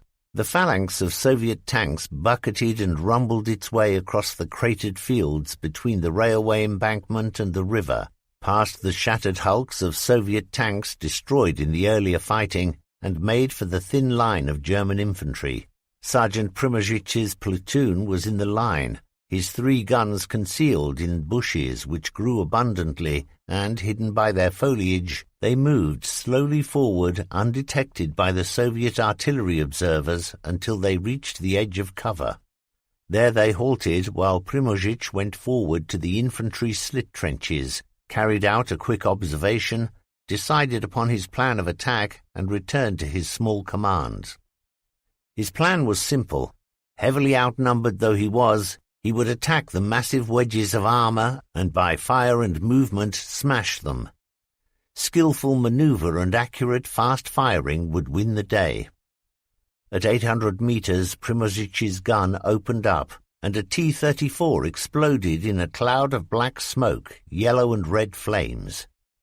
Load, aim, fire, and a second vehicle, whose gun had begun to swing menacingly towards the SP, was hit and halted. No member of the Russian crew was seen to leave the vehicle. The other guns of the platoon were now also scoring hits, and then the platoon commander noticed that Soviet infantry were accompanying the attack. He switched his gun onto these new targets, as wave after wave of brown-clad soldiers rose out of the ground as the tanks passed across their shallow trenches and began to swing forward at a jog trot. High explosive shells from the SPs tore great gaps in the lines, and the Red Infantry advance began to slow, to waver, and then to fall back. Then it was time to load with armor-piercing shells again, and one after the other Russian tanks were shot to destruction or caught fire. During this engagement, the 3 SPs had been moving from one firing position to another, avoiding the artillery bombardment, the anti-tank shells which whistled past, and the whispering machine gun bullets. At the end of one charge, Primozhich saw before him a Soviet armored group led by a heavy tank, a 52-ton Clemente Voroshilov, which opened fire and scored a glancing hit on the sergeant's machine. As the Russian's solid shot struck and then ricocheted, it rocked the SP, so that the shot which Primozhich fired from his L-48 gun struck but failed to penetrate the giant tank. His second shot, however, hit the Russian machine fair and square, penetrated it, and probably ignited the fuel, for the tank withdrew with clouds of smoke pouring from it. While this duel was being fought, 3 T-34s had moved round to take the SP in flank, but with the engine roaring at the effort, Primozhich spun the gun on its left track. The sights came on target, and 2 of the red machines were destroyed. The third escaped. The stationary SP was now a target for a number of Russian guns and tanks, one of which scored a hit on the bow of Primozhich's machine. Driving through the smoke of the explosion, his gun opened fire upon this dangerous opponent, and flames rising out of the maize field in which the T-34 was hidden showed that Primožič had scored another victory.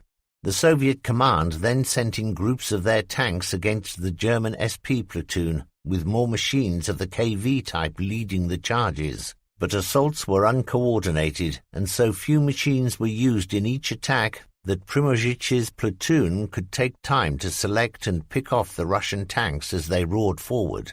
Within an hour, Primožič had killed 17 Soviet machines. By the end of the grueling day, the sergeant's total was 24 Soviet tanks destroyed. His other guns had scored well, and for his part in halting the assault of the crack Russian tank brigade, Primožič was awarded the Knight's Cross of the Iron Cross and promoted to senior sergeant. According to the general officer commanding one infantry division, the SPs of 667 Battalion saved the infantry and solved the armoured problem around Rzhev.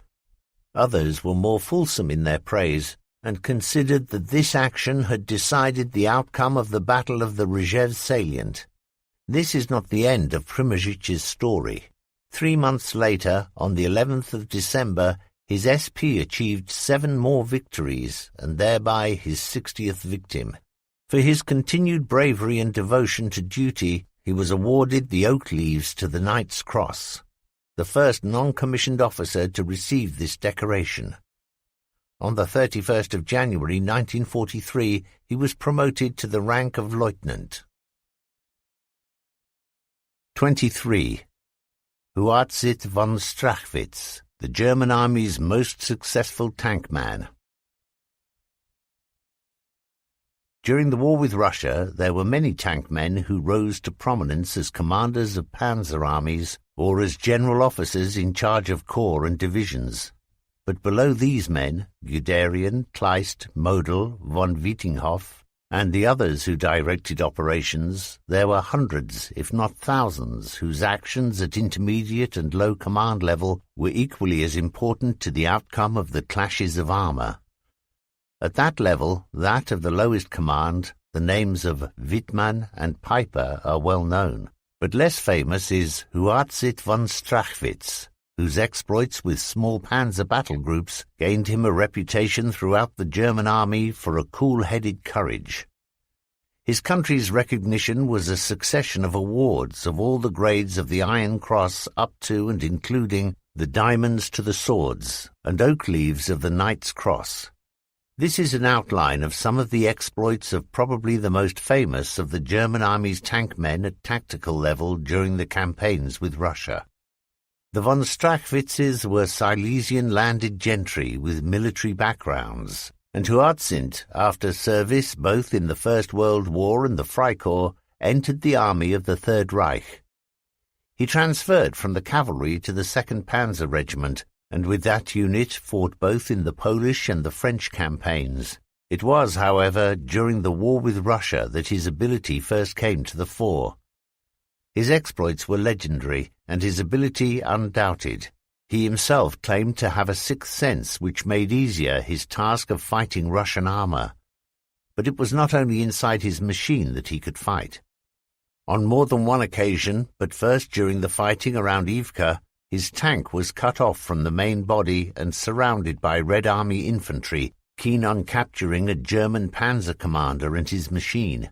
Von Strachwitz dismounted from his tank and fought the Russian soldiers in hand-to-hand combat until the fault which had caused the tank to stop had been repaired. Despite a wound, he was wounded in all a total of 14 times, he climbed back into his PZ-KW-4 and led his battalion into fresh assaults.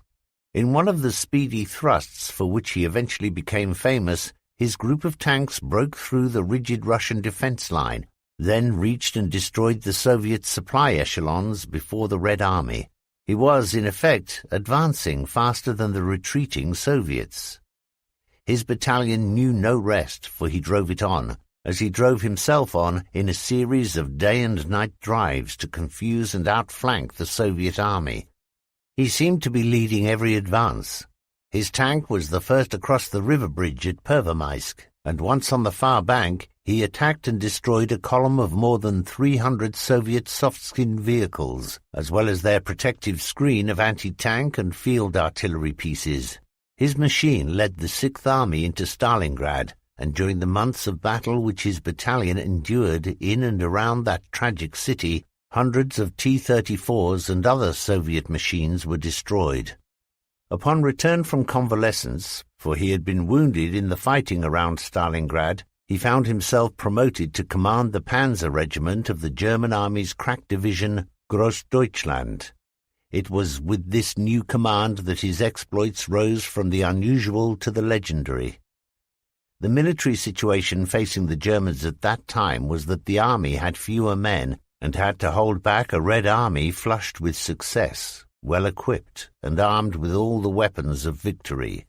For the Germans, the days of panzer armies achieving strategic victories were long past. Now a handful of machines, capably handled and brilliantly led, had to wrest tactical successes from the numerically superior Red Army.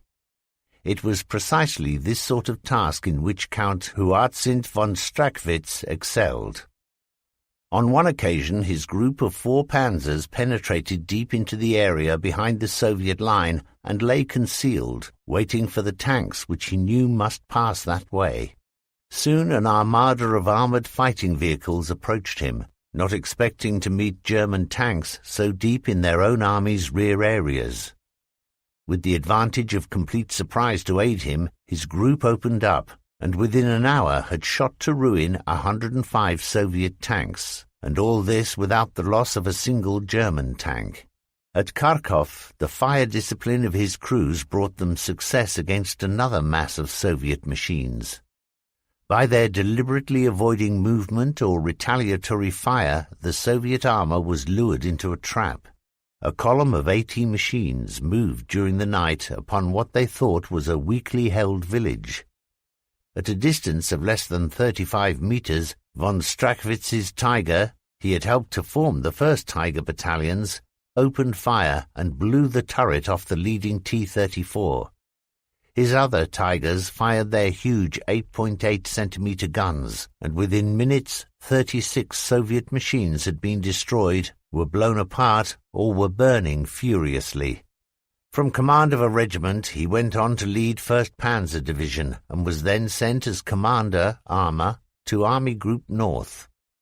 The war by now was entering its final stages, and Soviet pressure against the Army Group was forcing back its units towards the Baltic Sea.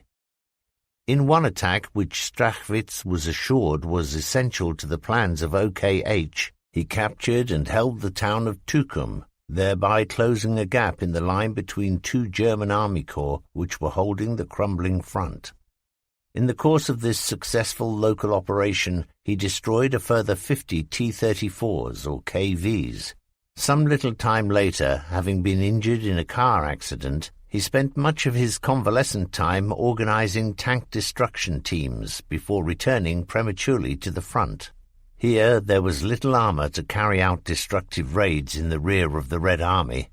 The remaining units and machines were too busily engaged in trying to stave off defeat, and soon the last of the panzer force had been destroyed.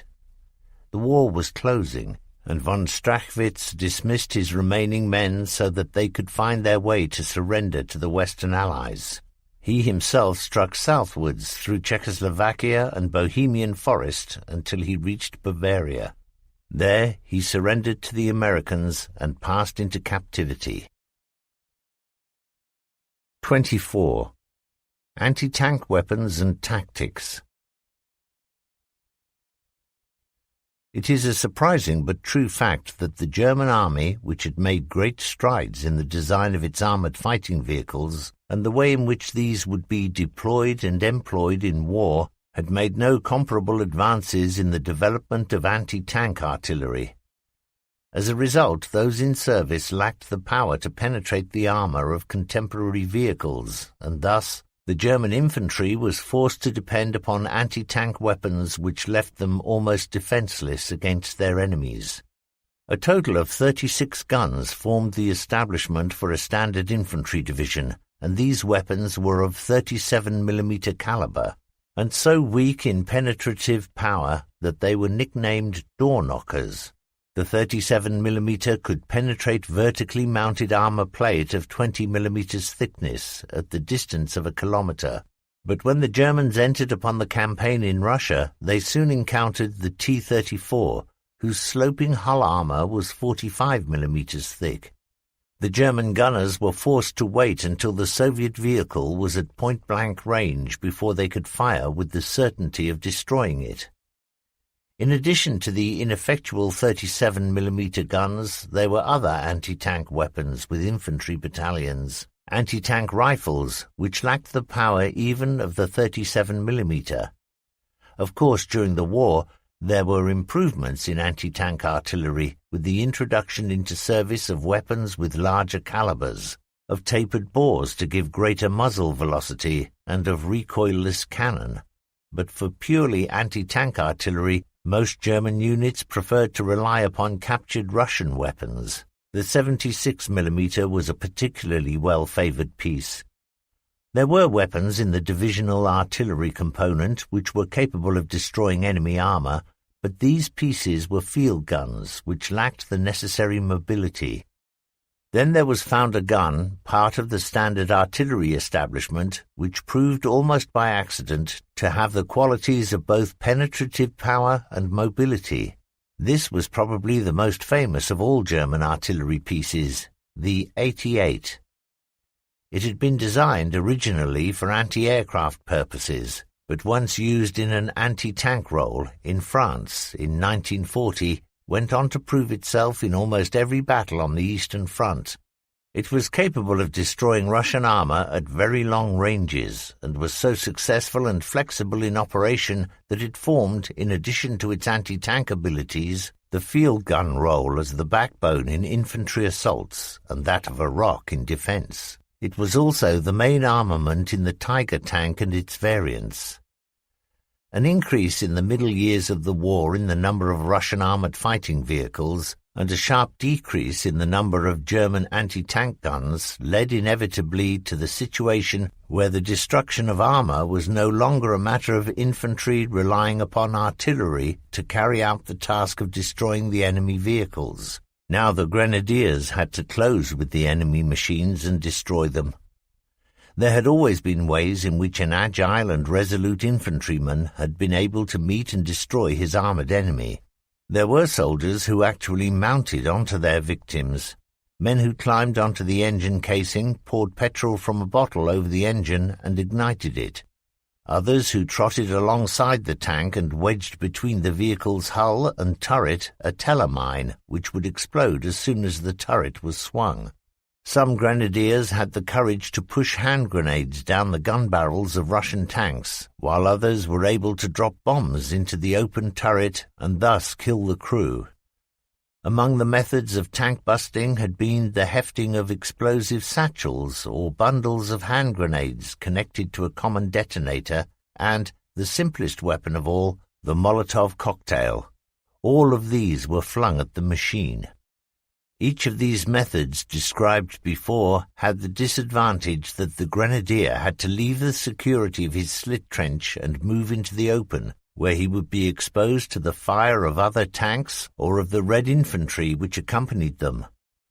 Once in the open, the attacking grenadier fought the Red tanks at the closest possible range and then had to escape, closely followed by Soviet rifle, machine gun and tank gun fire.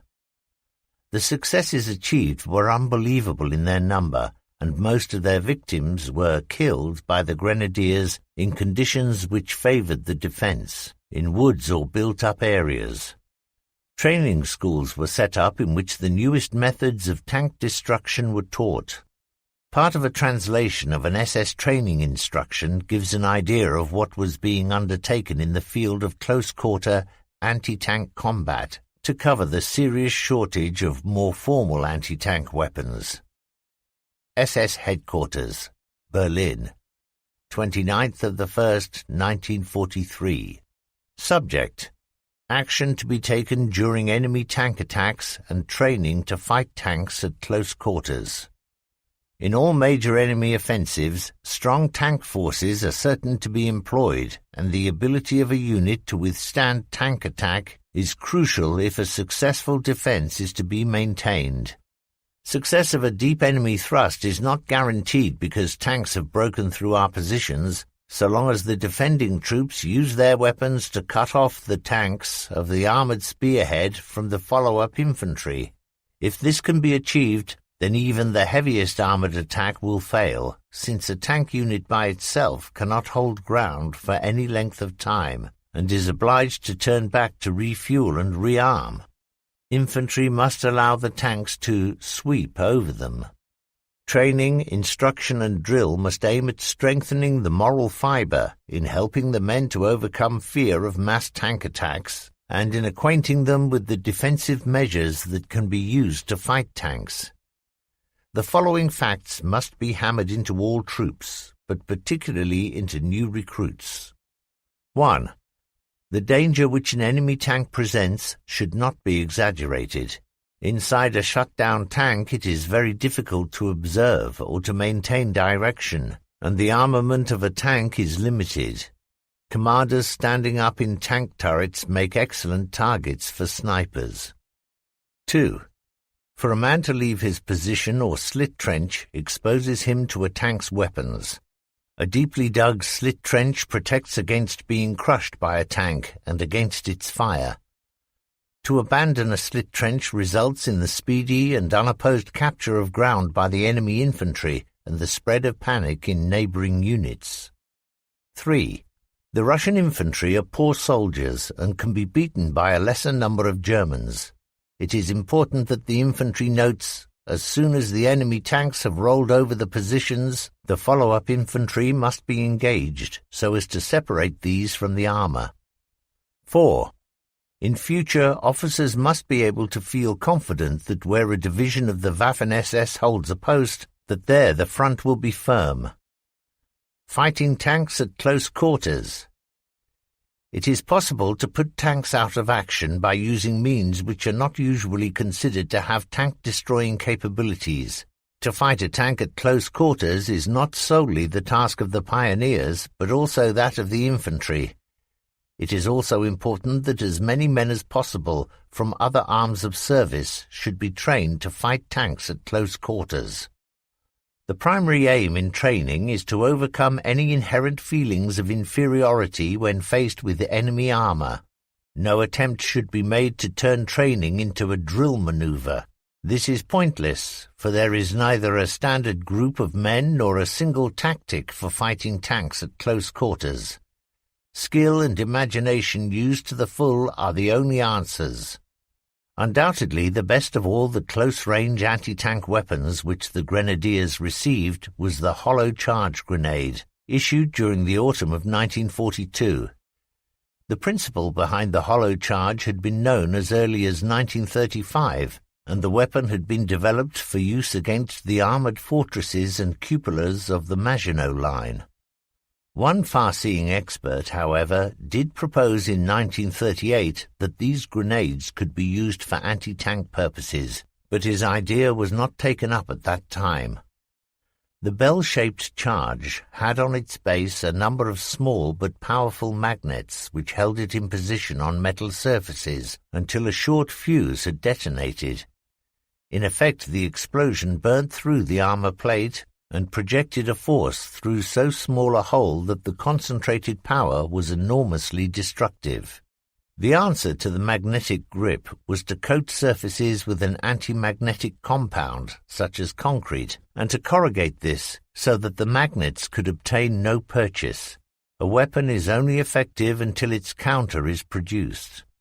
Late in the war, one of the products of German research, rocket propulsion, was applied to infantry weapons, and the projectors which were designed fired newer types of hollow charge grenades.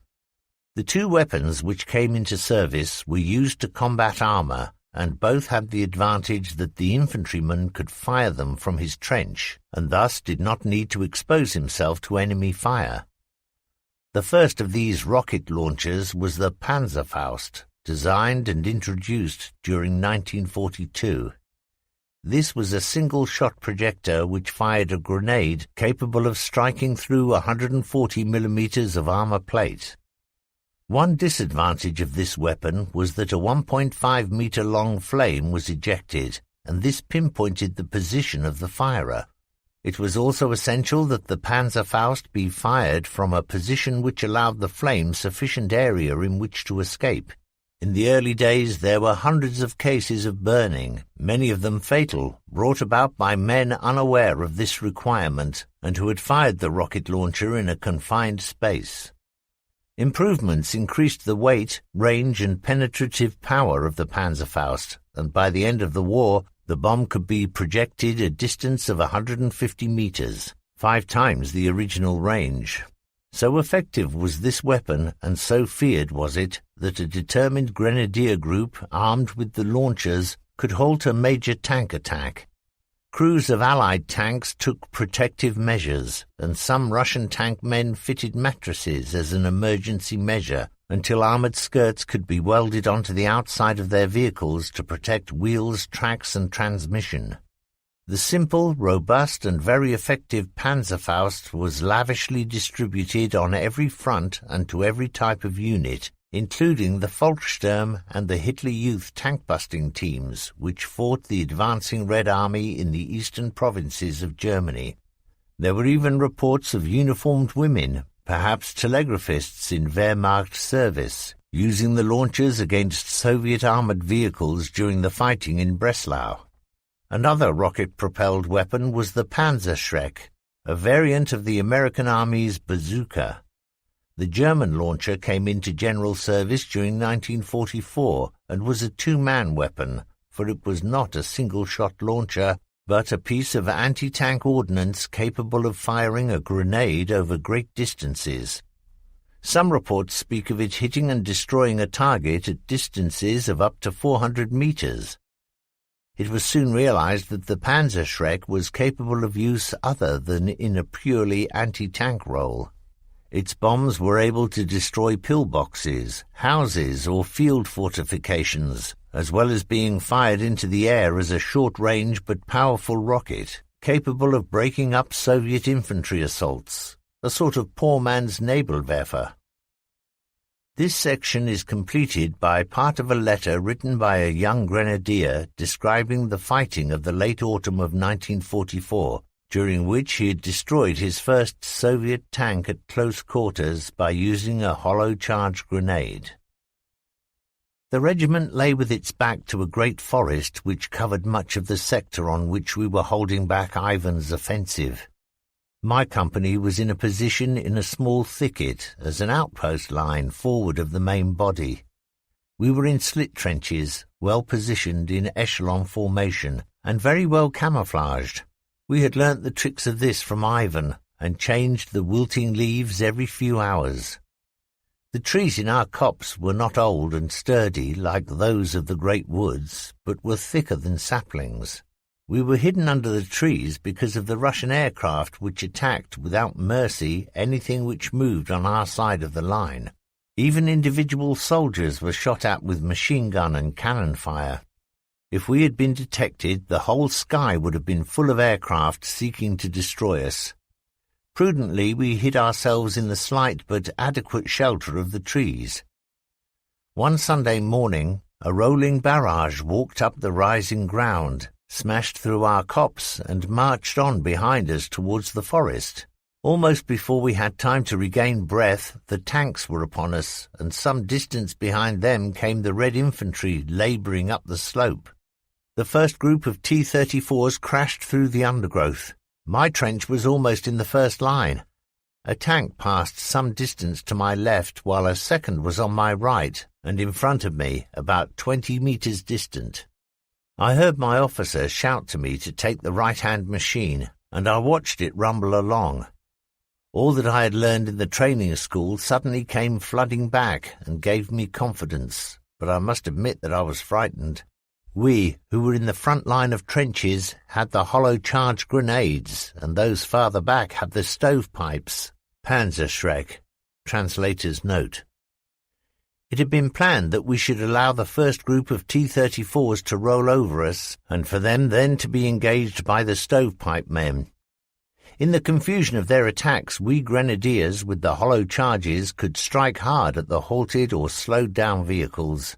Things did not work out that way, and we were ordered to attack just as the tanks entered the thicket. My T-34 was now so close that I was in a dead corner and not in any immediate danger.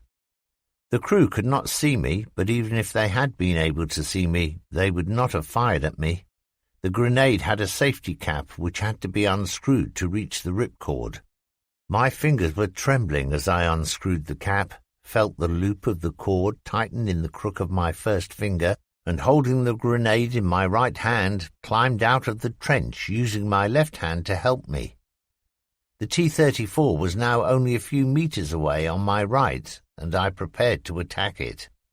Crouching low, I started towards the monster, pulled the detonating cord and prepared to fix the charge.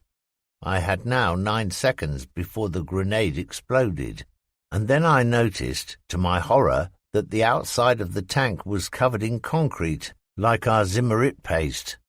My bomb could not stick on such a surface. It had to be flat and metal. Worse was yet to come.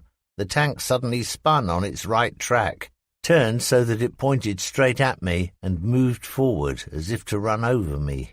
I flung myself backwards and fell straight into a partly dug slit trench, and so shallow that I was only just below the surface of the ground. Luckily I had fallen face upwards, and was still holding tight in my hand the sizzling hand grenade. As the tank rolled over me, there was a sudden and total blackness. Luckily the tracks passed on either side of me, but so close that the shallow earth walls of the trench began to collapse. As the belly of the monster passed over me, I reached up instinctively as if to push it away, and certainly without any conscious thought, stuck the charge on the smooth, unpasted metal. The 3 magnets held the bomb in position, and barely had the tank passed over me than there was a loud explosion. Smoke poured out, then with a tremendous roar the vehicle burst into flames and blew up. I was alive and the Russians were dead. I was trembling in every limb, but I felt elated. My comrades afterwards told me that they thought that I had been knocked over and crushed by the tracks of my T-34. The company broke the cohesion of the first tank attack, and our artillery caught their infantry in the open. In the resulting confusion, we fell back to our main line in the woods. I now have a black and silver badge on my right sleeve. This was the Tank Destruction Award for the single-handed destruction of an enemy tank by the use of infantry weapons only. Translator's note. The situation facing the grenadiers in the slit trenches was a desperate one when the heavy tanks came in and rolled over their positions. The man with a Panzerfaust or a Panzerschreck, who through excitement or fear did not achieve a killing shot, was usually doomed. The lumbering heavy vehicle would move down upon his slit trench, and there would place a track across it. Full lock would be applied, and the machine would spin slowly on its track, its engine roaring with the effort and the strain. But above that noise could be heard the high-pitched screaming of the grenadiers as they were crushed to death under the flat, broad tracks of the Soviet vehicle. It was a fearful end to an heroic gesture. 25. Rocket propulsion. A new form of artillery first used on the Eastern Front. For decades to come, the powder-propelled rocket will maintain its importance as a weapon. Dr. Dornberger, designer of the Nebelwerfer. 2 German weapons which, more than any others in the first years of the Second World War, served to destroy the morale of Allied soldiers were the dive bomber and the Nebelwerfer, smoke projector. In both, nerve-wracking, screaming, whistling or moaning sounds were followed by violent explosions of bomb or shells. It was the noise which frightened many troops into abandoning their positions, and it was the explosions which killed them as they ran. Of those 2 weapons, it is the Nebelwerfer which is written about here. The Stuka had already demonstrated its potential during the campaign in the West during 1940, but the Nebelwerfer was a weapon used for the first time in Russia, can be said to have shaped the artillery tactics of that war, and was the forerunner of many of the rocket weapons in service with contemporary major armies. Basically, the Nebelwerfer were mortars, but mortars with the differences that they were multi-barreled and fired rocket bombs. The term Nebelwerfer was given to projectors which were originally intended to discharge smoke, and the name was retained even when it was quite evident that it was not smoke screens which the new types of projectors were designed to lay, but curtains of poison gas. Mortars had proved during the First World War to be the most efficient means of saturating the enemy with gas. The weight ratio of noxious filling to casing and propellant were better than those of artillery shells. From projecting a bomb filled with chemical substances to becoming a multi-barreled walking Stuka, firing patterns of heavy high-explosive bombs proved to be but a short step, and soon the Nebelwerfer were in action along the entire Eastern Front, and then in every theatre of war. Their close association with the infantry led to their suffering bitter losses, particularly in the last weeks of the fighting, when some regiments and battalions battled to the last, firing often literally over open sights to cover the evacuation of infantry units from Baltic harbours, infantry whom they had served for so long. In this self-sacrifice, the Nebelwerfer troops were following the lead given by one unit which served as a rearguard in the Crimea. This regiment had concealed the withdrawal of the main German body by firing a continuous barrage of smoke shells, and had then gone under with all the crews being either killed or taken prisoner when the final Soviet infantry assault went in. As has already been explained in the section on armoured assault artillery, there is a difficulty in writing about subunits who support the battle actions fought by the two major arms of service, infantry and armour. Each Nebelwerfer engagement was like all the others, except in the minor details of place, time, and target engaged. From the months and years of battle, two accounts have been selected to represent the German rocket-propelled artillery. The first of these is a description by a former Red Army man of his first experience under a Nebelwerfer bombardment, and the second is a record of a Nebelwerfer unit during some days of battle in the German summer offensive of 1942. But first it is necessary to describe the genesis and development of the Nebelwerfer, to give an account of their destructive capabilities, and to detail the various types of projector and the ammunition which they fired. One of the earliest discoveries connected with gunpowder was that the gases given off by the burning powder could be channeled and exhausted to propel rockets, and these fireworks were first used as a means of entertainment, then later as signalling devices, and finally in a warlike role as artillery pieces to bombard the enemy. It was flight instability and short range vis-à-vis conventional artillery which had caused the rocket to be removed from the armories of most major armies well before the end of the 19th century, and the First World War was fought without recourse to rocket-propelled missiles. The situation might have remained thus, that all armies had excluded them from their weapons systems, but the Germans introduced, or rather reintroduced them during the Second World War, under the general term Nebelwerfer. There is no doubt that the Germans pioneered and then developed this type of weapon in its modern form, and the reason for their interest in this type of propulsion went back to the Treaty of Versailles. Under its terms, Germany was forbidden to have, among other things, tanks, aircraft, heavy artillery, and the means to wage chemical warfare. But there were no clauses which specifically forbade the use of artificial smoke or the development of rockets. Consequently, in 1929, the High Command and the Reichswehr's Weapons Department used this loophole to seek an alternative to the heavy artillery which was forbidden them, and also to cast about for means with which to smother an enemy's positions with a dense chemical smoke. As stated before, one of the principal drawbacks to the successful application of the rocket as a military weapon had been its erratic flight path, due to the uneven burning of the gunpowder charge and the resultant fluctuations in the propellant power of the gases produced. It was not unknown for rockets to be deflected or to be turned completely round by headwinds. This problem had to be overcome.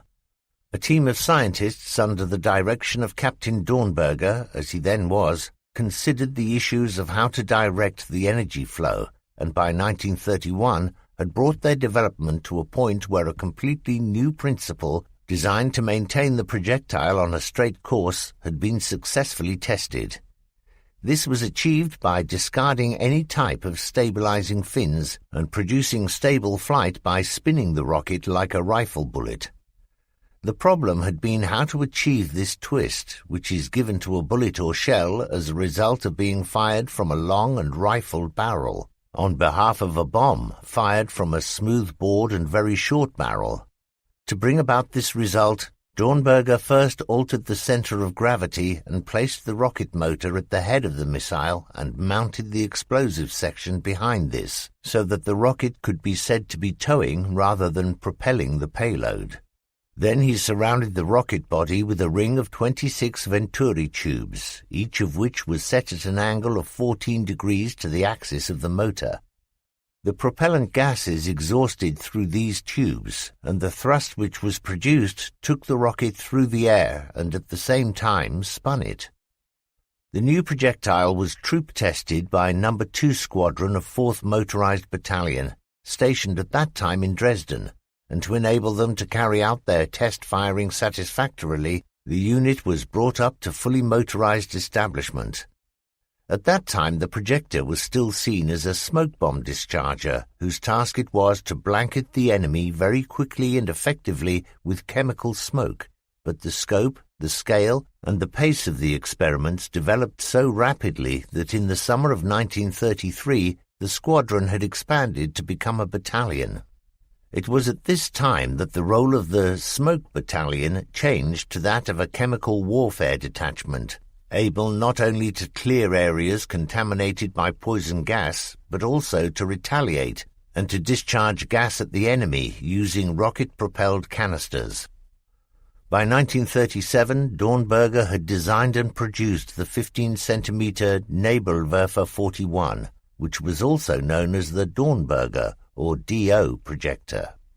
Although still relying upon black powder as a propellant, the Venturi tubes proved satisfactory and held the rocket on a true course. An added advantage was that no violent explosion was necessary to launch the rocket, and therefore there was no recoil. There was no need in any case to re-aim the piece, since it could not achieve high accuracy, and thus instead of a one-barrel projector, it was theoretically possible to erect multiple projectors on a single frame. This, in fact, is what the 15-centimeter Nebelwerfer 41 was, a 6-barreled launcher mounted on a wheeled split-trail carriage. Into the smooth barrels the rockets fitted, each with its jets level on the rear end of the tube. Wire leads from an electric igniter set inside one of the Venturis clipped to terminals which were fitted alongside each tube.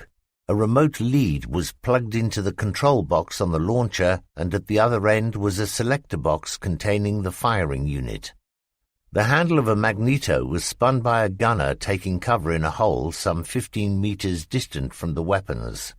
Current flowed to the selector, and from that box to the rocket igniters. The choice of alternatives in the selector determined whether the 6 rockets would discharge singly or at intervals or in a single volley, with a 2-second interval between each launch. 2 seconds was considered sufficient time for the flight of one rocket not to be disturbed by the launch of the next.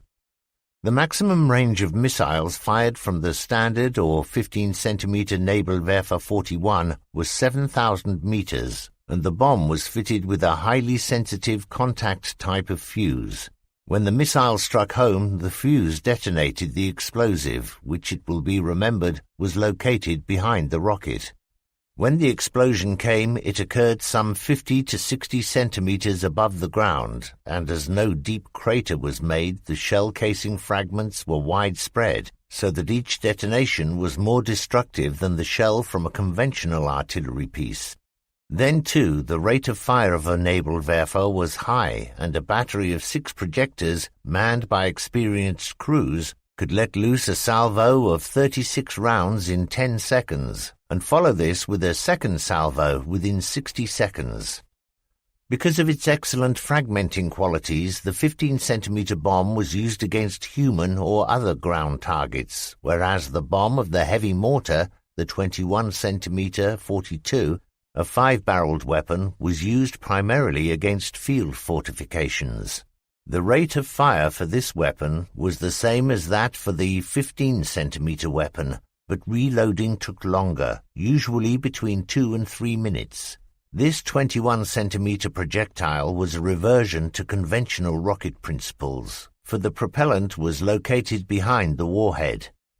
For greater destructive effect, the detonating mechanism could be retarded, so that the missile would have time to bury itself deep into the earth before it exploded, with a force equivalent to that of a landmine. The naval Werfer as a weapon had certain positive advantages and disadvantages. In comparison with conventional artillery pieces, it was light and more maneuverable across country. The men needed to serve the projectors were few. The standard crew consisted of only 5 men, and they could man-tow the piece if it was necessary. The mortar's simple but robust design made it cheap and easy to produce. The chief disadvantages were that it was imprecise and that it could not bombard a small target with accuracy. The short range was another disadvantage, for the weapons had to be brought closer to the battle line than was usual for artillery pieces. Heavy losses to the crews were the inevitable result, and the casualty rate was frequently as high as that in the infantry. Finally, there was the disadvantage that when the rockets were discharged, the sheets of flame and clouds of smoke which were produced betrayed the position of the mortars both by day and by night. Late in 1942, a new propellant increased the range and also considerably reduced the betraying smoke trails, but these could never be totally eliminated. Organization was originally by battery, each with an establishment of 6 projectors, and during 1940 battalions were created out of the amalgamation of the batteries. With the introduction into service of heavy mortars, details of which will be given later, battalions were designated either as projector or as heavy projector, depending upon the weapon with which they were equipped. Then, as the war progressed, regiments were formed from the battalions and brigades from the regiments. The changes in organization and the increase in establishments can also be seen in the manpower growth of the new arm of the service. At the beginning of the Second World War, the effective strength of the smoke troops was 100 officers, 332 NCOs, and 1,612 men. By 1945, the numbers serving with the naval Werfer had increased to a strength of 5,257 officers, 18,150 NCOs, and 112,321 men. During the years of war, 20 brigades of 31 standard regiments were raised, together with 15 heavy projector regiments, 3 regiments in permanently fixed positions, 4 training and replacement regiments, and 25 independent battalions. If those numbers seem small, given the length of the Eastern battle line and the duration of the conflict, then it must be understood that regiments which had been wiped out in battle were often reformed under their old number. One of the very first naval Werfer regiments to be raised, the 51st, was destroyed 3 times in little more than a year. As an indication of the confidence which eventually was reposed in the ability of the naval Werfer units, the 51st Regiment, during one 5-month period between July and December 1943, fired 68,344 high-explosive missiles of 15-centimeter caliber and 8,325 of 21-centimeter caliber. During the course of those months, the regiment attacked 43 tank groupings, 342 forming up areas, helped to beat back 145 Soviet infantry assaults, and bombarded 42 enemy gun positions. What the power of the Nebelwerfer represented can be shown by the density of shot with which they were able to saturate an area. A brigade made up of a standard and a heavy regiment controlled the firepower of 384 barrels of 15-centimeter caliber and 325 of 21-centimeter caliber.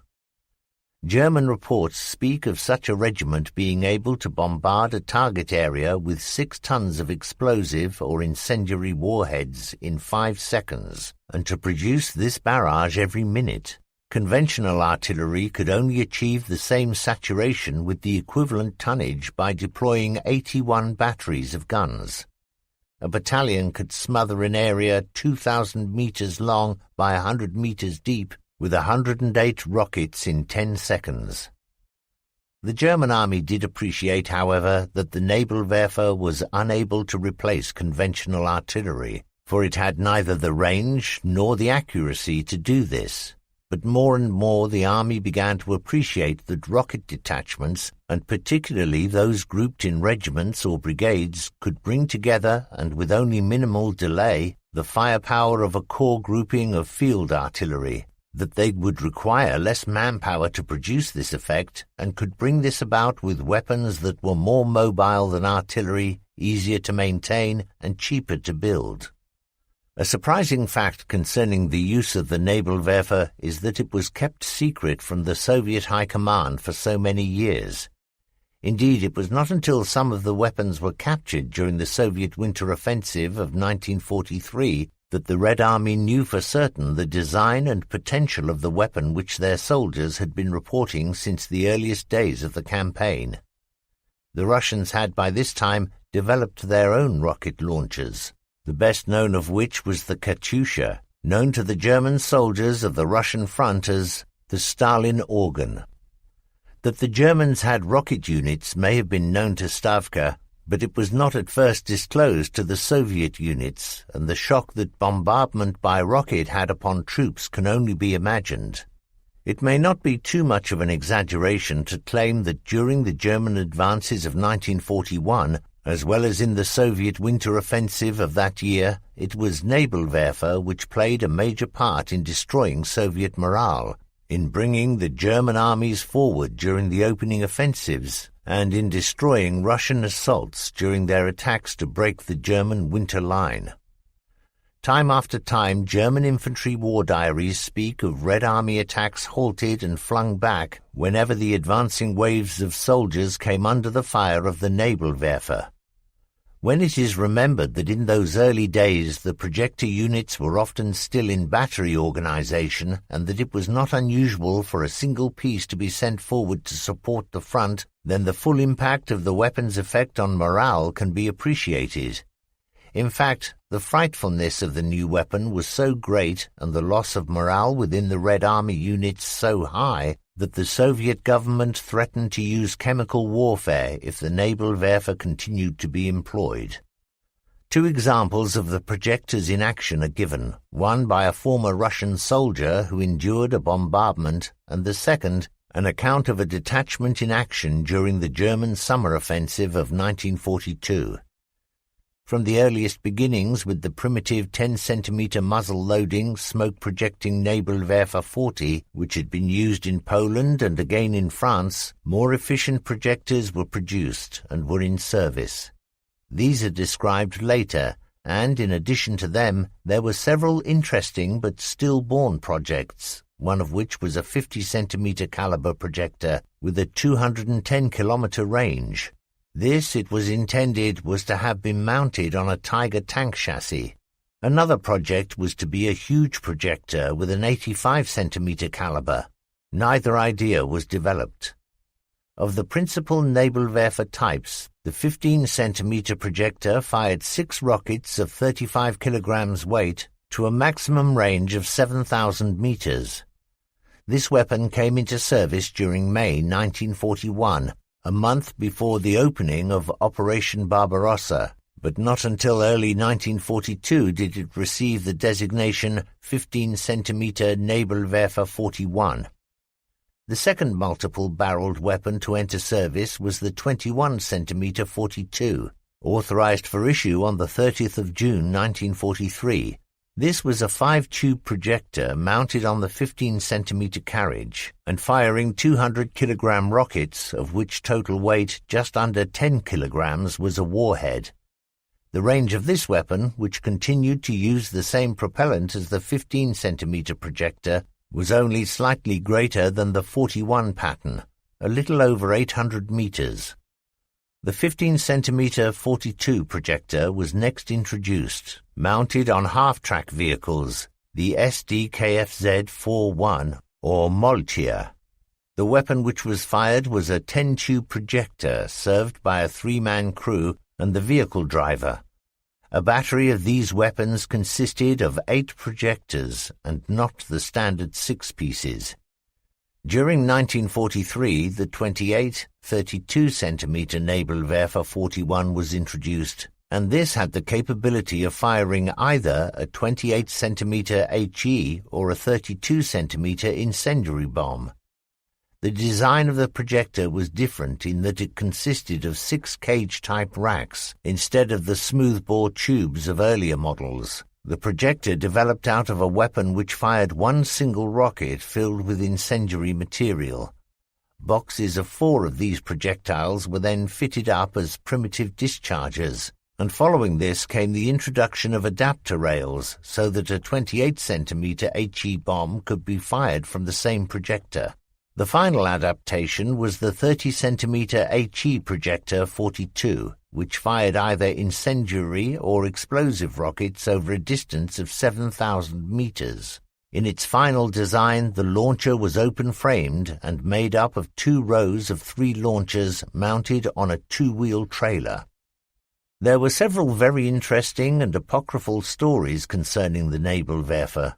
One of these was that the rockets used in the first months of the war against the Soviet Union had been charged with liquid oxygen explosive. The presence of so many dead showing no external signs of injury seemed to support that theory. The truth was more prosaic. The rapid and successive detonations produced during a Nebelwerfer barrage produced such rapid variations in air pressure within the bombarded zone that many victims suffered extensive damage to their lungs, which killed them. A Red Army infantryman and his first encounter with the Nebelwerfer, spring 1942. The experience of one man who encountered the Nebelwerfer in the spring of 1942 may be considered as typical. He was a Pole who joined the Red Army after the opening of Operation Barbarossa and who served in an infantry unit on the Central Front. Our regiment formed up in a forest and moved out of cover to form a second wave of the attack. We had no special winter camouflage clothing. Only the first line was that well equipped, and there was a reason for this. It was their task to crawl forward without being seen until the line was within assault distance of the German positions, and then to rush them. We, in the second wave, were to consolidate the gains which the first line was to make. My battalion began to form line, but here and there were still little groups of men gathered around the officers. They were chiefly HQ personnel, company officers and senior sergeants, all getting last-minute instructions. We were a young unit, but most of us had already seen action, and we were not green troops. There was not much noise, the sound of voices and an occasional shot from a rifle. No artillery fire at all from our side, for it was to be a shock assault. Then suddenly, as we moved forward away from the trees, we heard a whining sound, which grew, and then we saw smoke trails in the sky. I thought at first that these were markers showing our positions to the Nazi artillery observers, but my right-hand neighbor thought that these were aircraft which were crashing. The projectiles moved fast but were visible. 2 of them exploded about 20 meters behind our line, 2 about the same distance in front, and 1 each to the left and right immediately in front of us. This number of explosions following immediately upon each other was like a 6-gun battery firing salvo. The casualties were slight, although the explosions were quite shattering. I noticed that the shell casing of one projectile peeled back like a banana as it flew through the air after detonating, and as I watched it struck and nearly cut in half one of the men marching behind our wave. We had not taken cover, but continued marching, and then suddenly we saw sheets of flame coming from behind the German lines, then smoke, and then the howling again. This time the mass of smoke and flames roaring towards us seemed to cover the whole battalion front. The whole area in front of us and behind us, as well as at intervals along the line, was suddenly blotted out, and what seemed to be hundreds of explosions occurred simultaneously. Snow and earth clods were flung up, obscuring visibility, and then came the cry for medical personnel to help the wounded. Under this first mass bombardment we had gone to ground, and thus we were a stationary target. Within seconds, it seemed, of the first flight of missiles exploding, the second wave had come down, and then a third. After that I lost count. It just seemed as if the whole sky was raining noise and explosive on us. We lay there immobile, with our senses numbed, for what seemed a long time. And then my right-hand man touched me on the shoulder and pointed to the groups of men who were streaming back towards the woods. We thought that the regiment had been ordered to withdraw, and were rather pleased that we were going to be away from the shelling.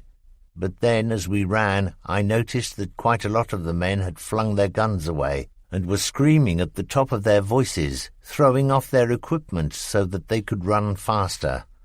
Others had collapsed, trembling or crying, and were having spasms like epilepsy. Even before we reached the safety of the woods, the Nazis had increased the range and had also brought in conventional artillery, so that the tree line suddenly disappeared in smoke and explosions, catching the poor devils who had gathered there hoping to escape from the shelling. Even when we had penetrated deeper into the woods, the smoke trails followed us, and their bombs exploding in the treetops had the effect of airburst shells. When order had been restored, we were sent in again to carry out the attack, and this time we had barely emerged from the trees when the barrage came down again. The officers were desperate. If a unit did not reach its objective, the commanders, in those days anyway, were held responsible, and were either summarily executed or arrested, tried, and then shot. At the end of the third attempt we had shrunk to less than half strength, and the attack was called off. The first attack wave had penetrated the German line in parts, but being without support, they had been driven back. Their regiment was very bitter at our cowardice, as they called it, and their survivors were sent back to rest behind the lines. I was one of a group told to collect the equipment which had been left lying on the battlefield, and as a former artilleryman, was interested enough to examine the shell fragments which were lying about. These were very large, and it was clear that the purpose of the projectiles was not to produce shrapnel, but to create a blast effect. The shallow craters indicated that the projectiles had an instantaneous fuse, and the snow around the craters was yellow and black-streaked. The pieces of casing which I found showed that the walls of the projectile were thin, and the blast effect which I had felt and seen indicated that the explosive charge was quite heavy in relation to the weight of case. It was a weapon which broke our regiment inside a quarter of an hour, and as I have said before, we were not green troops. A Naval-Werfer regiment in the German summer offensive towards Voronezh, 1942. The second of these narratives details the task of a Naval-Werfer regiment in the opening moves of the second summer campaign. In the spring of 1942, the Naval-Werfer unit had taken part in the fighting on the southern wing of Army Group South, and then, with regrouping completed, found itself as part of the forces assembled for the drive by the 4th Panzer Army on the northern wing. The initial drive by that army was to capture Voronezh. The thick, clinging mud of spring had passed. The summer sun had dried out the roads, and now the hopes and expectations of Army Group South were that it would carry out the Führer's Directive No. 41, to defeat the Soviet armies in the bend of the Don, and thereafter to capture the economic prizes of southern Russian and to seize the Caucasus. 1 week after Midsummer's Day, the leading elements of the 4th Panzer Army struck in the opening moves of the new offensive. 8 days later, they had not only crossed the Don, but were attacking Voronezh, more than 120 kilometers from their start line. The following account is the action of a regiment of heavy Nebelwerfer mortars supporting the advance towards the Don, across that river and into Voronezh. The fanatical resistance of the Red Army at the approaches to Voronezh can be attributed to 2 factors. The first of these was the strategic importance of the town, and the second, the fact that the Soviet rearguard was fighting hard to protect the movement of the main body across the river, and thus out of the trap which the Germans had set. It was this bitter fighting for which the heavy mortars were brought into action to collaborate with an infantry regiment in attacks to clear the obstinate Soviet rearguard from off the line of advance. 1 hour before the German grenadiers went over the top at 0230 hours, the Nebelwerfers were to open a destructive fire which would lift the grenadiers on to their objective, a ridge of high ground 20 or so kilometers west of the Don. Throughout the preceding afternoon, the batteries had been moving forward across the sun-baked steppe, skirting, where possible, the steep-sided balkas or ravines which cut up the terrain, bucketing and bouncing behind the prime movers which towed them into pre-selected positions from which their fire would breach the Soviet front and thus allow the infantry advance to flow forward once again. The firing point was reached only half an hour before last light. The ground was flat and open, being without cover of any sort.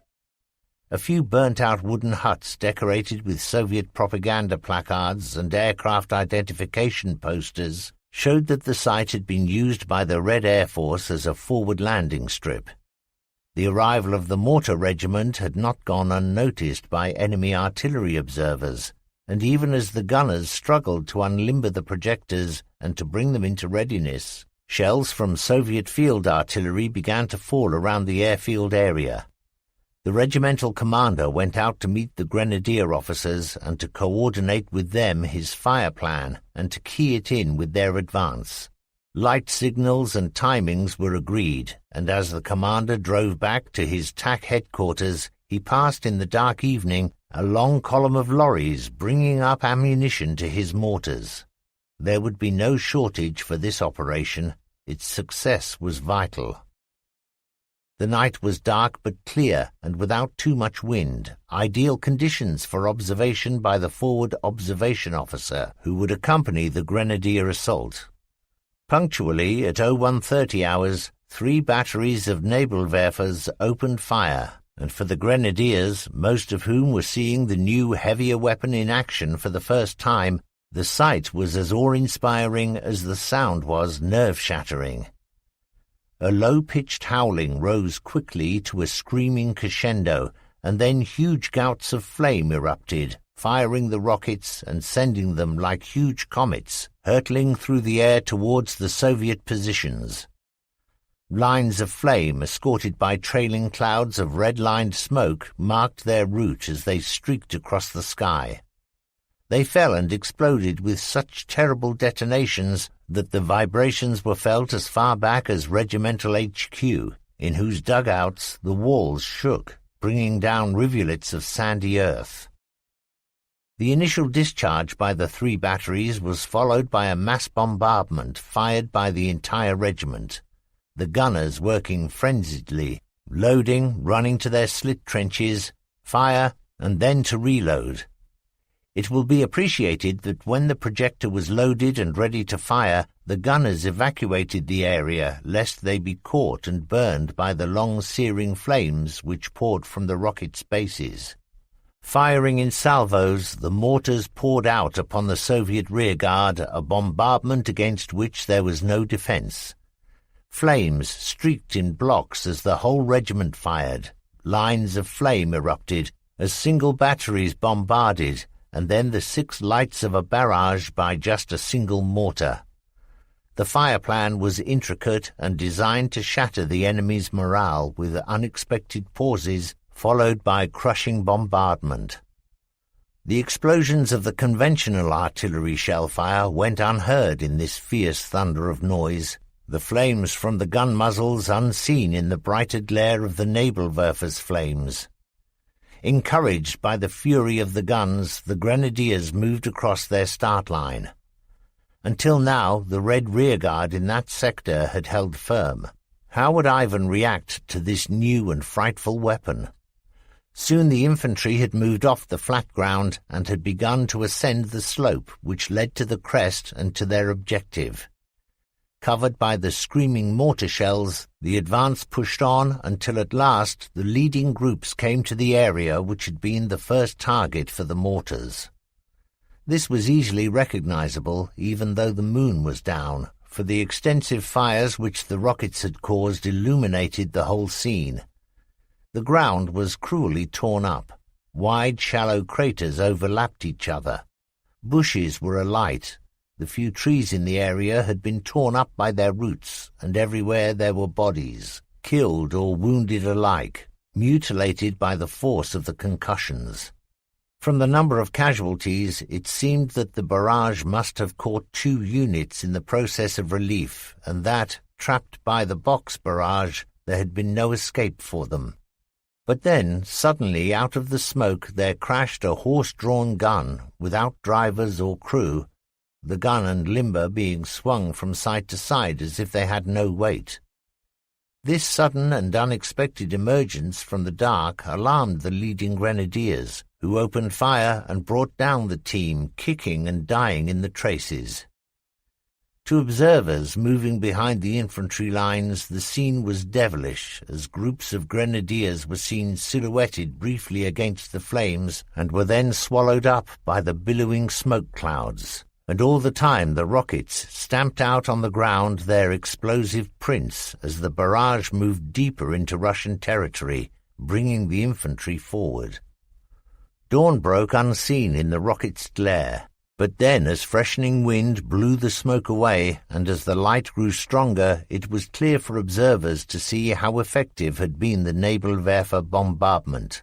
For like a black scar up the length of the green slope ran the breach which the rockets had blasted through the Soviet positions. Puffs of smoke high on the ridge showed where Soviet artillery was bombarding the grenadier lines, but onward and upward the infantry carried their attack, signalling by very light their forward positions until there burst at last and hung momentarily motionless in the bright daylight the white magnesium blaze which showed that they were on their objective. Opposition had been beaten down by the infantry. Now the Soviets had to be crushed, and this was the Luftwaffe's task. Punctual to the minute, there then flew in the squadrons of Stukas and fighter bombers whose job it was to carry out the next phase of the operation. Their vertical descents, their screaming sirens, and the deadly accuracy of their bombing destroyed the last Soviet resistance. Singly, then in pairs, then again in groups, and finally in a khaki flood, the Russians poured out of their positions and headed eastward, throwing away their weapons and covering their heads with their arms, oblivious to anything except the need to escape, and scarcely aware that behind them, roaring up the road, were German personnel carriers bringing in fresh battalions of grenadiers to harry this broken rearguard. It was now a pursuit battle, and with their immediate task completed, the Nebelwerfer crews stood down and began the routine tasks of overhauling their weapons and servicing the vehicles, checking ammunition, tidying up the area, and generally carrying out the 1,001 duties which keep a soldier employed when he is not actually fighting.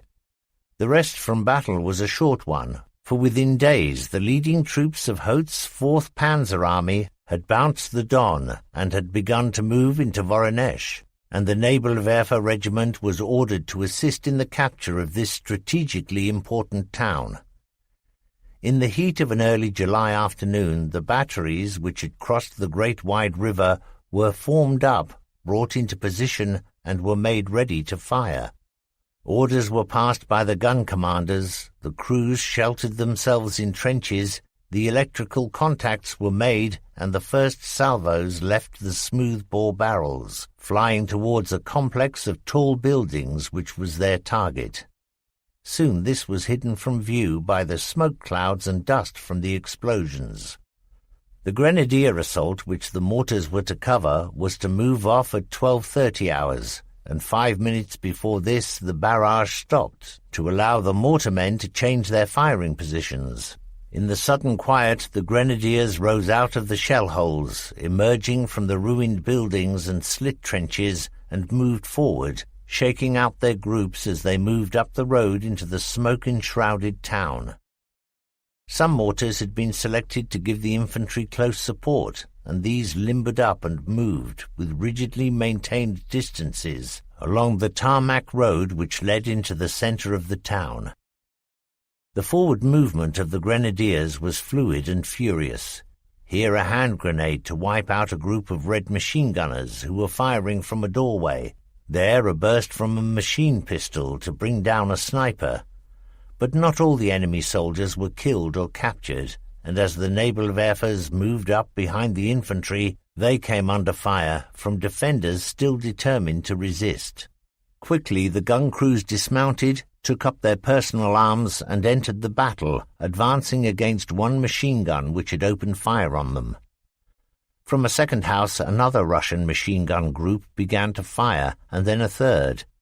The situation was precarious. The mortars could not be left unguarded, and yet the machine gun nests had to be destroyed, otherwise the advance would halt. Then into the battle rolled an SP gun. The young lieutenant commanding the vehicle jumped down. There was a hasty conference with the battery commander and a grenadier officer. The German troops vanished from the street upon a signal and concealed themselves in doorways. The SP rolled forward, and the 7.5-centimeter gun pointed at the first machine gun post. A deafening explosion and then a rumbling sound as bricks and concrete crashed down upon the red soldiers. The first nest was wiped out. A second shot from the SP and then a third. The resistance had been crushed, and all that remained was to collect the dazed, bewildered Russian soldiers who staggered out to surrender, each of them bearing his passport, the white surrender leaflet which the Luftwaffe had dropped over their positions. As the advance took the grenadiers and the Naval-Werfer crews deeper into Voronezh, opposition became stronger and more determined.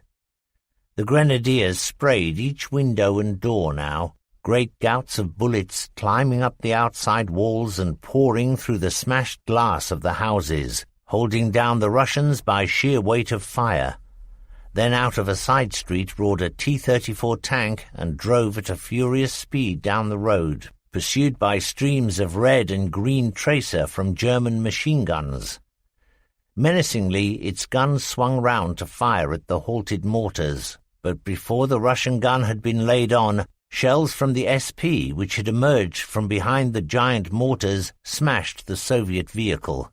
It caught fire and then blew up with so great an explosion that the turret was hurled hundreds of meters, cartwheeling its way through the air and trailing a plume of sable smoke. Soon the infantry could make no more headway against the fanatical Soviet resistance, and then it was time for the close support of mortar crews to go in and to blast the Red defenders out of the way.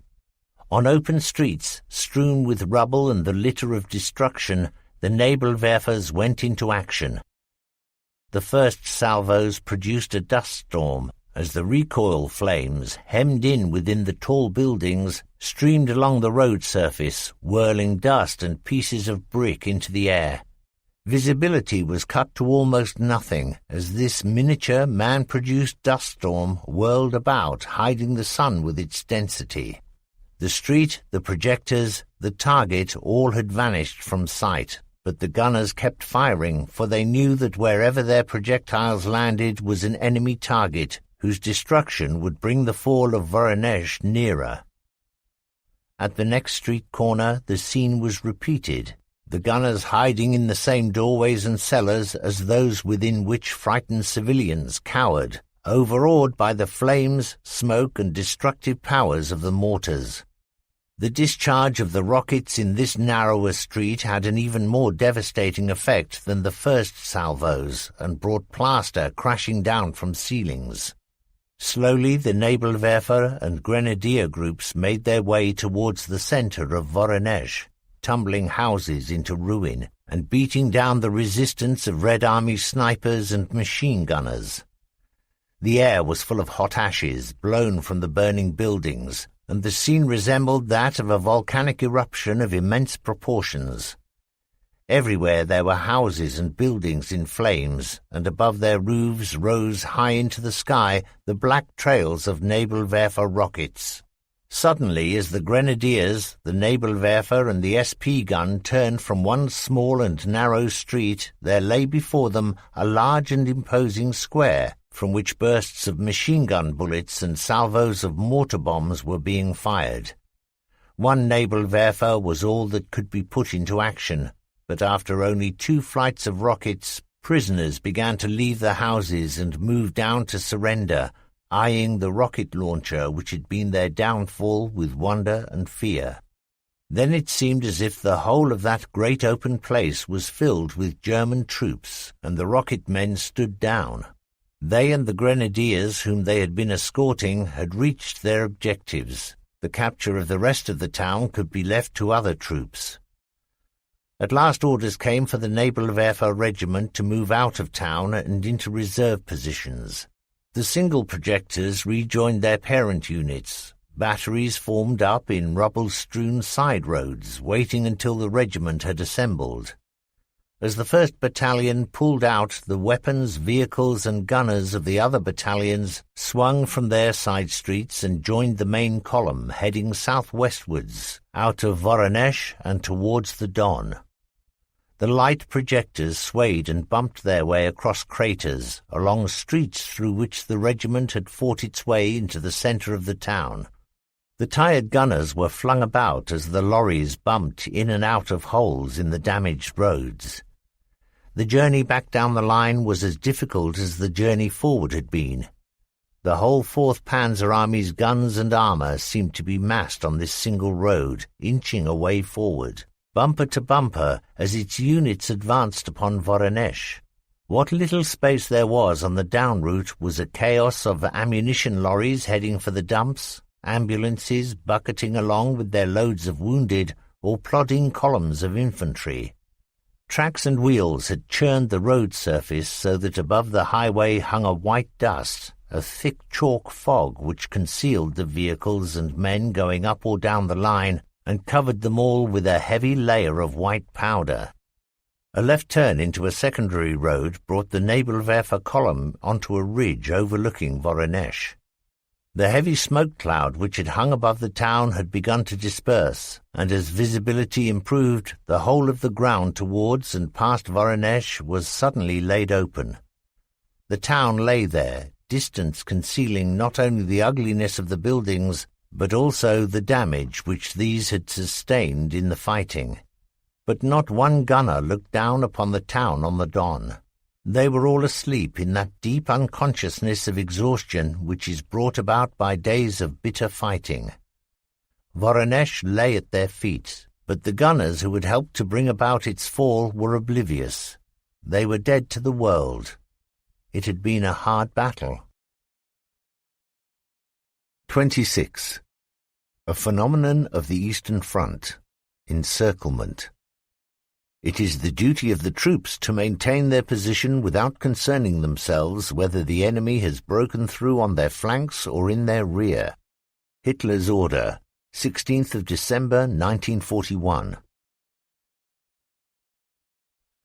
In the days when linear warfare was the standard method of disposing troops in battle, a unit encircled and cut off by the enemy was considered lost, for its surrender through starvation, lack of ammunition, or sickness could only be a matter of time.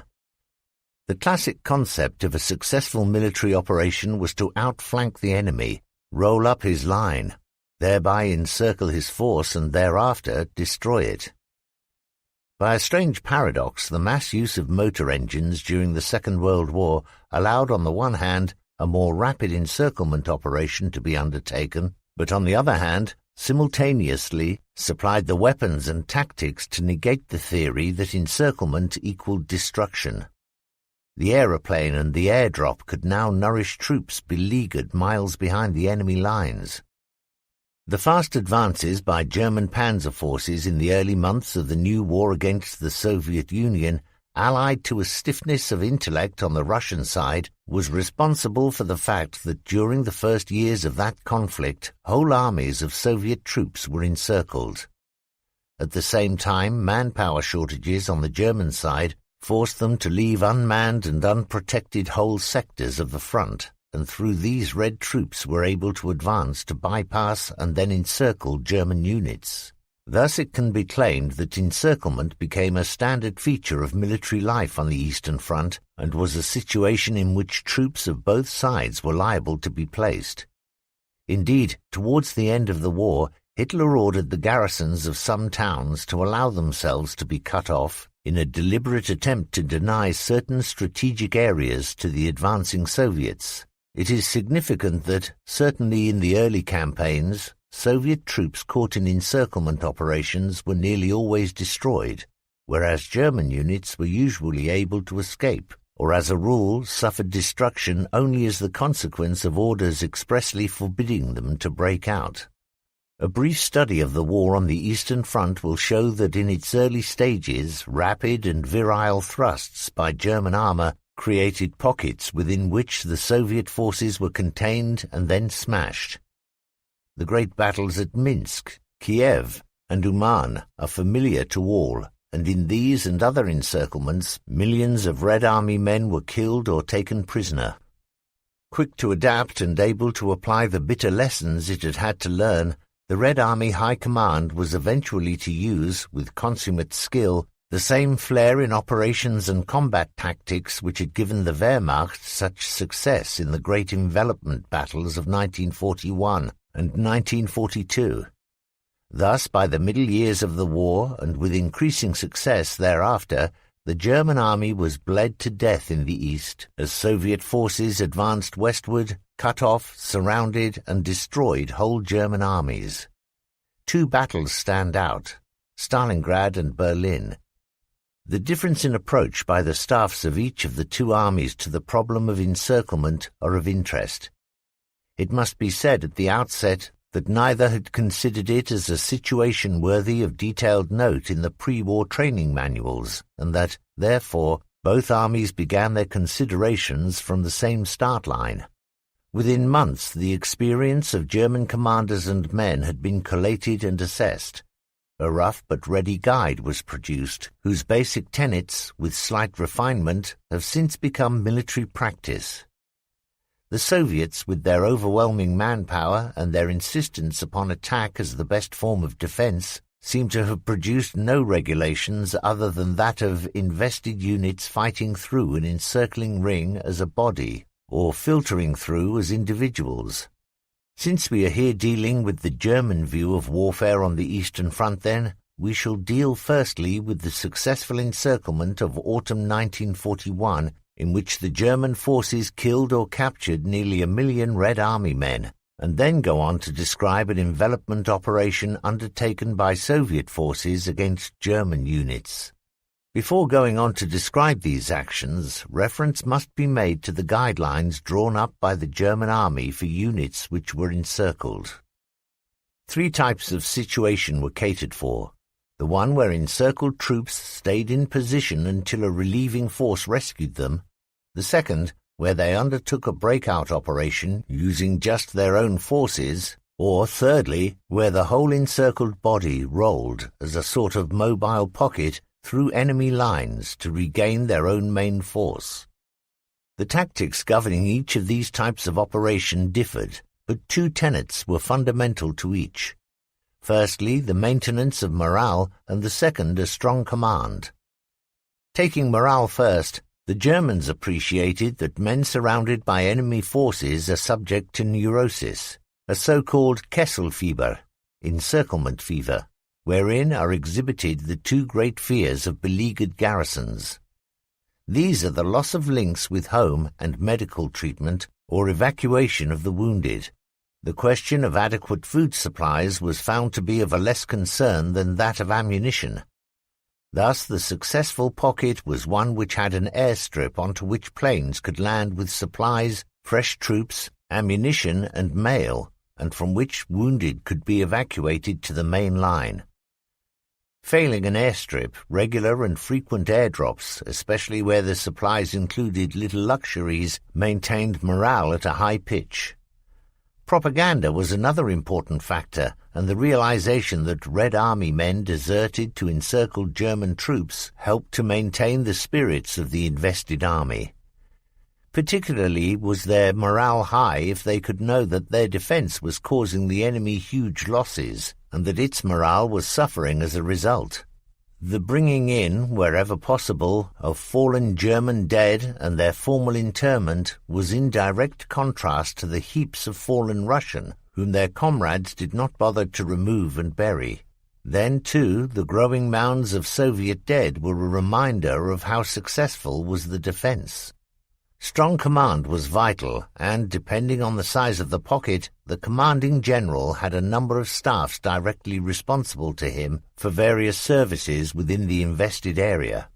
Also, it was important, indeed essential, that the ordinary soldier should be aware that the staff and the senior commanders were undergoing the same privations that he himself was expected to bear. The presence of the senior commander in the front line had to be a common occurrence. Indeed, the participation of very senior commanders became a feature of such operations, and at Stalingrad it was accepted that general and field officers would take up machine pistols or rifles and act as infantry soldiers once their own commands had been destroyed or amalgamated. Unnecessary road traffic and movement by motor vehicles was avoided. The staff walked and did not ride in cars. It was in any case vital that traffic regulations be introduced and strictly enforced, if for no other reason than the need to conserve fuel. The absence of traffic also allowed the more rapid movement of troops across the perimeter from one threatened point to another, for encircled units worked on interior lines. Regarding food and ammunition, it was vital that a rationing system be introduced and adhered to. On special occasions, an increase of food or an issue of alcohol had almost the effect of a holiday. Clothing supplies were important, particularly in cold weather periods or during the time of thaw. Felt boots, which were essential during the winter, soaked through and fell to pieces during the rainy season. During all periods, shirts and underwear changes were needed to prevent infestation by lice and thus the likelihood or spread of typhus. Given that all these points were carried out, the German High Command saw no reason why encircled troops should not be able to either regain their own lines or be brought out. Then to the basic guidelines, others were introduced, dealing with the conduct by units which found themselves in such conditions. The primary task of any self-contained unit which found itself encircled was to sit tight and maintain its defense until a higher command had decided whether it was to wait for relief, to break out, or whether it was to make its way as a mobile pocket to reach the German lines. A unit in the first situation, that of waiting for relief, had certain tasks, including the seizure or recapture of tactically important ground, particularly dominating heights. With his troops in tactically secure positions, the commander of the encircled troops could coordinate plans with the commander of the relief force. It was for the garrison commander to decide these, particularly the tactics which the relief operation was to use and the direction from which it would strike. This seemingly unusual situation was logical, because only he was in a position to know to what extent his own forces could collaborate in helping to smash the ring around them. The duties of the commander of the relieving troops included the need to plan for the reception of the relieved garrison, particularly in the matter of swift evacuation of wounded, supplies of food, clothing, arms and ammunition. In winter conditions, it was also essential that the relieved force be given warm and dry billets in which they could be rested before being reformed into fighting units. In the second of the three situations, an encircled unit whose commander had decided to break out had first to ensure that the main force could receive it, and that preparation for the arrival of his troops would not weaken those forces engaged in fighting the enemy. Once assured of this, then the breakout followed a pattern which became almost a battle drill. The most important decision was which was to be the direction in which the attempt was to be made. In contrast to the Russian tactic, in which escapes were made in a number of directions, the German principle was to select one point and to channel every force to that place. This is not to deny that feint attacks would attempt to deceive the enemy as to the point of the actual breakout. Extensive cannibalization was then resorted to produce only absolutely roadworthy vehicles, and this weeding out also had the effect of producing sufficient fuel should the route be longer than expected or the fighting more intense. The main burden of the breakout fell upon the infantry, whose task it was to reconnoitre and to clear the road ahead, to patrol on either flank, and to attack the enemy forces which might obstruct the escape operation. If opposition was met, then the armour was called forward to smash the obstruction, after which the control of operations reverted to the infantry. The mobile pocket was another matter, however. In this, speed was more important, for such operations usually were undertaken when the beleaguered garrison was too far from its own main lines to be brought out by a relief force, or to make a single thrust to gain that objective. In mobile pocket actions, armour formed both the advance and the rear guard, while armoured reconnaissance detachments swept the flank. The infantry component was held in readiness to undertake operations to destroy Soviet infantry or armour which impeded the advance. Circumstances, of course, alter plans, however carefully laid down, and the basic tactics were amended to meet changing circumstances. This was particularly true during the final stages of the war when, particularly in March, April and May 1945, a main German battle line in the east had ceased to exist, and during that period a number of mobile pockets wandered about trying to find a larger body with which they could amalgamate. We have dealt thus far with the encirclement of German units by the Soviets. However, throughout the war, but particularly in the first 2 years, the Germans had considerable success in massive encirclement battles, and their fast-moving panzer forces were one reason for those successes. A second was the obstinate refusal of Stalin and the Russian senior military commanders to withdraw their forces in time to escape encirclement. For the conduct of encirclement operations, the Germans drew upon experience already gained and worked out complex battle drills for the successful prosecution of such battles.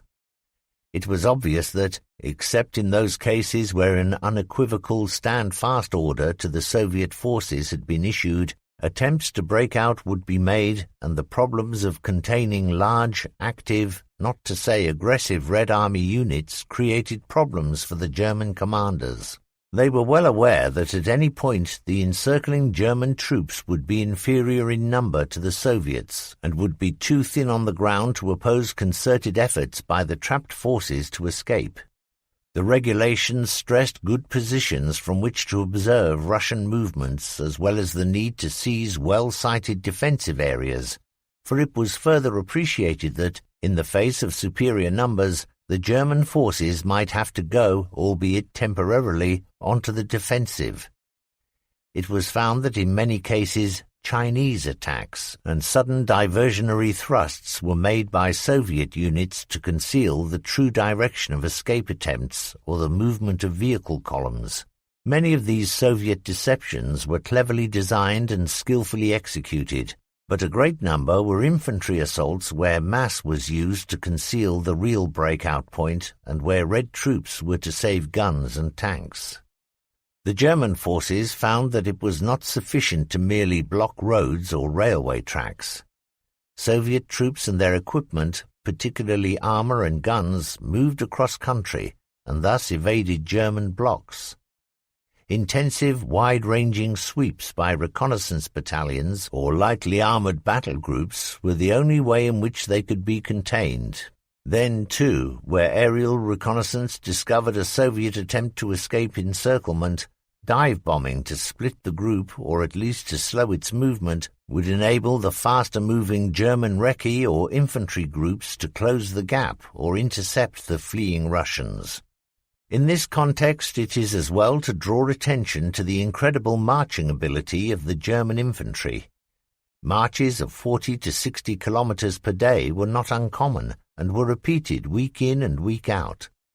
Often the infantry would be taken straight from a long march and put into an attack. Guderian's thesis, "In movement lies victory," was proved by the German army in the vast battles which were fought out during the first and second summer offensives. 27. The destruction of the encircled Soviet forces in the fighting around Kiev. Autumn 1941. Assessing the situation at the end of the first phase of Operation Barbarossa, OKH, commanding the ground forces on the Eastern Front, could be pleased with the results gained and confident that these would be maintained for the next stage of operations. Complete satisfaction was, however, qualified by the knowledge that the timetable for the war against Russia was running late. Instrumental to the successes which the Germans achieved had been the gaining of air superiority from the first day of the campaign and flexibility in the use of armor en masse. These two factors had brought the Germans, covered by an air umbrella, deep into Russian territory, where their wide-ranging panzer sweeps had time after time encircled Soviet forces still tied to the concepts of linear warfare. Army Group Center had enveloped large Russian forces in two giant pockets around Bialystok and Minsk, while a third, even larger grouping was caught fast in and around Smolensk. For its part, Army Group South was initiating moves which would eventually enclose great numbers of Red Army men around Uman.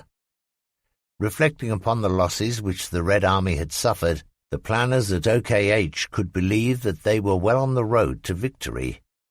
At least 89 Soviet divisions had been destroyed, and this number, according to their own estimate of Russian strength, meant that the Red Army had already lost over 50% of its effectiveness. But if OKH felt satisfaction at the number of Soviet formations which had been destroyed, Halder of OKW saw the other side of the coin and calculated that the German army had, up to the 23rd of July, lost 20% of its effective strength and no less than 50% of its panzer force. Late in July, however, the Germans had the feeling of men who had made a terrible gamble and who had succeeded. Now that the operations connected with the opening of the campaign were at an end, it was time to prepare for and to undertake the next stage. Once again, this question brought dissension and bitter disagreement. In the view of OKH, any new offensive must be set out to capture Moscow, having first destroyed the Red Army mass drawn up in front of and protecting the capital city.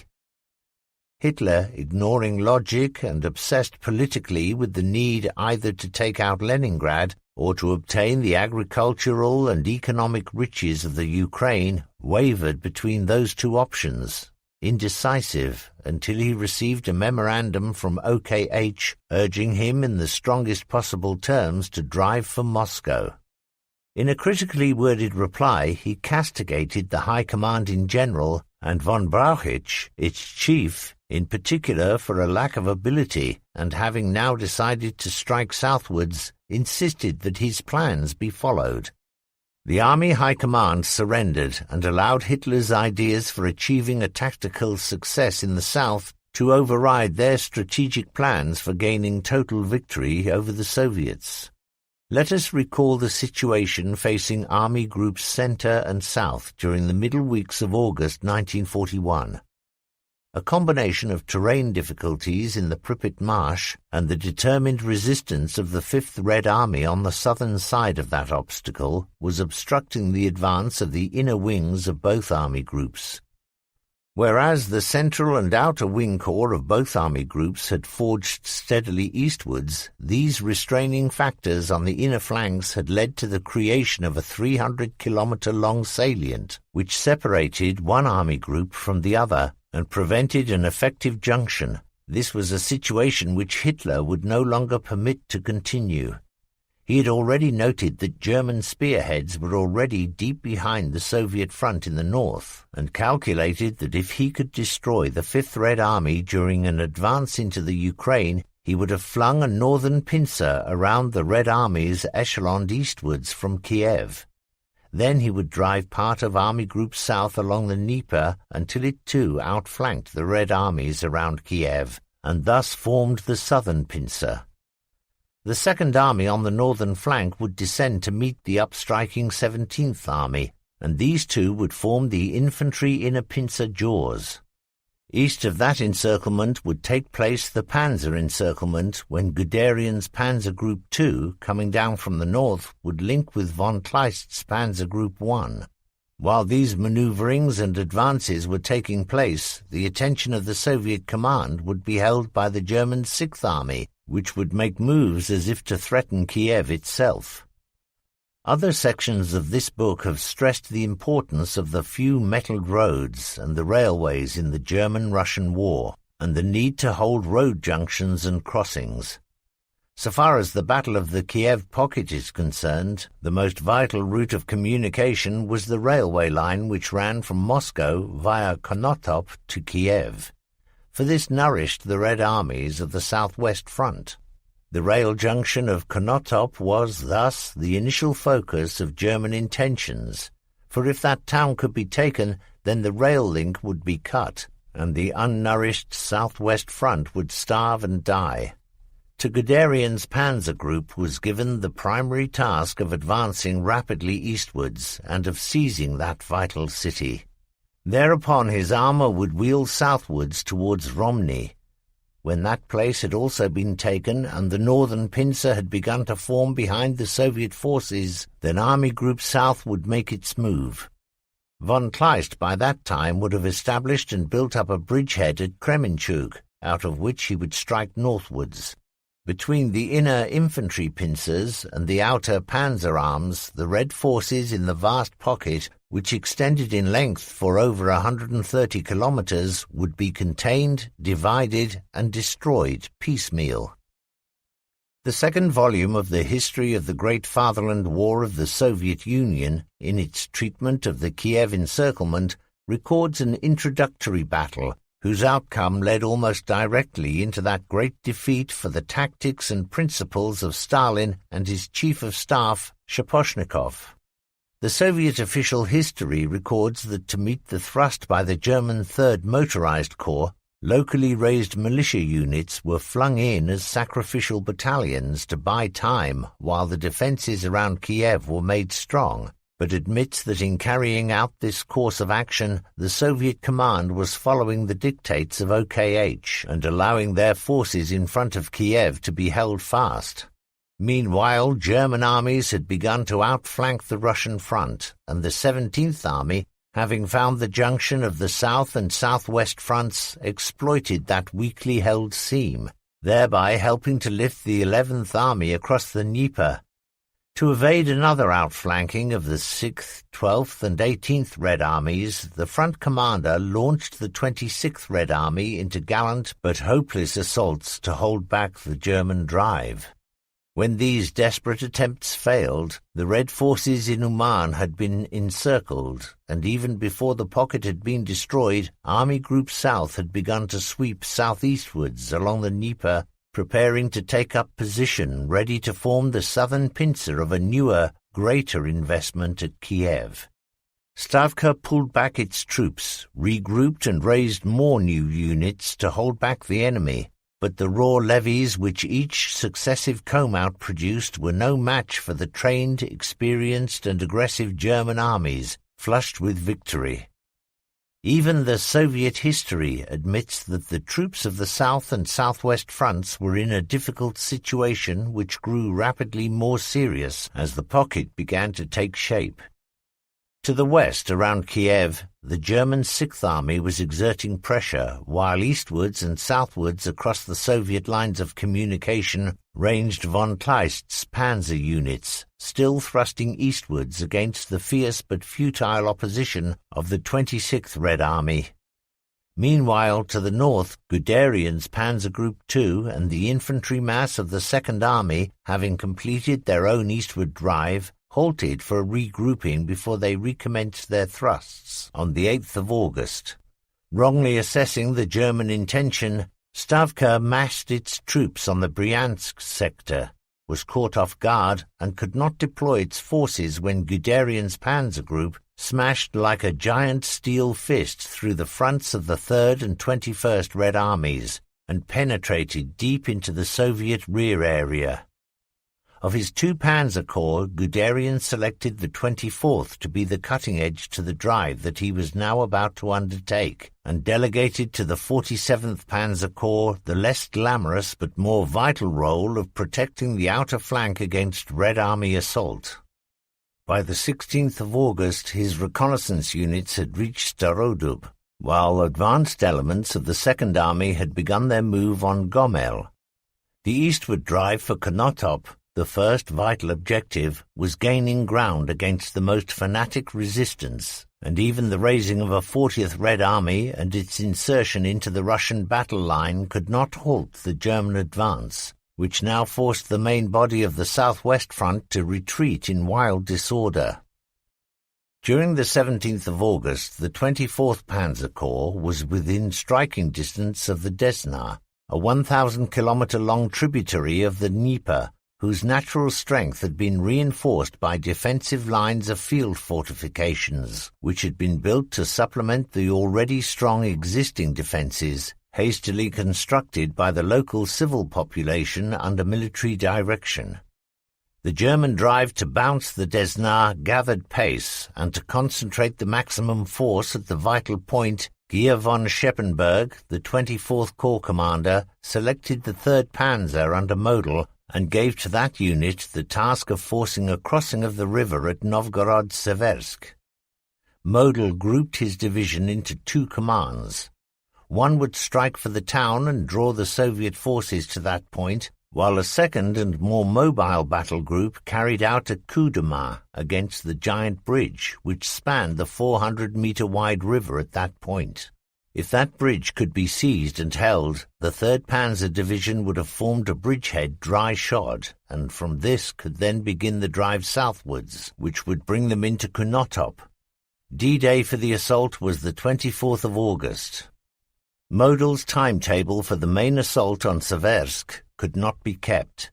The poor roads, the sandy-rutted paths along which the main column moved, slowed its advance, but this delay served to convince the Soviet command, persuaded by the size of the force, that Model's main thrust was being made against the town, and they committed their reserves to the battle at that point. The main body of the 3rd Panzer Division was involved in fierce fighting against Soviet infantry, artillery and armor, whose counterattacks slowed the impetus of the assault.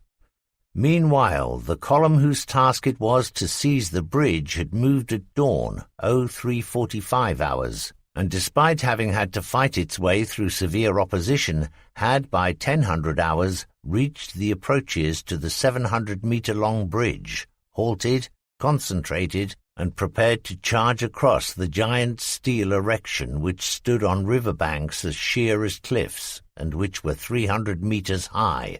The first German troops onto the bridge were men of an assault engineer detachment who began removing the green-packeted detonating charges under fire, sweeping for mines, and clearing the road forward for the Panzer Company, whose task it would then be to rush the defenders. A crossing, made at the fastest speed which could now be got from tank engines overstrained with use, lacking proper maintenance and worn out with the strain of combat, would take in excess of 3 minutes. 3 minutes of tension and fear, during which one Soviet anti-tank shell could not only smash the 1st Panzer, but would block the bridge and stop any further advance, leaving the Soviet defenders to carry out a demolition of the bridge at a time of their own selection. Soviet reaction to the German assault was surprisingly slow, and within an hour of reaching the approaches to the bridge, German troops had crossed it and had established a bridgehead on the cliffs. Model flung his panzer columns across in unbroken line, determined to build up his forces on the Desna's eastern bank before the full weight of Soviet counterattacks came in against him. He was only just in time.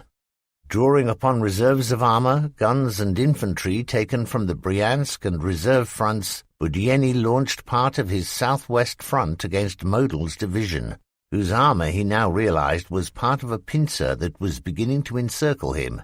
A confused, desperate battle then ensued. Model's bridgehead at Seversk needed to be held so that he could pass fresh forces across the Desna, through the bridgehead and into the salient to the south, which his armored drive was creating. For the Soviets, the destruction of the Seversk bridgehead was imperative, for through it were being channeled the forces which would encircle them. Both sides put into battle all the forces and the skills which they possessed, but of the two military commanders it was Model who was the more able, and who handled his forces with the greater skill. He flung out a battle group to capture Shostka, to cut the Moscow-Kiev railway line at that point, and in the fury of his advance on the newly formed 40th Red Army, was badly mauled and driven back. On the right flank of Guderian's panzers, a thrust by the Second Army broke through the Bryansk front and that of the 21st Red Army, driving these back towards lower reaches of the Desna River, along whose eastern bank Stavka hoped a cohesive battle line would be formed. The town of Chernigov, which it had been ordered to be held to the last, was abandoned, and then Reichenau's Sixth Army entered the battle in front of Kiev to carry out its part of the encirclement plan. It struck forward and had reached the Dnieper by the 22nd of August. Although neither the Red Army infantry nor its tank masses had been able to hold back the German panzer advances, the Red Air Force had been more successful, and during one particularly fortunate day had destroyed practically the whole of a panzer regiment, leaving it, when the last Soviet machines had climbed away, with only 10 vehicles as runners.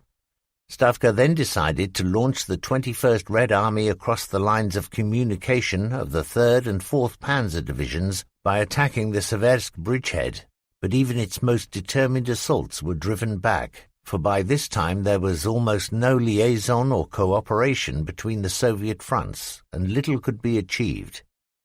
In some areas the Soviet line had begun to fracture, and troops of the 13th Army had begun a retreat against orders from their positions. The fear of encirclement was spreading fast through the Red units still holding the walls of the salient. The advance by the German forces was not without periods of great anxiety for the rank and file as well as for the commanders, but these were caused less by the action of the Soviet forces or their reaction to German moves. The two greatest inhibitors to the smooth flowing forward movement by the panzers were shortage of fuel and tenacious mud. One particular crisis occurred when petrol columns failed to reach the panzer spearhead and left the vehicles of the 3rd and 4th Panzer Divisions stranded and isolated across the steppe, prey to the tank counterattacks which then came in against the immobile vehicles. Only the stubborn defense of German infantry units helped to prevent the total destruction of Guile von Schweppenberg's corps, but losses to the German armoured regiments during that engagement were severe, and the 6th Panzer Regiment was reduced to the strength of a panzer company at the end of one day's battle. The capture of Konotop was now unnecessary, for with Guderian's seizure of Shostka the railway lifeline had been cut, and the time had now come for Army Group South to set its own offensive in motion. On the 31st of August, the 17th Army stormed across the Dnieper, 1,000 meters wide at that point, and striking along the boundary between southwest and south front, established a bridgehead southeast of Kremenchug. This was quickly consolidated, and within a day a bridge had been erected across which reinforcements poured. Von Kleist and his panzer group could begin the build-up to form the Second Armour pincer. With the fall of Kremenchug on the 12th of September, The strategic road and rail network which that city controlled passed into German hands. All the prerequisites had been completed. Von Kleist's group could begin its upward stroke. For the task of bursting out of the Kremenchug bridgehead, he chose two of the best panzer divisions in the German army, the 16th and the 9th, even though the latter at that time had suffered such heavy casualties that it had had to be organized into two weak battle groups. Despite this weakness and the glutinous mud which held the AFVs fast for nearly a whole day, the 9th Panzer, in a sudden thrust, captured a bridge across the Senchas River and had soon established a defensive perimeter. From there the move would begin towards the strategic high ground at Lubny and Lokvica and the ceiling of the Panzer Ring. The sister division, 16th Panzer, also had to battle its way forward against opposition so strong that the war diary on the 13th of September recorded that Red aircraft concentrated upon individual vehicles of the division. Despite these attacks, and delayed by thrusts into its flank, the 16th Panzer Division nevertheless was able to bring the advance northwards. In the north, Guderian's leading troops reached the Seine River by the 2nd of September and had located from a set of captured Russian maps the boundary between the Red armies facing them. To exploit the weakness along this seam, the 3rd Panzer Division drove forward, smashed the inner wings of its opponents, and not only drove them back in disorder, but threatened the rear of the 5th Red Army. The position of the Soviet troops in front of Model had now reached crisis point, but the strain of campaigning was also having its effect upon the men and machines of the 3rd Panzer Division. Lack of fuel, shortage of spares, the bad roads and Soviet opposition were a constant drain upon the vehicles which still kept up their careering advance southwards. On more than one occasion his point force was reduced to the strength of a single panzer battalion. Nevertheless, it continued to smash its way forward. The German infantry armies, too, were making ground, and under their continual pressure there were signs of dissolution in the Red Army units. Kirpenosh, Southwest Front commander, reported the critical situation to Budyeni, his superior, and demanded reinforcements if he was to hold the German thrusts. None were available. Budyeni's own request for a partial withdrawal to close the gap between the 40th and 21st Armies was rejected by Stavka as premature, but two infantry divisions were released and sent forward to hold the jaws open. The ring was almost tight drawn around the Soviet troops, but neither Stalin nor the High Command would countenance a withdrawal of the forces from the salient, and dismissed repeated appeals by Kirpenosh as expressions of panic. On the 14th of September, central control in the pocket broke down, and the troops as well as their commanders were to battle henceforth without properly formulated orders regarding the future course of action, particularly escape attempts. That is not to say that the Soviet Supreme Command had abandoned the men in the salient, far from it. On the 14th of September, the GOC Southwest Front ordered his troops east of the German pincer to strike at the Panzer Ring and to force a corridor through which an escape might be made. Remnants of the 40th Army of 245th Cavalry Corps belonging to the 38th Army, as well as a number of independent divisions and other reinforcements, were flung against the left flank of Guderian's panzer groups and the right flank of von Kleist's. By this time Model had advanced southwards far and fast. He formed a small battle group whose task it was to increase the pace of the drive south. The immediate objective was the small town of Romny, at which place it had first been planned that the pincer arms would meet, but Red opposition had slowed von Kleist. To carry out Model's orders and to bring the armoured fighting vehicles forward through the liquid mud which pouring rain had produced, the tank men used torn-down fences, tree branches and straw bundles to help the panzer tracks get a purchase in the clinging slime. This all proved of no avail, and vehicles which found firm ground had to winch out those machines still trapped.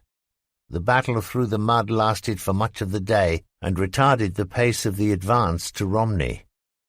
When at last all the Panzer Group's vehicles were on firm ground, one armoured group roared towards the town, fighting down the Red Army units and civilians who sought to impede them, while a second swung past Romney.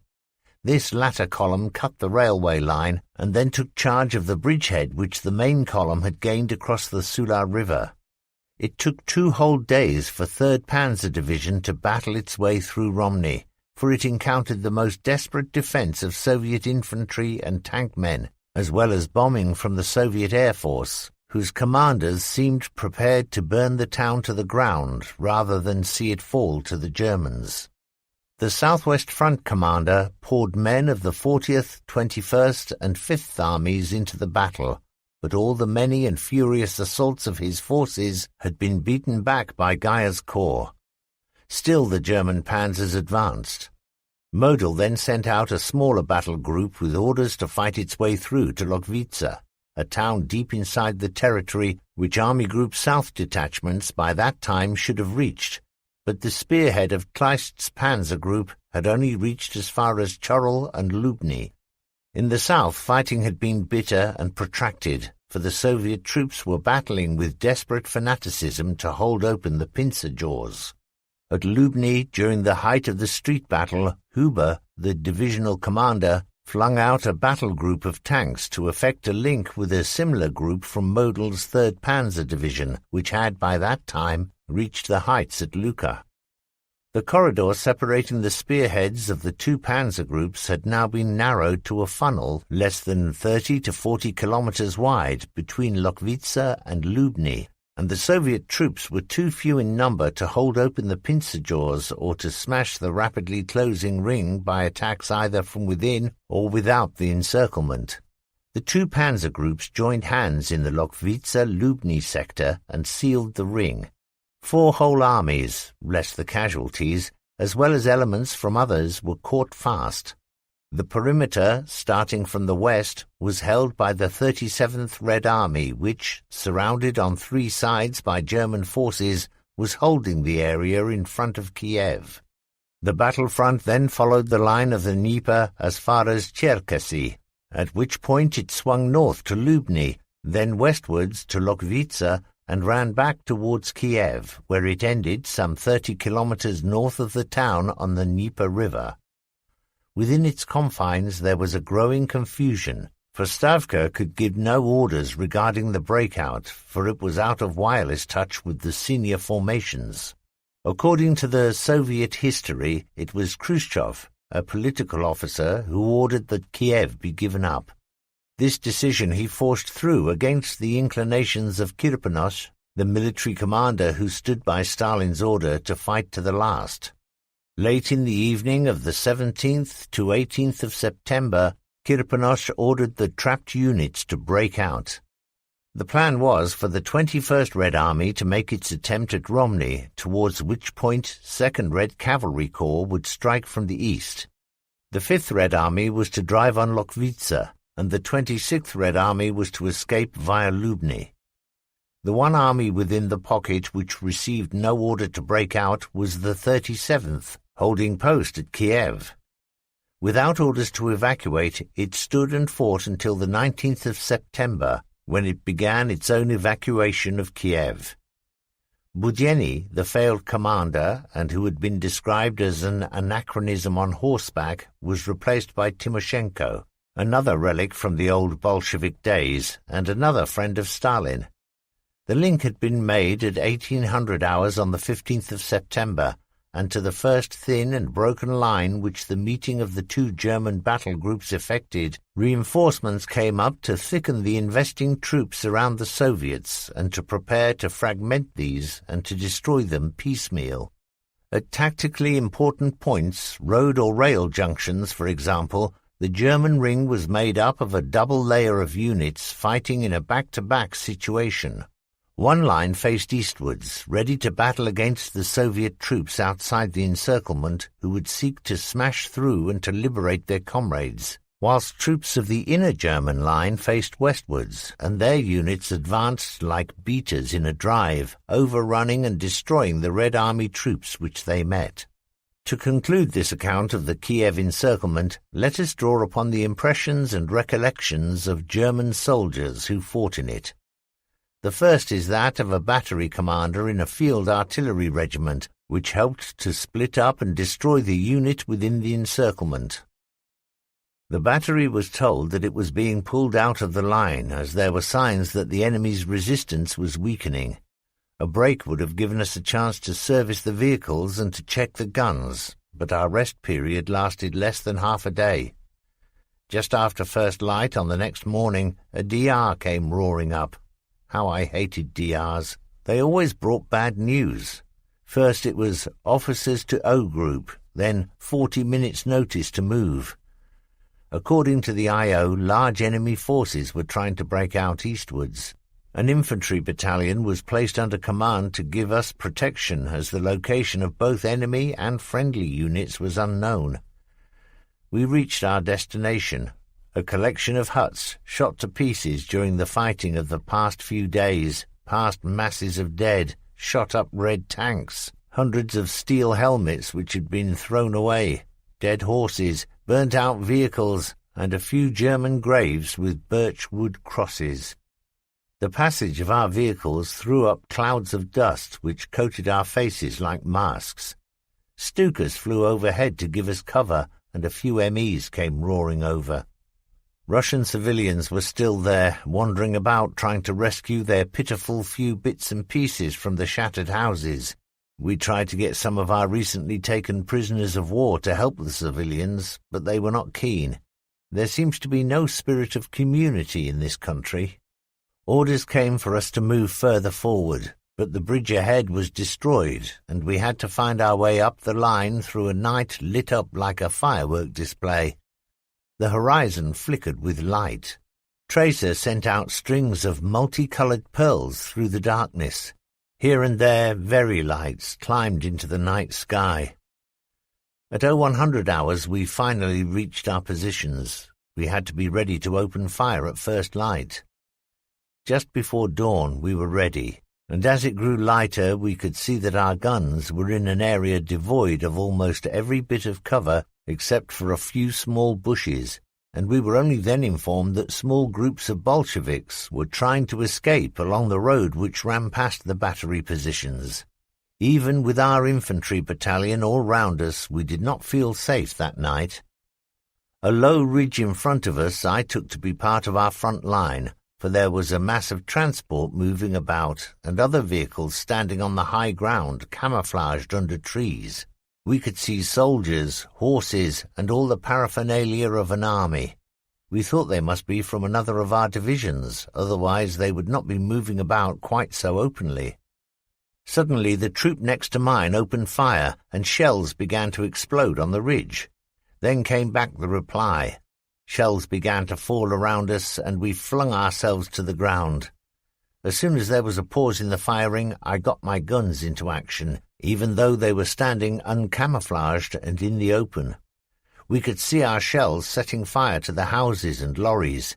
An enemy battery was blown apart. One of its guns limbered up and began to race downhill in an attempt to escape, but a direct hit halted and destroyed it.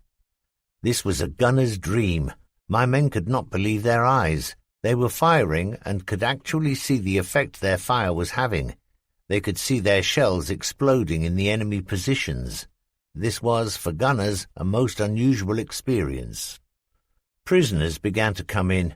The Bolsheviks still fought up there on the ridge, even though they were surrounded on all sides. Their machine gun fire swept across our gun positions, and their mortars dropped bombs near our guns. Then, suddenly, their resistance weakened, and they began to come over to us, with the strain of the past week's fighting imprinted on their faces and showing in their eyes. They seemed to be pleased that the war is over for them. Some of them are quite old men, and others are boys, scarcely old enough to be out of school. In the next few days, our infantry battalion and our artillery patrols took nearly 400 captives. The enemy in this part of the cauldron was crumbling fast. The soldiers holding the eastern wall had as hard a task to hold off the attacking Soviets who were trying to break into the pocket as those other German formations had who were fighting to destroy the entrapped Soviet units. The account given here is by a grenadier who, in the desperate week of battle before the pocket was finally destroyed, helped to hold off the attacks by Timoshenko's armies. Behind a low hill are our mortars. The ground at the foot of the hill on the forward slope is broken with small ravines, and we have dug our defensive positions into the wall of one of these. We've been here 2 weeks now, and it is not only my cave, but also my home. One can get used to anything. Of course, our first slit trenches on this sector were a bit primitive.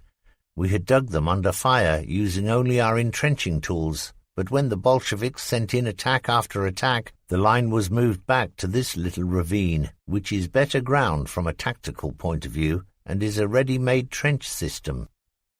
I am safe in my little hole in Russia, safe from the heavy shells which roar over us like express trains, as well as from the smaller shells from field artillery, even from the Rata aircraft which fly over us at night and drop their little anti-personnel bombs on us. Our mortars are quite close at hand, and our MGs are always at instant readiness. We have to be alert. It is our task to form part of the corps which is to hold off the Bolsheviks who are trying to break through the panzer wall which we have put around most of their army. Their attacks are quite desperate and quite hopeless. As I have said, you can become accustomed to anything, even to their attacks.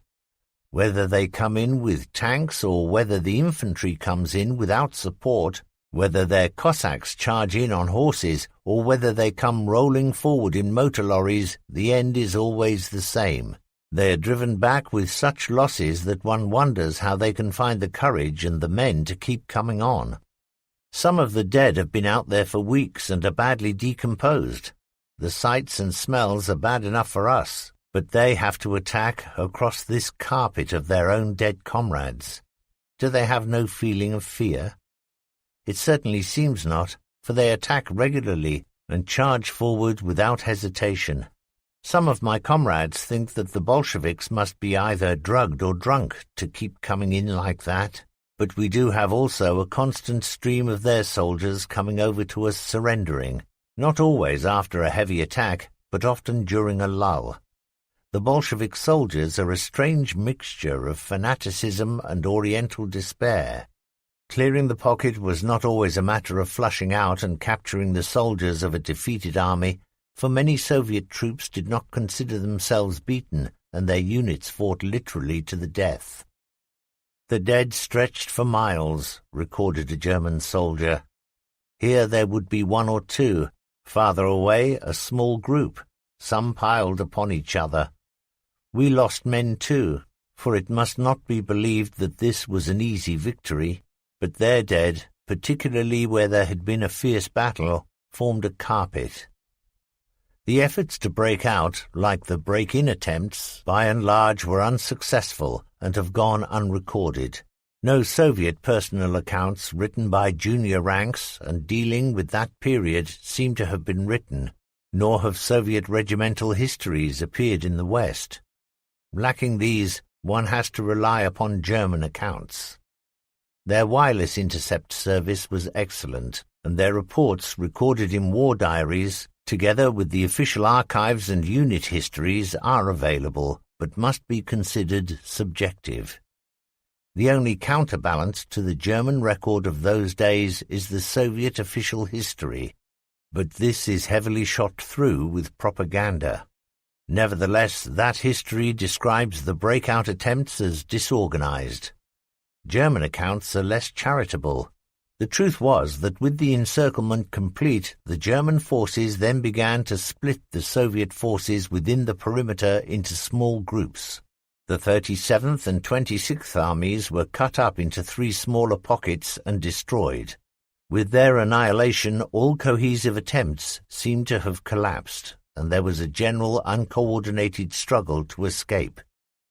The Soviet history, describing in some detail the escape attempts of Southwest Front HQ, states that when the command group arrived in Gorodicha during the morning of the 18th of September, there were no aircraft to fly them out of the pocket.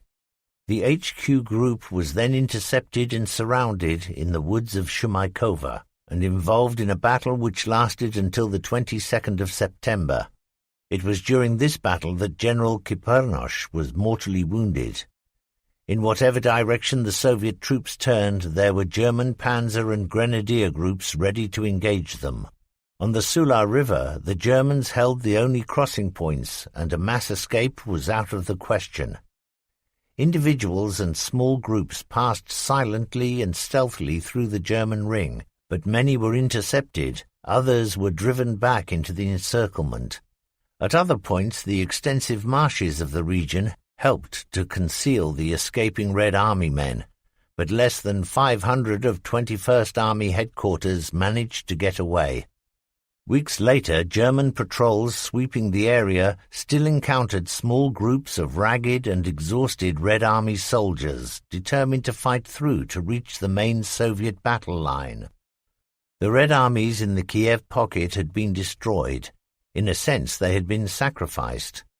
It is questionable whether Stalin's determination to reinforce the salient around Kiev was due to a foreknowledge of Hitler's plans, a premonition, a desire to draw the German forces away from Moscow, or whether his decision to hold Kiev was a military blunder, which had accidentally turned out to have been the correct solution.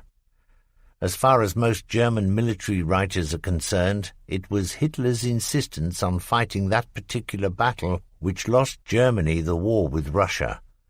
Obsessed as he was with propaganda, he was determined to give the German people a victory, the greatest military encirclement of all time, and in pursuit of that tactical success, he cast away the chance to win the strategical prize, total victory.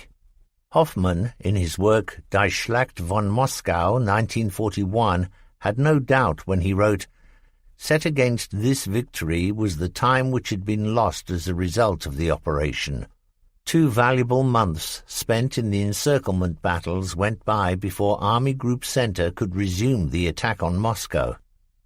The virtual standstill at the approaches to Moscow during August and September gave the Red Army a respite, as well as a chance to bring in strong forces and to construct deep defenses in front of the capital.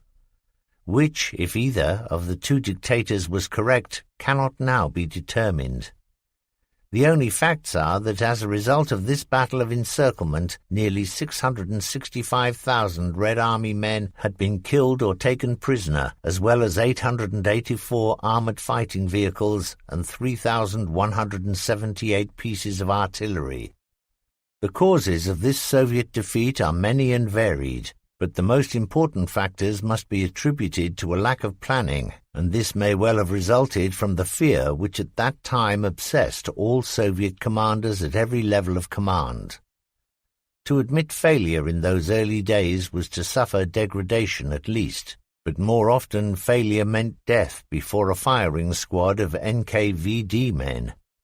The communications problem within units and between senior commands was not resolved until much later in the war, and it is true to say that never at any time did the Red Army have a communications network as sophisticated as that of the Germans.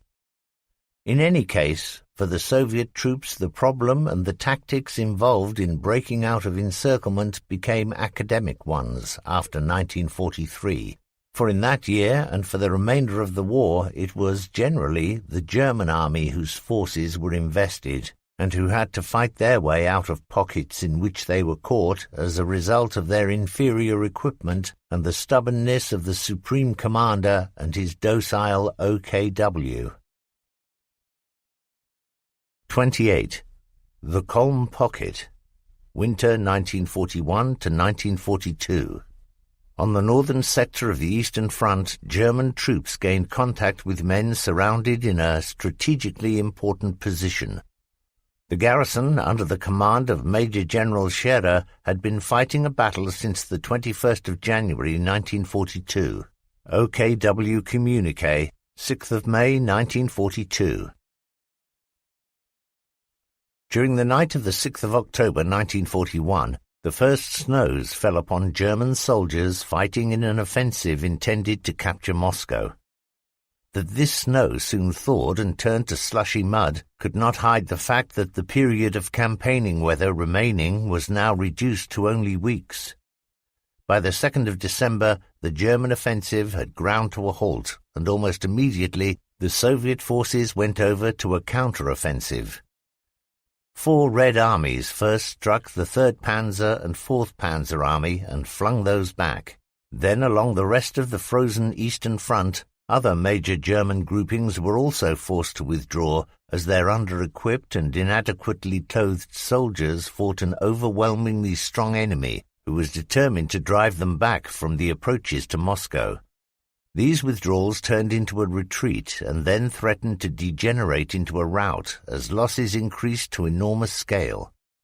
Nearly 1 million German soldiers had been killed, wounded, or were missing, and, seeing this at unit level, the 6th Panzer Division, for example, was soon without any armoured fighting vehicles, had only 10% of its artillery strength, and had lost most of its lorries. Aware of the weakness of his battle line, Hitler ordered his troops to form hedgehogs around strategic towns and areas, planning to use these to slow and then halt the Soviet drive. The chessboard pattern of strong points did cause the Russian drive to lose its first impetus, but during January 1942 this picked up again. Germany's 135 divisions grouped into 12 armies, then came once again under the pressure of the 328 Soviet divisions, which had been massed into 42 Red Armies. Soviet thrusts forced salients in the German line, seized bridgeheads, and trapped German troops in pockets of men cut off from their own lines. One of the greatest of these was that containing nearly 100,000 men and 20,000 horses of 2nd and 10th Corps in the area of Demyansk. But it is not with that great encirclement that we are dealing. The description given here is of a smaller encirclement of a garrison of less than 4,000 men, but who, without artillery, armour, or heavy weapons, demonstrated the principles and characteristics required in the successful defence of a pocket. The little town of Kolm lies at the confluence of the Lovett and Kunya rivers, in an area of marsh and swamp south of Lake Ilmen. Kolm and the area around it was the only solid ground between Veliki Luki and Demyansk. Thus it was a land bridge, and this militarily important consideration was underlined by the fact that the town of 12,000 inhabitants was located at a crossroads where the roads north-south and east-west met. Thus, for the Germans as well as for the Soviets, the possession of Kolm was essential to the success of their future battle plans. It was this compulsion to possess the Kolm springboard that produced the battles which raged during the winter of 1941-42 around this hitherto insignificant town. As a result of the Soviet offensive, by the 13th of January, the 3rd Red Assault Army, 5 infantry divisions, 5 infantry brigades, a tank brigade, and a ski brigade, forming part of the Kalinin Front, had smashed part of the southern wing of Army Group North, had crossed the Waldai Plateau and reached the banks of the Lovett River. Under pressure of their advance, the main body of the 39th Corps was forced back. Kolm itself, garrisoned by 3,500 men of a variety of different units, was quickly surrounded and cut off from the mass of the 39th Corps, which took up positions to the southwest of the town. The Corps mounted local counterattacks in an attempt to pass armour through to strengthen the defence, but the vehicles could not advance along the icy roads. Only the infantry could move, wading through the deep drifts to join the little garrison which had met, held and driven out of Kolm, the first attacks launched by ski troops of the Soviet Assault Army. The Corps commander was determined to do everything in his power to support the Kolm troops and organized convoys to bring up rations, clothing, fodder for the animals, and great amounts of ammunition. The first of these reached their destination, but within hours Russian ski troops had swung past the town and had cut the road. The convoys were halted. Nothing could reach Kolm by road. This situation prevailed for the following 105 days, and the only links to the outside world were the wireless Morse key and the aircraft which brought in arms and ammunition. The principal task of Major General Scherer, the fortress commander, was to deny the town to the Soviets. When the former commander of 281st Sicherungsdivision contemplated his force, he may well have been dismayed, for it was made up of fragments of 123rd Infantry Division, 218th Infantry Division, from two other infantry regiments, elements of a Luftwaffe field regiment, men from 65th Reserve Police Battalion, and some drivers from a naval detachment. Among this sprinkling of miscellaneous units there were also artillerymen, who were without guns, but had skill as forward observation officers, which was to make them invaluable during the months of the coming siege. By the force of his personality, Scherer was able to weld together these remnants and to convert them into a homogeneous whole, determined to stand fast until relieved. Being so quickly and so completely isolated from the German main line and lacking a road link, the only solution was for the pocket to be supplied by air. Within the 2-kilometre square area into which it was compressed, the garrison constructed an airstrip 70 metres long and 25 metres wide, onto which it was intended that Ju-52 transport aircraft would land with supplies and take off again carrying wounded. Under fire and shuddering along such a primitive runway, it is not surprising to learn that the loss rate was so high, 25 Ju-52s during the period of the siege, that glider landings had to be introduced. 80 of those aircraft were lost. Parachute drops were also used, but to land supplies with accuracy upon such a small perimeter, a perimeter which shrank at one time to only a kilometre square, proved impossible. The situation facing Scherer was depressing.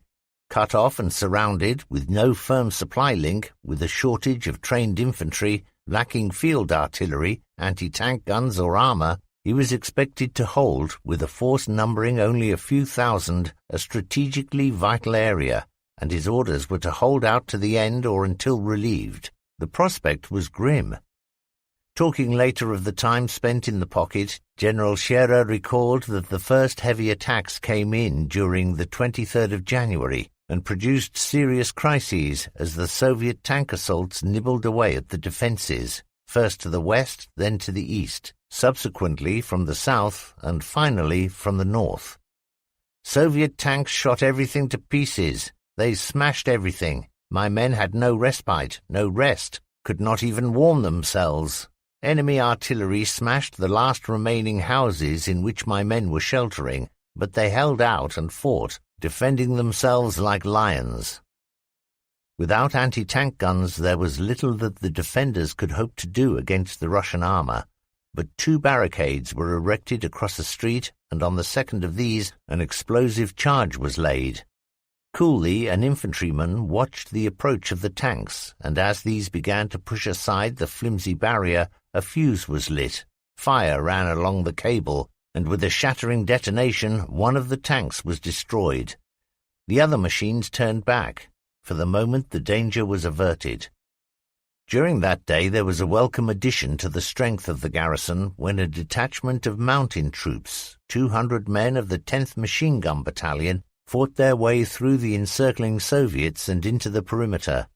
This accretion of strength was the morale boost which the garrison needed, and on the following day a counter-attack drove the Red troops out of the northwestern part of the city into which they had penetrated. A lieutenant writing about Scherer's garrison described the positions they held. Positions? What positions? The ground was frozen hard, and the snow was breast-deep. Within a short time the town itself was a heap of ruins. Within these ruins, or in the cellars which still remained, Scherer's soldiers were quartered. In these primitive conditions it was almost impossible for them to get warm when they were released from sentry duty or came back after long hours of fighting. Simple stoves were made from milk churns and petrol drums. Explosive charges blew holes in the frozen earth to make the first defensive positions inside which machine guns were positioned. The Scherer battle group not only fought the enemy, but also the Russian winter with its unimaginable cold. Without proper quarters, with no prepared defences, crouched in holes and behind walls of snow, those men undertook the Battle of Kulm. Behind these parapets of snow and ice, day and night the small garrison withstood attacks by Soviet armor and infantry. As usual, the Russian assaults came in punctually and according to a precisely maintained timetable. This rigidity was a defect enabling General Scherer to move his men from one threatened sector to another, secure in the fact that the area from which they had been taken would be unattacked until its turn came round again. The area in which the troops were confined was so small that much of the airdrop ammunition, food and supplies either fell into Soviet areas or into no man's land. In this latter case, rescue attempts were made. From vantage points within the perimeter, eyes watched to see that Soviets did not remove the container with its precious freight, and during the hours of darkness, small commandos of men moved out into the ground in front of their trenches to recover the canisters. The amounts parachuted in, particularly of food, were never sufficient, and the group was on reduced rations from the first day of encirclement. The commanders within and without the pocket had not been idle, and plans had been made to mount a relief operation. For its part in this, the garrison formed 2 assault groups in company strength and placed these on the western side of the town, ready to advance to contact the relief force. To prepare a jumping-off point for this, 2 company battle groups, a fighting patrol of Alpine troops, first attacked the Soviets and drove them from a vital height. It was from that hill that the battle groups would strike westwards towards the relief columns, but first the jumping-off point had to be built up. This was no easy task, for the weather had deteriorated. Hour-long blizzards, bitter cold and biting winds, which drove particles of freezing ice into unprotected faces, made this a superhuman task. Each round of ammunition, each weapon had to be man-ported through waist-high snow, and then defensive positions had to be cut out of the snow and thickened with ice blocks. The appalling conditions had also affected the efforts of the relief column, only a dozen miles away. Snow, blizzard, and icy roads halted all movement except sledges drawn by Russian horses accustomed to the intense cold. The relief column infantry struggled forward against an implacable enemy who were growing in strength with each passing day. One attack cleared Soviet blocks from the Kolm road, but the attempt failed to seize the strategic point 72.7. The cold had now reached 40 degrees below zero, and the winds were of a power sufficient to knock a man down. The grenadiers went in again and again to capture the high ground, wading through snow so deep that they had to hold their rifles and machine guns above their heads to prevent the action from being fouled by snow and thus frozen solid. Every attack failed. The last one reached a plateau, an area of flat and open ground 300 meters long, across which the grenadiers would have to pass to reach the crest. Each attempt they made was beaten back, was renewed and beaten back again. Then the Soviet troops waded slowly through the snow into their counterattacks, and they in turn were crushed. For hours the battle raged, to and fro, without result, until the Russians committed their last reserves, and this was sufficient. They drove back the German grenadiers. There was an unexpected advantage. The efforts that the relief column had made for their advance had created a salient in the Russian line, at whose point was massed the field artillery of the 218th Division. The fire from those guns could now support the beleaguered garrison. With the failure of the relieving forces to break through, the Kolm battle group waiting in the jump-off area was stood down, but the position itself was still held, despite the most appalling conditions. So great had been the deterioration in the weather that the journey from the last houses in the town to the exposed positions on the high ground consumed the greater part of the night, and the porters arrived at the outpost trenches in a state of complete exhaustion. Soviet artillery fire and Siberian snipers caused casualties which were an added strain, reducing front-line strengths. Supplies of protective cream began to run out, and more cases of frostbite and sickness withdrew men from the front. Illness and casualties now meant that there were insufficient troops to man the extended perimeter, and a withdrawal had to be made to a shorter one based on the original front line. At some points the battle zone ran along the main east-west street of the town of Kulm. Night after night the Red Infantry attacked at regular and precise intervals, but without success. Then came a pause in their assaults. Then, clearly through the night air, could be heard the sound of lorry engines. The Soviets were building up their forces and provisioning themselves for a new offensive. This opened with a barrage of shells from a battery of 17.2-centimeter howitzers, under whose crushing bombardment the Soviet commanders expected to destroy the obstinate Germans, who were obstructing the advance. When the barrage failed to blast a way through, a longer and more concentrated bombardment by lighter guns began destroying systematically the houses in which the garrison was sheltering. For 2 days and nights the barrage continued, and then behind it the Soviet armor came in against men without proper anti-tank guns.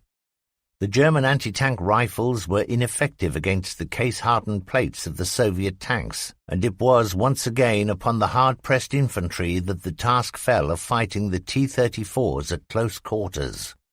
Smothered in the rubble of a cellar there was found a 3.7-centimeter German anti-tank gun called the Door Knocker because of its inability to destroy the Russian tanks. This was cleaned and wheeled out to engage the Soviet vehicles. The weapon had no proper sights, but using it at point-blank range, the German gunners fired, and with 4 shots destroyed first one T-34 and then a second. A third Russian tank bombarded the single gun, but this was then driven off by the persistent shelling of the 3.7. This single gun time and again held back the Soviet tanks as they struck forward towards the town. Contact between German batteries in the main battle line and forward observation officers in the garrison then enabled the artillery to direct their fire not only upon Russian artillery positions and troop emplacements, but to go on to lay down defensive barrages around the German strongpoints. Such was the degree of cooperation that the guns served as long-range anti-tank guns, picking off individual tanks of an assault wave. The force of the Soviet attacks then began to fade and become less persistent, allowing the garrison to form alarm companies, whose task it was to carry out immediate counterattacks should a Soviet thrust obtain a foothold in some part of the town. Despite the length of time that the siege had now lasted, the Soviet commanders had still not learnt flexibility, and the stubborn rigidity of their assaults still allowed the Germans, fighting a battle on interior lines, to switch troops rapidly from one threatened point to another. As the days of investment lengthened into weeks, the garrison began to establish a routine. The unit war diary was written up daily and sent out by Morse to Corps HQ. Cellars were strengthened, improved, and made proof against the bitter weather and the incessant snowstorms. Outside the perimeter, the main German force was able to send greater support. On one occasion, while Stukas dive-bombed Soviet infantry and armor concentrations, dispersing or dominating them, 3 Ju-52s landed and unloaded 3 anti-tank guns, a mortar, and badly needed medical supplies. The garrison was still underarmed, but at least it could now fight back with more than one PAK. In the corner of a cellar, 6 anti-tank mines were found, not much under normal conditions, but worth their weight in gold to men short of tank-busting weapons. Russian weapons captured during their frustrated assaults, found in the rubble or damaged and abandoned, were rescued by special squads of men, repaired, refurbished, and put back into use against their former owners. Towards the end of the encirclement, even a Soviet tank was repaired and used. Everything was pressed into service. For their part, the Soviets were not inactive and infiltrated snipers right forward to the very edge of the German positions. Camouflaged, often completely buried in snow, they waited patiently for the chance to achieve a kill. The garrison concealed its trenches and hid its communications routes from observation by the extensive use of the white supply drop parachutes. Day followed day, night followed night, sometimes with long periods of silence in which every sound could be heard, and at other times in shattering noise when the earth shuddered with the concussion of explosions, of hour-long barrages and bombardments of savage proportions. Very lights would uncover in their harsh white light a Soviet infantry attack moving towards the town, and then the troops in the threatened sector, brought to instant readiness, would man the line of icy trenches and fire into the masses charging towards them. Deserters from the Red Army reported that for the 23rd of February, Red Army Day, a major assault was being built up, and on that day an entire Soviet infantry division advanced to the assault behind a wave of tanks. Only the armor reached the outskirts of the town. The infantry waves were driven back with heavy losses. They reformed and came on again, only to be smashed a second time in the fire of the German machine guns. Again and again they tried, and eventually they had forced a way into and had penetrated the eastern outskirts of the little town. Their broken formation was hastily regrouped to exploit the situation, and then the Red Infantry mass charged forward, shoulder to shoulder, attempting to crush the defenders. The Grenadiers cut down the advancing infantry, but were themselves forced to withdraw under the great pressure. Immediately the alarm companies were brought forward and went into action to stem and to thrust back the Russian incursions. Throughout that day and for the following 2 days and nights, the Russians poured forward in 18 separate attacks, with or without tank support, covered by savage bombardments of artillery or by the Soviet Air Force, which strafed the German perimeter. This activity brought the Luftwaffe back into the battle, and under the cover of the Messerschmitts and Focke-Wulf fighters, Stukas dive-bombed the Soviet transport columns, tank and infantry concentrations. While this battle raged, more Ju-52 transports flew in, unloaded infantry reinforcements, and evacuated some of the many wounded. Those who could not be got away were given the few luxuries which were brought in: a little cognac, a few cigarettes, some sweets. It was little enough and could not compensate for having to stay behind in Kolm, but now there was a certain pride in being there, even though the situation of those who still manned the crumbling positions was a serious one. Clothing was becoming threadbare through continual use, and none was being received. There had in any case been no proper winter clothing issued, and the temperature at times had touched to 42 degrees below zero. So many men had been wounded or were sick that every available soldier was in the line, and there was little relief from sentry duty. Then came typhus. It was now a matter of refusing to give in, for thereby the sacrifices of our dead comrades would have been in vain. We could not let them down. Russian attempts to approach the German front line were to dig tunnels in the snow, through which small groups would crawl to emerge almost on top of the defenders, and to try to destroy them with explosive charges. These assaults were driven back with heavy loss. Round the perimeter there now lay thousands upon thousands of unburied Russian dead, the more recently killed showing black against the snow, and others merely snow-covered mounds. More Soviet troops were brought up, and aware that another time of testing was approaching, a bastion of wrecked and damaged vehicles was formed on the eastern side of the town. Russian patrols and snipers infiltrated into this little fortress, and miniature battles were fought as the grenadiers struck back with hand grenade, machine pistol, and entrenching tool against the defiant Red Army men. The object of these constant attacks was to force back the German line and to gain the higher east bank of the Lovett River. Then the Soviets would dominate the lower western ground. The attacks came and were repulsed, but each gained a few yards, until at the end of one furious assault, less than 100 meters separated the Soviet infantry from the eastern bank.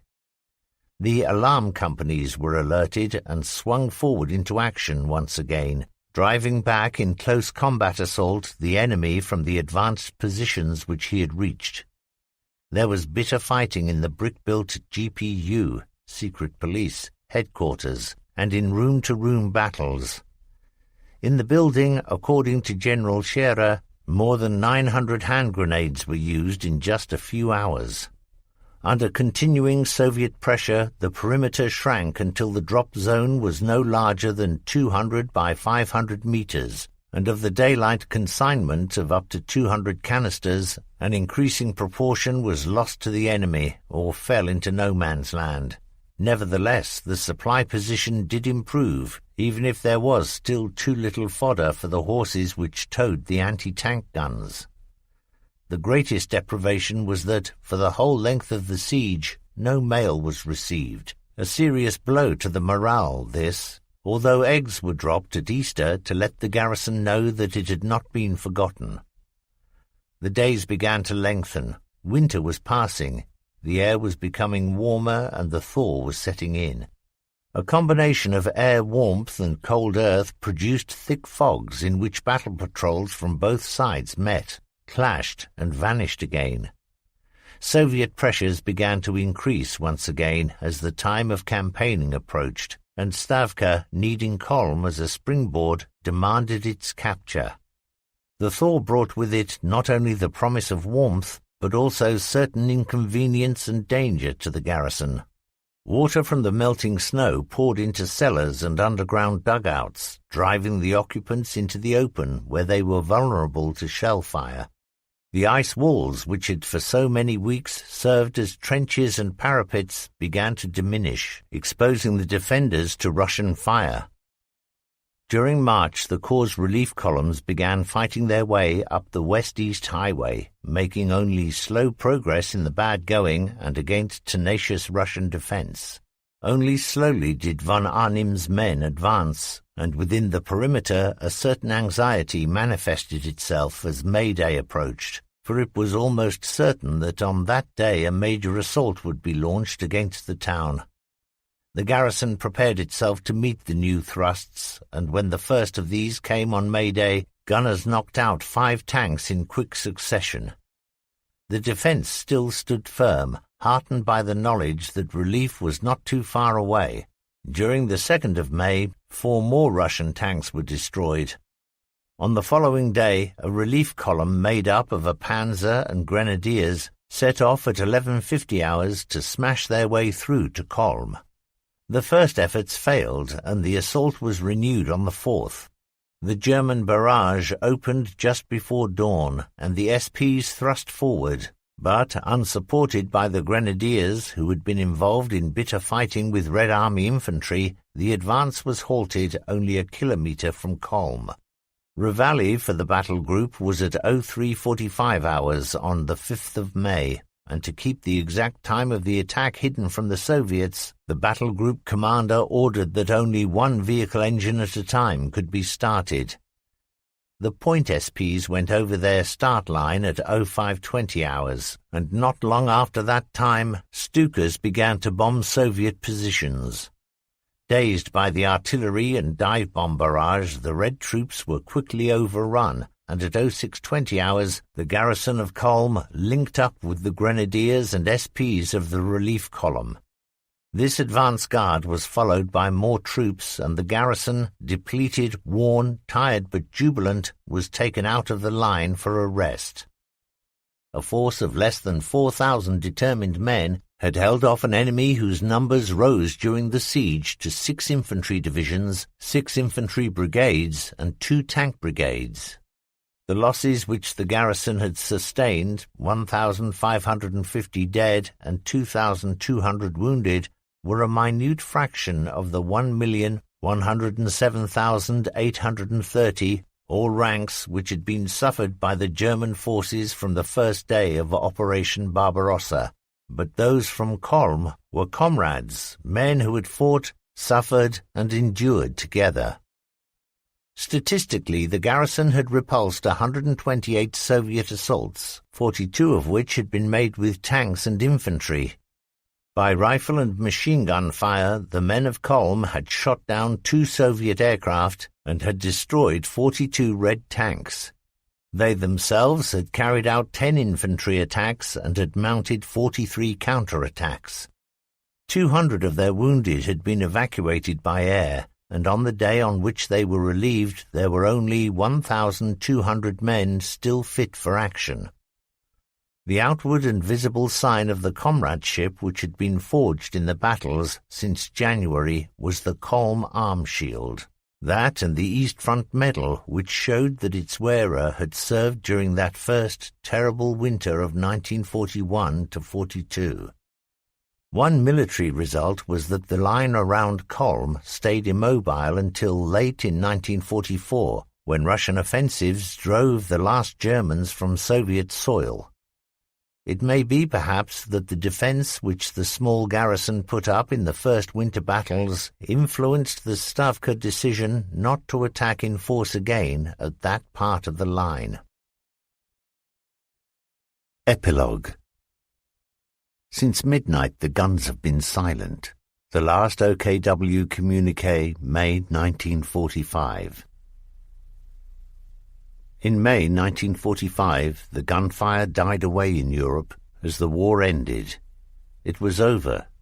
The men of the German army who had stood facing eastward on that June morning in 1941 were, for the greater part, dead, wounded, or missing. What had been achieved? What gained for a blood toll of millions, and for the misery inflicted upon tens of millions? Politically and geographically, the German attempt to move her frontier eastwards to the line of the Volga had failed. Instead, the borders of the Soviet Union had been advanced westward, and the status of that country raised to a superpower. The frontiers of Soviet-dominated lands were no longer on the Bug, but were within striking distance of the Rhine. The political structure and the shape of Europe had been changed. The Soviet system, which the dead Hitler had thought could be brought crashing down by a single kick, was now determining the fate of a great part of his 1,000-year Reich. The consequences of war can be seen in many countries in the memorials to the fallen, or in the cemeteries which mark the passage of armies. The traveller crossing Soviet territory today will find no evidence of the passing of Hitler's army.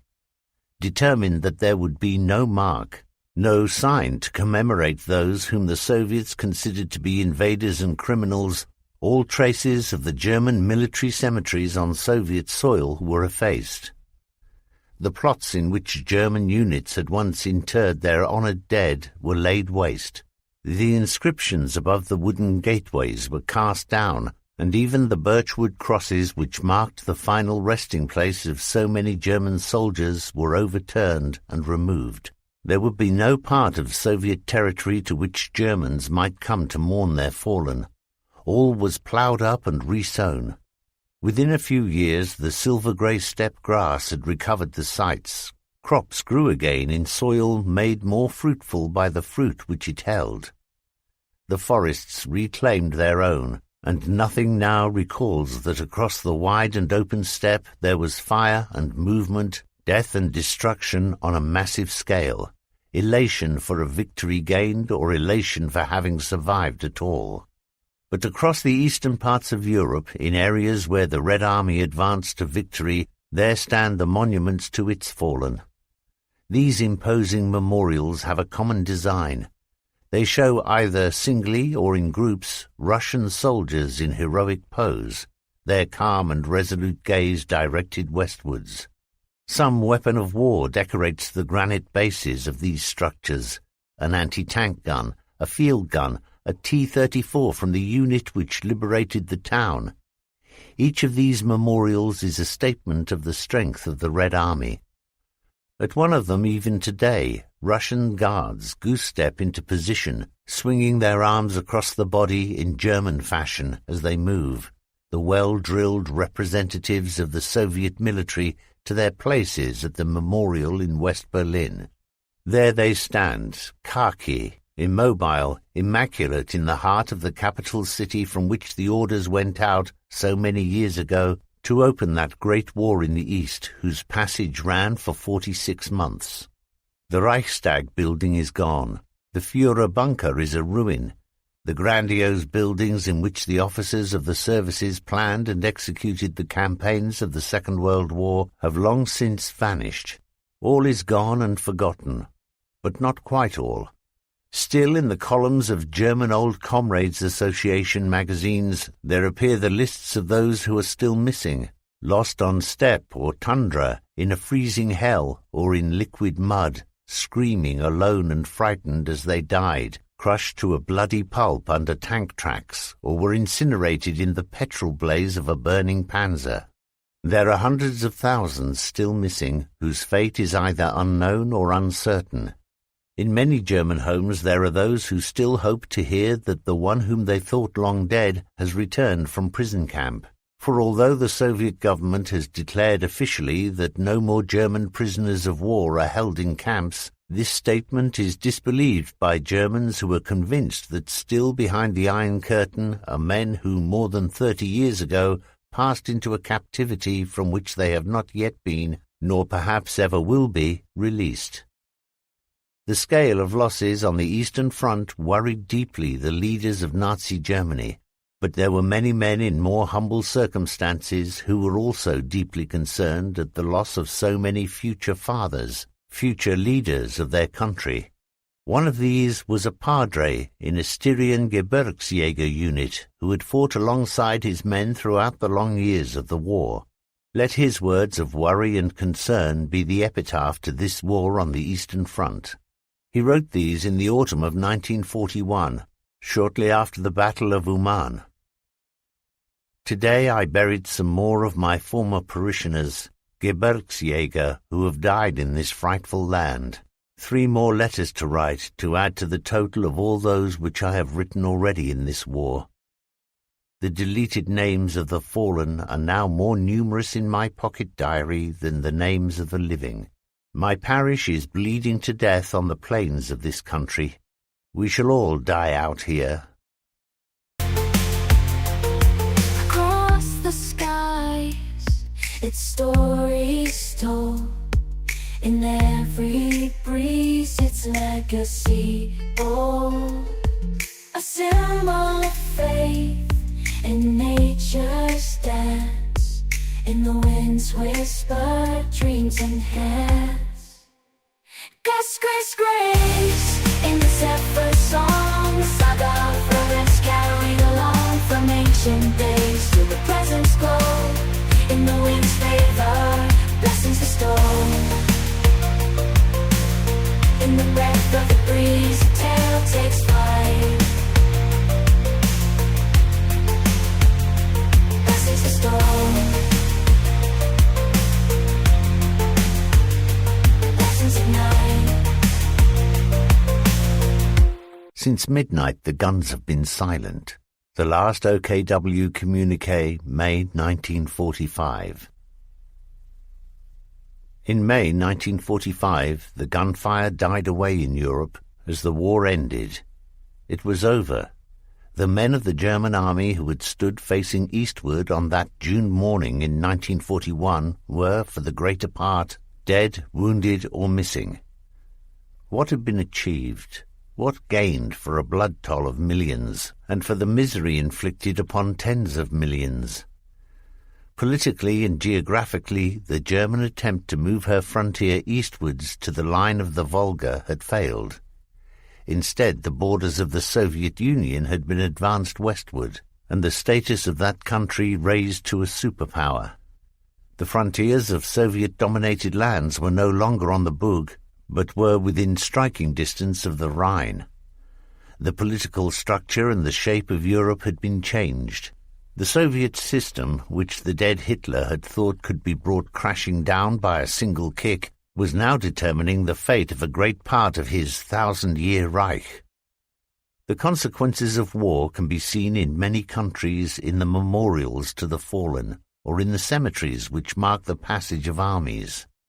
The traveller crossing Soviet territory today will find no evidence of the passing of Hitler's army.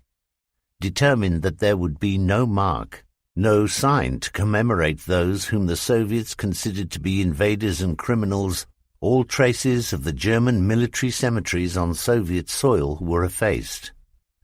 The plots in which German units had once interred their honoured dead were laid waste. The inscriptions above the wooden gateways were cast down, and even the birchwood crosses which marked the final resting place of so many German soldiers were overturned and removed. There would be no part of Soviet territory to which Germans might come to mourn their fallen. All was ploughed up and resown. Within a few years the silver-grey steppe grass had recovered the sites. Crops grew again in soil made more fruitful by the fruit which it held. The forests reclaimed their own, and nothing now recalls that across the wide and open steppe there was fire and movement, death and destruction on a massive scale, elation for a victory gained or elation for having survived at all. But across the eastern parts of Europe, in areas where the Red Army advanced to victory, there stand the monuments to its fallen. These imposing memorials have a common design. They show either singly or in groups Russian soldiers in heroic pose, their calm and resolute gaze directed westwards. Some weapon of war decorates the granite bases of these structures, an anti-tank gun, a field gun, a T-34 from the unit which liberated the town. Each of these memorials is a statement of the strength of the Red Army. At one of them, even today, Russian guards goose-step into position, swinging their arms across the body in German fashion as they move, the well-drilled representatives of the Soviet military to their places at the memorial in West Berlin. There they stand, khaki, immobile, immaculate in the heart of the capital city from which the orders went out so many years ago to open that great war in the East whose passage ran for 46 months. The Reichstag building is gone. The Führer bunker is a ruin. The grandiose buildings in which the officers of the services planned and executed the campaigns of the Second World War have long since vanished. All is gone and forgotten, but not quite all. Still in the columns of German Old Comrades Association magazines there appear the lists of those who are still missing, lost on steppe or tundra, in a freezing hell or in liquid mud, screaming alone and frightened as they died, crushed to a bloody pulp under tank tracks, or were incinerated in the petrol blaze of a burning panzer. There are hundreds of thousands still missing, whose fate is either unknown or uncertain. In many German homes there are those who still hope to hear that the one whom they thought long dead has returned from prison camp. For all